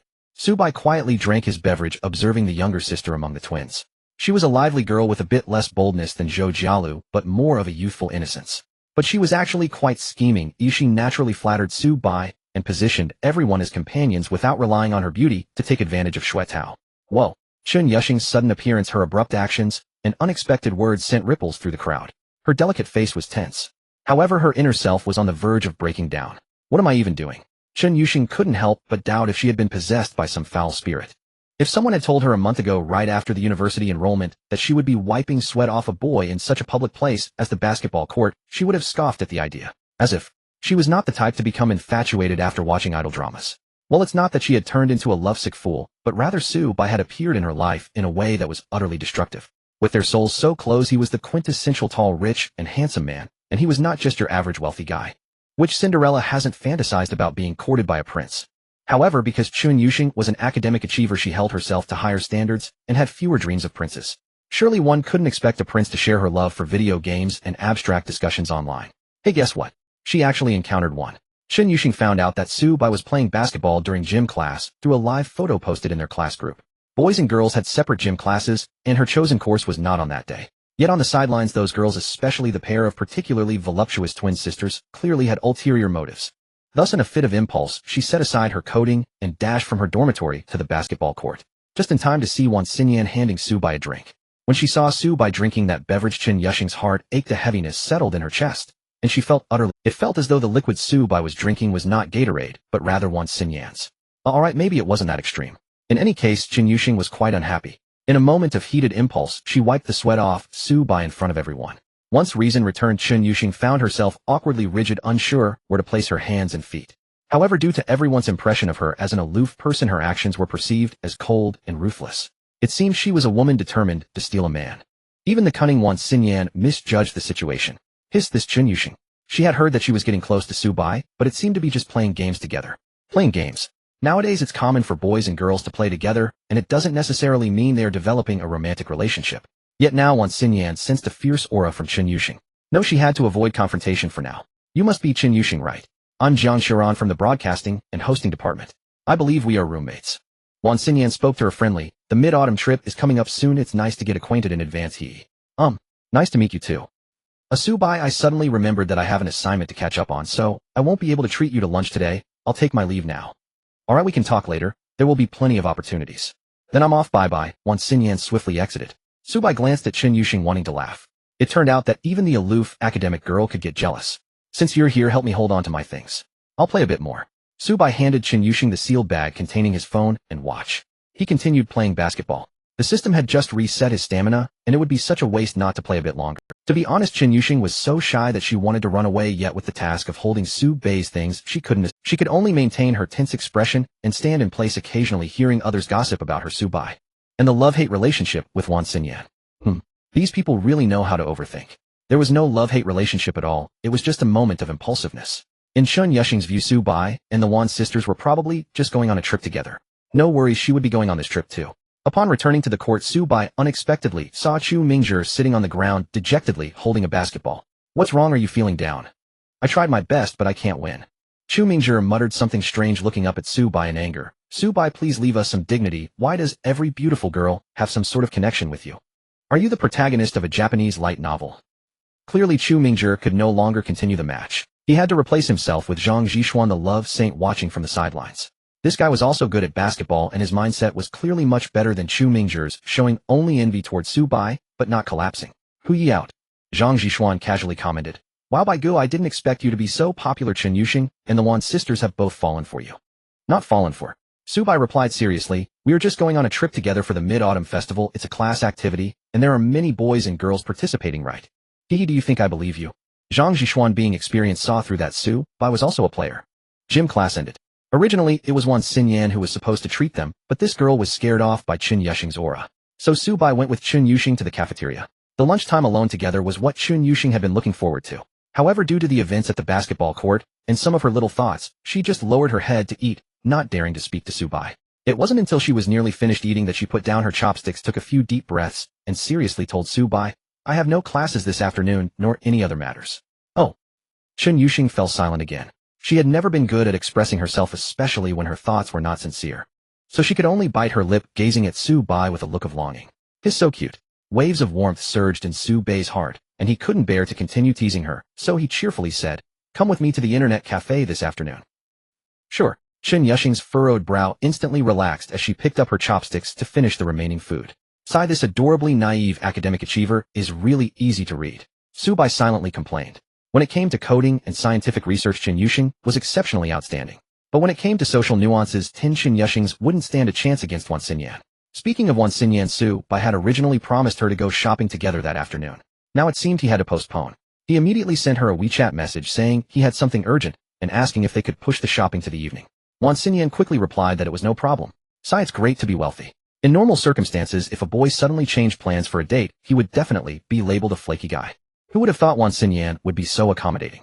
After filling her stomach, Chen Yuxing handed in her tray, and like a ghost turned a corner, walking through the side door of the cafeteria under Su Bai's curious gaze. Why take the side door? Chen Yuxing let out a vague hum, her eyes shimmering like water as she blinked. It's not her fault that walking with Su Bai draws too much attention. Even though they chose a very cornered spot during lunch, they were still the subject of discussions among passing classmates. To be honest, Chen Yuxing disliked being the center of attention. Moreover, she wasn't the type of girl who looked down on others simply because of her beauty. In Chen Yuxing's worldview, her skills in Korean gaming and computing were far more valuable than her appearance. However, others seemed to think otherwise. Of course, if Su Bai could appreciate her looks, Chen Yuxing would be more than happy. Perhaps that's what love is. Women in love always treat their partners in a special way, commonly known as double standards. Will Sheng feel shy walking with me? Su Bai, having understood, deliberately asked. Chen Yuxing remained silent, focusing on walking. There were indeed few people by the side door, mainly kitchen staff, using it, as it was the farthest route back to the dormitory, requiring a long detour. Chen Yuxing found it quite nice as she wanted to walk around a bit longer with Su Bai. She felt very happy. Taking advantage of the lack of people around, Su Bai naturally held her hand. There were no criminal intentions or any subsequent feelings of surprise, as if it were the most natural thing in the world. Chen Yuxing symbolically struggled a bit, but Su Bai's grip was tight. Her small hand and body gradually softened. Let's get a couple's package at the internet cafe, play for an afternoon, and then I'll treat you to a Japanese buffet tonight. With Su Bai holding her small hand, Chen Yuxing closely followed beside him. His hand was so big and warm. So this is what it feels like to be held by a boy, the naive academic pondered. They held hands all the way to the car where Su Bai started the Mercedes GLE, taking Chen Yuxing to that familiar internet cafe. If you want to do something that crosses a girl's boundaries, it's best to choose a familiar environment. People tend to let their guard down in familiar surroundings. In the car, Chen Yuxing turned down the air conditioning, to the point where it felt a bit cold after a while. This caused her hands to feel a bit cold by the time they parked at the internet cafe, as her peripheral circulation was already, thus she could logically place her hand in Su Bai's. Su Bai. Feeling Su Bai's something's off gaze, Chen Yuxing said expressionlessly, warm my hands, or I won't be able to carry you in the game later. No girl, your words make it sound like playing games with me is some kind of weight training. It is. Chen Yuxing stomped her foot. If you don't want to, that's fine. Don't I do want to? Su Bai held on to Chen Yuxing's hand, not letting her pull away, grinning. Chen Yuxing was not grinning. Speaking of which, this girl wanting to hold his hand was too deliberate. She couldn't compare with several other girls Su Bai had recently met. Yet this awkward yet cute Chen Yuxing was endearing. Su Bai rubbed her small hand, happily walking into the internet cafe. The fierce battles of the afternoon quickly passed. When Chen Yuxing's screen went black, Su Bai touched her hand, saying he wanted to accumulate winning energy for her. With a serious expression, Chen Yuxing felt it was hard to refuse. Then Su Bai took advantage of the moment to put Chen Yuxing's hand on her silky thigh, seizing the opportunity to feel those incomparable beautiful legs. Her slender long legs had a beautiful curve, yet were slightly fleshy. Even through the sheer white long skirt, one could easily feel the beauty. In stark contrast to senior sister, Zhou Jialis, more robust, and practical style. It was hard to compare them. As a warning, Chen Yuxing glared at Su-bai several times, but he seemed oblivious. Shy words hovered on her lips, but could not be spoken. To be honest, Chen Yuxing quite liked Su-bai's touchy behavior. If Su-bai had no such thoughts towards her and treated her purely as a buddy, that would give Chen Yuxing a headache. However, since Su-bai was paying her to hang out, doing these things made their relationship seem increasingly strange. Chen Yuxing immersed herself in these peculiar thoughts, spending an afternoon playing with Su-bai, who then took her out for a Japanese buffet. Compared to the upscale hot pot night from that day, a price of over 1,000 per person no longer shocked Chen Yuxing's heart. Instead, it reaffirmed a fact for her. For Su-bai, these extravagant expenditures that ordinary students wouldn't even dare to think of were merely commonplace. Oh no, she began to fantasize about many depraved scenarios again. At the corner after leaving the Japanese restaurant, Chen Yuxing suddenly grabbed Su-bai's shirt, standing in front of him, glaring fiercely. "Big white goose, you must clarify our relationship today, or I won't let you touch my legs anymore." "Oh." Su-bai pretended to be confused. "Did I? You mustn't play tricks." Seeing Chen Yuxing almost crying, Su-bai suddenly found it amusing to bully her. He decided to push it a little further. Suddenly, Su-bai cupped Chen Yuxing's face, kissing her under her surprised expression. Chen Yuxing jolted, struggling wildly. Unfortunately, her physical strength was too weak, making it impossible to escape Su-bai's control. Coupled with the strange feeling of their first kiss, she gradually felt breathless, not knowing how long it lasted. Chen Yuxing leaned softly against Su-bai. Su-bai looked at her reddening ears, feeling inspired, and blew hot air towards them, causing Chen Yuxing to let out a strange sound. Her face turned even redder, almost dripping with water. Sure enough, this was her sensitive spot. "Big white goose, you only know how to bully people, you. We were chatting so well on WeChat, and you clearly seem like a... What do you mean by that?" Chen Yuxing fell silent. Her true thoughts were that Su-bai was her dream lover, a being she wished to immerse herself in both spiritually and physically. However, Su-bai's attitude, including his flirtations with other girls, truly made Chen Yuxing angry. "Oh, you just asked about our relationship, and I think it's already quite clear." Suddenly getting serious, Su-bai's words still caught Chen Yuxing by surprise. "Our relationship is... I want to support you, so you won't have to suffer in life anymore, becoming someone who belongs only to me." "Support?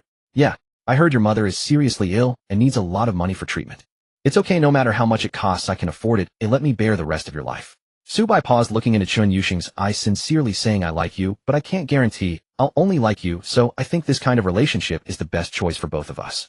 Upon hearing those words, Chen Yuxing's first reaction was to recall a famous line from an anime. But quickly she thought otherwise.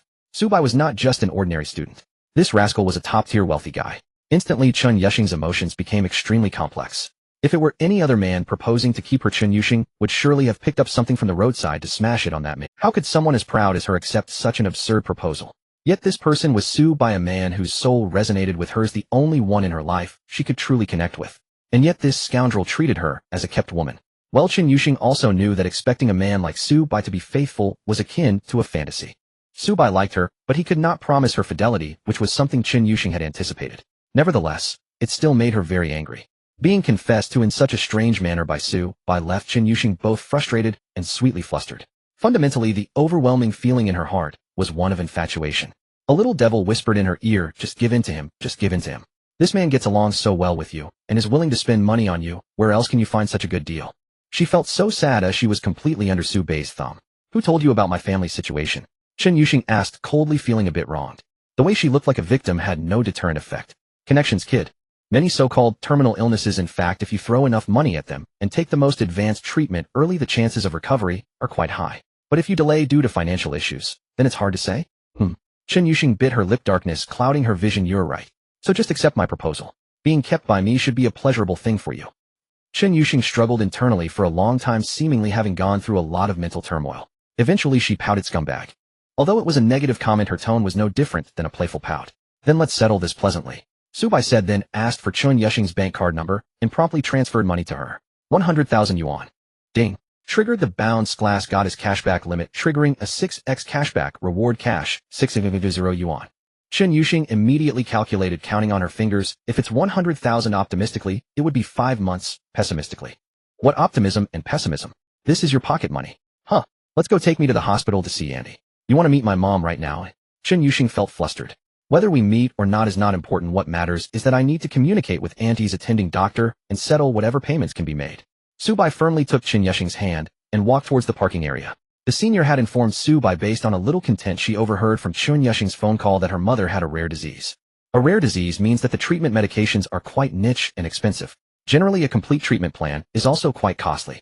The cashback from the boss couldn't be restrained anymore. Of course, Su-bai had not forgotten his original plans for tonight. Crispy white goose, sorry, there was an unexpected event tonight. I have to accompany a friend and can only go shopping with you. Red bean paste glutinous rice ball. It's fine, it's a small issue. Our time is quite flexible, so it's up to you. Red bean paste glutinous rice ball. Did something happen? If you need help, you can reach out to me. Crispy white goose, not needed for now, thank you. Although the cute lowly twins are very tempting, saving lives, in the girls' dormitory, seeing Wan Xinyan and Wan Xinyue both dressed beautifully, their roommate couldn't help but curiously ask, is there a big event at school tonight? You both look so grand, I would think you're going on a date. Upon hearing the word date, the older sister Wan Xinyue felt a bit flustered. It's not a date. The more she said that, the more convinced their roommate became. These two definitely had something going on. On the contrary, Wan Xinyan appeared much more composed, just meeting a friend for shopping. Oh wait, it seems my friend has something come up and can't make it. Looks like tonight it'll just be us girls keeping each other company. He has something again. Wan Xinyue looked a bit dejected. It seems Su-bai wasn't very interested in shopping with them. Don't be fooled by Wan Xinyue's quiet demeanor. Inside, she was wilder than her sister. Today she took the opportunity to get close to Su-bai while watching him play basketball. Not only did she get close to Su-bai, but she also touched the legendary 600,000 yuan watch. Coming from a poor rural background, they had never seen such things. Her desire for material things was even stronger than her sister's, but she knew she wasn't as smart, so she generally followed her sister's lead. Seeing her sister's disappointed expression, Wan Xinyan smiled and said, don't be disheartened, my intuition tells me he really did have something come up. Besides, it might be a test for us. A guy like him must have many girls wanting to get close, so he has to filter them out. That makes sense. Hearing her sister's analysis, Wan Xinyue felt much more at ease. Otherwise, she would have thought Su-bai wasn't interested in girls like them. What? Did I hear that wrong? You mean to say you arranged to meet a guy, and he stood you up, and you're not even angry? Their roommate was shocked. Nowadays, boys are all about punctuality, and not only would they not stand girls up, but they wouldn't even dare to be late, fearing being called names. Yet the Wan sisters were so accommodating to this guy. It's truly upside down. Their roommate burned with a fervent curiosity. Xinyan, I'm really curious. Oh, just how outstanding is this guy you arranged to meet that you treat him with such care? Mainly it was love at first sight. Really? I can't believe it.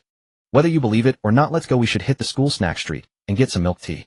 Since we've all done our makeup, we can't let it go to waste. At Jiang City Second People's Hospital, little Chun has arrived. In the office, a weary middle-aged doctor greeted. The doctor looked at Su-bai with some surprise. This was Chun Yuxing's first time bringing someone else to visit her mother. Chun Yuxing's mother bore a striking resemblance to her in appearance. Their personalities were quite alike as well. In the hospital room, the mother and daughter exchanged few words. Chun Yuxing merely elevated the upper part of the bed, allowing her mother to lean back comfortably while she gently massaged her legs and prepared some fruit for her. As she watched her daughter busy in silence, a trace of reluctance flickered in Chen's mother's eyes. She opened her mouth, but ultimately said nothing. Many times she thought it might be better to just end it all to avoid burdening her child further. Other girls enjoyed their youth in college, but there were few like Chun Yuxing who worried about income. Even those from families with low income working part-time jobs were merely earning their own living expenses, but Chun Yuxing had to earn enough to cover her mother's medical bills as well. However, Chen's mother knew she could not die, as she was her daughter's emotional support. If she gave up, her daughter would suffer. Well, she thought, let's give it a shot and actively seek treatment. Perhaps her Boda's self-healing capabilities could help her conquer the illness. The reason for relying on self-healing was that her illness had a treatment method recently developed abroad in the past few years with a high cure rate and minimal side effects. The only drawback was its exorbitant cost. The surgery and the full set of medications would cost over 3 million yuan. This was far beyond what Chen's mother could afford, so they could only opt for conservative treatment for now. Before long, Chen's mother fell asleep. Seeing this, Chun Yuxing slowly lowered the bed, tucked her mother in, and quietly left the room. Walking through the corridor smelling of disinfectant, she hurried back to the doctor's office, her emotions somewhat conflicted. Suddenly, Chun Yuxing found herself uncertain of how to face Su-bai. It had been over half an hour since Su-bai spoke with the doctor. He probably already knew how much it would cost to treat her mother. Chun Yuxing was strong-willed, so she would not disclose to anyone the difficulties she faced. However, the difficulties were indeed objectively present. Thus, when Su-bai sent her a request to accompany him, she felt compelled to accept. Yet the cost of completely curing her mother far exceeded the realm of college student companionship. She couldn't even imagine what kind of attitude Su-bai would have. Chun Yuxing thought to herself, Su-bai must find her burdensome and troublesome, right? Imagine if a guy learned that his girlfriend was burdened with millions in debt. He would probably want to run away immediately regardless of how wealthy he was. Chun Yuxing had never even considered asking Su-bai to shoulder that burden for her, as he had no obligation to do so. Wealthy people's money wasn't just meant to be spent frivolously, they weren't fools. Having just visited her mother, Chun Yuxing felt emotional. The image of her mother's frail figure replayed in her mind. She thought since she had accepted Su-bai's support, she would earn money from him to pay for her mother's treatment. Well, even if it was charged by the session, it was still acceptable. With this thought, a blush crept onto Chun Yuxing's face. After adjusting her mood, she knocked on the door to the doctor's office. Please come in. The doctor was pouring tea for Su Bai and smiled brightly upon seeing Chen Yuxing enter. Xiaochen, congratulations. Your boyfriend has already paid the fees. Starting tomorrow, we will conduct a comprehensive re-examination and provide the most advanced treatment for your mother. Chen Yuxing was taken aback for a moment, then revealed a look of disbelief. Paid? What is that? It means the best treatment plan. Mr. Su has paid the full treatment costs and deposited additional funds. In short, it is absolutely sufficient. After a moment of silence, Chen Yuxing turned to Su by staring at him with extremely complex emotions. Why, what is there to explain? I already said I want. It's normal for our kind of relationship to help you alleviate your worries, but it's too expensive. Chen Yuxing bit her lip, her eyes shimmering with tears. You really didn't have to do that. Expensive. It's not even equivalent to my monthly allowance. No big deal, don't overreact. Chen Yuxing was left speechless and the doctor couldn't help but raise an eyebrow. He had just witnessed Su Bai unfalteringly swipe his card to pay for the required treatment of 3.78 million, followed by depositing over 100,000, ultimately rounding it up to a neat 5 million. Of course, the deposited amount would definitely not be fully utilized. The hospitalization costs weren't that high and any excess would surely be refunded to Chen's mother. It was unclear what the point of rounding up was. Su Bai even seemed a bit regretful. The doctor vaguely heard Su Bai mumble. Why only 5 million? Not to mention, buddy, are you complaining that the treatment fee is too low for you to show off? Of course, the doctor only internally scoffed, while in reality, he was quite pleased. During this time, as Chen's mother received treatment, the doctor had gotten to know Xiao Chun and felt a deep sense of pity. Beautiful and academically gifted, and more importantly possessing a good character, it was truly heartwarming to see such an outstanding girl saved by a wealthy benefactor. Moreover, this young man was tall and handsome, making them a perfect match. Aside from his tendency to show off, he appeared to have no other flaws. However, Su Bai was not showing off maliciously. The pre-deposited funds were allowed because of the system. After all, Chen Yuxing had been bound as a lavish consumption target. Having her mother stay in the best ward and enjoy the highest medical standards fell within the category of indulgence. The total expenditure of 5 million was the certified cap set by the system. Any amount beyond that would not yield a refund. Ding. You have paid a high treatment fee for Chen Yuxing's mother, spent 5 million yuan, triggering a tenfold refund and earning a cash reward of 50 million yuan. At this moment, Su Bai had already left the hospital and returned to his car. Looking at his savings that had surpassed 70 million, Su Bai couldn't help but grin. Very well, he could start searching for a top-notch mansion. As a second-tier city, the most upscale villa in Jiang City was priced around 50 million yuan. With Su Bai's current assets, he could easily afford it. Of course, if it was a king of buildings with special added value, it would definitely cost more than 50 million. But that was fine. If Su Bai found something he liked, he could figure out a way to scrape together the money. No worries, the system would refund. Just as Su Bai was starting his car, Chen Yuxing, who was sitting in the passenger seat, suddenly spoke up. You don't need to take me back to the dorm. Let's go to a hotel. Alright. This girl was quite perceptive. Su Bai glanced at Chen Yuxing, who was shy yet trying to maintain her composure, and couldn't help but chuckle. Her personality was indeed unique. Without uttering any words of gratitude, she got straight to the point. Following that, Chen Yuxing added, You saved my mother's life. Oh, from now on you can do whatever you want with me. Anything. Yes, anything. Everything of mine belongs to you. Saying this, Chen Yuxing leaned in and gently pecked Su Bai on the cheek with her cherry lips. Her eyes reflected a dreamy attachment.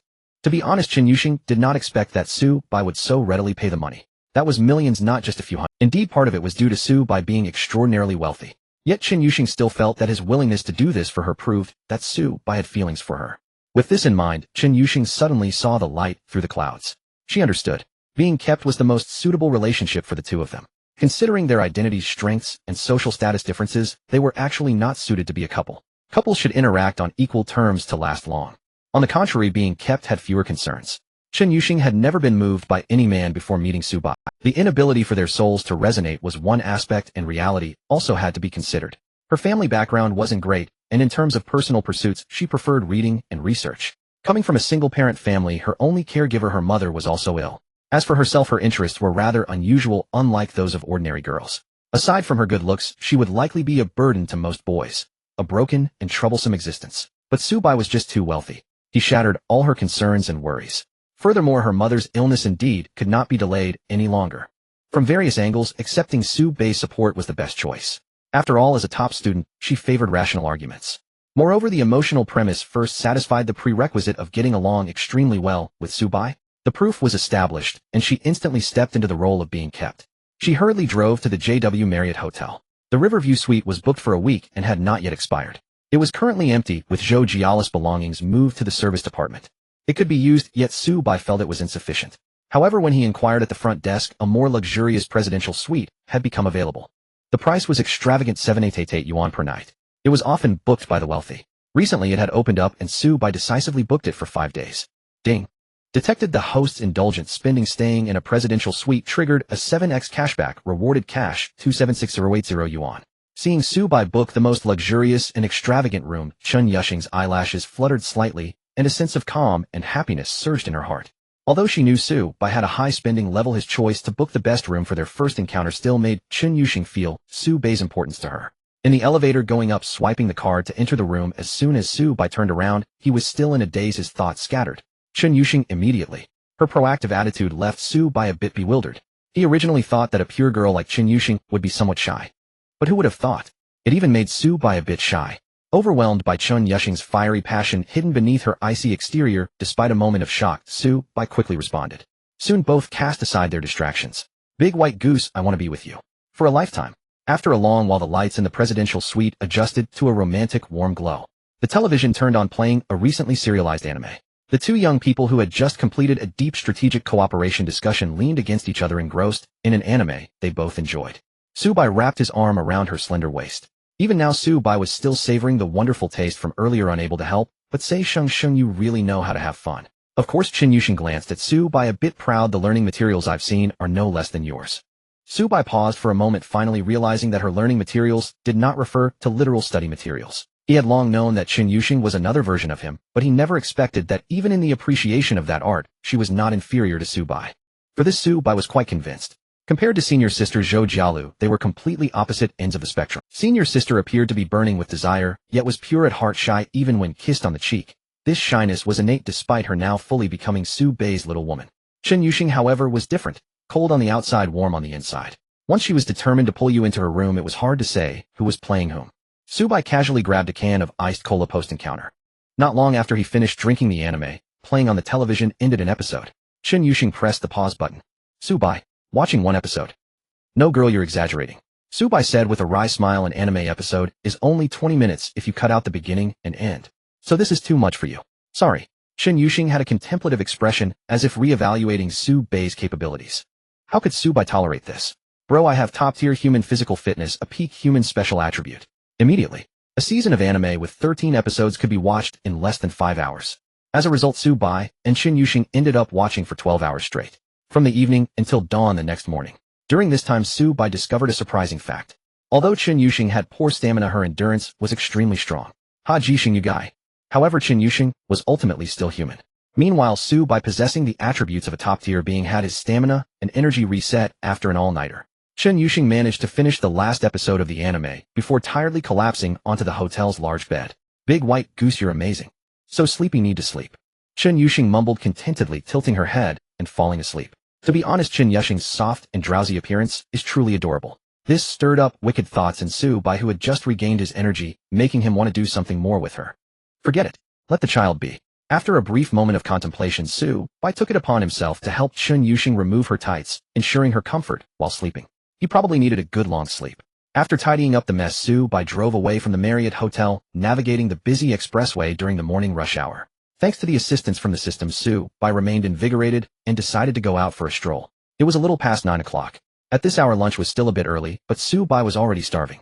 The reason was simple. The system reset Su Bai's energy and stamina, but it wasn't without a cost. It had to draw from the energy stored within his body. The system still adhered to the law of conservation of energy. Thus, despite having eaten dinner last night, and even ordering room service for a late-night snack, while watching anime with Chun Yuxing, Su Bai was still very hungry. It's a little past 9, perfect time for some Cantonese dim sum. He searched on his phone map and found a high-end dim sum restaurant with an average cost of over 500. This was likely the most expensive Cantonese dim sum available in Jiangxing. Compared to the various high-end dining options Su Bai had tried recently, this price was quite affordable. After all, dim sum is inherently a down-to-earth common people's food. No matter how upscale, it remains somewhat humble. However, Su Bai was quite interested in the leisurely lifestyle it represented. After years of intense study, Su Bai had never had the leisure to enjoy life during the morning, the time when his mind was clearest. He usually reserved that time for studying. But from now on, with the system boosting his life, he no longer needed to work so hard. Before heading to the tea house, Su Bai first privately messaged Zhou Jialu on WeChat to ask if she wanted to join him for a meal. The response was a firm no. The senior's body was still recovering, making it unsuitable for her to go out and walk. The bleeding pain from their recent encounter still hadn't healed. Supaida by Imagipliace, you are weak. Xiaolu, who told you to be so outrageous. After all, it was her first time. Xiaolu, I didn't mean to not accompany you. I just wanted to rest well at home, conserving my energy to recover quickly to the point where I could be intimate with my junior. Hehe Zhou Jialu ended with a sweet voice message. Subai felt quite satisfied. He noticed that the senior referred to the Shanshui duplex at the Escot as home. Very good, she got into character quickly. Speaking of which, Subai had actually noticed that Zhou Jialu was the type to be more homebody, preferring to stay in rather than needing to be taken out and entertained. She belonged to the type that lived a grounded life. Just lying in a big house was enough to make her happy. It was very reassuring. Having such a virtuous woman at home was indeed a blessing. Zhou Jialu said she wanted to continue her beauty sleep, so Subai decided not to disturb her and went off to have dims. The tea house was decorated in a vintage style, featuring many high-end mahogany furniture reputed to be the favored decoration style of that region. Subai found a seat by the window and ordered a large feast. As for the tea, he directly requested the most precious tea leaves available in the establishment, aiming to enhance today's. While sipping tea, Subai opened the system panel in his mind to review his gains from last night. Actually, when breaking through that barrier with Qin Yuxing, Subai had already heard the ding-ding-ding sound from the system. Congratulations, host, for obtaining the most precious item from its class goddess, receiving a special reward, Military Combat Technique Master Level. Military Combat Technique Master Level, as the name suggests, it grants the host comprehensive close combat skill sufficient for battlefield combat. The power of this skill is enhanced by the host's physical attributes, and subsequent improvements to the host's body will also feed back to this skill. Not bad. Subai nodded slightly. Which boy hasn't fantasized about being able to fight off 100 opponents like a martial arts master? Putting aside such juvenile thoughts, being able to fight in emergencies can be quite useful, allowing one to protect oneself and those around them. Many times when reasoning fails, one must rely on fists to make a point. Subai closed his eyes and moved his shoulders and arms slightly. Linking his mind to the motor neurons, he suddenly recalled many techniques. These techniques seemed to have been honed through countless battles, ingrained into Subai's very bones. According to Subai's assessment, this combat technique would be difficult to encounter an opponent in daily life. Detected a rise in favorability with class goddess Qin Yuxing. Current favorability 95, rewards 6 lottery draws. Current remaining lottery attempts 12. Subai realized that the system was quite straightforward. The basic monetary rewards primarily relied on indulgent cashback. To obtain special good items, one must either enhance their relationship with this class goddess, directly rewarded with powerful special skills like Master of Techniques and Military Combat Technique, or raise favorability above 90, rewarded with a lottery draw for each increment. With accumulated lottery attempts exceeding 10, Subai decisively chose a 10 draw. You have consumed 10 lottery attempts, initiating a 10 draw. Dang dang dang dang, a cheerful melody played. The system interface before Subai lit up with white light. Then 2 large characters appeared before him. Source God, just kidding, it was good luck. After a flashy and meaningless special effect, the results of the lottery were directly presented to Subai. So this lottery is like a second-rate game. Most of the time what you get are leftovers. Out of the 10 draws, 7 yielded cash, totaling over 10 million. This was not what Subai wanted, as he didn't lack money with the cashback mechanism. What he wanted were cool rewards like the Military Combat Technique. Fortunately, the remaining 3 draws yielded very useful items.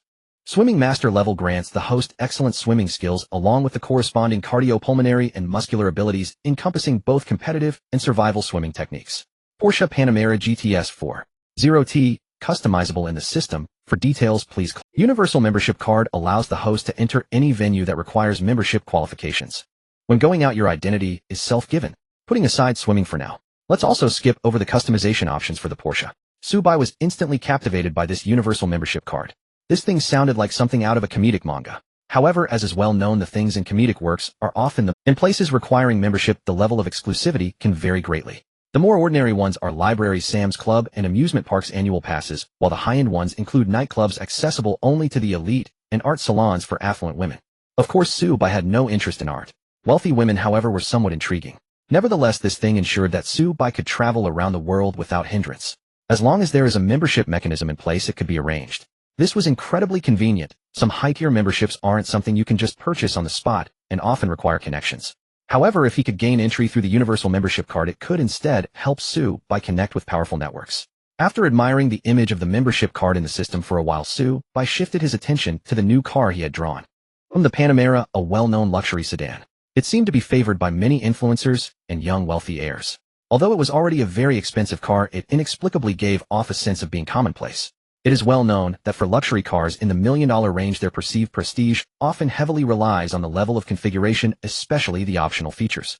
The richness of optional configurations can lead to price differences of hundreds of thousands, sometimes even close to the base price itself. Some seemingly impressive luxury cars, when stripped down and secondhand, can be surprisingly affordable. Some scoundrels like to use this method to deceive young girls. Subai also deceives young girls, but when it comes to cars he doesn't need to save on the budget. Instead, he aims to indulge in luxury and personalization as much as possible. The benefits of the luxury car drawn by the system are evident here. In the customization interface for optional features, all kinds of options are available. From the most basic panoramic camera 20-inch rims, heated seats, to practical performance options like PDLS upgraded headlights, sport chrono components, and a 90-liter fuel tank. Then there are personal custom paint jobs, carbon ceramic brakes, air suspension, and sporty exhausts. Some options can be modified after receiving the car, but factory settings are better. The downside is that factory options tend to be more expensive, but it doesn't matter since it's a drawn car, he can choose freely. Subai operated swiftly, maximizing the optional features. There's also a bit of complexity, especially with the choice of paint, as it involves special custom colors allowing for detailed adjustments on the palette, reminding Subai of a certain unmentionable game where vehicles can be customized. To be honest, this customization of the luxury car is even more liberating than in the game. Once Subai finalized the configuration for the Porsche, his gaze returned to reality. In front of him were several baskets of dim sum. Compared to the ordinary dim sum he had before, the styles were similar, but to Subai the price difference mainly reflected two aspects. One was the quality and freshness of the ingredients. For example, for steamed chicken feet, cheaper dim sum restaurants use frozen pre-prepared dishes, while high-end establishments purchase fresh chicken feet directly from the slaughterhouse market. Another example is steamed fish. Budget restaurants opt for bass or small yellow croaker, while this establishment directly serves the expensive dragon grouper, which is evidently of high quality. The second aspect involves using certain means to artificially inflate prices. Universal ingredients like caviar and black truffles, no matter whether in Chinese or Western cuisine, can be added to elevate the price several times over. As for the taste, it is indeed delicious, but without indulging in cashbacks, Subai would find it not worth it. Having experienced luxury dining, he has grasped a bit of a trick. This meal Subai ate a lot. After finishing one round of dim sum, it wasn't enough, so he ordered 2 more rounds of dishes focusing on high-margin ingredients. The total easily reached several thousand. Subai noticed that ever since he had the system, his appetite had also increased. According to the explanation from the system, it absorbs some energy in advance and stores it until Subai. Wow, is this the hidden energy in the back? I wonder if one day the system can learn the lightning whirlwind slash. Because Subai ordered too many dishes, the chef thought a company was having a team-building event and came out to check, only to find Subai alone, leaving him dumbfounded. Haha, this young man can really eat. Impressive. The chef gave a thumbs up in admiration. Before leaving, Subai casually topped up a prepaid card at the front desk. In most dining establishments, topping up can trigger cashback. Subai has already become a card-charging immortal. Whenever he finds a restaurant he likes, he always tops up. After the meal, Subai received a WeChat friend request from a senior manager at Porsche's domestic headquarters. The manager stated that his customized Porsche had begun production and would arrive in Jiangxing in a few days. It must be said that the luxury car arranged by the system's mystical powers is incredibly efficient. Anyone who has bought a car knows that if it has many optional features or is a rare model, sometimes the wait can be 6 months. Ding! The WeChat notification sounded again, this time from Wan Xinyan.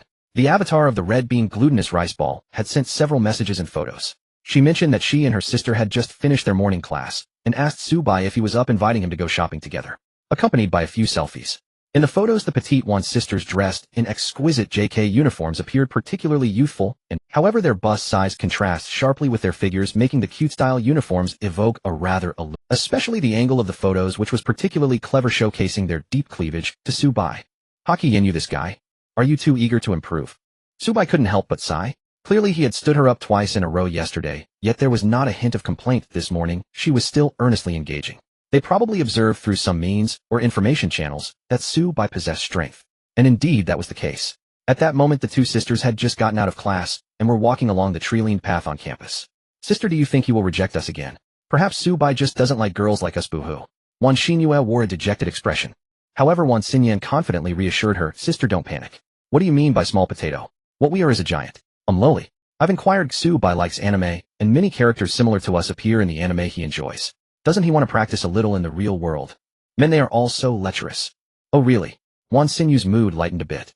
Being rejected once or twice isn't a big deal. After all, Subai is a big catch worth our effort.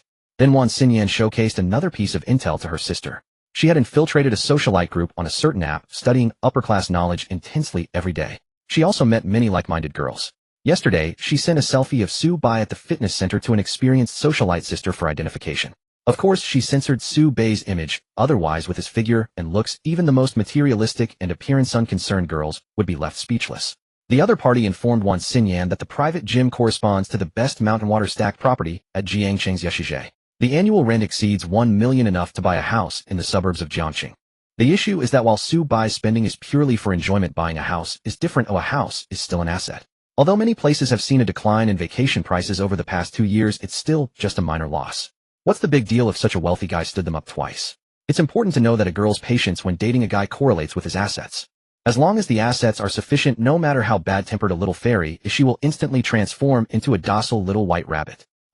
Su Bai replied to us, saying to wait for him at the school's southwest gate. He will be there soon. Wan Xinyan beamed. You see, sister, didn't I tell you? There's no need to worry at all. Yesterday at the basketball court, I felt Su Bai's gaze towards me was filled with desire. Boo-hoo, sister, you are amazing. I can't understand that kind of thing. I just think he is very handsome and has a... Wan Xinyan said this, unable to help but lower her head, blushing, her toes shyly rubbing against the ground. At Jiangxing University, the West Gate. The street remained as tranquil as ever, with few people around and the weather clear.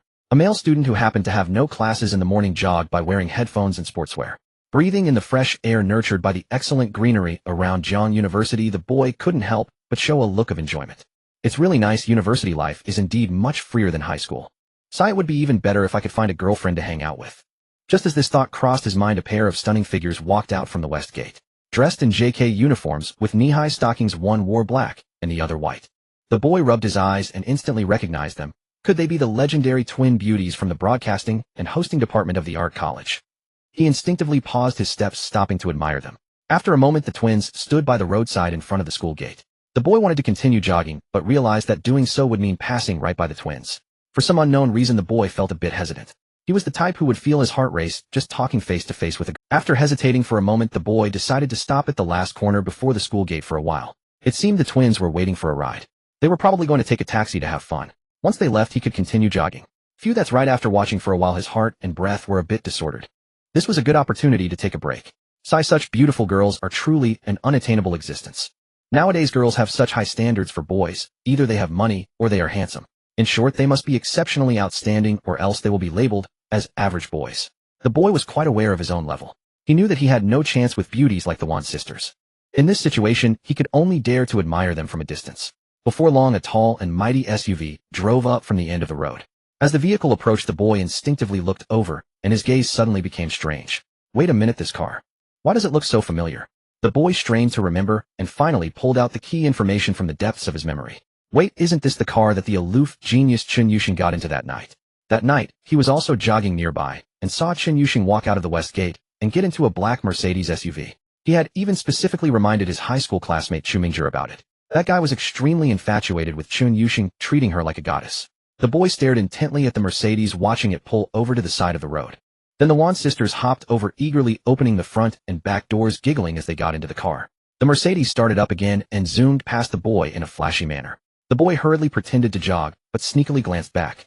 No doubt about it. The car's rear emblem was indeed a Mercedes GLE all-wheel drive version. After his chance encounter with Chen Yuxing, the boy, out of curiosity, had idly searched online and discovered that the car that picked up Chen Yuxing was a Mercedes GLE, identical in model and color to the one now. Although he regretted not remembering the license plate number at that time, the boy felt that there couldn't be such a coincidence in the world. So that means Chen Yuxing and the Wan sisters are being pursued by the same wealthy guy. If this news were discussed in various student groups, it would undoubtedly be explosive news. After all, the school beauty and the wealthy are timeless gossip topics among classmates. However, the boy was somewhat cultured. Even upon witnessing it, he wouldn't spread rumors. He merely trembled as he took out his phone and found his best friend's WeChat. Keyword Chen Yuxing. What happened with Chen Yuxing? Instant reply. Isn't that just weird, Chu Mingzhi? The boy's lips twitched as he hurriedly typed, no, it's not about Chen Yuxing. Oh wait, I can't say that either. So what happened last time? The boy recounted the situation. Haha, what's the big deal? I thought you saw Chen Yuxing announcing with some guy in person. It's not like that, bro. That car has already appeared at the West Gate twice, picking up different girls. Isn't it obvious that it's the type of wealthy guy who comes to university to pick up girls? Wrong. Clearly that's a wealthy second generation who is just experiencing life as a ride-hailing driver, and the Wan sisters and Chen Yuxing just happened to get this car. If it were a face-to-face conversation, the boy would have loved to punch Chu Mingzhi twice. Forget it, it's hard to advise a stubborn ghost. Since Chu Mingzhi was unrepentant, the boy had no choice but to leave. Farewell. At this moment, Xue Tao and Chu Mingzhi were in an elective class. This class doesn't take attendance, theoretically allowing one to skip. However, its difficulty is considered relatively high among elective courses for first-year students in the computer science department. Many students are afraid to skip unless they are exceptionally self-motivated. Yet even if they attended class, most were left puzzled and unable to grasp the material. Then they started playing with their phones. Perhaps this is the fate of university classrooms. The teacher using outdated slides spoke in an obscure manner the students couldn't understand and pretended to study while everyone was actually on their phones. Only Su-bai with the presence of his older brother could skip classes with ease and automatically gain knowledge. Shuetao was planning a travel itinerary on his phone. As the captain of the travel squad, he had to handle this well, showcasing his reliable side while also sneaking in some personal desires into the itinerary. For example, activities like wobbling suspended bridges and ghost explorations which easily lead to intimate interactions with girls. Local, do you think there's a rich guy near Jiangxing University driving a luxury car worth millions doing ride-hailing just to pick up girls? Suddenly Chu Mingzhi asked a profound question. Maybe. Shuetao was unsure about this question. What's up with you, Hu?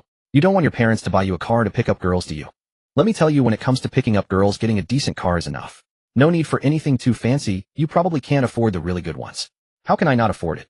My parents are both executives in foreign companies. Buying me a Tesla is no problem. Then why don't you buy one? Chu Mingzhi choked up for a moment, stubbornly stating, they want me to study hard in college and not mess around.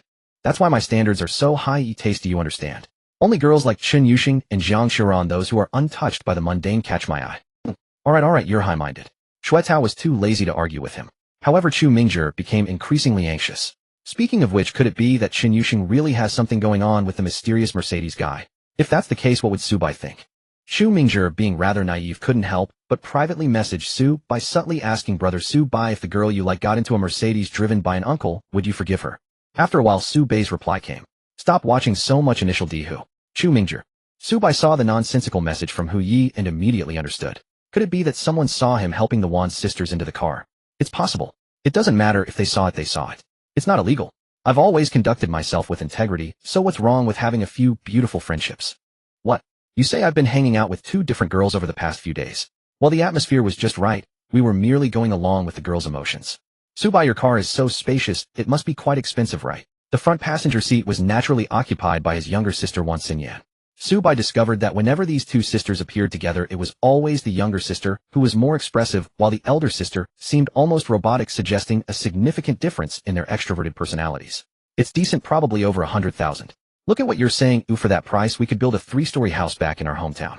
The villagers would be envious. Where is your hometown?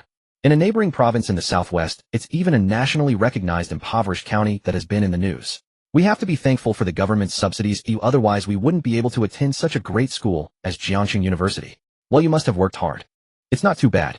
The scores for the art academy aren't that high. The benefit is that since we got accepted, we can use the school's name to find some part-time jobs like hosting commercial performances or doing voiceover work. Wan Xinyan was quite talkative, unabashedly expressing her humble origins, and even the excitement of sitting in this Benz was genuinely reflected in her demeanor. Su-bai truly appreciated this candid attitude. As long as you express your needs, we have something to talk about. He had no interest in girls who tried to leverage their youth and beauty to manipulate wealthy men. It wasn't that he lacked emotional intelligence, it was just too much trouble to deal with them.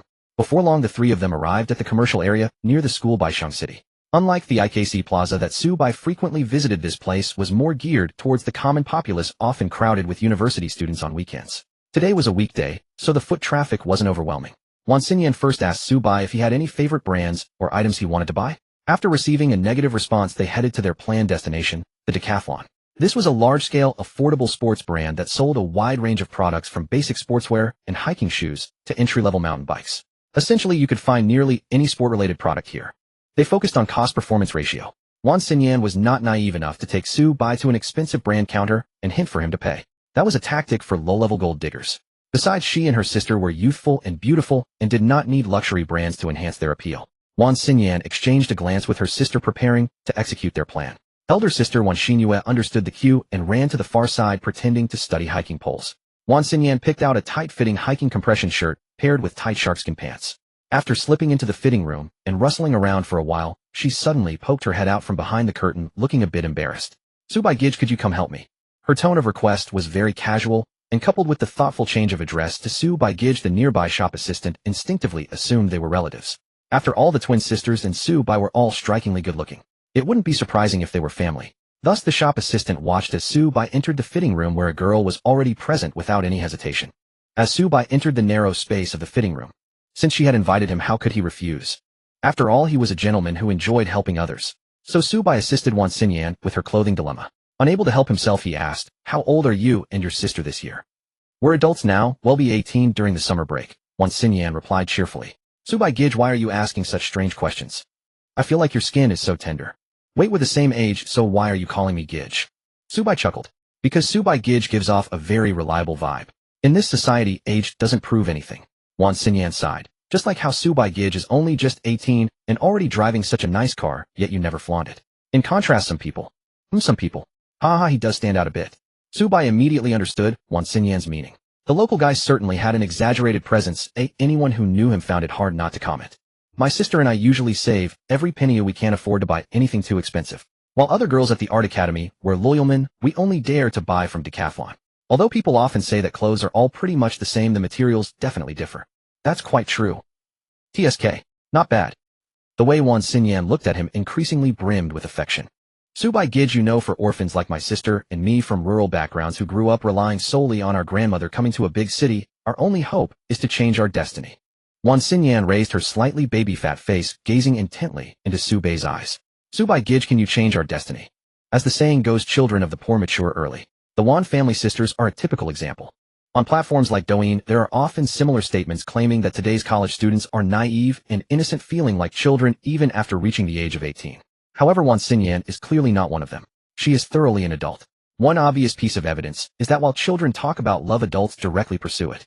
The methods may be somewhat crude, yet they carry a strong desire for a superior life. It is evident that she is a child who has been poor for a long time. Subai has also experienced poverty, and he reads similar sentiments in Wan Xinyan's eyes. Subai casually remarked, that depends on your performance. It's not just my performance, it's about us. Wan Xinyan smiled, slightly emphasizing her point. What do you mean? My sister and I made a pact when we were very young to share everything good in the future and to bear hardships together. That's right. With twin sisters like us, isn't it an interesting thing to be together? Taking us out for shopping would be quite impressive and others would be envious. Wan Xinyan's words seemed a bit narcissistic. However, there's nothing wrong with that. Many men secretly dream of having multiple partners, but very few can actually achieve it. Not to mention openly taking two beauties out shopping. However, for the Wan sisters, it became a unique advantage. Twin sisters acting together create no sense of incongruity. If someone were to nitpick on moral grounds, they could just say they were out with their sister. Of course, managing to handle both twins at once requires exceptionally deep capabilities. In reality, many twin sisters tend to be possessive of each other's partners and might even develop a serious sense of competition. To be fair, the Wan sisters are truly united. Subai continued to massage the situation with interest, asking, have you discussed this plan with your sister? Of course. My sister has already agreed, or rather she is even more interested in brother Subai than I am. Oh, why is that? I won't tell you yet. Wan Xinyan's sweet, cute, lowly voice was entirely natural, without a hint of pretense. This made Subai feel quite comfortable. A few minutes later, he left the fitting room feeling unsatisfied. Wan Xinyan obediently followed behind him. Staring at Subai's back, she appeared somewhat entranced. He was simply the kind of male lead found in romance novels. Tall, handsome, and with a good personality. Subai's hands were large, his fingers long, and his palms strong. Compared to the weak male protagonists in romance novels, he exuded a more masculine charm. Sister, did you reach an agreement with him? Wan Xinyue hurriedly approached Wan Xinyan when she saw them emerge nervously. She was very concerned about her sister's dealings with Subai. In fact, she was so anxious that she was still holding the trekking pole she had pretended to examine earlier. Yes, brother Subai has shown interest in us, and said he wants to see our performance. Phew. That's great. Does that mean I can start showing off? Seeing her sister's eager expression, Wan Xinyan quickly reminded her sister, be a bit reserved, don't scare him away. No. Wan Xinyue glanced at Subai, who was selecting trekking shoes, her eyes shining with admiration.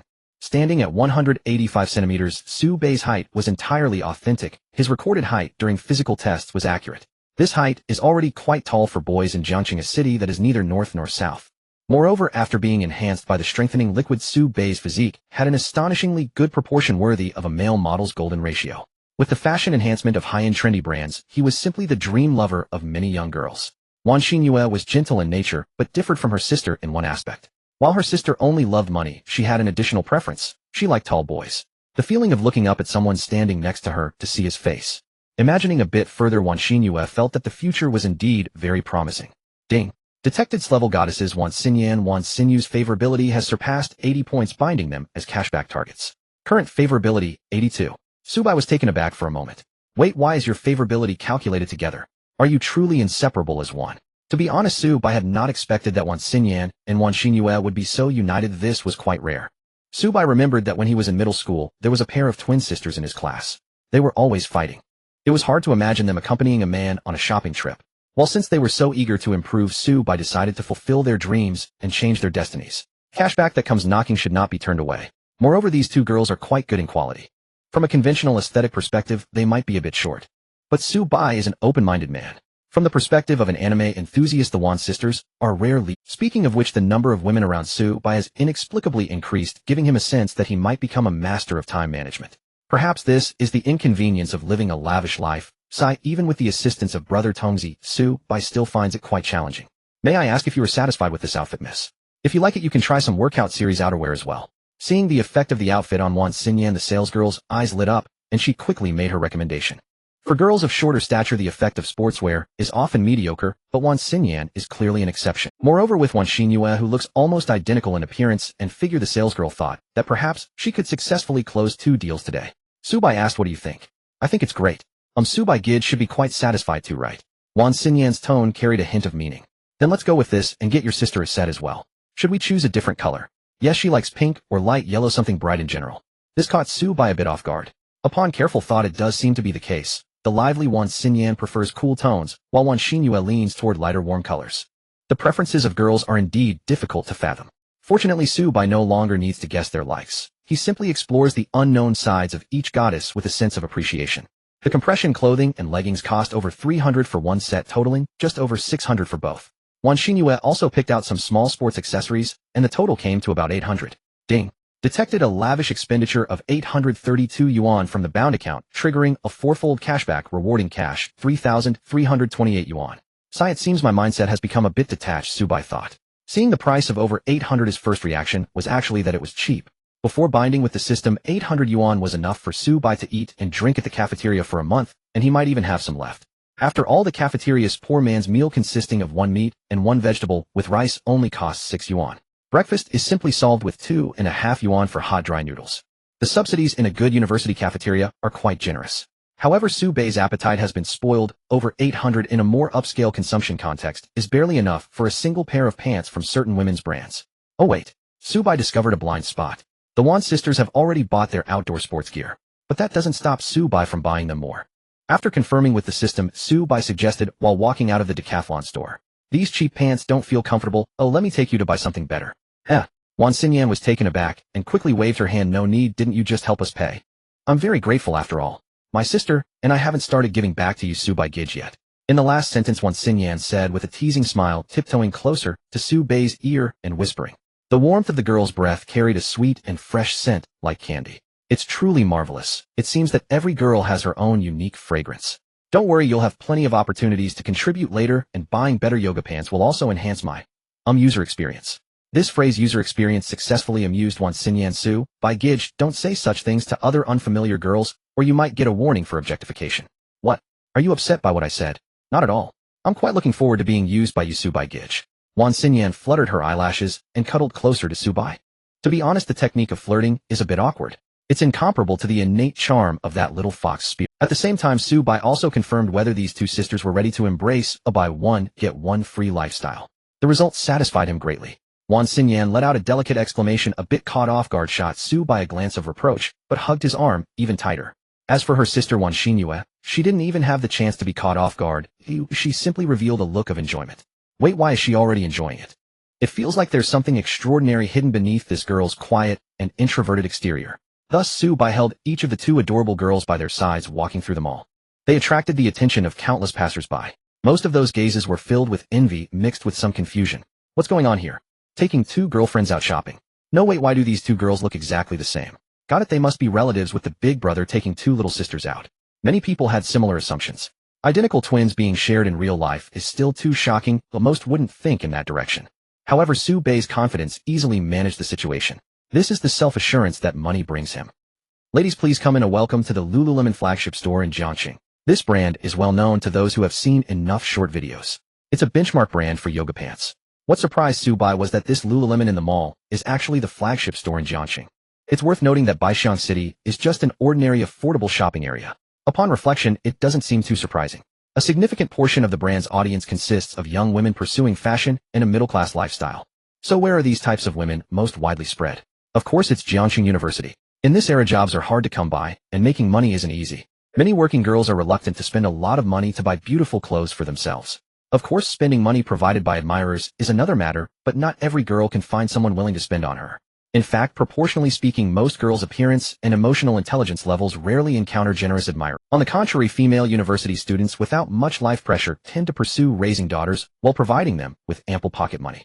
Spending their parents' money doesn't hurt their feelings. Their purchasing power is quite strong. Walking into the Lululemon flagship store, Sue Bai glanced around and saw many customers resembling female university students trying on clothes. He even spotted a vaguely familiar face. Perhaps he had seen her during some elective course. The visual effect was, yoga pants are quite similar to aerobics uniforms. When worn by girls with good figures, they can enhance their appearance, but they cannot provide assistance to those with poor figures. Having casually scanned the area, Sue Bai redirected his attention back to the Wan sisters next to him. These two are still the most attractive. A beautiful salesgirl was assessing Sue Bai's outfit. Her gaze lingered for a moment on the Audemars Piguet royal oak on his wrist, and then she approached him with a radiant smile. Having been a salesgirl for a long time, she developed a professional smile, preventing her from looking down on customers. However, she could at least distinguish who had strong purchasing power. Sue Bai's entire outfit was composed of trendy brands and season's new arrivals. Boys who enjoy buying new releases often possess more strength than they appear. Those who flaunt their wealth typically buy discounted old styles or even second-hand items. Moreover, the watch he wore was clearly expensive. Just how expensive, however, was hard to say. The salesgirl was experienced in recognizing people, though she was not an AI that could instantly perceive the prices of items. "Sir, are you here to choose clothing for your sisters?" Unconsciously, the salesgirl assumed that Wan Jia's sisters were Sue Bai's younger siblings. After all, Sue Bai was a tall and robust, handsome man looking more mature than he actually was, while the Wan sisters presented a pure and innocent lowly style. Before Sue Bai could respond, Wan Xinyan stepped forward and said, "Yes, my brother is here to help us pick yoga pants that are soft and comfortable to the touch."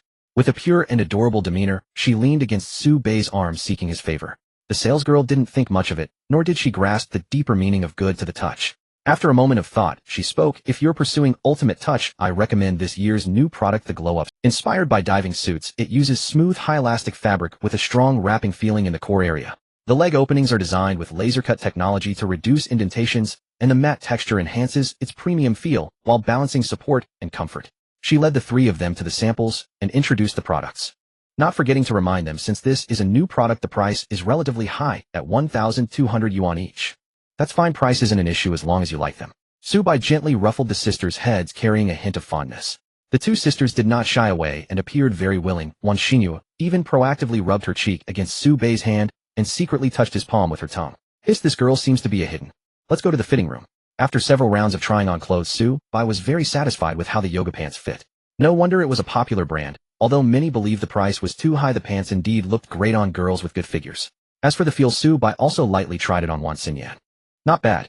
There are also matching sports tops, hoodies, and sports bras. Let's try those too. Sue Bai thought for a moment. By the way, let's also try the yoga pants from other series. Earlier, while you were changing, the salesgirl recommended the Align series and the Instill series, which cater to those who prefer an extreme naked feel and shaping with a silky touch. "Oh, do we really need to try so many?" "I actually think just buying one pair is enough," Wan Xinyan said. "Yeah, let's not spend too much of brother's money," even Wan Xinyu chimed in. It wasn't that they were playing coy, rather they hoped to establish a long-term relationship with Sue by aiming for a steady flow, so they didn't want to seem greedy.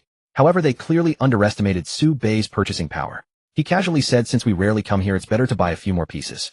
"That's my requirement, you can't decide that."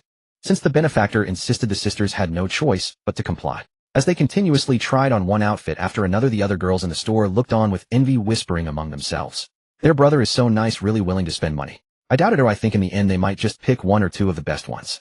There's no way they would buy everything." "I actually want the new styles too, but the old ones plus member discounts only cost around 700, nearly 500 cheaper than the new ones. That 500 is enough to cover half a month's meals at school."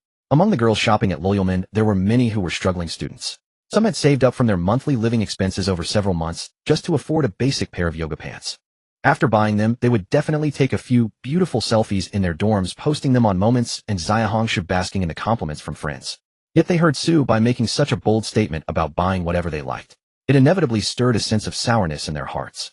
They kept repeating in their minds, "It's fake. He must be putting on an act." Until the fitting sessions for the Wan sisters concluded, Sue Bai casually paid for a large number of items.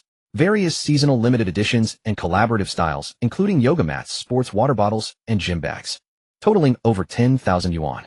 Without blinking an eye, he scanned the code to make the payment. "Oh my, this is too generous. Where did this rich young master come from?" Wait, this young master is not only handsome, but also well-dressed, completely unrelated to the word poor. He is precisely the rich heir that female college students dream of. The onlookers were genuinely envious. The person involved, Wan Xinyan, was also staring with her small, beautifully shaped lips, appearing completely astonished. Subai brother, this is truly outrageous. The most outrageous was the yoga mat, something Wan Xinyan had never even considered.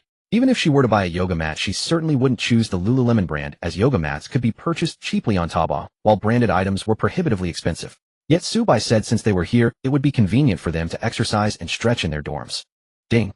Level goddess Wan Xinyan, Wan Xinyue indulge in a spending spree of 12118 yuan at Loyalman, triggering a tenfold cashback reward cash, 12180 yuan. Now seeing the system notification of a 10,000 level cashback, Subai had already become numb. His bank account had surpassed 70 million. 10,000 was indeed pocket change. However, watching the system notifications popping up, he still felt that the sound was remarkably crisp and pleasant. Pretending to be wealthy could earn money, and he could also experience the happy and admiring gazes from the beautiful twin sisters. Speaking of which, this freshman girl is easily satisfied. Looking at it from another angle, if it were a beauty who had already entered society and acquired the habits of socialites, spending over 10,000 to buy a bag might not even seem worthy enough to her. Yin, stop daydreaming and come fill in your address, Subai called at the checkout counter. Brother, what's up? Why do we need to fill in the address? Wan Xinyan came back to her senses. Fill in the address of your dorm, so the store can find a time to deliver the goods directly to you. Subai explained there are quite a few items, and it saves you the trouble of carrying them back. Sounds good. Brother, you really think of everything. Wan Xinyan excitedly jumped up, wrapping her arms around Subai's neck and tiptoeing just enough to peck his cheek. Alas, there was no way around it. The height difference was too adorable, about 30 centimeters. Wan Xinyan was eagerly filling in the address, her hand trembling slightly. Just thinking about how that pile of clothes would make her roommates envious, Wan Xinyan couldn't help but hum lightly. Seeing Wan Xinyan's excited expression, Subai couldn't help but smile. As he had anticipated, Wan Xinyan did not resist the opportunity to indulge in a bit of vanity over the gift he had bought for them. Everyone has a sense of vanity, especially in the atmosphere of an art school dormitory. Compared to the relatively simple and dull girls studying engineering, those in the arts tend to mature faster. In reality, Subai only spent a little over 10,000. Even without considering any cashback for his wealth, it was a trivial sum. However, the reactions of the Wan sisters were quite amusing. When Subai mentioned that he would have the store send the items to the dormitory, Wan Xinyan's mood clearly shifted. This indicated that she valued showing off more than the item's intrinsic worth. Observing her cheerful reaction, Subai found it quite entertaining. Once everything was arranged, he turned to Wan Xinyan and said, I've bought the items. Shall we go for a drive later? I remember there is a road along the riverbank to the north of this mall, which is sparsely populated and has plenty of open spaces for camping and walking. Sounds good. We've always been interested in that area, but it's too far to visit without a car. Indeed, having a car really expands the range of activities. Subai couldn't help but reflect on this. It was indeed true. Before owning the Mercedes-Benz GLE, he was too lazy to venture outside the campus. Taking the subway was quite a hassle. What was even more troublesome was that often the destination was far from the nearest subway station, and riding a shared bike. Suddenly Wan Xinyan remembered something, and asked, by the way, for the Mid-Autumn Festival trip, are you planning to drive this car? Yes, I suppose. Why do you ask? It's nothing, just curious. This car is indeed quite spacious, suitable for a road trip. Subai chuckled, I think the Magotan is also quite suitable for a road trip. Come on. I wouldn't want to ride in Shuet's house car. Oh, by the way, can my sister and I sit in your car? Well, reserve our spots. Don't worry, we won't take advantage of you. We'll definitely take good care of you, Subai. Wan Xinyan's ambiguous tone was laden with heavy implications. She felt that the progress of flirting with Subai today was quite satisfactory. Therefore, during the mid-autumn trip, she believed she deserved to sit in Subai's car. She certainly did not want to end up assigned to the Magotan, listening to Shuet's house greasy and boring chatter. This was a good question. Subai pondered that in their traveling party, there were 4 boys and 4 girls, averaging 4 people per car. However, this was just a theoretical distribution. In reality, fitting 3 girls in the back seat of the Mercedes-Benz GLE was entirely feasible, and there was no need for any awkward arrangements. One more could sit in the passenger seat. 4 girls could comfortably sit on Subai's side. As for the feasibility of this plan, Shen Yuxing would undoubtedly be with Subai. This girl was currently sound asleep in the JW Marriott Hotel, having just binge-watched 13 episodes of an anime, so she would likely be quite clingy by then. As for the last girl, Jiang Qiran, Subai understood this well. After all, they were childhood friends. Under the premise that the other girls were acting in unison, Jiang Qiran would never go sit in the Magotan alone with 3 unfamiliar men. Plan successful. Thus Subai replied, all right, then you'll sit in the back seat with your sister. Got it. Wan Xinyan playfully saluted. She wisely refrained from asking who the passenger seat was reserved for. Obviously, it was for Chen Yuxing. Many classmates had said that lately Subai and Chen Yuxing had been getting closer, often playing games together. Whether there was something going on between them was something Wan Xinyan couldn't ascertain before, but having felt Subai's financial power up close, she was convinced that Chen Yuxing definitely had her own intentions towards him. Moreover, it was possible that the two had already secretly. Never mind, no need to speculate. What was most important now was to repay Subai for buying them clothes. Although Wan Xinyan had already made her move in the fitting room, it clearly wasn't enough. She reminded herself to maintain a proper attitude and not treat the rich guy like a fool. During her time mingling with the little red potatoes, she had encountered many gold diggers and heard their stories. Most were due to youthful recklessness and ignorance. They had met rich guys who treated them well, but had been greedy and pushy, ultimately coming off poorly. And then they were filtered out by the rich guys. Girls often received social privileges in their youth due to their beauty and held themselves in high regard. Yet it was only when they aged and lost their looks that they realized beauty was not a scarce resource. There would always be beautiful 18-year-old girls emerging, while becoming rich was becoming increasingly difficult. Moreover, some rich guys, to be honest, even if they were determined to pursue materialistic ideals, found it hard to lower themselves. In contrast, Su Bai was a very rare type, completely devoid of discomfort when being flirted with, and even made girls genuinely joyful. To put it in the popular terms online, it was a physiological attraction. Thus, when Wan Xinyan heard that Su Bai was going to drive them to a secluded place for a joyride, she immediately prepared herself. She had to seize this opportunity to let Su Bai experience the beauty of having twins, just as Su Bai was leading the Wan sisters into the elevator towards the mall's underground parking. On the other side of the same floor of the mall, Lu Yuanyuan was staring at the three figures dumbfounded. My goodness. What am I seeing? Su Bai was actually shopping with the Wan sisters from the art academy. No way, really. Recently, he had been involved in a complicated situation with Chun Yuxing, yet here, he was being so intimate with the Wan sisters. Could this be considered cheating? If it were just being flirtatious with multiple girls at the same time, it would be one thing. What genuinely shocked Lu Yuanyuan was that Chun Yuxing did not return to the dorm last night.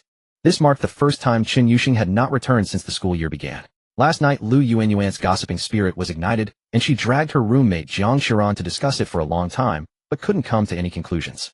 As for why she didn't discuss it with her best friend Zhou Jialu, it was because Zhou Jialu also hadn't returned. This did not surprise Lu Yuanyuan. After all, Zhou's boyfriend treated her so well, and their relationship was rapidly heating up, so it wasn't strange for them to be at the stage of sharing a bed. But Chun Yuxing's situation was genuinely odd. Lu Yuanyuan even specifically asked her boyfriend Xue Tao about it, and learned that Su Bai had not returned to the dormitory either. This instantly sparked a rather terrifying speculation. Could it be that Su Bai and Chun Yuxing went out for a hotel stay? It was really hard to imagine that a high-cold, academically inclined girl like Chun Yuxing, who spent every day in the lab, would actually go to a hotel with a guy. But if it were Su Bai, it didn't seem surprising.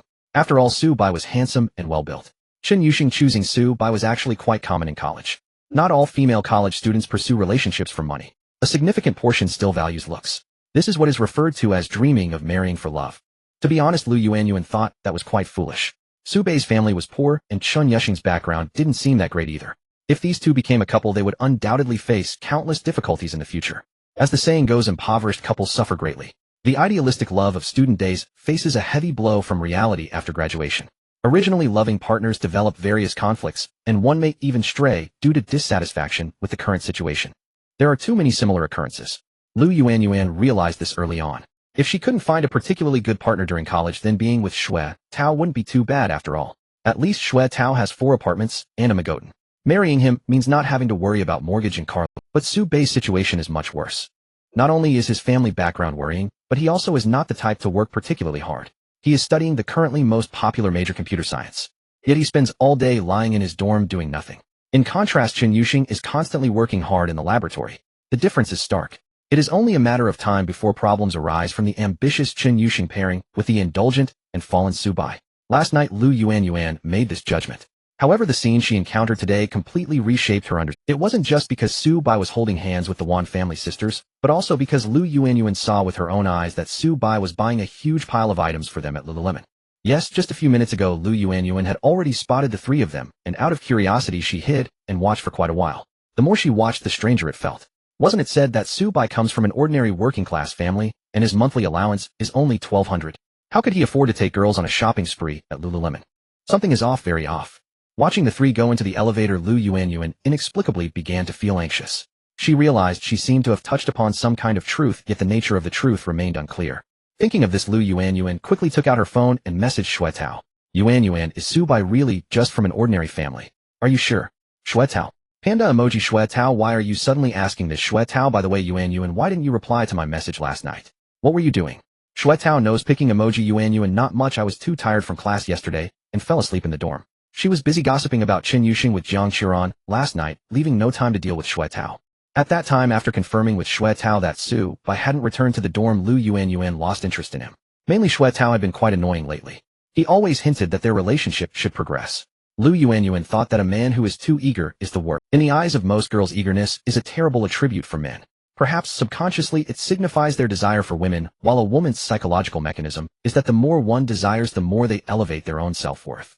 But that said, now that Lu Yuanyuan is eager to inquire about Su Bai's information from Xue Tao, she feels that slightly advancing their relationship should help her extract some valuable information from Xue Tao. Fine. The two have not yet officially held hands. Letting him hold her hand occasionally shouldn't be a Yuanyuan, I want to eat at the small stir-fry place on the second floor of the third cafeteria at noon. Yuanyuan, after eating, let's take a walk over by the West Gate. Smile. Xue Tao, no problem, I'll treat you. Xue Tao, meaningless trendy emoji in class. Xue Tao suddenly clenched his fist with excitement. He didn't say anything, but it seemed he was already cheering in celebration.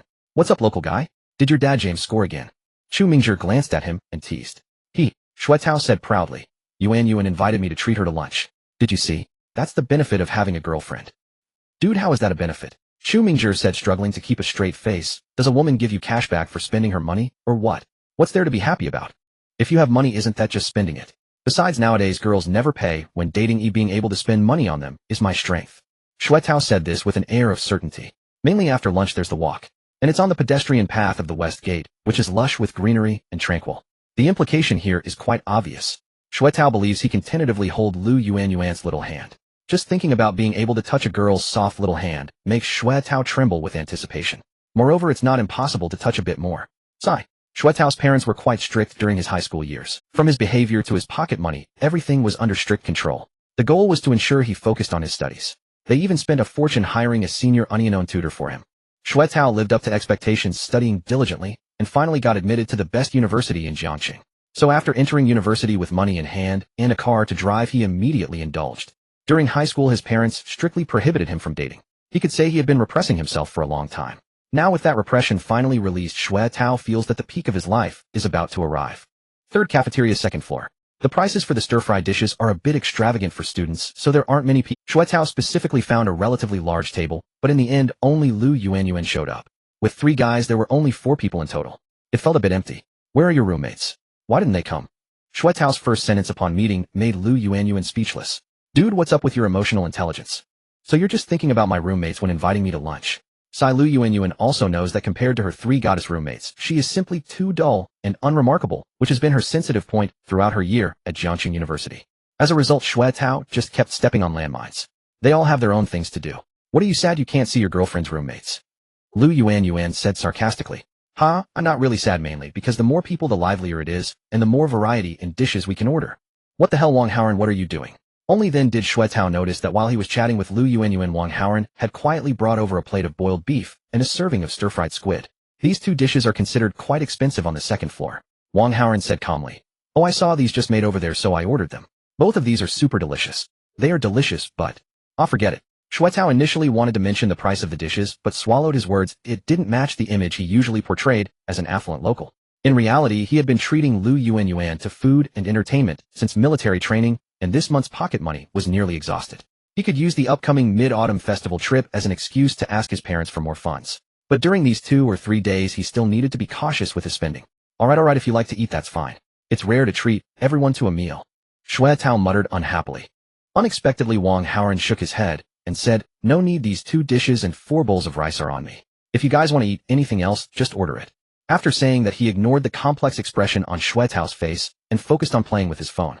Wang Haoran usually tries not to take advantage of the locals and Hu Yi in the dormitory. These 2 may appear extravagant, but in reality, they are quite stingy. Therefore, for this meal, Wang Haoran took the initiative to foot the bill for 2 large dishes, so he wouldn't have to listen to the locals and Hu Yi chatter unnecessarily.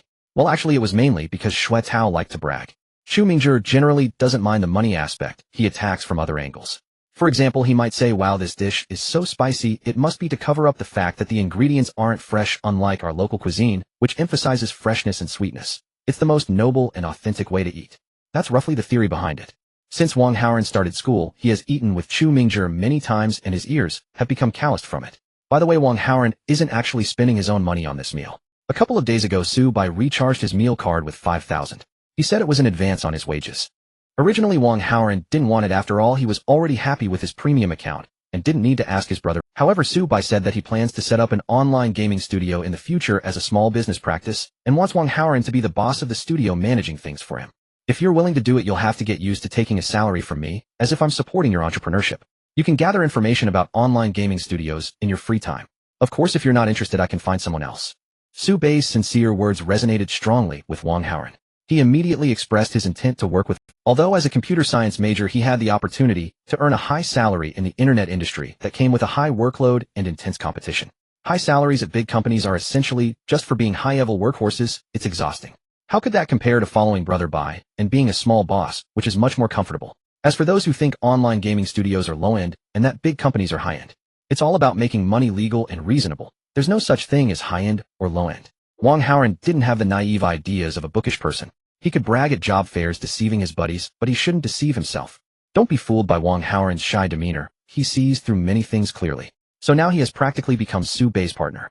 Eating lunch on the second floor of the cafeteria certainly doesn't require being stingy. However, Xue Tao was completely unaware of this and couldn't help but mumble to himself, Wang Haoren is acting strangely. He's usually poorer than Su Bai, so why is he suddenly splurging on a big meal? Lu Yuanyuan also looked at Wang Haoren with some surprise, but didn't dwell on it for long. She organized her thoughts and asked, where's Su Bai? Why does it seem like he's been really busy lately? Is he working outside of school? I don't know. This kid has been elusive lately. I have no idea what he's up to. I've heard he made a bit of money. Maybe he won the lottery or something, and he's replaced his phone and laptop with Apple products. Xue Tao casually joked, winning the lottery. Upon hearing this, Lu Yuanyuan couldn't help but twitch her mouth. So that's how it is. No wonder Su Bai was acting like a nouveau riche, buying things for Wan Jia and her sisters. It's likely that those twins were also trying to take advantage of Su Bai. Since that's the case, there's nothing to worry about. Lu Yuanyuan was actually quite afraid of that happening. Su Bai was actually quite wealthy, just usually low-key about it. That would make her seem ridiculous. After all, she liked Su Bei's looks, but chose Xue Tao due to financial reasons. Fortunately, it seems she was overthinking. Instantly, Lu Yuanyuan felt much more relaxed and began to enjoy the delicious dishes on the table. Soon lunch came to an end. Just when Xue Tao thought it was time to embark on an exciting walk to the west gate, Lu Yuanyuan suddenly clutched her stomach and showed a pained expression. What's wrong? Are you feeling unwell? Xue Tao quickly asked with concern. It might be something I ate that upset my stomach. Oh, is it serious? A walk should be fine. Maybe just walking will help. Lu Yuanyuan was about to spit blood. She had thought that by pretending to have a stomachache, she could smoothly escape back to her dorm. She had already obtained the information she wanted and didn't need to hold hands with Xue Tao at the west gate anymore. Just thinking about being dragged around by such an ugly guy with issues. What if they ran into a high school classmate or someone from the student council along the way? That would be so embarrassing. You see, among girls the competition over boyfriends is very serious. This competition primarily revolves around looks. Finding a handsome boyfriend is sure to lead to daily displays of affection on social media. But if it's someone like Xue Tao, no matter how rich he is, girls wouldn't want him to appear in their social circles. There's no way around it, a face matters. Anyway, Lu Yuanyuan has never posted a social media update featuring Who would have thought Xue Tao was so clueless? He even said that just going for a walk would be fine. Ugh. If it weren't for the money, Lu Yuanyuan would have definitely broken up with him on the spot. Local guy, you should know better. If she's feeling unwell, you can't just drag her out to have fun. Don't you have any gentlemanly manners? Chu Mingzhi said. No, she invited me out, okay? I was all set to go. Sorry, Xue Tao, I really don't feel well, and just want to go back to the dorm to rest. Can we do this another day? Saying this, Lu Yuanyuan forced a smile and held Xue Tao's hand briefly, putting on a weak and pitiful expression. Instantly, Xue Tao's anger dissipated. His face changed in an instant. He even kindly offered to walk Lu Yuanyuan back to the dorm. Of course, Lu Yuanyuan declined. Watching his girlfriend leave alone, Xue Tao looked enchanted and said, what an independent and strong girl. Wang Haoren finally couldn't hold back and laughed out loud. What are you laughing at? Xue Tao frowned. Nothing, I just saw a funny meme about some gaming inflation. Wang Haoren tried to maintain a calm expression. Damn it, you always focused on this second-rate game, or whatever VTB, I think it's just going to be your life. Haha. Wang Haoren chuckled, but remained silent, internally mocking. Perhaps he was a serious victim of gaming addiction in his past life, he speculated. Otherwise, why would the heavens assign him such two extraordinary roommates in this life, presumably to make him laugh and compensate for the smiles he lacked in his past life? Wang Haoren considered himself to be quite the innocent Xiao Chunan. However, it was still easy to see that Lu Yuanyuan was filled with disdain for Xue Tao. Moreover, he vaguely sensed that Lu Yuanyuan seemed to have feelings for Su Bai, because every time she was around Su Bai, she would steal glances at him, her eyes darting away or her cheeks slightly blushing. Xue Tao even thought that Lu Yuanyuan blushing was due to being intimidated by his assertiveness, not knowing where that confidence came from. However, it seemed that Su Bai never cared about Lu Yuanyuan. Of course, Brother Bai is the type who dates girls like Qin Yuxing. How could he possibly be interested in Lu Yuanyuan? On the other side, Su Bai drove with two beautiful twin sisters, arriving at the riverside embankment. The outdoor scenery in Jiang City during autumn was quite pleasant. The weather gradually became cooler, making it comfortable to stay outside. Su Bai held the hands of the two sisters, strolling along the small path on the grass, listening to Wan Xinyan recount interesting happenings at the art academy. It must be said that even within the same university, the lives of different majors are vastly different. For instance, those studying broadcasting and hosting have to practice their vocal skills every morning. Those studying dance must strictly control their weight. It is said that the teachers in the dance department have issued strict orders to the students. During this Mid-Autumn Festival and National Day holiday, no one is allowed to gain weight. After returning, the teachers directly set up a scale in the girls' dormitory weighing each student individually. Those who do not meet the standards are not allowed to enter the dormitory. Subai felt that compared to dance students, the lives of those in ordinary majors could be described as quite indulgent. After all, the overall atmosphere at Jiang City University is relatively relaxed, encouraging students to develop freely. If not for the requirements of their majors, students could decide for themselves what to do each day. Many actually lack this ability. Subai did not consider himself particularly remarkable, but at least when he enrolled, he sought advice from some senior students. Every day, apart from attending classes, he self-studied some courses in the dorm according to a plan. He planned to learn something useful first, and then in the second half of the next semester, try to find a laboratory that would take him in as an intern. After that, he would gather information about internships, submit resumes, and seek holiday internships. For children from ordinary families, finding a better job naturally requires extra effort. Of course, after the indulgent rich system was bound to him, all these plans were overturned. Our broadcasting and hosting major is actually quite relaxed. If Subai Gij wants to hang out and needs someone to accompany him, he can always find us. Wan Xinyan said, bouncing as she hugged Subai's arm. Yes, my sister and I are always free. Subai couldn't help but feel his thoughts become more lively. We've walked quite a bit, and I'm a little tired. Oh, let's stay in the car for a while. Okay. The Mercedes-Benz GLE parked in a hidden shady spot. The riverside embankment was already rarely visited, and this location was particularly safe. Moreover, the anti-peeping film on the car window made it impossible to see inside from the outside. Even so, the outdoor scenery still made Wan's sisters, who were alone with a boy for the first time, feel a bit nervous. Ding ding. Subai unlocked the car, opened the back door, got in first, and sat in the middle of the back seat then. Young Master Su, are you satisfied? Wan Xinyan imitated the tone from ancient-style TV dramas, smiling as she asked. Very satisfied, Subai praised sincerely. Even the system popped up 2 rewards in quick succession, proving their worth. Does that mean we qualify to stay by Subai Gij's side for a long time, right? The preliminary test has passed. When is the retest? In a few days during the trip. If you perform well, there will be rewards. Subai pinched their little faces and made a promise. To be honest, the type of promise maker is quite disliked by modern girls, but the problem is that Subai is incredibly wealthy. Even if he promises 100%, delivering 10% is still an unattainable fortune for the 2 impoverished sisters. Wan Xinyan immediately assured, don't worry, Subai Gij, we will definitely make you satisfied when the time comes. After finishing his iced cola, Subai leisurely opened the system interface to check the 2 rewards that had just popped up. Ding. Post detected.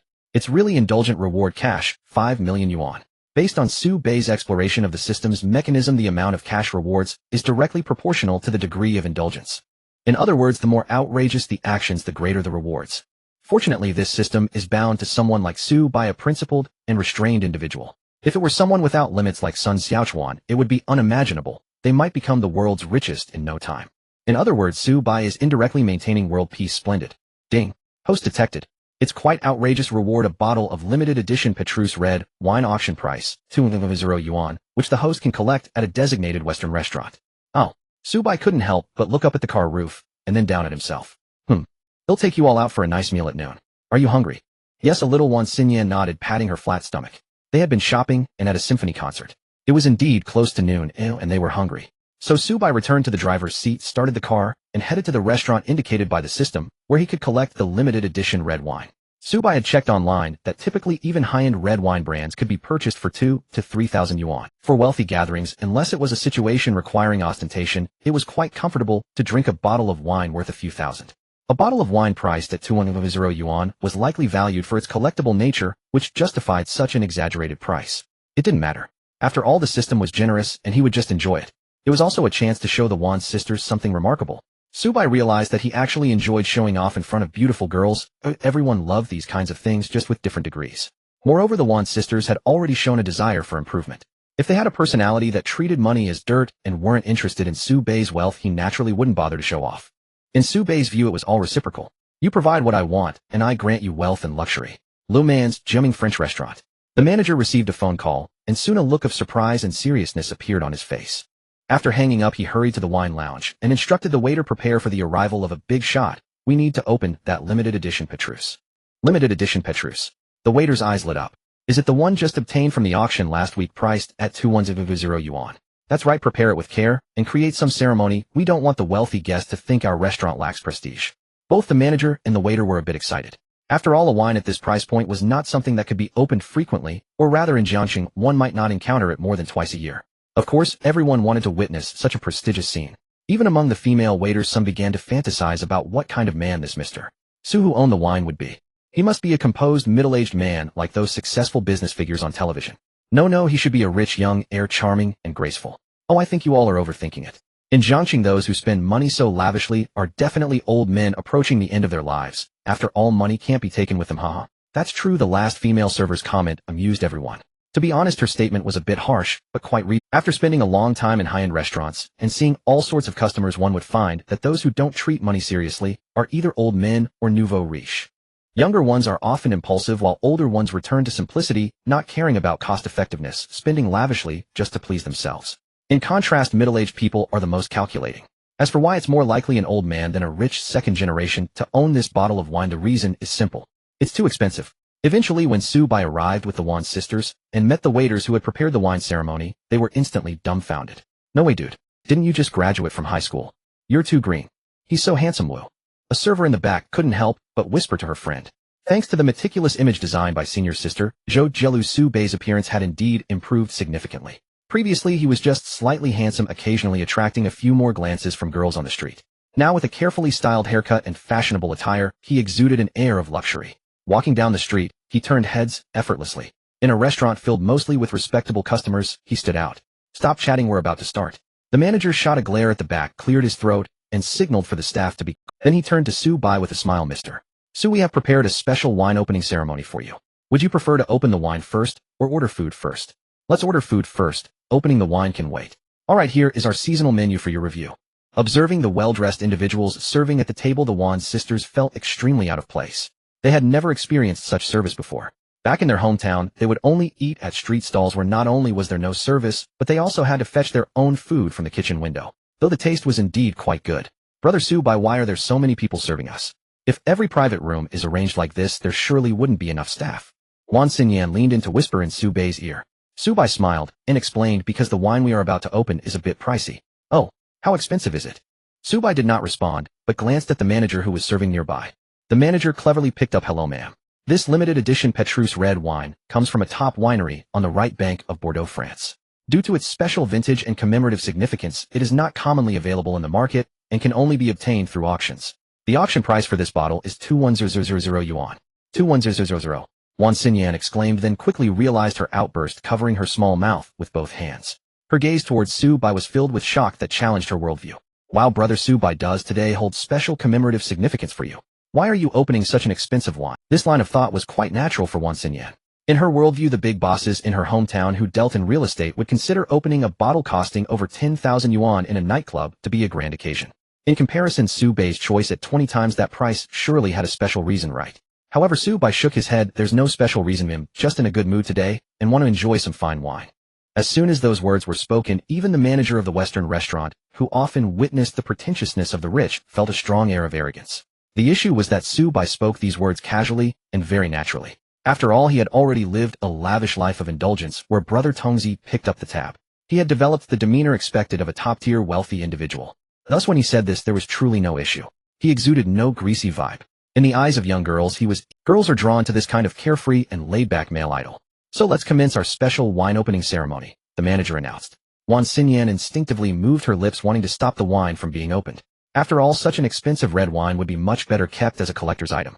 However, she soon realized that it was Su Bei's property, and whether it was for drinking or collecting was entirely up to him. She had no right to interfere. Never mind, she thought this was a chance to bask in Su Bei's glory and experience the taste of top-tier red wine. Wan Xinyan was always rational, rarely letting emotions dictate her decisions. Perhaps it seemed somewhat cold, but for someone from a lower background, there were not many emotions to squander in this era. Having finally grasped the happiness before her and identified a wealthy brother suitable for her, she certainly couldn't act recklessly. The atmosphere was accompanied by melodious and elegant symphonic music. The wine opening ceremony completed. While the wine was decanting, the waiter brought out the appetizers. This restaurant specialized in authentic French cuisine, serving dishes according to foreign customs. Even the menu was a direct copy filled with French words that Su Bai couldn't understand, so he simply ordered the high-priced set meal recommended by the chef. After all, the main reason for coming to this restaurant was to drink wine and enjoy the spectacle. Indeed, for Sue, by the primary significance of Western cuisine lay in the novelty. At least Japanese buffet restaurants could offer high-quality seafood, sashimi, and beef or lamb. Subai was quite ordinary. He preferred mainstream Chinese cuisine. He wondered if once his wealth accumulated to a certain level he would have the opportunity to try a true state banquet-level private chef. The appetizers served were varied in form. Before Subai was a chip-shaped pastry filled with some form of undercooked savory meat. It looked somewhat like dark cuisine. As for the Wan sisters, they received French oyster sashimi, which the server introduced as green jade. The chef creatively added sweet and sour dried fruits and almonds to the oysters. Nevertheless, the combination of fresh seafood with unfamiliar fruits still left the two sisters looking uneasy. "You don't usually eat sashimi, do you?" Subai asked. "To be honest, I've never had it before," Wan Xinyan replied with a wry smile. "Where could we usually find such high-class dishes? I've seen grilled oysters from street vendors 3 yuan each or 10 yuan for 3. But that was clearly no match for the high-end aura of what lay before us." "Then you can have mine if this one looks a bit more normal. I really enjoy oyster sashimi." "Okay, thank you, brother." Wan Xinyan sighed in relief, her gaze towards Su Bai growing increasingly gentle. It seemed that Su Bai did not mock them for their lack of experience. Instead, he was thoughtfully considering their feelings. Su Bai was truly kind to them. It was said that many wealthy individuals were quite impatient with girl from the bottom. If something didn't suit their taste, they would immediately express their displeasure, scolding harshly, and might not play together next. Once the waitstaff temporarily left the room, and it was time to discuss more private topics, Wan Xinyan stuck out her tongue and said to Su Bai, "Brother Su Bai, you actually don't mock us country bumpkins." "What's there to mock?" "Because we can't appreciate French oyster sashimi. The waitress said earlier that this dish costs over 100. Well, it doesn't matter if you can't appreciate it. Just relax around me and don't hold any strange prejudices. You like to call me brother, right? Just treat you as my sisters. Brother is the best." Looking at Wan Xinyan's obedient and charming demeanor, Su Bai couldn't help but pinch her thigh, which was wrapped in Lululemon yoga pants. To be honest, these two were not the traditional tall beauties, but their proportions were good, and their thighs were pleasantly plump, making them delightful to the touch. Their faces were also a bit chubby. It felt as if they were twin dolls. The system indicated that both sisters had zero romantic experiences. In other words, these pure and innocent girls had set their sights on Su by taking the initiative to strike, aiming for a one-shot kill to change their lives. One could say their discernment was excellent. After chatting for a while, Wan Xinyan's mood gradually brightened and her nervousness dissipated. Su Bai's appearance and demeanor, to be honest, were quite striking, resembling a somewhat wild, handsome guy. Yet after a heartfelt conversation, he gave off a warm and reliable feeling akin to basking in spring sunshine. It was clear that Su Bai understood many things about the lives of the poor. He was certainly not the kind of young master who had never touched the dirt. When the waitstaff brought the red wine to the three of them, Wan Xinyan, immersed in her lively chat with Su Bai, suddenly realized, I want to take a photo of the red wine with the dishes, and the wine opening ceremony to post on my moments. Brother Su Bai wouldn't mind, would you? Photos and videos won't feature Brother Su Bai, Wan Xinyan added. Sure, no problem. Su Bai watched the two of them happily snapping photos, editing and crafting captions for their social media, secretly finding it amusing. He hadn't even tasted the wine yet, and they were already showing it off. It seemed normal. Many girls had this habit. Visiting a luxurious, exquisite place for a meal without taking photos for social media felt like wasting the opportunity. Su Bai was too lazy to take photos, simply savoring the red wine. Not bad. If you ask what makes it, Su Bai couldn't articulate specific professional terms, only that the wine was rich and smooth, blending fruity aromas with complex fragrances, having a smooth finish that went down easily without discomfort. It was good wine. Presumably mass-produced red wines priced at 20 to 30,000 per bottle would have a similar effect. Regarding wine, Su Bai preferred red wine. He always felt that white wine was too harsh. Those who grew up drinking soda often aren't as keen on strong white liquors. It seemed he would have to spend more on red wine soon. Wow. At that moment, Su Bai's phone rang with a distinctive note. It was the QQ notification tone he specifically set for Chen Yuxing. Although Su Bai had initially added her WeChat, it was the UCI account. However, after meeting offline for the second time, they primarily chatted on QQ. After all, for those who enjoyed gaming and ACG culture, QQ's features were obviously richer. It was a private message from Shengxing implying that this person had slept from morning till noon and had finally woken up. Faster than expected, he thought after last night's binge watching of 13 episodes of anime, she would at least sleep until the evening. A few minutes ago, Chen Yuxing stirred awake on her loose and soft bed, a beam of strong sunlight filtering through the curtain indicating that it was probably already noon. After a moment of daze, the memories in her mind gradually revived. She recalled. Her face and snow-white neck quickly turned a fiery red. Cocooned in her blanket for a while, Chen Yuxing then realized that she was probably the only one in the room at this moment, and this shyness, even outside the blanket, would not be seen by anyone. However, it was truly absurd. Glancing at her phone, there were several unread messages, some from her roommate and others from her tutor. First she asked her tutor for a leave, then she dealt with her roommate's concern indicating that her absence last night was not due to any incident worthy of being featured on the Today's Legal News segment. Then Chen Yuxing clicked on Su Bei's big white goose avatar. Yes, his QQ avatar was also a big white goose. She hesitated, wondering whether to talk to him. Clearly Su Bai had gone off to handle his own affairs, and what she needed now was rest. Yet she really missed Su Bai and wanted him back by her side. After pondering, Chen Yuxing ultimately realized that the reason she could accept such an outrageous sugar daddy arrangement was mainly that Su Bai was truly someone with whom she shared a soul resonance. Such a person is probably someone you only meet once in a lifetime. No, for most people they might not even meet one. Chen Yuxing knew her luck wasn't great, so since she met Su Bai she had to hold on tightly. But having only been apart from morning to noon for such a short time, would it seem too clingy to call Su Bai back now? Speaking of which, Chen Yuxing's personality was somewhat quirky, with a sense of childish arrogance, believing herself to be different from the vulgar women outside. Therefore she couldn't act like an ordinary girl clinging to a man after intimacy. Yet she was eager to talk to Su Bai. After thinking for a long time, Chen Yuxing still couldn't figure out how to start the conversation. She decided to open the AIQA webpage again. Last night, I just walked towards destiny with the man I love dearly. Today I want to see him again. How can I message him to express my feelings while making me seem like I'm an interesting woman? Indeed, Chen Yuxing considered herself an interesting woman, which was the most fundamental difference between her and the other girls around Su Bai. Haha. The AI seemed to be stumped by this question. After a long pause it popped up with server not responding. Frustrated, Chen Yuxing puffed her cheeks and sought another AI interface to ask again. This time she received several answers, a lengthy assortment. Chen Yuxing looked through them one by one. The first few answers were cringe-worthy, making her feel so embarrassed she wanted to dig her toes into the ground. Oh no, more like into her stockings. The last one, however, made Chen Yuxing's eyes light up. Not bad. So she followed suit and sent Su Bai a red envelope of 600 yuan. Yuxia red envelope, wishing you prosperity, Subi de Beige, Qinzhao, in question, Mark Yuxia, if you did well last night, next time, I'll give you a reward. Subi de Beige, year of the rabbit, good luck dong. Shuilian smiling, Subi de Beige, did I mess up your brain last night? Or did you watch too many silly jokes? Subi de Beige, baby act normal, I'm scared.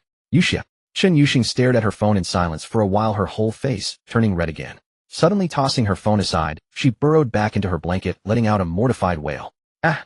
Her self-righteous humor was ruthlessly mocked by Su Bai. Indeed, one should never blindly trust AI. This flawed artificial intelligence is not invincible. Before long her phone rang, playing a rather nostalgic anime song from a series Chen Yuxing loved during her childhood. However, she hadn't set the anime's theme song as her regular ringtone. No matter how much she loved a song, using it as a ringtone for a while would make it tiresome, especially if set as an alarm tone. Yet after meeting Su Bai, Chen Yuxing had set that song as the exclusive ringtone for Su Bai's calls and voice messages. That song, along with Su Bai, was Chen Yuxing's cherished love. When two cherished loves are linked together, they will never become tiresome. Bracing herself against the awkwardness, Chen Yuxing answered the phone. A cheerful voice filled with laughter came from the speaker. Awake. Hold on, I'm eating out. He'll be back soon. What do you want? I can bring you something. I can just order takeout myself. Why be polite with me? We are in a special relationship. Stop right. And no mentioning that. I want to eat spicy hot pot. Extra spicy. Extra spicy. No rice, at a portion of instant noodles. Okay. The call soon ended. Chen Yuxing stared blankly at her phone, a smile she couldn't suppress playing at her lips. Her conversations with Su Bai were always like this, concise and efficient, filled with a kind of innate understanding. This understanding was a realm that discordant couples could never imitate, no matter how long they had been together. Originally sore and tired, Chen Yuxing suddenly felt energized, stumbling to her feet to take a shower. Disharmony often serves as the culprit that destroys marital relationships. Thus Chen Yuxing would live happily with Su Bai for a lifetime. No, according to Su Bai's words, he would be her sugar daddy for a lifetime. It didn't matter as long as they could be together. From the perspective of their togetherness duration, Su Bai being her sugar daddy was actually a good thing. At least it meant they didn't have to be constrained by the limitations of reality like ordinary couples. After showering, Chen Yuxing felt refreshed, only then realizing a serious issue. The outfit she wore last night was completely ruined. Especially the black stockings. They had already been thrown into the trash. So what should she wear now? This problem was quickly resolved as Su Bai sent a message during her shower saying he had ordered takeout for her and bought some. The takeout was delivered right to the hotel room, door hanging on the doorknob. Chen Yuxing put on her bathrobe, wrapping her body tightly to spare no inch of skin, so that even if she encountered a stranger in the hallway while picking up the package, she wouldn't feel embarrassed. In fact, Chen Yuxing was quite conservative with her clothing. For example, in summer, she usually wore long skirts paired with black stockings, which sounded odd, as if only her cool and scholarly demeanor could pull it off. She didn't see any strangers. She received a large package, a non-transparent plastic bag. It felt like unboxing a mystery box. Suddenly Chen Yuxing's heart raced a bit. Speaking of which, this should be Su Bai's first time buying her clothes right. The situation was indeed quite strange. Having just experienced a night of chaos, she had slept in the luxurious hotel room until the afternoon, unaware that the scoundrel she had been with ordered her clothing takeout. Well, let me see what the big white goose's taste is. The first thing that caught her eye was a long-sleeved autumn jacket and long pants from Uniqlo. Quite ordinary. Suitable for wearing back to school.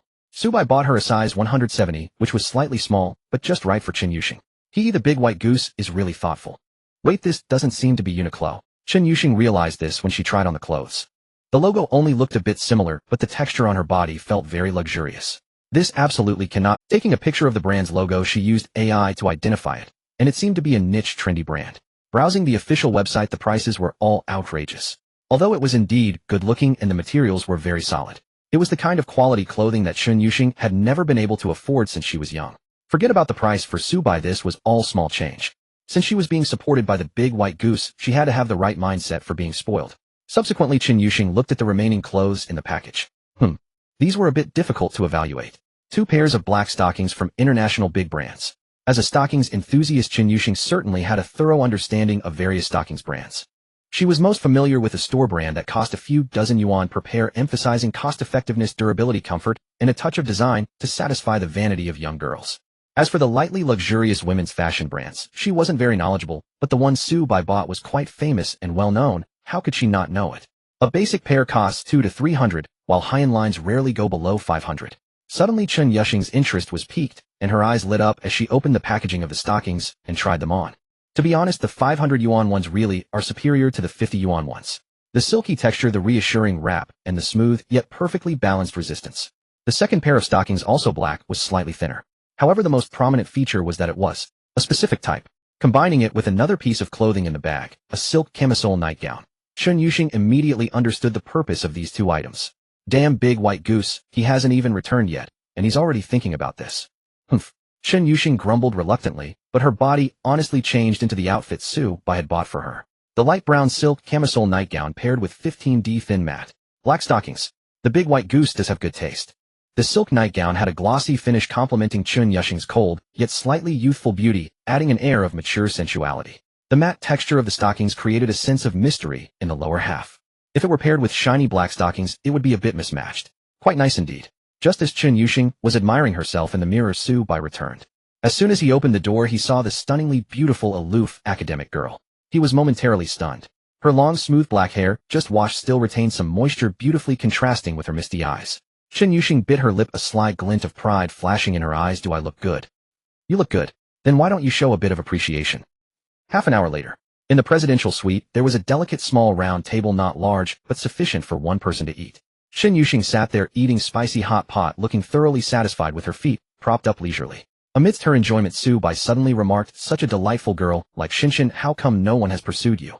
"There are some." Chen Yuxing slurped her hot pot noodles, speaking somewhat indistinctly. "Boys have been pursuing me since elementary school, but they were all easily scared off by me." "Is it because you're quite aloof?" Then it seems I have a thicker skin." "Incorrect, it's a high number." Upon hearing this, the 2 exchanged a glance and spontaneously laughed from the heart. Indeed. A girl like Chen Yuxing, if her fate wasn't forcefully altered, would likely spend all 4 years of university busy with studying, research, and making money. With burdens on her shoulders, and due to her personality, Chen Yuxing would never enter a romantic relationship. Unless someone could resolve her worries, but even if it were a wealthy student or a middle-aged tycoon from outside, how many would spend over 3 million at once to help treat Chen Yuxing's mother? So she was right, Subai was a rarity, and he just happened to like her, which led to this relationship. From now on, let's wear this level of stockings. Those old ones can be thrown away. As for clothes, I can take you shopping when I have time. If you find it troublesome, you can also shop online, and I'll You've already given me pocket money, 100,000 yuan. That's a fixed monthly allowance. Clothing purchases must be reimbursed separately. Just kidding, if you don't ask for reimbursement, who will cover my indulgent cashback? Subai was quite clear in his mind. He wasn't the type to spend money on women without reason. The better a woman treated him, the more she loved him, which made spending enjoyable. If these stockings are comfortable for you, I'll order a few more later, so you can change them up. They are indeed very comfortable. Afterward, Chen Yuxing lazily lay on her side, leaning against Subai's sturdy body. Subai's arm passed under her head, providing a comfortable pillow. She had never imagined that resting her head on the muscular arm of a tall and strong boy like Subai would feel quite comfortable, not at all hard or uncomfortable. Muscles only truly reveal their strength during heavy physical labor. Chen Yuxing looked at Subai's forearm and slender fingers in front of her, instinctively reaching out to hold his hand, their fingers interlocking. It was a very happy and stable experience. Then she saw Su Bei's free left hand go around to grab his phone, aiming it at their interlocked fingers to take a photo. The background of the photo featured hotel-style pillows and sheets with a disheveled appearance that hinted at ambiguity. Chen Yuxing turned to look at Su Bai, a bit confused, not knowing why he suddenly wanted to take a photo. Like Su Bai, she wasn't fond of taking pictures to document life. This photo would make a great announcement for our social media, right? Do we really need to announce it? Why do you look so surprised? It's making me feel like an irresponsible scumbag. Su Bai found it a bit amusing. But you? Well, I am your sponsor, not just an ordinary girlfriend. Chen Yuxing's beautiful eyes flickered. Precisely because I am not an ordinary girlfriend, that's why we need to announce it. Wouldn't that hinder you from flirting with other girls? Chen Yuxing said a bit sourly, rarely acting cute, anticipating Su Bei's response, her heart racing. She had initially thought that being a kept woman meant a secret relationship behind the scenes. In other words, on the surface, she and Su Bai would still maintain the form of good friends in front of outsiders. Chen Yuxing had accepted this arrangement. After all, Su Bai was incredibly wealthy and treated her well. Being intimate in private wasn't so bad, was it? It wasn't necessary to have a complete romantic experience. Yet she still felt a twinge of regret. As a freshman, she longed for sweet romance, especially with a soul-mate she resonated with. Who would have thought that Su Bai truly wanted to announce their relationship? Su Bai, however, said confidently, "Because I genuinely like you, at least for now, I want you to be my girlfriend, and let everyone know. As for flirting with other girls, well, you know I dislike trouble. If a girl can't accept that I have a girlfriend, I wouldn't bother getting entangled with her. I hope the relationships around me are based on a harmonious atmosphere." After hearing Su Bei's words, Chen Yuxing instantly understood his perspective. Indeed, Su Bai was someone who valued his inner experiences. He wasn't the traditional scumbag who made his life chaotic. To him, that was no different than begging. "So does this mean I am your legitimate girlfriend?" "Exactly, you are." "Humph." Chen Yuxing happily hummed for a while, then softly said, "Then I reluctantly agree to your announcement." "Oh, so it's reluctantly. If you don't like it, then forget it. A being low-key is fine too." Saying this, Su Bai pretended to put his phone away. At this, Chen Yuxing became anxious, reached out to snatch the phone, and unlocked it with Su Bei's finger posting the photo of their interlocked fingers to her WeChat account Yuxia. Then she pressed her small face against Su Bei's chest, happily fiddling with the phone in his embrace. After editing the caption, she quickly published it on her social media. By the way, she copied and pasted the caption to send to Su Bai. "You post it too, make it the same." Okay. Su Bai chuckled. He was the type who found it tedious to post on social media and write captions, so Chen Yuxing said. Upon closer inspection, he couldn't help but chuckle. Shen Shun's writing style truly revealed her true nature. "Haha, so Su Bai is so serious with you. But he is completely different with me. He is particularly lively with me. If your psychological endurance is strong, open the photo. But I want to show you the picture. Can we be a couple for a lifetime?" Then paired with the photo of their interlocked fingers with the background of hotel sheets in disarray. Honestly speaking, it's a bit outrageous. This isn't something a normal girl could write, as she must have a high IQ at home. But then again, what Su Bai liked was precisely this abstract flavor of Chen Yuxing. If she were to date like an ordinary girl filled with mundane calculations, comparisons, and manipulations, the charm would be lost. Being with someone she likes, and openly declaring it, proudly telling everyone, "From now on I'm sleeping with this man," truly embodies Chen Yuxing's unique style. Chen Yuxing seemed quite satisfied with her romantic announcement, even helping Su Bai operate his phone. The content of the caption and the picture were the same, just changing the names inside. Once the social media post was published, Chen Yuxing suddenly froze for a moment. Then she buried her head under the blanket and rolled around on the bed. "Oh, I'm going to die socially." "No, girl," Su Bai laughed. "You can write such personified words. Why are you suddenly shocked?" "Well, of course making things abstract is interesting, but it just feels." "I understand, I get it." Su Bai nodded seriously. A lack of practical experience in abstraction cannot sustain the infinitely expanding desires of the heart. "MHM." Chen Yuxing's little head popped out from under the blanket, excitedly nodding at Su Bai, looking as if to say, "You really understand me the best." The notifications from likes and comments on social media rang incessantly. However, neither of them bothered to look. Or perhaps they were afraid to.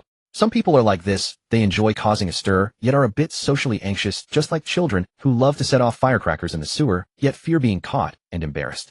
At this moment, Su Bai and Chen Yuxing's social circles indeed felt like they had been thrown into a gas pit with a firecracker. It exploded with a bang. Underneath their social media posts, a flood of likes and comments instantly surged. In the graduate dormitory of Jiangxing University, Xia Lin moved a stylish rattan chair, sitting by the window to bask in the sun, enjoying her afternoon tea time. She had just woken up from her nap and had nothing to do in the afternoon, planning to just stroll around the research group before. The level of leisure among master's students varies greatly. Busy research groups might work late, until 10 o'clock or more, before returning to their dorms like beasts of burden. But someone like Xia Lin chose a supervisor with low demands, but little future. After all, she wasn't studying to land a high-paying job in a big corporation. Rich and beautiful girls often only need to get by in their careers. While Xia Lin was preparing to find a book to cultivate her sentiments, several classmates suddenly reminded her on WeChat to quickly check Su Bai and Chen Yuxing's social media posts. Xiaolin opened Su Bei's moments. The moment she saw the photo, a flicker of surprise flashed through her heart. But it was nothing too significant. After all, as a mature older sister, Xiaolin had long realized that Su Bei and Chen Yuxing had great potential to become a couple. For a freshman boy, it was indeed more suitable to date girls of the same age. Moreover, they both loved playing games, so it wasn't surprising that they ended up at a hotel while playing. What truly shocked Xiaolin to the point of stifling a laugh was Su Bei's single announcement. How should one put it? His sense of humor was excessive. He seemed a bit inhuman. But it didn't matter, it wasn't offensive or against public morals. As a counselor, Xiaolin naturally had no reason to disparage Xiaolin and Summer, wishing them a lifetime of happiness. Xiaolin left a comment under Su Bei's post, with a cheerful smile on her face. Hey Lin, what are you looking at laughing so happily? At that moment, Xiaolin's best friend and roommate came out of her room and leaned over to look at the phone screen with her. Xiaolin didn't shy away and openly showed her best friend. After looking for a while, her friend wore a puzzled expression. Wait, isn't this little brother the one from before, the freshman who was ambiguous with you? What do you mean ambiguous? Don't slander someone without evidence. Xiaolin shot her friend a glare. Let me reiterate, he just asked me for a small favor, and in return, he treated me to a meal. Right, just a meal. Then let me ask you, how come when you got back from dinner that day you still smelled of alcohol? Her friend had a sly look on her face. In my memory, you never drink alone with men, you only drink a little during family gatherings at home. So what if I had a drink? Su Bai acknowledges me as his elder sister. It's nothing big for an elder sister to have some red wine with her younger brother. Look at how excited you are. Her friend replied. Fine, you're invincible. So your younger brother is now dating a girl from the same class, aren't you? What should I be anxious about? I only have congratulations and blessings for him. A calm smile adorned Xiaolin's face, reminiscent of an elegant young lady. It was hard to tell whether she was pretending or genuinely indifferent. Even her friend, who knew her well, was a bit uncertain. It was precisely because she understood Xiaolin's habits that her friend had noticed days ago that Xiaolin was smitten with a young man named Su Bai. Clearly, despite Su Bei's ordinary looks, he must belong to a prominent, yet unassuming family, and should possess considerable depth. A couple of nights ago, her friend had used her tickling technique to pry some useful information from Xiaolin. It was said that Su Bai had a knack for investments. At such a young age, he was already helping his family monitor investments. That was indeed impressive, although anyone who could get into Jiangxing University wasn't foolish. Studying and making money in business were two different matters. Her friend was looking forward to Xiaolin soon capturing Su Bei's heart. However, just a few days later, Su Bai was snatched up by a beautiful girl from their class. What puzzled her friend even more was Xiaolin's attitude. Wait, is there some hidden story? You must be hiding something. Her friend shook her head repeatedly, like a detective dizzy from the chaotic crime scene. She grabbed Xiaolin's shoulders and shook her. What am I hiding from you? You clearly have feelings for this boy. Now that you see him announcing his relationship with another girl, how can you remain indifferent without showing any feelings? What do you want me to show? Should I rush over to confront them about their early romance, and then break them up? Her friend sighed. At least show some jealousy, right? I'm too old for jealousy now. When Xiaolin said this, her tone carried the essence of a mature older sister. In reality, her thoughts and perspectives were indeed very mature. One could even say they were overly mature. Ahead of her time would be a more fitting description. She had seen plenty of wealthy young masters. At 18, she was far from settling down. Dating a few times and enjoying youth was what rich young people love to do. It was quite normal. After all, wealthy young women played quite extravagantly. Just dating was already a serious approach. Xiaolin didn't like dating. She was too lazy to engage with other men. She had her sights set on Su by waiting for him to play enough before decisively making her move to bring him home to marry. As for the time in between, she would exist as a close elder sister to cultivate their feelings. It sounded a bit, but this line of thought greatly aligned with Xiaolin's family background and education. One must understand that dating and marriage are two different matters. Chen Yuxing becoming Su Bei's girlfriend did not conflict with her future as Su Bei's wife. Winning early does not guarantee winning in the end. The future is bright. Xiaolin picked up her freshly brewed hand-poured coffee and took a sip. A confident smile appeared at the corners of her lips. However, in contrast, others who knew Su Bai or Chen Yuxing could not remain as composed as Xiaolin. Did my beautiful self actually let this little guy get a bite? In the male dormitory building 7, room 510, Shui Tao was bouncing around with excitement, holding his phone. His expression was somewhat feral, like an under-evolved primitive man. He babbled incessantly. I just don't understand. Su Bai only made a little money, and Chen Yuxing actually likes him because of this. That's just too irrational. How foolish and short-sighted must a woman be to make such a decision? Wang Haoran, who was passionately playing a game, interjected, isn't there a possibility that Chen Yuxing likes Su Bai for his looks and good personality? That's not right either. There are plenty of guys more handsome than Su Bai and with better personalities. Shui Tao said indignantly. Just a few days ago there was that rich second generation from Guangdong province in the mathematics department who went to the girls' dormitory several times, showing concern and delivering breakfast. Isn't his personality better than Su Bei's? Wang Haoran was shocked to learn that for local people good personality meant things like delivering breakfast. Haha, that's unbeatable. No wonder he could get together with Lu Yuanyuan. They truly were a match made in heaven. Wang Haoran didn't find Su Bai's sudden announcement of being single surprising. He had heard some things about Chen Yuxing from Su Bai. Wang Haoran knew that these two were quite compatible, having a lot in common. Such couples were worth discussing. The stereotypical college couples were indeed rather meaningless. Brother Bai's taste is not bad. As for Su Bai's need to eat, Wang Haoran felt no jealousy about it. After all, he only liked girls from the anime world. Thus Wang Haoran simply commented congratulations under Su Bai's social media post and continued to immerse himself in his gaming endeavors.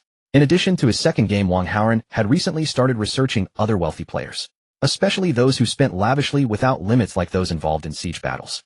According to Su Bai's theory, the spending efficiency in such games was much higher. Once he established an online studio, he would delegate the task of acquiring premium accounts to Wang Haoran. This made Wang Haoran quite excited. He had never imagined he would be a big shot in the games played by the wealthy. Thus he was full of motivation. In this dorm room, the most unexpectedly quiet one was Chu Mingjie. He was fixated on the single announcement in the social media feed, lost in thought. If Su Bai and Chen Yuxing had officially become a couple, then what was the deal with the earlier posts about a luxury car? Surely that couldn't be Su Bai's car. Although Su Bai had recently made some money, it wasn't enough for a GLE. Moreover, the luxury car owner not only picked up Chen Yuxing, but also other sisters. So is it possible that the car owner is actually the true mastermind behind the scenes? Even more so than Su Bai. While everyone was unaware, he pondered the implications for the two. No three-school beauty-level girls. Chu Mingjie felt a chill. He shivered. Hui, are you having a fit? If you're sick, hurry up and go to the hospital. Shuetao said, cautiously keeping her distance from Chu Mingjie's bed, fearing she might catch a cold from him. Fortunately, Chu Mingjie quickly recovered, saying, it's fine, I'm fine. Aren't we about to have our major courses soon? Should be still about 10 minutes left, no rush. Wang Haoran replied nonchalantly, having calculated that finishing this dungeon would not delay class. At that moment in the presidential suite of the Wanhao Hotel, Chen Yuxing had just taken a shower. It was necessary as she had to go to class. Why? It's not necessary, we're already a couple. It seemed that Chen Yuxing truly considered Su Bai as her own. It's quite normal, as Su Bai had spent so much money treating her mother, saving Chen Yuxing's only blood-related family member. With her straightforward personality, she naturally had no reservations about Su Bai. Chen Yuxing blushed, slightly mumbling, that does mean I should rest these 2 days. In terms of stamina, she was much stronger than senior sister Zhou Jielu. But everyone has their limits. After all, Chen Yuxing didn't have a system. That scoundrel Su Bai, that bad Su Bai. Her heart pouted as she held Su Bai's hand, their fingers intertwined as they left. She enjoyed holding his hand, relishing the feeling of having someone to lean on. Are we going back to the hotel tonight? I said I need to rest. We can rest together, we don't have to do anything. Su Bai looked sincere, possessing the skill of the Sigma aura. To prevent the girl he loved from suffering, his self-control was definitely up to par. However, Chen Yuxing shook her head repeatedly, giving Su Bai an unexpected answer. I'm afraid I can't control myself. Alright, she really is an honest girl. Big White Goose, I suddenly feel like it's a loss for you to be supporting me. What do you mean? I feel that even without considering money, being in a relationship with you is not a loss, in fact I'm gaining. While Chen Yuxing's statement seemed a bit outlandish, upon reflection it made sense. Typically, in a sponsorship relationship, one party seeks money while the other seeks affection. However, Chen Yuxing was quite satisfied with Su Bai himself, meaning Su Bai was investing both money and effort. What a loss. A tremendous loss. Su Bai laughed heartily, comforting her. If you feel him at a loss, how about we make a deal? What kind of deal? If you ever want to start a computer-related business, I'll fund it and be the major shareholder. Later you can help me make money, won't that balance things out? Sure, no problem, absolutely. Chen Yuxing's eyes lit up, but soon she became a bit anxious. To be honest, I'm not sure if I can reach the level you imagine. After all, there are many geniuses in the entrepreneurial circle. It's alright, I believe in you. You will definitely become an AI genius girl, driving the development of our nation's high. Su Bai rarely became serious, surprising Chen Yuxing. Haji Bai, what's come over you? Starting to show some value. What Chen Yuxing didn't know was that right now Su Bai could see more information on her panel beyond the regular details. Name Chen Yuxing. Number of relationships 1, measurements 173, 054, B favorability 95, potential possesses exceptional creativity and project integration abilities, suitable as the chief engineer of a technical startup. The potential section was unlocked and displayed after reaching level goddess favorability of 95. Previously, Su Bai hadn't opened the character attribute panel, hence he missed this module. Just now, while waiting at the traffic light, he glanced at Chen Yuxing and managed to click it open. Seeing Chen Yuxing's potential information, Su Bai was overjoyed. This was great news, undoubtedly a good thing. According to the system's detailed rules, investing in Chen Yuxing's startup would also trigger a return. And starting a business was undoubtedly the most expensive endeavor in the world. It could burn through cash like a bottomless pit. In other words, this would become Su Bai's top source of returns. Tisk, indeed, this woman Chen Yuxing is not simple. Upon entering the classroom, this pair of handsome young men and women attracted the attention of nearly every student in the lecture hall. Not to mention their looks, both Su Bai and Chen Yuxing are tall, making them doubly eye-catching when standing together. Their outfits are also styled similarly, combining American collegiate fashion with a hint of streetwear. In fact, Chen Yuxing's clothes were selected by Su Bai based on a few outfits from Zhou Jialu ordered from that trendy brand store, mimicking their style. The effect of the outfits is indeed quite good. Standing together, Chen Yuxing and Su Bai exude a strong couple vibe. Even the teacher couldn't help but glance at them a few extra times, nodding in approval. Not bad. Nowadays the kids are really getting better nutrition. Each one looks like a star. Chen Yuxing, however, wore a cold expression, feeling a bit socially anxious. Fortunately, Su Bai had Wang Haoran reserve 2 corner seats in the back row in advance. Wang Haoran's spot is separate from the other 2 roommates. The locals and the Shanghai guys wisely kept their distance.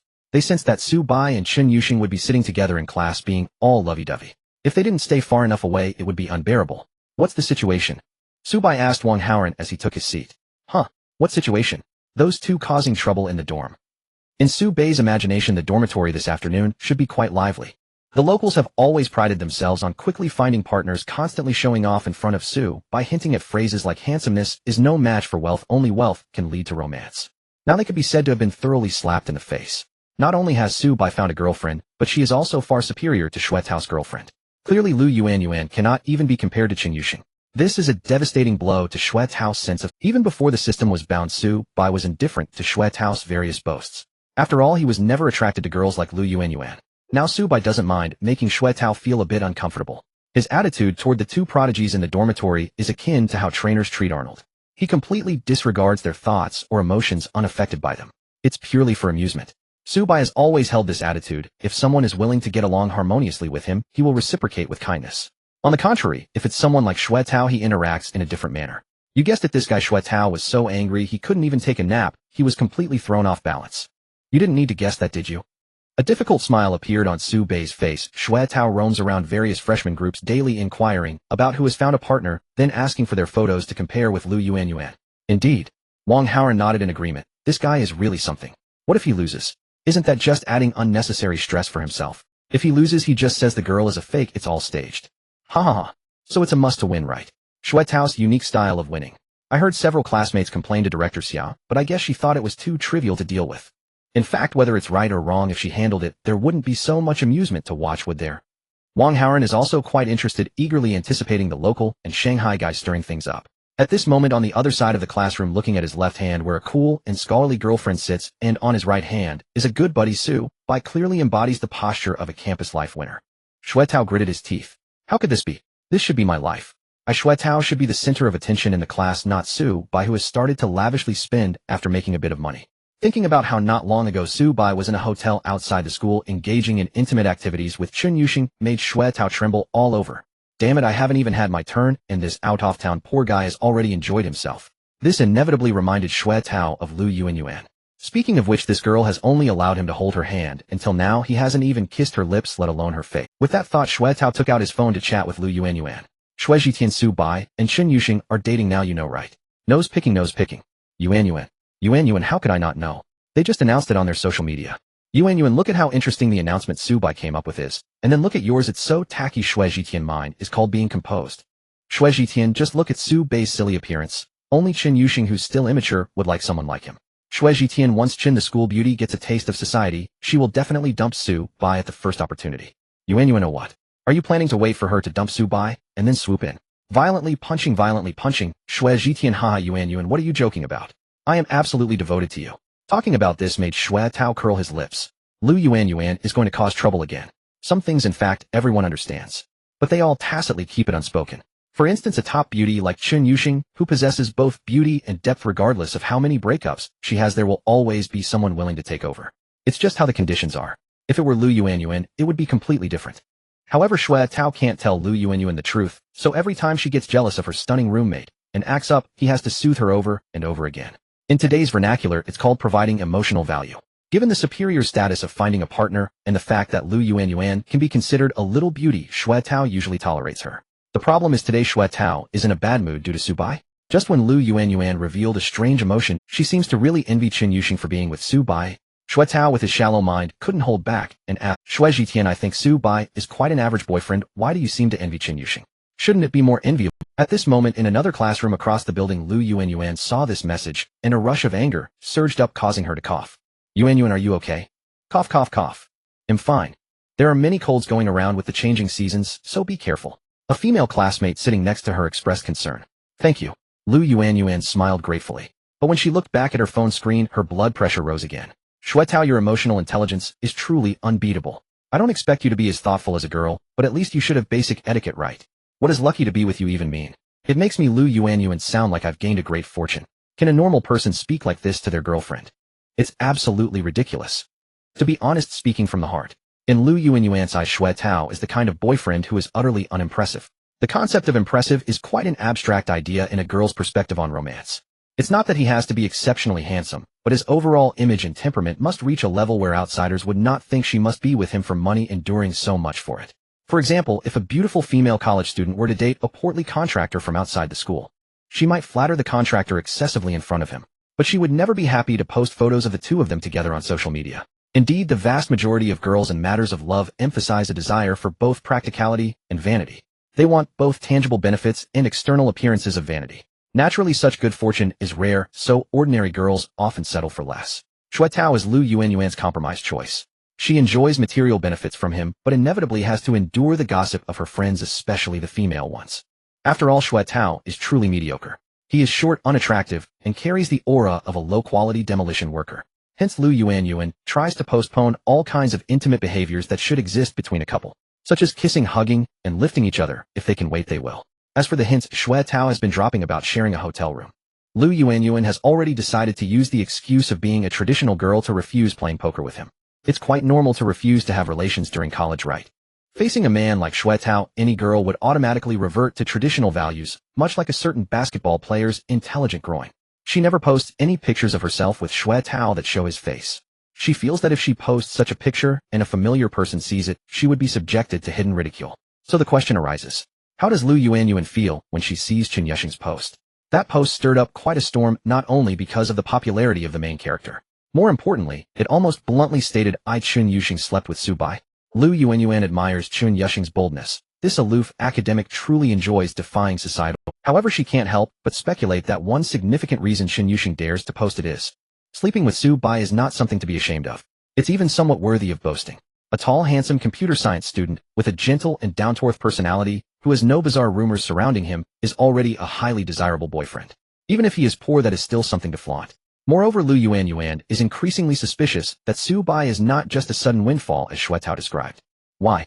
It's simple. Lu Yuanyuan has been Chun Yuxing's roommate for a month and knows well that this girl is not merely the kind of smart that only knows how to study, but someone with clear and sharp insights on many aspects of. Even when Lu Yuanyuan is uncertain about a product she wants to buy online, she consults Chun Yuxing for advice. She always gets it right. Each time she manages to avoid pitfalls. She truly has good judgment. So would such a perceptive individual like Chun Yuxing fall in love with a man who begins to indulge in extravagant spending after a small financial gain, racing towards the final stage of their relationship?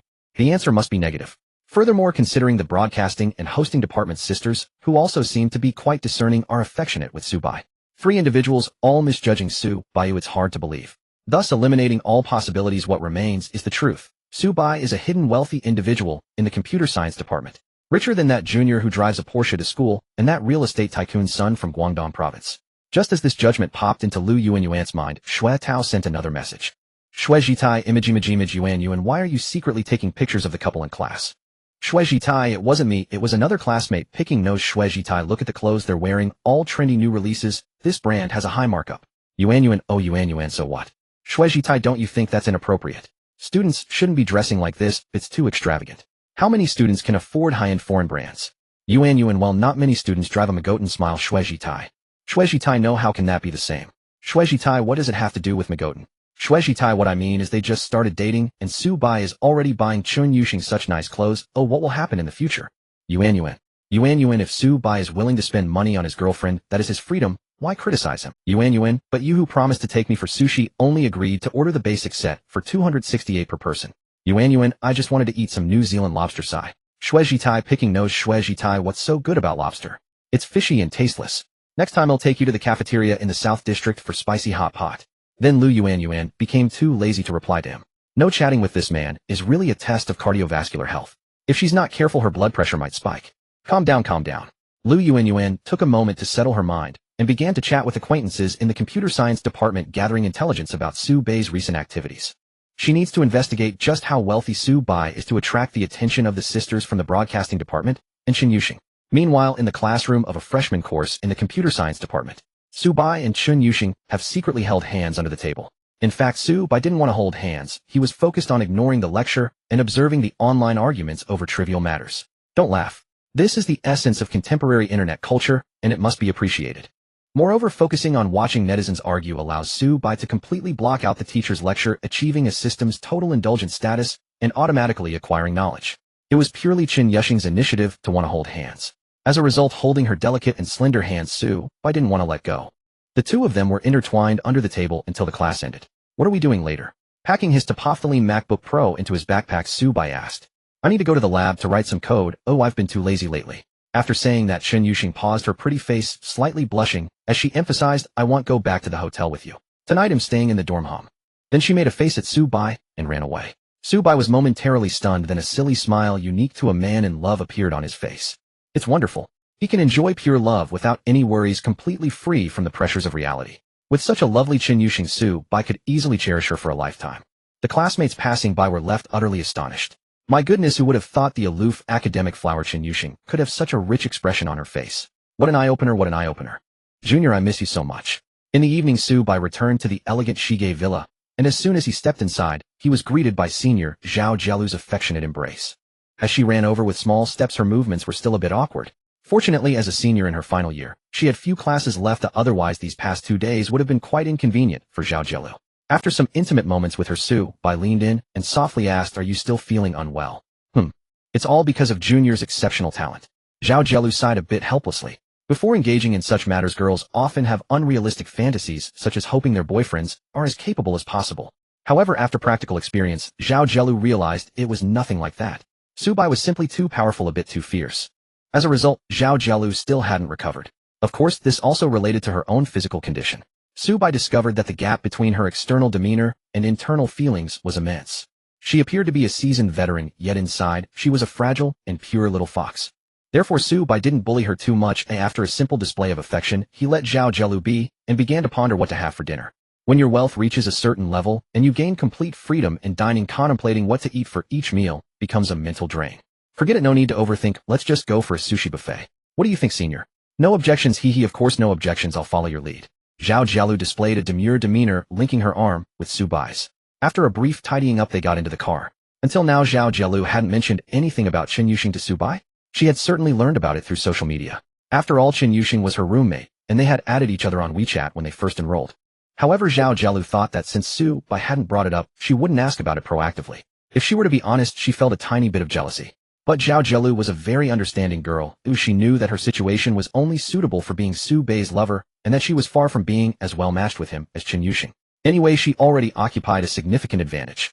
Understanding her own position and firmly establishing herself by Su Bai's side was enough. The wise senior had already gained a full awareness of this. Su Bai wasn't sure how profound Zhao Zhelu's awareness truly was. So during dinner, he teasingly asked, Senior, didn't you play on your phone today? I did. Why? You looked at social media, what are your thoughts? Thoughts, huh? Zhao Zhelu shot him a reproachful glance and pinched the soft flesh at his waist. Rather than a pinch, it was more like a playful scratch. If it were me, I definitely wouldn't write such childish things. Where's the childishness in that? Isn't it childish? It's obviously something written by a college couple. Senior, you're in your final year and haven't graduated yet. But I'm the one who will take care of you, so I should be a bit more mature, shouldn't I? Hearing Zhao Zhelu proudly say this, Su Bai pondered for a moment and said leisurely, Senior, you seem to really enjoy the role of a housekeeper. Housekeeper does sound a bit old-fashioned, but that's exactly what I mean. Zhao Zhelu cheerfully peeled a lobster for Su Bai and fed it into his mouth, saying, I'm the type who is more home-oriented and dislike fighting outside. If Junior trusts me, I'm willing to be your housekeeper. This was actually a well-considered decision from Zhao Zhelu, not just a spur-of-the-moment thought. People need to have something to do. If one merely lives a life of eating, drinking, and shopping like a beautiful little waste, it's possible, but over time the spiritual aspect will feel empty. Generally speaking, the women of wealthy individuals either find a relatively relaxed job or open a small shop doing some business with the support of their wealthy partners. Zhao Zhelu thought about it and realized that she wasn't really interested in any of that. Thus, while strolling through the 300-square-meter villa today, this idea suddenly came to her. Su Bai's home, including this rental costing $1.33 million a year, and any properties he might purchase later would undoubtedly be enormous luxury residences. Therefore, a housekeeper would definitely be necessary, and perhaps a few maids as well. Let's not discuss the maids for now. The choice of housekeeper is quite intriguing. It's said that high-end individuals hire young professional women with excellent looks, figures, and skills as housekeepers. For Subai, this was clearly a way to flirt, but Zhao Jielu wasn't pleased. Don't be deceived by her seemingly generous attitude towards Chen Yuxing. It was because Chen Yuxing was too strong. Did she really think that just any woman could come and compete with her for Subai? It's better to have fewer competitors. Thus Zhao Jielu simply claimed the position of housekeeper for herself. After all, she enjoyed staying at home managing the myriad details of the household. In this way, over time, Subai would come to rely on her. Once accustomed to the housekeeper, it would be difficult to replace her. Of course, Zhao Jielu didn't believe that Subai would necessarily tire of her or abandon her in the future.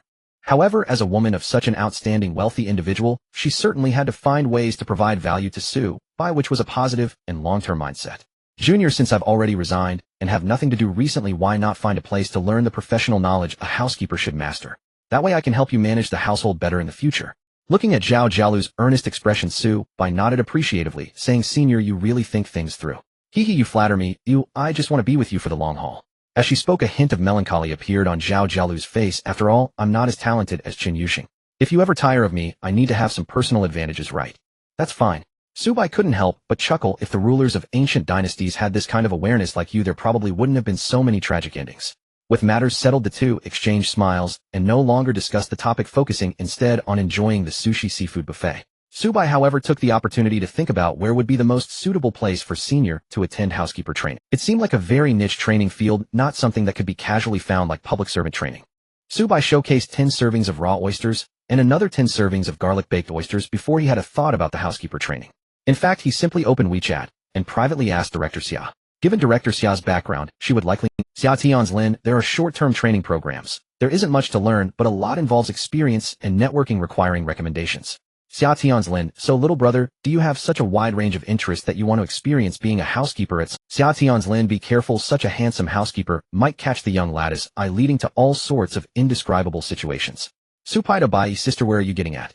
It's just that a friend of mine is interested in this field. Xia Tianzlin, oh, just a friend, huh? Supai to Bai, scratching head, I owe you a personal favor. Xia Tianzlin, why be so polite? Just accompany me to watch a movie next time. Supai to Bai, is it a movie that you love? Then I might end up falling asleep again.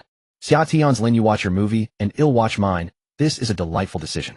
Supai to Bai, confused when your personal conditions are excellent. Asking others for help won't leave you. Often troubling others is a sign of proactively establishing long-term social connections in high-end circles. The process of seeking help from Director Xia went smoothly, but Subai found it puzzling why she wanted to invite him to watch a movie again.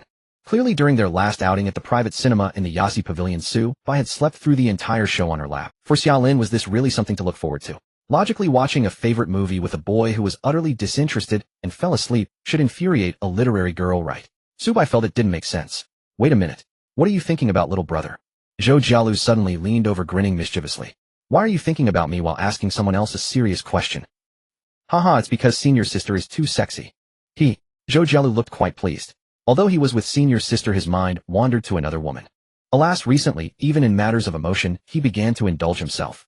Ding. Oh host, you are truly shameless. Reward cash, 1000 yuan. Oh, so there are rewards for this. Subai didn't care about the 10,000 bucks, but the information revealed was quite important. This meant that indulging in romantic relationships could also trigger system rewards. Doesn't this imply that in the future Subai might engage in even more outrageous acts, possibly earning high lottery opportunities, limited edition items, enhancing physical attributes? Subai wanted them all. Ding. Detected the host's unique indulgent behavior, truly moving. Reward free attribute point. Great. Free attribute points, we are saved. Meanwhile, the system opened the character attribute panel function, and Subai could finally view his various stats. Host attributes: physical 82, mind 75, appearance 78, special 90, skills, swimming master level, basics of finance and business management master level, master hand proficient level. Subai briefly studied the rules for adding attribute points. In the last 2 days before the Mid-Autumn Festival holiday, everything was surprisingly calm, summed up as nothing happening. Senior Jielu was engrossed in butler training, while Chen Yuxing was absorbed in research. As for Subai himself, he was preoccupied with a class that required his presence to sign in. While not exactly Subai tried to attentively listen to a class only to find that the learning effect could not compare to the knowledge automatically absorbed through the system's indulgent negative elimination. In other words, attending class might be useful, but it's unlikely to actually be helpful. So Subai focused on playing on his computer in the corner, occasionally discussing the new anime of the next quarter with Wang Haoren. Until the night before the Mid-Autumn Festival, Subai privately asked 2 girls if they wanted to go out and stay overnight. He received 2 negative replies. Jielu said that there was a senior butler with 30 years of experience sharing insights tonight at a business hotel near the school. By the time the class was over, it would be close to midnight, so she would just head back to the dorm to sleep. In the past 2 days, Jielu had been quite diligent studying her major courses even more seriously than when she first enrolled. Chen Yuxing's reason was rather amusing. If I sleep with you tonight, I definitely won't get up in the morning. It's clear that Chen Yuxing still enjoyed traveling with Subai. Subai thought this was quite normal. After all, they had just officially declared their relationship not long ago, and he didn't think much deeper. However, Chen Yuxing had her own little thoughts. This trip included the adorable Jiang Qiran, like a doll, as well as a pair of legal lolas that looked enticing from Wanjia sisters. It was essential to conserve energy to face threats with ample vigor. Although from Chen Yuxing's perspective these women had no connections with Subai, but Subai was so outstanding that it would be easy for him to form connections with unfamiliar women. Subai was indifferent, and thought he could change things up tonight playing games with his buddies in the dorm. The Silver Duo. Meanwhile, Subai also caught a live broadcast of locals versus Shanghai Lords. Lunch isn't important, after all we'll be visiting the ancient town in the afternoon, so we can just grab something from McDonald's. What are you talking about? It's not easy to go on a trip, so we should eat something good. I have relatives who run a restaurant over there. Their country-style home cooking will definitely let everyone enjoy the authentic flavors of Jiangcheng. Haha, Jiangcheng specialties sound pretty strange. What if everyone can't handle it and gets a stomachache? Wouldn't that ruin the afternoon itinerary? It doesn't matter if it gets ruined. I booked a special homestay for you all with a beautiful view. Taking a break there wouldn't be a bad idea. The overall itinerary had already been finalized by Xue Tao a few days ago and sent out in a document. Subai looked at the document and thought it was quite well done, at least much better than Xue Tao's PPT during group presentations in the public elective class. Indeed, as long as it involved flirting with girls, locals would put in a lot of effort. Any group assignments that didn't involve that seemed like a waste of time. However, the details of the itinerary were still adjustable, such as what to eat for the first lunch after departure. Xue Tao wanted everyone to experience the local cuisine of Jiangcheng's countryside, but Chu Mingzhi opposed it.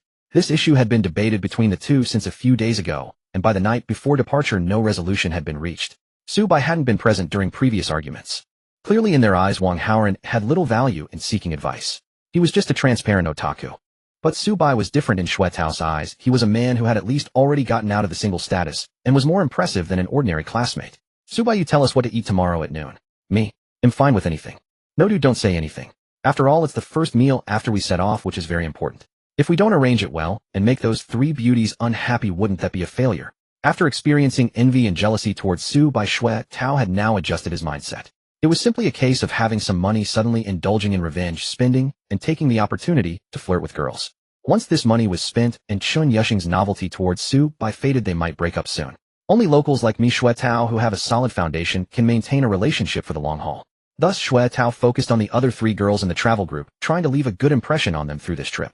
If he could win the favor of one of them, Xue Tao wouldn't hesitate to kick Lu Yuanyuan aside and replace her with a more outstanding girlfriend. What was that called? Striving for someone better? Thus, this country-style meal was Xue Tao's chance to showcase the advantages of being a local. But then Chu Mingzhi actually said he wanted to eat at McDonald's.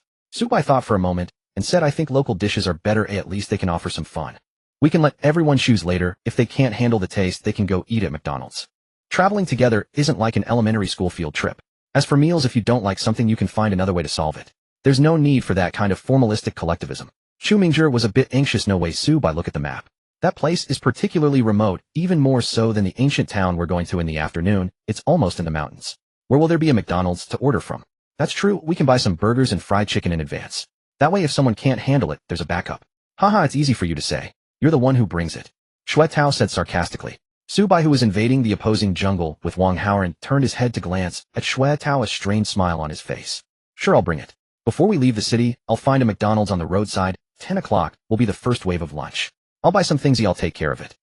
Buying food for a goddess with its level approval rating could yield cash back, so Subai certainly wouldn't refuse this opportunity to exploit. Xue Tao suddenly felt a bit frustrated. He originally thought Subai would be reluctant to spend this money, but unexpectedly he agreed so generously.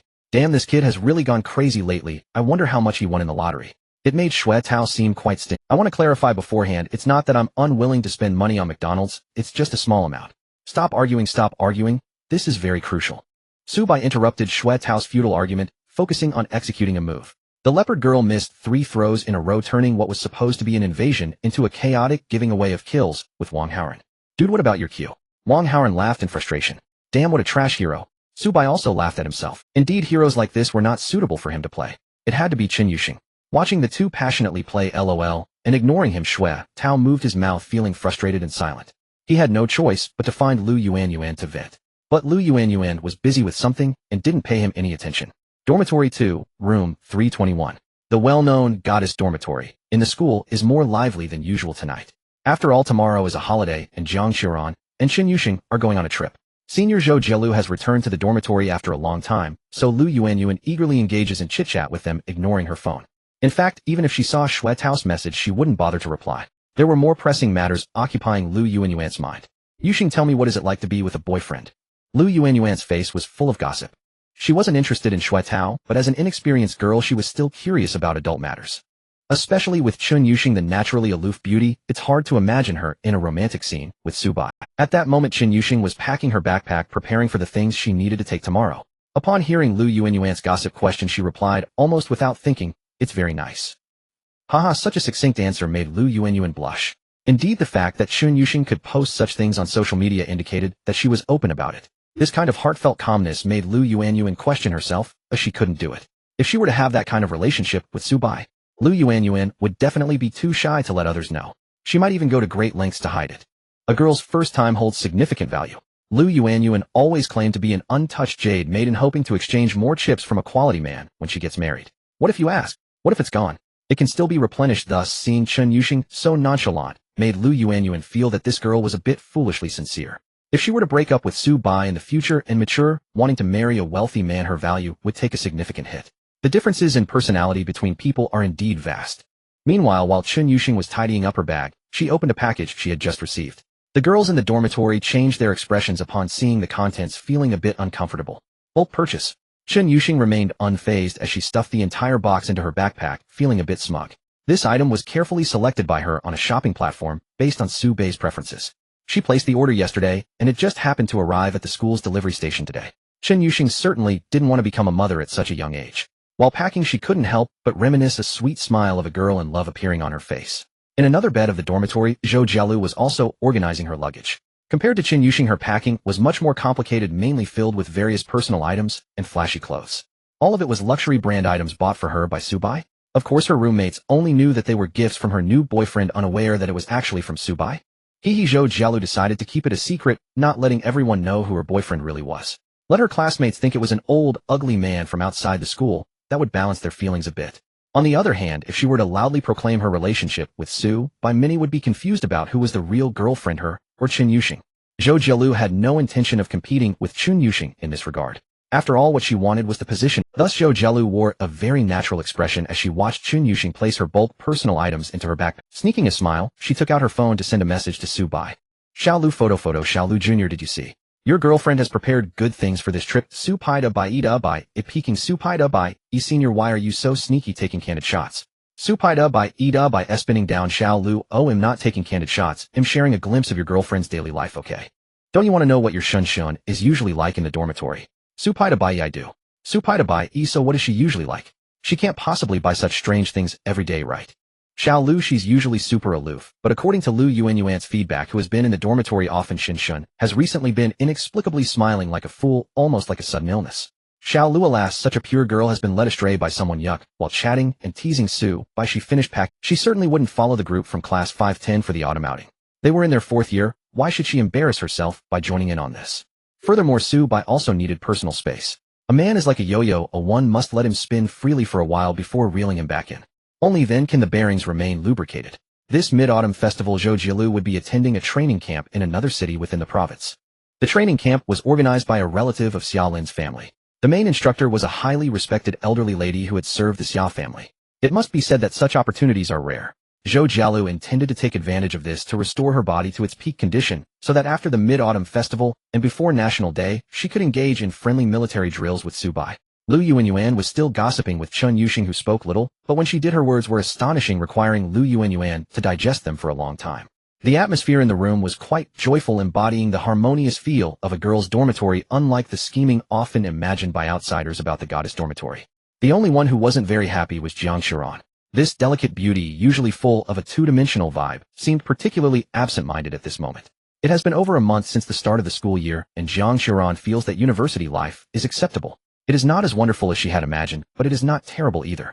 Overall, it has not exceeded her expectations by much. The only surprising aspect is Su-bai. She and Su-bai share a genuine childhood friendship. When they were young, their families lived across the street from each other, both being ordinary working-class families. While their parents were busy with work, they attended kindergarten together and played together. Later, after Su-bai's parents tragically passed away, his relatives were unwilling to take him, and so Jiang Qiren's mother logically became Su-bai's guardian. Fortunately, Su-bai has a relatively independent personality, and the inheritance left by his parents is enough to support him. Therefore, Jiang Qiren's mother did not spend much time worrying about Su-bai. She would often praise Su-bai for being sensible. However, it was precisely Su-bai's nature that led to a fierce argument between Jiang Qiren and him during the summer vacation. They mutually deleted each other from their friend lists and agreed to act as if they did not know each other once they entered university. But Jiang Qiren believes that Su-bai will surely regret it. After all, she is a beautiful girl who is hard to come by in Su-bai's life. If he sees her getting close to other boys in university, he will definitely feel jealous. If Su-bai were to know this thought, he would surely burst into laughter, for he sees her merely as a buddy in a very pure friendship. However, Jiang Qiren tends to be overly sentimental in that regard. Indeed, the naturally beautiful Jiang Qiren has been surrounded by compliments from those around her since childhood, making her somewhat proud and a bit tsundere. Her goal is to find a truly wealthy and handsome boyfriend. Not just an ordinary beauty who compromises herself for money by being with old and ugly men, but a rich young master with both looks and wealth along with some depth. Her falling out with Su-bai is actually related to this goal. Perhaps because they became acquainted too early and were too familiar with each other, they have been together since she can remember. Su-bai has no sense of boundaries when interacting with her, and completely does not see her as a girl. This simply won't do. Jiang Qiren aims to pursue wealthy and handsome men. If someone like Su-bai is around, it will definitely be a detriment, a clear negative point. After all, Su-bai's height and appearance are quite decent. He is the type that would instantly alert other men and create a sense of competition, not the kind of anime boy who poses no threat. When she first entered university, Jiang Qiren felt she was exceptionally clever. By distancing herself from Su-bai, she presented herself as a pure and flawless beauty with no childhood friend who appeared too close in the eyes of outsiders. Over the past few days, she has met several quality men from Jiangxing as well as from the Magic City and the Imperial Capital. Although these men are not quite at the level she desires, the enthusiasm and even the dog-like attitude they show her are quite enjoyable for Jiang Qiren. She enjoys this feeling of being adored. Whether it's going out to play with someone, being treated to meals when hungry, or having free takeout delivered downstairs when she craves milk tea. Of course, Jiang Qiren would never let the boys bear the cost of these expenses. She pays for what she should pay without any hesitation. Compared to those green tea types who think of ways to spend men's money, the difference is clear. As a result, many people like Jiang Qiren. She plans to spend more time carefully selecting a partner. After all, even if she can't find someone good, she still has Su-bai as a backup. After all, Su-bai is a computer science major from a 985 university, and his income is likely to be decent after graduation. Coupled with his physique and looks, he is definitely a quality guy in the eyes of ordinary people. If Jiang Qiren cannot find a suitable wealthy boyfriend, she will reconcile with Su-bai and give him some hints. At that time, in Jiang Qiren's imagination, Su-bai, who has been single for many years, will surely become infatuated, wagging his tail like a little dog to please her. After all, she is Su-bai's childhood friend, looking so good and having a pleasant voice, undoubtedly the white moonlight in Su-bai's heart. Although Su-bai has never admitted this, Jiang Qiren has always firmly believed it. As for whether Su-bai would find a girlfriend, impossible. With Su-bai's oblivious personality, he spends all day either studying or playing computer games and never knows how to please girls. How could any girl tolerate him? The above reflects Jiang Qiren's thoughts from the end of the summer vacation up until about a week ago. However, when rumors about Su-bai and Chun Yuxing began circulating in the circle, Jiang Qiren sensed something amiss, but it was still just a stage of speculation. Jiang Qiren reassured herself that it was merely gossip. With Su-bai's emotional intelligence and his unfortunate economic situation, she estimated that Chun Yuxing was just playing with Su-bai. The inheritance left to Su-bai by his deceased parents is almost depleted. He usually does not spend it, saving it as emergency funds.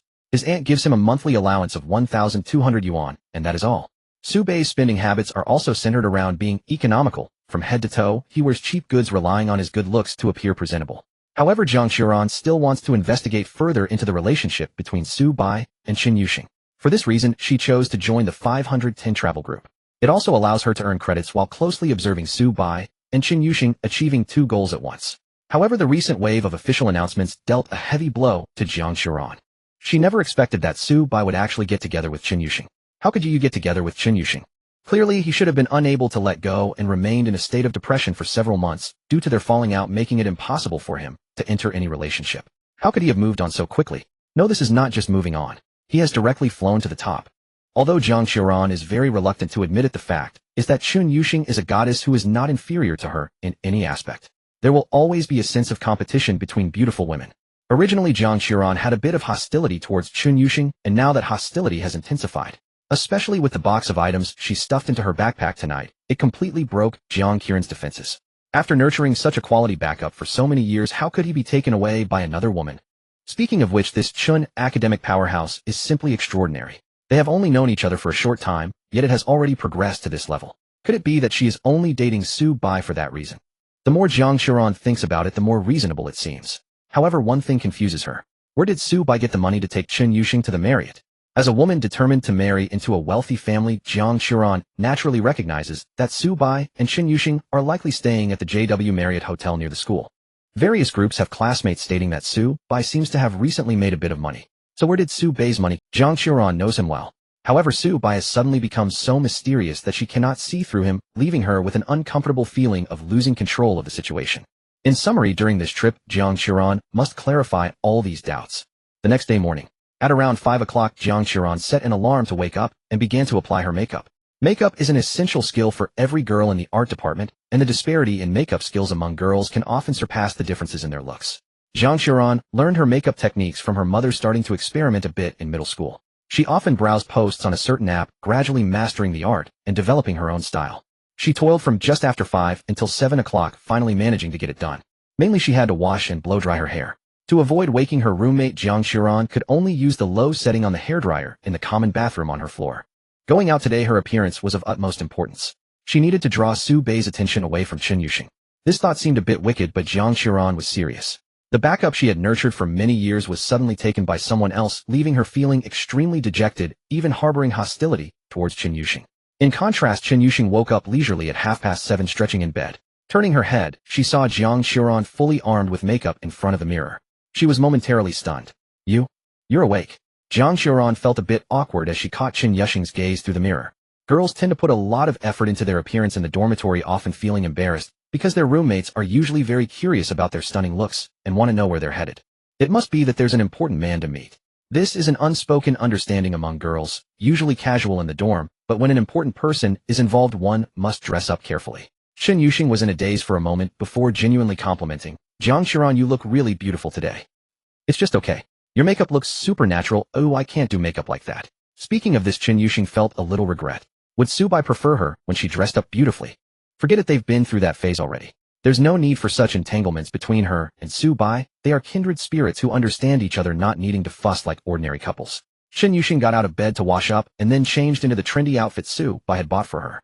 They had agreed last night to wear matching outfits today. Jiang Qiran observed Chun Yuxing out of the corner of her eye for a while, and realizing she had no objections to her serious makeup, finally breathed a sigh of relief. Speaking of which, she felt a bit guilty, mainly because Chun Yuxing's cold aura was quite imposing. Jiang Qiran thought to herself, what am I afraid of? I am the woman Su Bai is most familiar with, who I was here first. Just as she finished getting dressed, Chun Yuxing received a message from Su Bai on her phone. "Su Pai Bai, are you up?" "Su Pai Bai, I want to go out for breakfast. Want to join?" Yuxi together. They agreed to meet at 9 o'clock. It was still early, and Chun Yuxing was feeling hungry. She imagined Su Bai must be taking her out for something delicious. She slung her backpack over her shoulder and headed outside. Jiang Qiran saw her and quickly asked, "Yuxing, are you leaving this early? Isn't there still plenty of time until the gathering?" "Oh, I'm going to have breakfast with my boyfriend." After saying that, Chun Yuxing strode out the door, unaware of Jiang Qiran's resentful gaze. What a sweet relationship. They're going out for breakfast together early in the morning. This reminded Jiang Qiran of the summer when she and Su Bai hadn't quarreled yet. She had called Su Bai to go out to try the new trendy snacks, but Su Bai was too lazy to move, sleeping until noon while she knocked on the door, and he ignored her. How infuriating. Suddenly a wave of jealousy surged in Jiang Qiran's heart, and she blurted out to Chun Yuxing's back, "Can I come along?" "Moi." Chun Yuxing stopped in her tracks, turned back, and looked at Jiang Qiran with some confusion. The latter awkwardly explained, "Anyway, I'm ready, so we can go downstairs together. I won't be coming back up. It's also a chance to get to know Yuxing's boyfriend, since we'll be traveling together soon." This reason sounded a bit awkward, and combined with Jiang Qiran's evasive gaze, she gave off a suspicious vibe. Fortunately, Chun Yuxing had a straightforward temperament and didn't like to guess others' emotions. She nodded readily, saying, "Okay, I'll ask Su Bai. If he's willing, I'm fine with it." There will be plenty of days ahead for her to be alone with Su Bai, though it doesn't have to be this moment. Moreover, Chun Yuxing was also curious about how Su Bai would react upon seeing such a beautiful and delicate Jiang Qiran. Honestly, even Chun Yuxing as a fellow woman was stunned when she first woke up and saw her. "Yuxi, can I bring my roommate along?" "Yuxi, she said she wants to meet my boyfriend." "Su Pai Bai, big white goose question mark. Su Pai Bai, which roommate?" Yushi, the one who is going hiking with us, Jiang Qiran from the broadcasting and hosting department. Supaida bai, sure, let her come along. Supaida bai, big white goose wearing a tough mask. Yushi cat, smiling mischievously. Yushi, why do I feel a strange vibe? Supaida bai, you're overthinking it. Supaida bai, as a future AI genius girl, you must learn to perceive the world with rationality and not always trust your intuition.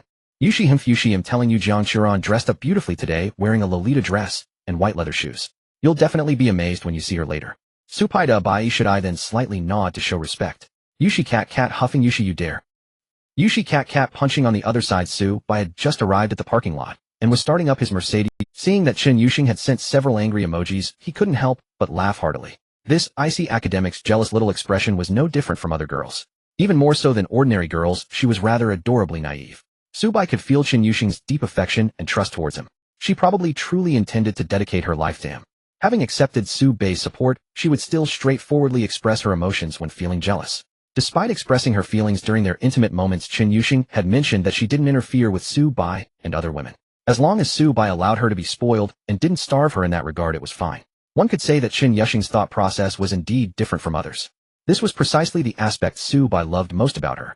Compared to Chen Yuxing's frankness, Jiang Qiran seemed sneaky. The line of, "I want to meet your boyfriend," was performed quite convincingly. Su bai drove slowly towards the girls' dormitory, a playful smile appearing on his lips. Let's see what trick Jiang Qiran is up to this time. Chen Yuxing led the way with Jiang Qiran following behind. The two arrived halfway through the path from the dormitory area to the playground on a wide road. Su bai is coming to pick us up, he'll be here soon. Chen Yuxing said, then continued to lower her head and play with her phone. The atmosphere turned a bit awkward. To be honest, although Jiang Qiran was her roommate, they were merely acquaintances and not very close. Chen Yuxing's usual hobbies were playing on her phone and computer, immersed in anime and games. In contrast, Jiang Qiran was the type of girl who loved to shop around. Her life was very fulfilling, often posting on social media about where she had been or what events she attended. It seemed she had joined the school's anime club and was doing voice acting as a hobby with senior students. She was the kind of cheerful and popular girl very well liked. But overall, Chen Yuxing found that they had no common topics to discuss. She was only concerned about the expression on Su bai's face when he saw Jiang Qiran later. A few minutes later, a black Mercedes GLE smoothly arrived, stopping in front of the two and lowering the window, revealing Su bai's handsome profile. With his meticulously styled hair and expensive trendy outfit, he was clearly the boy Jiang Qiran was most familiar with, yet he seemed like a completely different person compared to the Su bai she had in mind. The girl couldn't help but gasp, her cherry lips forming a cute O shape, making one want to find a sticky rice dumpling to get in the car. Su bai said, his gaze landing on Jiang Qiran for a brief moment before turning to Chen Yuxing. At least from his expression, Su bai showed no reaction to Jiang Qiran's beauty and even lingered a bit longer on Chen Yuxing's long legs. This fact made Chen Yuxing feel sweet inside, filled with a sense of being cherished. She smiled and took the passenger seat beside the big white goose. Can only be mine. Jiang Qiran suppressed her shock, pursed her lips, and stepped onto the pedals to get in. The imposing SUV, grand and majestic, mirrored Su bai's tall figure, and combined with the luxurious interior of the Mercedes, it was quite impressive. Hello, I'm Jiang Qiran, Chen Yuxing's roommate. Hello, I'm her boyfriend Su bai. It was a very standard and formal greeting. At least Su bai had a strong mental fortitude and managed not to laugh. However, Jiang Qiran felt completely awkward, fidgeting around, and her mind was bombarded with endless questions. What was going on? Su bai had actually driven such a nice car. His appearance had changed significantly. The photos taken of him around campus before didn't convey this transformation at all. The overwhelming sense of wealth was something that photos could not truly reflect. He must have made a small fortune, or perhaps a big one. Jiang Qiran knew Su bai's spending habits well. He was known for being frugal. If he could carelessly take his girlfriend to stay at a Marriott hotel and drive a Mercedes, it meant that his current assets must be at least in the millions. Let's not talk about those who, after making money, indulge in revenge spending or spend $1 million after earning $500,000. Other people who suddenly come into wealth might behave similarly. But that kind of behavior would never apply to Su bai. Jiang Qiran understood him too well. What do you want to eat? There shouldn't be too many choices for breakfast. Then let's go for Cantonese dim sum. We should have enough time. After all, breakfast is just a light meal. Actually, it's fine not to eat. Skipping breakfast is bad for your stomach. You already have a cold constitution. Jiang Qiran, lost in thought, was interrupted by the chatting of the couple in the front seat. How cheesy. While chatting, Su bai leaned over at a red light and kissed Chen Yuxing on the cheek. After the kiss, he turned to Jiang Qiran and asked, we plan to go eat Cantonese dim sum. Is that okay with you? I'm fine with anything. I just want to eat with you guys. Wait a moment, will it be expensive? Don't worry about the price. Whether you come or not, we are going to eat. Adding one more person won't make it much more expensive. Su bai said, casually gripping the steering wheel. Through the rearview mirror, he caught a glimpse of Jiang Qiran's complex expression and couldn't help but chuckle inwardly. In fact, he could somewhat guess what kind of mindset this girl was in. She was very curious about why Su Bai suddenly had money, but since they had recently had a falling out and had not reconciled, she couldn't bring herself to ask. So she remained awkwardly silent. A little awkwardness was good, Su Bai thought to himself. He didn't feel he had done anything wrong during their quarrel over the summer. Those minor issues were not enough to erase the bond they had built over the years. Based on Su Bai's understanding of Jiang Qiran, she was excessively vain, and perhaps thought that having a childhood friend like Su Bai who looked quite ambiguous would hinder her from becoming popular at Jiangxing University, which is why she had cut ties. Recently Su Bai had heard everyone in various groups praising Jiang Qiran, making her seem like the national People said she wasn't a green tea girl or a gold digger. When hanging out with others she would take the initiative to split the bill, making many rich boys infatuated with her, yet she had not been overly intimate with anyone. This was great, and aligned perfectly with Su Bai's understanding of Jiang Qiran. However, there was one thing Jiang Qiran had completely misunderstood. She thought she would become Su Bai's ideal girl. She was just thinking too much. Su Bai only regarded her as a buddy. Moreover, Jiang Qiran's act of cutting ties was indeed quite unreasonable. Since she had cut ties, why was she now trying to get close again? The shift from arrogance to servility was quite amusing. Su Bai decided to play along, since she wanted to act as if she didn't know him, he would cooperate with her until the end.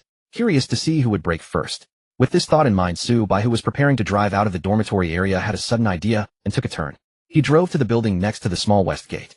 How about we pick up the other two girls from the travel group and have a meal? Saying this, Su Bai sent a WeChat voice call to Wan Xinyan. It was answered almost instantly.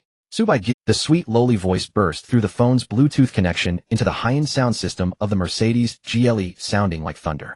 Are you ready to go out? I'm about to go have breakfast, and we'll pass by your building. Do you want to join? Shengsheng and Jiang Qiran are also here. Sure. We'll be ready soon, just a moment, in 5 minutes. After a flurry of rustling sounds, the WeChat call. Shen Yuxing stared at Su Bai, expressionlessly, not speaking, but typing on her phone. Yuxi, are you close with them? Su Paida by big white goose scratching head. Su Paida by a confidant.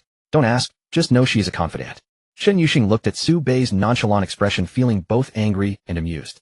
She playfully lowered her head and bumped her forehead against his chest. Taking the opportunity, Su Bai rubbed her head, chuckling.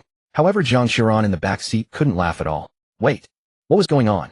Not only was Su Bai dating Chen Yuxing, but he also seemed to have a flirtatious relationship with the Wan sisters. Today the Wan sisters also rose very early. Wan Xinyan originally planned to go to the cafeteria to bring breakfast. This sounds like the behavior of a college student blindly infatuated, yet nowadays it is the girl taking the initiative to do something for the boy, truly a reversal of norms. Who made Su Bai so strong? Last night, Wan Xinyan mentioned this idea to her sister, receiving her sister's hug. Her sister also said that it would be great if she could give Su Bai a hug while delivering breakfast. This left Wan Xinyan both amused and exasperated. In fact, before the two sisters had the chance to go to the cafeteria, Su Bai had already driven down to the building to take them out for breakfast. The other two girls were also there. With their backpacks on, they arrived at the dormitory entrance. They wore the same style of JK uniforms, even the backpacks were of different colors, but the same design. The sister duo was indeed quite united. Once in the car, Wan Xinyan greeted Jiang Qiran first. After all, they were classmates in the broadcasting and hosting department, and at least knew each other. She also greeted Chen Yuxing, who coldly replied with 2 words, hello. It was hard to tell whether her attitude was friendly or hostile. After all, Chen Yuxing usually had a blank expression. The car was filled with 4 beautiful girls of vastly different styles, making even the luxurious interior of the Mercedes seem mundane. This is a man's dream. Su Bai scanned the surroundings, nodding in satisfaction as he started the car and drove towards a Cantonese tea house. Brother Su Bai, you woke up so early, won't that be tiring? Wan Xinyan suddenly asked. Not at all, it's just a normal wake-up time. Why do you think I would be tired? After all, Brother Su Bai still has to drive. What I mean is, if you don't mind, my sister can help drive. She got her license a long time ago and is very skilled at driving. Looking at her proud little expression, she must have been prepared for this. It is known that during blind dates, or while dating, most girls would claim to love traveling. This isn't just a matter of interest. Traveling can effectively test a boy's comprehensive abilities. The ability to plan, to take care of others, to adapt on the fly. Of course, the most important factor is financial capacity. I can pay extra for a VIP passage so I won't have to queue right. But on the other hand, how could Wan Xinyan test Su Bai? On the contrary, this trip was an opportunity for the Wan sisters to showcase their abilities. Her sister turned 18 during the winter break of her senior year, quickly obtaining her driving license. She unexpectedly discovered she had a talent for driving. Coincidentally, my sister also doesn't drink, so when we go out together she can take charge of the driving. This way Brother Su Bai won't have to hire a driver. That sounds great. Su Bai glanced deeply at Wan Xinyan through the rearview mirror. That's a good idea, I like it. In the back seat, Jiang Qiran, sitting next to Wan Xinyan, twitched her lips. Observing from the corner of her eye, she was shocked. Hadn't she heard that the Wan sisters had high standards and many boys who tried to flirt with them were rejected? How could she be so affectionate in front of Su Bai? Jiang Qiran suddenly understood that Su Bai's rise wasn't as simple as winning the lottery. To attract different girls' affections, one cannot rely solely on random luck. Su-bai must have some stable source. Thinking of this, Jiang Xiaoran felt increasingly anxious. Should she find an opportunity to reconcile with Su-bai? No, looking at Su-bai's playful expression, he definitely harbored some grievances against her. If Jiang Xiaoran took the initiative to propose reconciliation and Su-bai refused, that would be utterly humiliating. Meanwhile, Chen Yuxing's mood was also somewhat unsettled. Biting her lip, she said to Su-bai, "Actually, I also got my license. I can help you drive." That tone dripped with sour jealousy. If Chu Mingzhi were there to hear it, he would probably have a spike in blood pressure and be sent to the school hospital by Wang Haoran. Su-bai was taken aback. "No, sister. How did we enter this competition for favor?" However, since the Wan sisters were here, Su-bai was somewhat prepared, knowing that Chen Yuxing would be jealous. After a brief contemplation, he made up his mind. "Then Chen, you try driving first. Help me get to the tea house, and I'll set the navigation for you." How about it, are you afraid?" "Humph." The GLE parked in a legal spot by the roadside. Chen Yuxing with a proud demeanor got out and switched seats with Su-bai. She even took the opportunity to hug Su-bai from behind her soft lips, close to his ear. "Big scoundrel. I dislike you." The fragrant scent unique to Chen Yuxing instantly made Su-bai's heart flutter. No rush. Once they reached the suburban resort, there would be plenty of time and opportunity to tease this demanding little girlfriend. Chen Yuxing's driving style turned out to be quite similar to Su-bai's. Methodical and relatively steady. Clearly her skill wasn't as proficient as Su-bai's, but overall it was acceptable. In fact, she drove better than many so-called experienced drivers. After all, she was a woman who could reach the Korean server's king rank in League of Legends. Her dynamic vision and reaction ability made driving a non-issue. Wan Xingyan took the opportunity to praise Chen Yuxing, making the latter somewhat embarrassed. After all, there had just been a minor conflict over affection between them. Su-bai letting her drive maintained the dignity of his official girlfriend. "How about letting Xinyue drive when we come back for dinner?" I can do it." Just a moment ago, Wan Xinyue, who felt a bit dejected after being rejected by Su-bai, regained the sparkle in her beautiful eyes under Su-bai's attentive care. "Oh yes, serving the water. By the way, does Jiang classmate know how to drive?" "No, I haven't learned for my license yet." "Oh, that's too bad." Su-bai maintained his usual expression and casually commented, Yes, following brother Su-bai, you can experience the joy of driving well." Wan Xingyan smiled and agreed, "If it were up to my own efforts, I probably wouldn't be able to afford a car worth over 800,000 in this lifetime." Jiang Xiaoran couldn't muster a smile. Her brow even betrayed a hint of melancholy. "Stupid Su-bai, you clearly know yet you pretend not to." The resentment in her heart grew stronger. After all, the catalyst for the argument between Jiang Xiaoran and Su-bai was the matter of getting a driver's license. After the fallout from the argument, Jiang Xiaoran didn't even want to go to driving school. Yet Su-bai, as if nothing had happened, passed both the second and third driving tests in one go, swiftly obtaining his license over the summer. Now he pretended not to know and asked her. It went without saying that he was deliberately trying to annoy her. So annoying. Stupid Su-bai just loves to bully people. Sob. In Jiang Qiren's eyes a glimmer of tears sparkled, making her look even more soft and appealing. Su-bai caught a glimpse of her expression in the rearview mirror with no fluctuations in his demeanor. He showed no sign of cherishing her feelings. "Come on, dude, what's the point of this act? Your green tea tactics are completely ineffective against me. This green tea act is all about humiliating others, isn't it?" President Su, welcome. As soon as they entered the tea house, the group received a warm reception. To be precise, it was a warm welcome directed at Su-bai. After visiting last time, Su-bai found the food and service here to be quite satisfactory, so he recharged his card at the Celestial store. The amount was the maximum limit according to the system's cashback. The owner realized that Su-bai was someone who enjoyed life and wasn't short on money, so he added him on WeChat. Before heading to the parking lot earlier, Su-bai had already contacted the owner to say he would come for morning tea. He had pre-ordered several dishes which were nearly ready. "Are there any seasonal delicacies?" "Price is no issue as long as they are fresh and delicious." Su-bai asked. "Yes, President Su, there are." The owner smiled and said, "Today, we just received Wild East Star Grouper air freight from Malaysia to be served simply steamed, with a drizzle of oil restoring the fresh essence of the ingredients.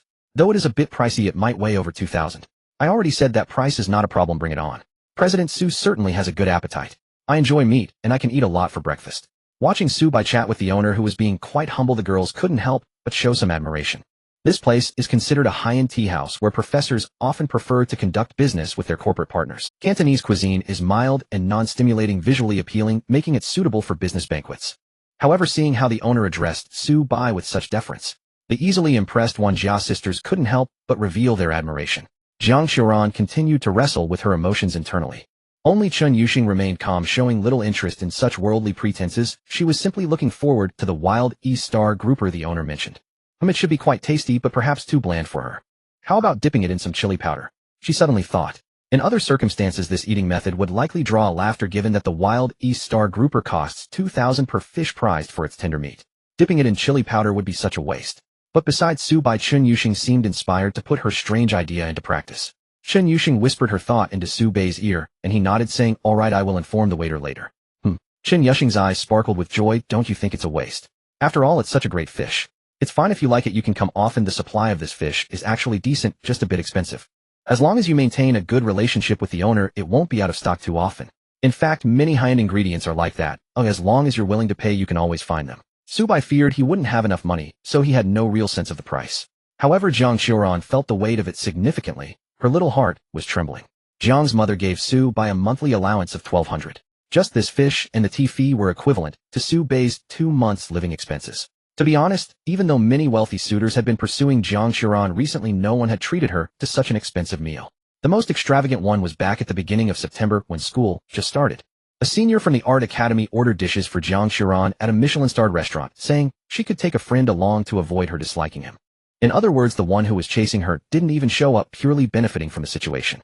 But Jiang Qiuran didn't go. Such benefits come with a price.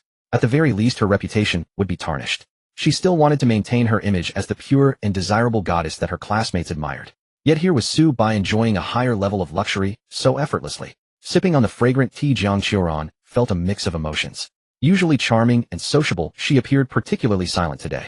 With Wan Xinyan leading the conversation at the table, the atmosphere didn't feel cold. Wan Xinyan noticed Jiang Qiuran's unusual demeanor, glancing at her from time to time, and then at Su Bai.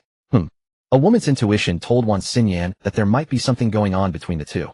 Especially Su Bai's seemingly harmless expression, which actually hid a lot of mischief, made Wan Xinyan's imagination run wild. Speaking of which, Su Bai suddenly called her out to eat together, which seemed to have deeper intentions. Wan Xinyan, true to her name, was adept. However, unlike those girls who enjoy calculating men in intimate relationships, her schemes were reserved for common enemies with her partner. Since she was going to be around Su Bai, she had to think of what Su Bai was thinking and be anxious about what he was anxious about.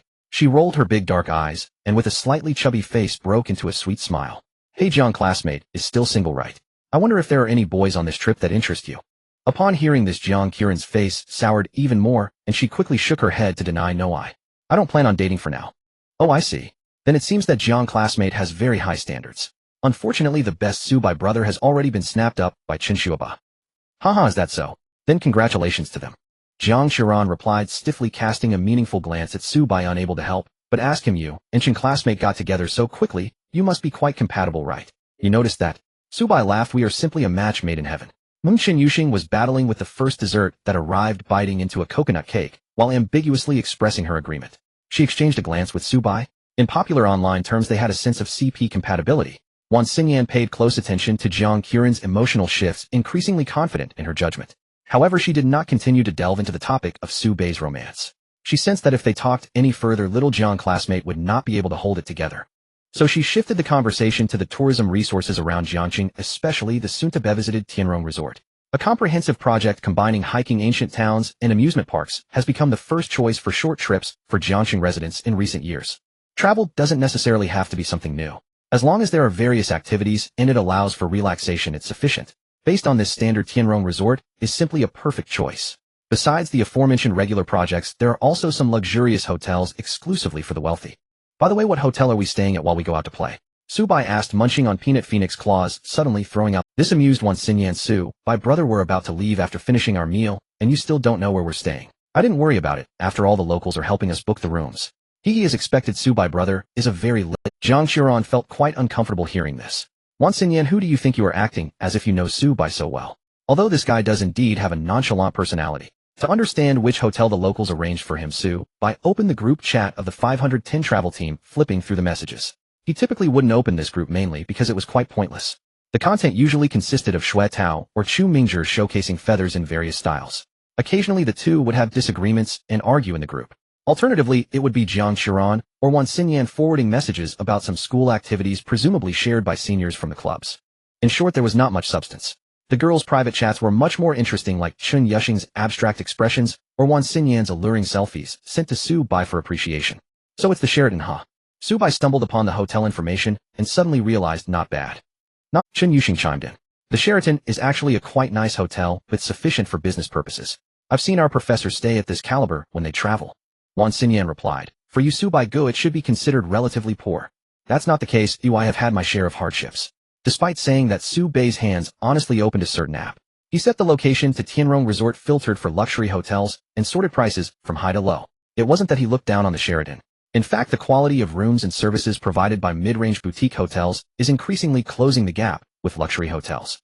For instance, Sheraton at Tour all-season Vienna. Staying at them was not an issue. Subai wasn't pretentious enough to insist on starting from a Hilton when going out. However, since they were on vacation, if there were any remaining good rooms, it was only natural to acquire them. Vacation means indulgence. Moreover, booking hotels last minute during the holidays incurs outrageous premiums. A well-known example is Hainan during the Spring Festival, where even ordinary budget hotels' prices can skyrocket. Logically speaking, the Mid-Autumn Festival is a popular time for short trips, and all decent rooms should be booked up. Yet Subai actually found an unusual one. Tianrong Mansion shares the same name as the resort, presumably due to the developer's influence. It is marketed as an extremely luxurious landmark-level top-tier hotel. Having been completed relatively recently, it has only been in operation for 2 years. At first glance, the mainstream room types are quite expensive. Without discussing the hotel's quality, at least in terms of price, it rivals Bulgari and Amman. The cheaper room types had already been booked. Only a few outrageously expensive ones were available for booking today. Among them, one piqued Subai's interest. It was a standalone villa by the lake. The price for one night was 50,000. It was said to come with a range of exclusive services, even a dedicated maid team. Subai was a bit unsure about its reliability, so he privately asked Xiaolin. The response was that as long as he didn't mind the price, he should go for it. Xiaotian's Lin, the lakeside villa at Tianrong Mansion, is very comfortable. Previously, big shots from other provinces arranged for their families to stay there for business talks. Xiaotian's Lin, by the way, that exclusive maid team has plenty of beautiful women. Since you're not short on cash, you can go and experience it. Xiaotian's Lin, wait, aren't you going out with a few beautiful girls from our class and the art academy? Xiaotian's Lin, thinking Supaida by Ida by Enek rub Supaida by it's not a conflict, it's just perfect for the girls to enjoy the maid service too. Supaida by thanks Sister Lin. Xiaotian's Lin, no need to be polite. Xiaotian's Lin, remember to send a swimsuit photo from that villa with the pool, okay? Flirty, wow. This aspect Xiao Lin was fixated on was quite strange. Subai pondered, recalling that she often glanced at him when they interacted. It seemed his physique was quite appealing to Xiao Lin. Thinking this way, Subai contacted the manager of Tianrong Mansion to communicate, confirmed that the lakeside villa was available for check-in tonight, and proceeded to make the payment. Ding. Detected the host's indulgent spending, booked the Tianrong Mansion lakeside villa for 3 nights, spending 15,000 yuan, triggering an 8x cashback, rewarding 1.2 million yuan. Kids, I did it. Subai joyfully announced. I found a lakeside villa, looks quite interesting. I'll share it in the group for. Then he shared the link from Mate Wan in the 510 travel team. Shueji Tao? Shueji Tao, wait, Subai, where are you? Why aren't you in the dorm? Supaida bai, I'm out having breakfast with them. Shueji Tao them. Supaida bai, just the 4 girls from the team. Supaida bai, wait a moment, bring along the silly son, and Hu Yi, and head straight to Shao Shi Min, we'll gather there. Supaida bai, image at this moment in the 510 dormitory. Shui Tao was brushing his teeth. His already small eyes were encircled by heavy dark circles. Last night Shui Tao was excitedly imagining all the wonderful things that could happen during the trip, resulting in a restless night. These daydreams, well, perhaps it was more accurate to say fantasies, included making Wan's sisters view him in a new light, attracting Jiang Xiran's attention, and even making Chu Mingzhi break down, and perhaps making Chun Yuxing see the economic gap between him and Su Bai and feel shaken. Subsequently, Shui Tao couldn't help but mentally rehearse the itinerary for the next day. As he kept pushing these thoughts, he ended up unable to sleep. He tossed and turned until after 3 o'clock before finally falling asleep. As a result, he groggily got up, brushing his teeth, when he suddenly saw Su Bai's messages in the group. And those 2 intriguing pictures. One was taken at the dining table. The steamed E-star grouper in the center Shui Tao immediately recognized as a pricey wild variety, along with a full table of exquisite Cantonese dim sum. It left Shui Tao dumbfounded. Dude, having such a lavish meal so early in the morning. Isn't this a bit too extravagant? Looking at the other photo where 4 beautiful women gathered together, Shui Tao instantly blushed, thinking, damn it, how could Su Bai abscond so early without telling anyone? In his anxiety, he hurriedly sent a voice message in the group. Ladies, eat less for breakfast. I've arranged a great restaurant for lunch where everyone can fully experience the specialties of Jiang City. He rambled on for quite a while, but no one paid him any mind. After all, the dishes were mostly served, and everyone was savoring various exquisite dim sums, especially that 2,000 yuan fish, which was not something they could normally eat. Everyone was striving to taste the unique flavors. It took a full 5 minutes for Wan Xinyan to glance at her phone. Oh, a voice message from Shui Tao. Wan Xinyan showed a troubled expression. Too lazy to listen, she directly converted it to text. Indeed, it was entirely unhelpful content, seeing how lavish the dishes in Su Bai's photos were. He even advised everyone to eat less breakfast. That's enough. They are all adults. They can eat whatever they want without needing his guidance. Wan Xinyan couldn't help but laugh. Although Wan Xinyan saw Shui Tao's message, she did not wish to respond seriously. It was still Su Bai who habitually glanced at his phone and then said in the group, Su Pai to Bai, it's okay, I have a good appetite. Shui Ji Tao. Shui Ji Tao, alright, just be mindful of the time and don't delay our departure. Su Pai da Bai Dai Bai Yoke. The girls were all focused on handling the fish in front of them, each one eating with grease dripping from their mouths. To be fair, although the wild hype brought an expensive premium, the quality of the fish was excellent, tender and delicious, especially paired with subtle seasoning that tantalized the taste buds. Shen Yuxing also realized her strange idea of dipping the East Star grouper in dry sauce. It tasted good too. Ultimately, as long as the quality of the ingredients is top-notch, even a less than stellar cooking method often yields good results. At 8:30 the meal was finished, and they settled the bill and left. This time it was Wan Xinyue driving. Clearly she had a knack for it, being more agile than Chen Yuxing in accelerating, overtaking, changing lanes and cornering. Since Wan Xinyue was driving, the seating arrangement subtly changed. Chen Yuxing wanted to sit next to Su Bai, so she pulled Su Bai to the back seat. Jiang Xiran did not want to sit close to Su Bai, as she thought it was best to keep her distance from him today, because he was full of mischief and sarcasm. With that in mind, Jiang Xiran sat in the passenger seat. Thus Su Bai had Chen Yuxing on his right, and Wan Xinyan on his left. Not bad. Su Bai's left hand. Chen Yuxing blinked. It perfectly matched the charming aura reflected in Chen Yuxing's social media posts, blatantly showing off their affection. Jiang Xiran felt even more disheartened upon witnessing this. Clearly I came first, or I was the one who got to know Su Bai first, and had been his childhood friend for so many years. Now that I've temporarily cut ties with him, Su Bai has suddenly become incredibly wealthy, and is dating someone else. Jiang Xiran was unwilling to accept this. Had she known Su Bai would turn out this way, she wouldn't have quarreled with him. To be honest, in her eyes, Su Bai's appearance, personality, and every aspect were exactly her type. In other words, apart from his economic conditions, Su Bai could be considered Jiang Qiren's ideal boyfriend. Otherwise, she wouldn't have kept him as a backup for so many years. Yet now even a casual meal for Su Bai cost thousands, and just moments ago, he effortlessly booked a lakeside villa for 50,000 a night. His financial capability had already surpassed all of Jiang Qiren's current suitors. She felt so frustrated. Was heaven toying with her? Or was it punishing her for not cherishing the hard-earned friendship? Just as Jiang Qiren was tangled in her thoughts, her peripheral vision suddenly caught a shocking detail through the rearview mirror. From the right side of the passenger seat, she could clearly see the situation on the left. She saw that Wan Xinyan had also secretly grasped a hand. Undoubtedly, it had to be Su Bai's hand. Instantly, Jiang Qiren's eyes widened. Oh no, how could Su Bai be so shameless? He already has a girlfriend, and is still doing such things. What Jiang Qiren couldn't understand was, regarding Su Bai's blatant playboy behavior, Wan Xinyan exhibited no negative emotions. On the contrary, her eyes sparkled like water as she looked at Su Bai with a gentle gaze. It was as if this was exactly what she had hoped Su Bai would do for her. How could this be possible? Wan Xinyan, although not residing in the goddess dormitory, was still a goddess-level existence, yet she was being so submissive to Su Bai. No, this was far beyond the typical behavior of a fangirl. A fangirl would not allow a man to give her no label and simply remain friends. Jiang Xiran felt her worldview was about to shatter. Jiangxing University, the small west gate. A Magotan 330 parked by the roadside, freshly washed yesterday, with the sun shining down, making the car paint gleam. Shui Tao was busy arranging his hair in front of the car window, showing off. Wang Haoran leaned against a nearby tree. Perhaps this man was the most emotionally stable in the computer science department. Regardless of whether others enjoyed youth or stayed up late indulging, he remained the same. Even after becoming Su Bai's little brother, his main daily activities didn't change except for the dining hall's spending level. Chu Mingzhi wore his Sennheiser in-ear headphones connected not to a phone, but to a professional player and decoder. He looked like a music expert. Watching Shui Tao fussing endlessly with his hair, Chu Mingzhi sneered sarcastically, "Stop messing around. No matter how you style your hair, it won't compare to Su Bai's handsomeness." "Shut up. What do you know? This is called the aura of a mature man. Does Su Bai have that?" "Not at all, alright."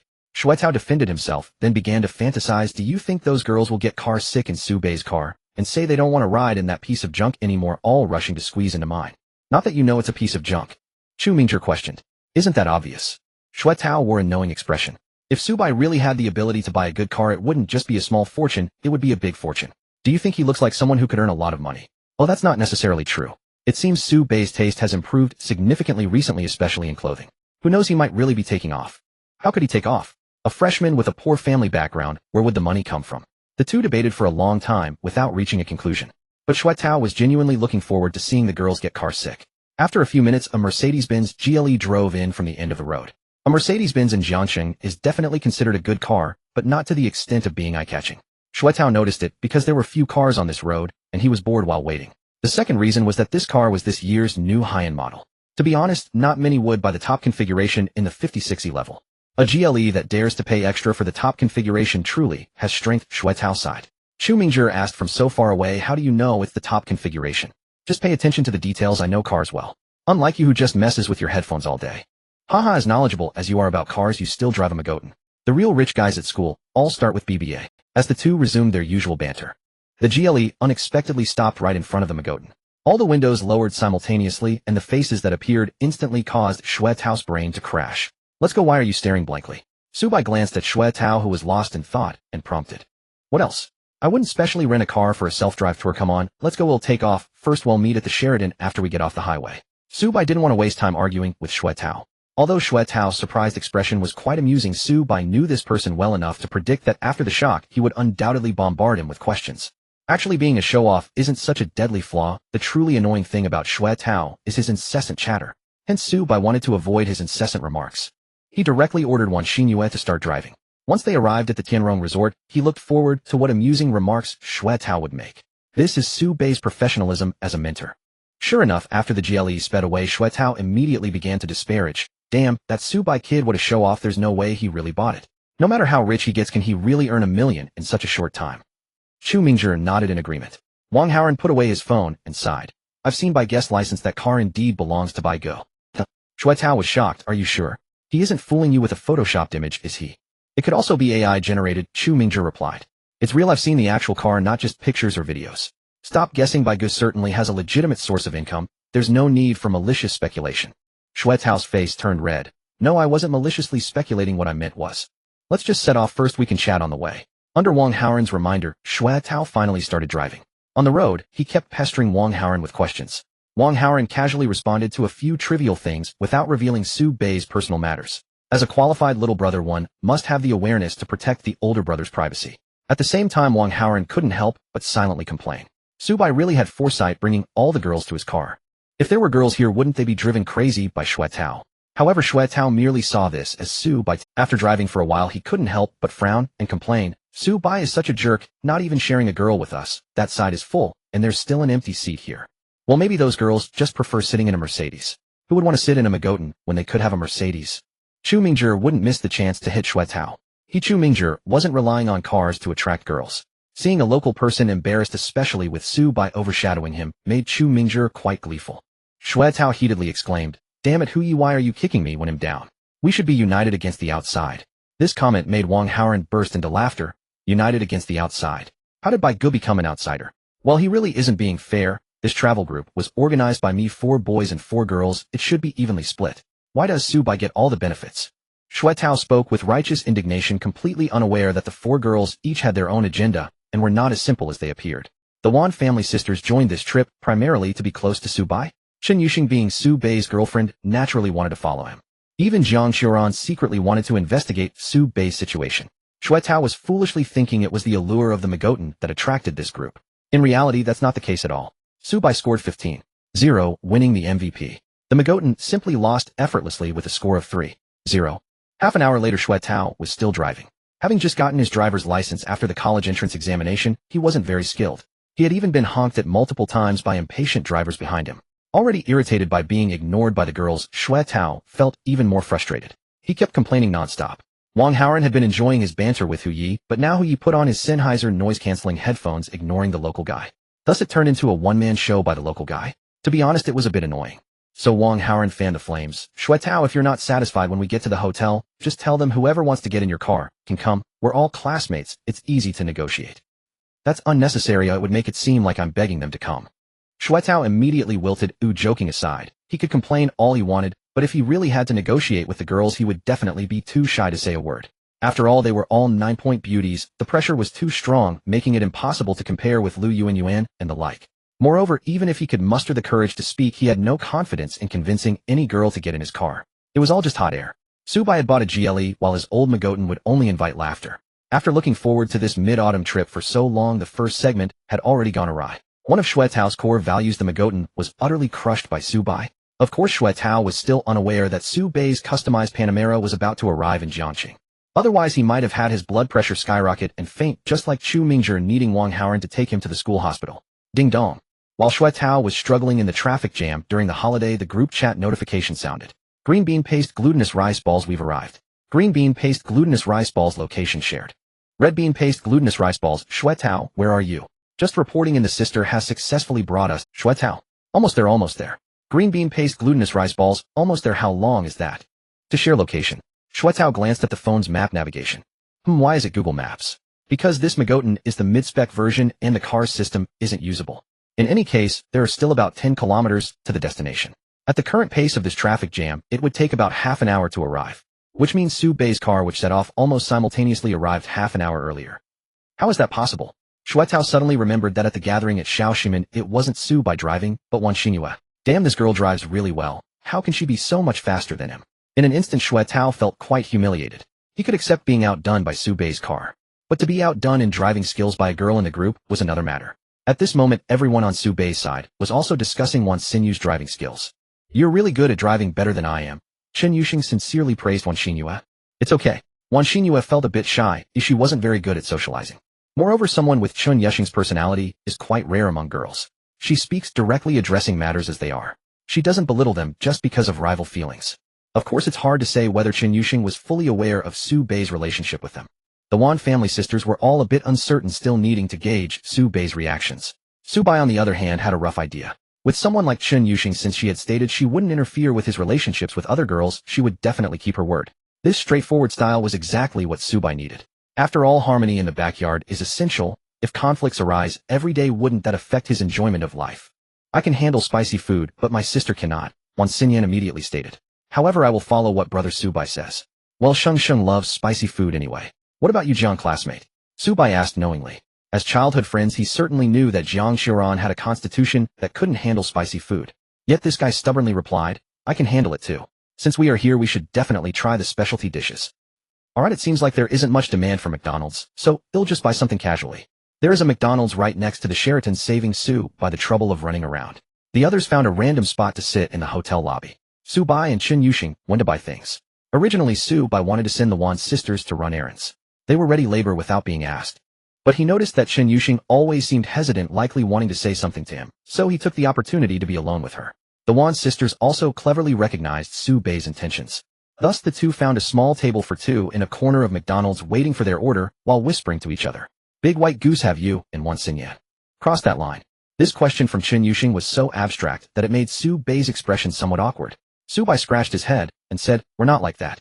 Do I really give off the vibe that we are? Who knows? If I see how flattering she is to you, don't you just like obedient ones?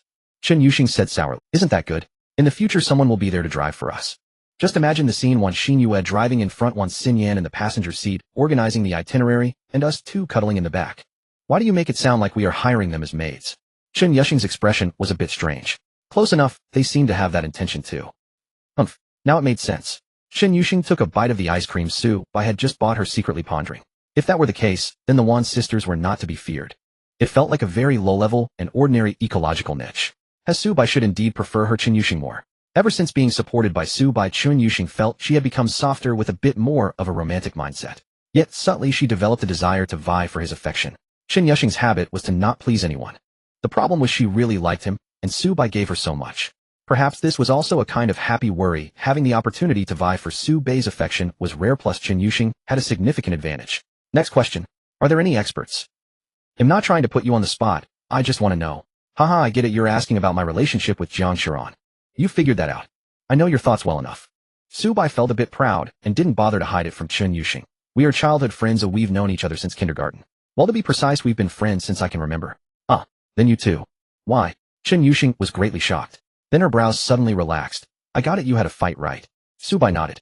He truly was another version of himself in this world. They were two in sync. Just giving a bit of effective information, and she could almost deduce the entire incident. So can you guess the reason for our argument?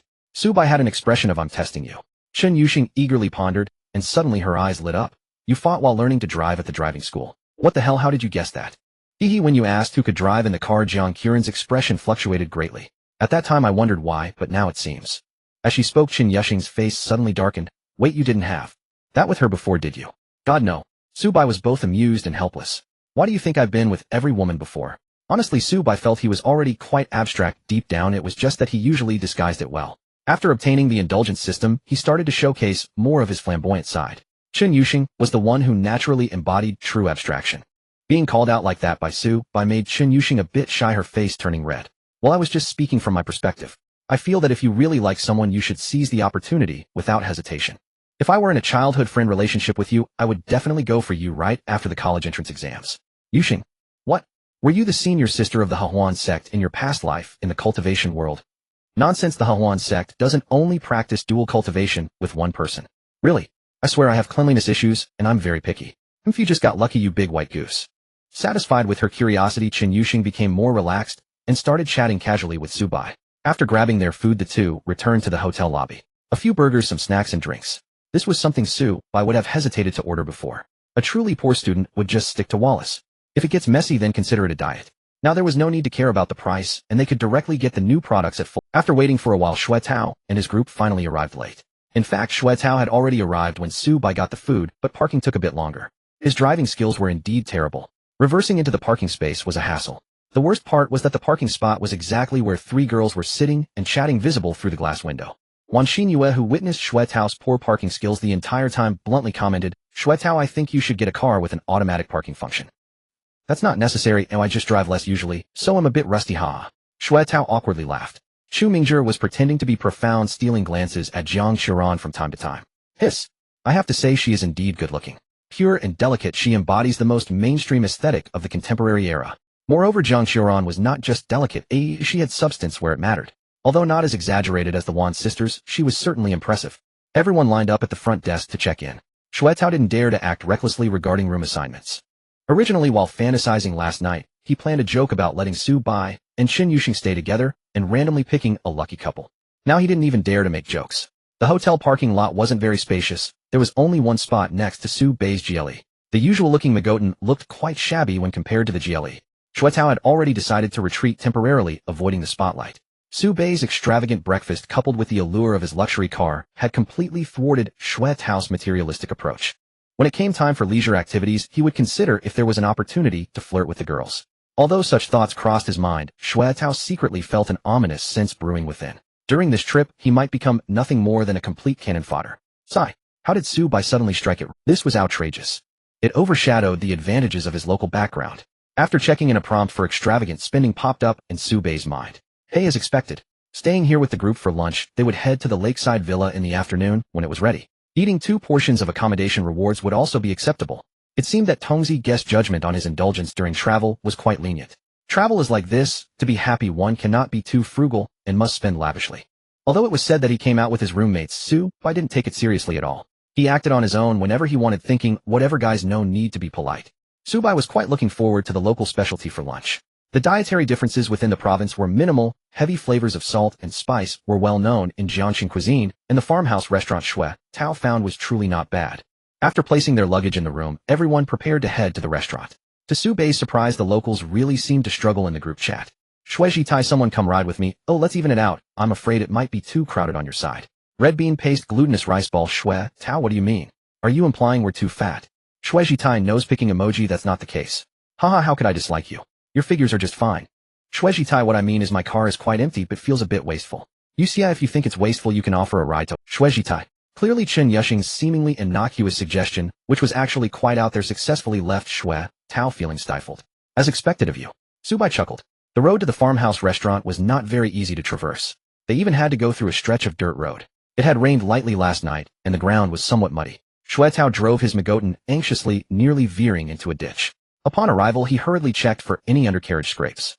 Su Bai had no such concerns. The SUV's high chassis made traversing the unpaved rural roads quite enjoyable. As soon as they got out of the car, they saw a courtyard distinctly styled as a farmhouse, complete with plastic rain canopies, folding tables, and plastic stools reminiscent of a rural feast. Customers and servers bustling in and out. Unlike those upscale restaurants, the servers here were not young, attractive women in black stockings. They were all sturdy ants, warm and friendly. However, once seated, Su Bai glanced at the prices, and while the prices were anything but friendly, the astute Wan Xinyan quickly raised a question. Xue Tao, this place looks like a budget restaurant, so why are the dishes? You wouldn't bring us to a scam restaurant, would you? How is that possible? Xue Tao grew a bit anxious. This restaurant was recommended by my relative. It's very reliable. My family in Jiangxing may not be wealthy, but we have some reputation. Su Bai studied the menu for a while, and said it should be the price driven by the portion and quality of the ingredients. For example, free-range chickens and large fish heads from the reservoir, their procurement costs are not low. I see, so that's how it is. Brother Su Bai, you really know a lot. Wan Xinyan's eyes sparkled with admiration as she looked at the previously puzzled Jiang Qiuran, and Qin Yuxing also relaxed their expressions. This made Xue Tao question internally. A local sounding less credible than Su by an outsider. Damn it, you superficial people, you just think Su by is trustworthy because he looks handsome. Such foolish women, they'll be scammed sooner or later. Silently cursing, Xue Tao struggled with the menu. Originally, he wanted to wave his hand and tell everyone to order whatever they liked. He would cover the bill. But the problem was that the prices at this restaurant far exceeded his expectations. The budget his parents allocated for the Mid-Autumn Festival was not that much. He couldn't just blow it all on the first meal. Some game meat on the menu didn't even have prices listed. You see, in restaurants, market price is the most outrageous, truly a restaurant assassin. For example, the East-Star grouper that Su Bai treated them to in the morning could not appear on the menu. One must see what price the boss got it for, and then add a customary markup before selling to customers. If the girls ordered freely, Xue Tao's wallet wouldn't be able to handle it. Thus, the dining table fell into a bit of silence, with Xue Tao the local remaining mute. The others were also unfamiliar with Jiangqing cuisine. Fortunately, Su Bai timely spoke up, breaking the stalemate. Let's order one of each of these signature dishes. I'll cover the bill, and for the rest we can split it. How about that? Su Bai's proposal was indeed quite reasonable. When students went out together, their spending habits could easily be. After all, in the same 985 university students' family backgrounds could be vastly different. From this perspective, the college entrance examination is indeed a relatively fair system. Gifted top students, even those from families on welfare, have the chance to study alongside the children of the wealthy and powerful in the same classroom. Thus, when students from vastly different backgrounds share a table, it can be a bit tricky. Some are accustomed to being extravagant and order without checking prices. Others must budget, carefully calculating the best combination of value. Su Bai was quite interested in those signature dishes and decided to treat them all. The rest began to discuss their choices. The girls quickly listed the dishes they were interested in. Jiang Xiran ordered a bowl of glutinous rice balls and fermented wine, and after ordering, she gazed intently at Su Bai, trying to evoke some emotional response from him. However, Su Bai remained unfazed. Of course, he knew what Jiang Xiran meant. In his memory, the first time Jiang Xiran came to that place in junior high, she was in terrible pain, and it was Su Bai who went outside to buy her a serving of glutinous rice balls and fermented wine. Eating it while it was steaming hot instantly made her feel better. This was an unforgettable memory between the two, and Jiang Xiran thought of using it to evoke nostalgia in Su Bai. Her gaze, filled with a sense of longing, seemed to silently plead, "Su Bai, I am your childhood friend. I am not inferior to other girls." However, Su Bai could only chuckle at such a sight. "No, girl.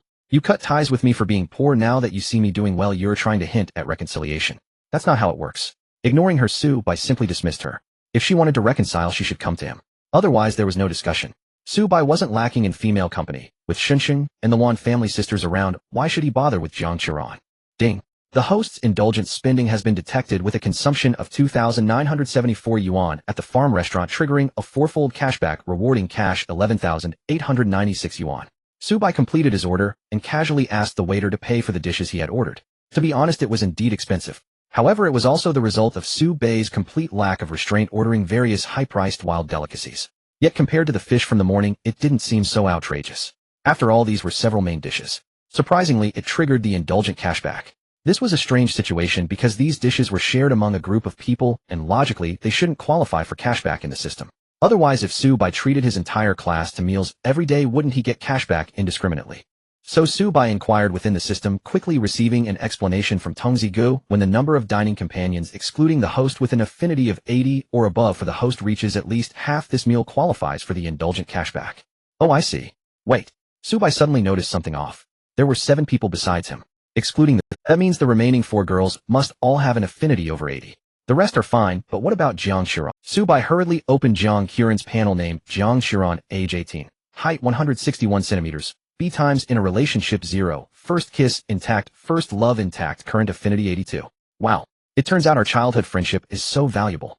Su Bai was genuinely surprised. He had long known that Jiang Xiran's estrangement from him was due to her desire for a higher material standard, not because she disliked him. The logic is quite strange, but it isn't unusual for Jiang Xiran.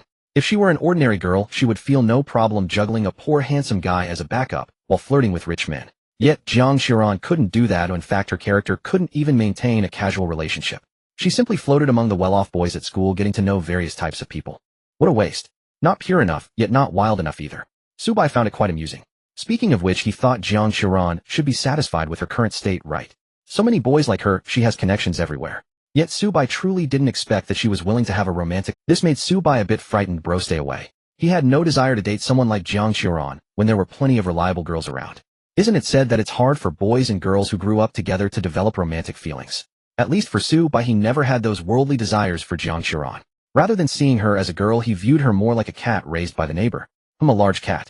Well, whatever, just because she likes me doesn't mean I have to respond right. That's not happening. As Su Bei's future wealth grows, and the level of luxury in his life becomes exposed, the number of women who like him will only increase. Going with the flow is the realm Su Bei pursues, so he might as well quietly enjoy Jiang Qiren's performance and see it as entertainment. Su Bei was essentially a lazy person perfectly aligned with the indulgent system. The deepest form of indulgence in this world is to go with the flow. Achoo. Back at the dining table, Su Bei noticed Jiang Qiren grabbing a bunch of cold dishes that had just been served. Then she was instantly overwhelmed by the spiciness, sneezing, and tearing up.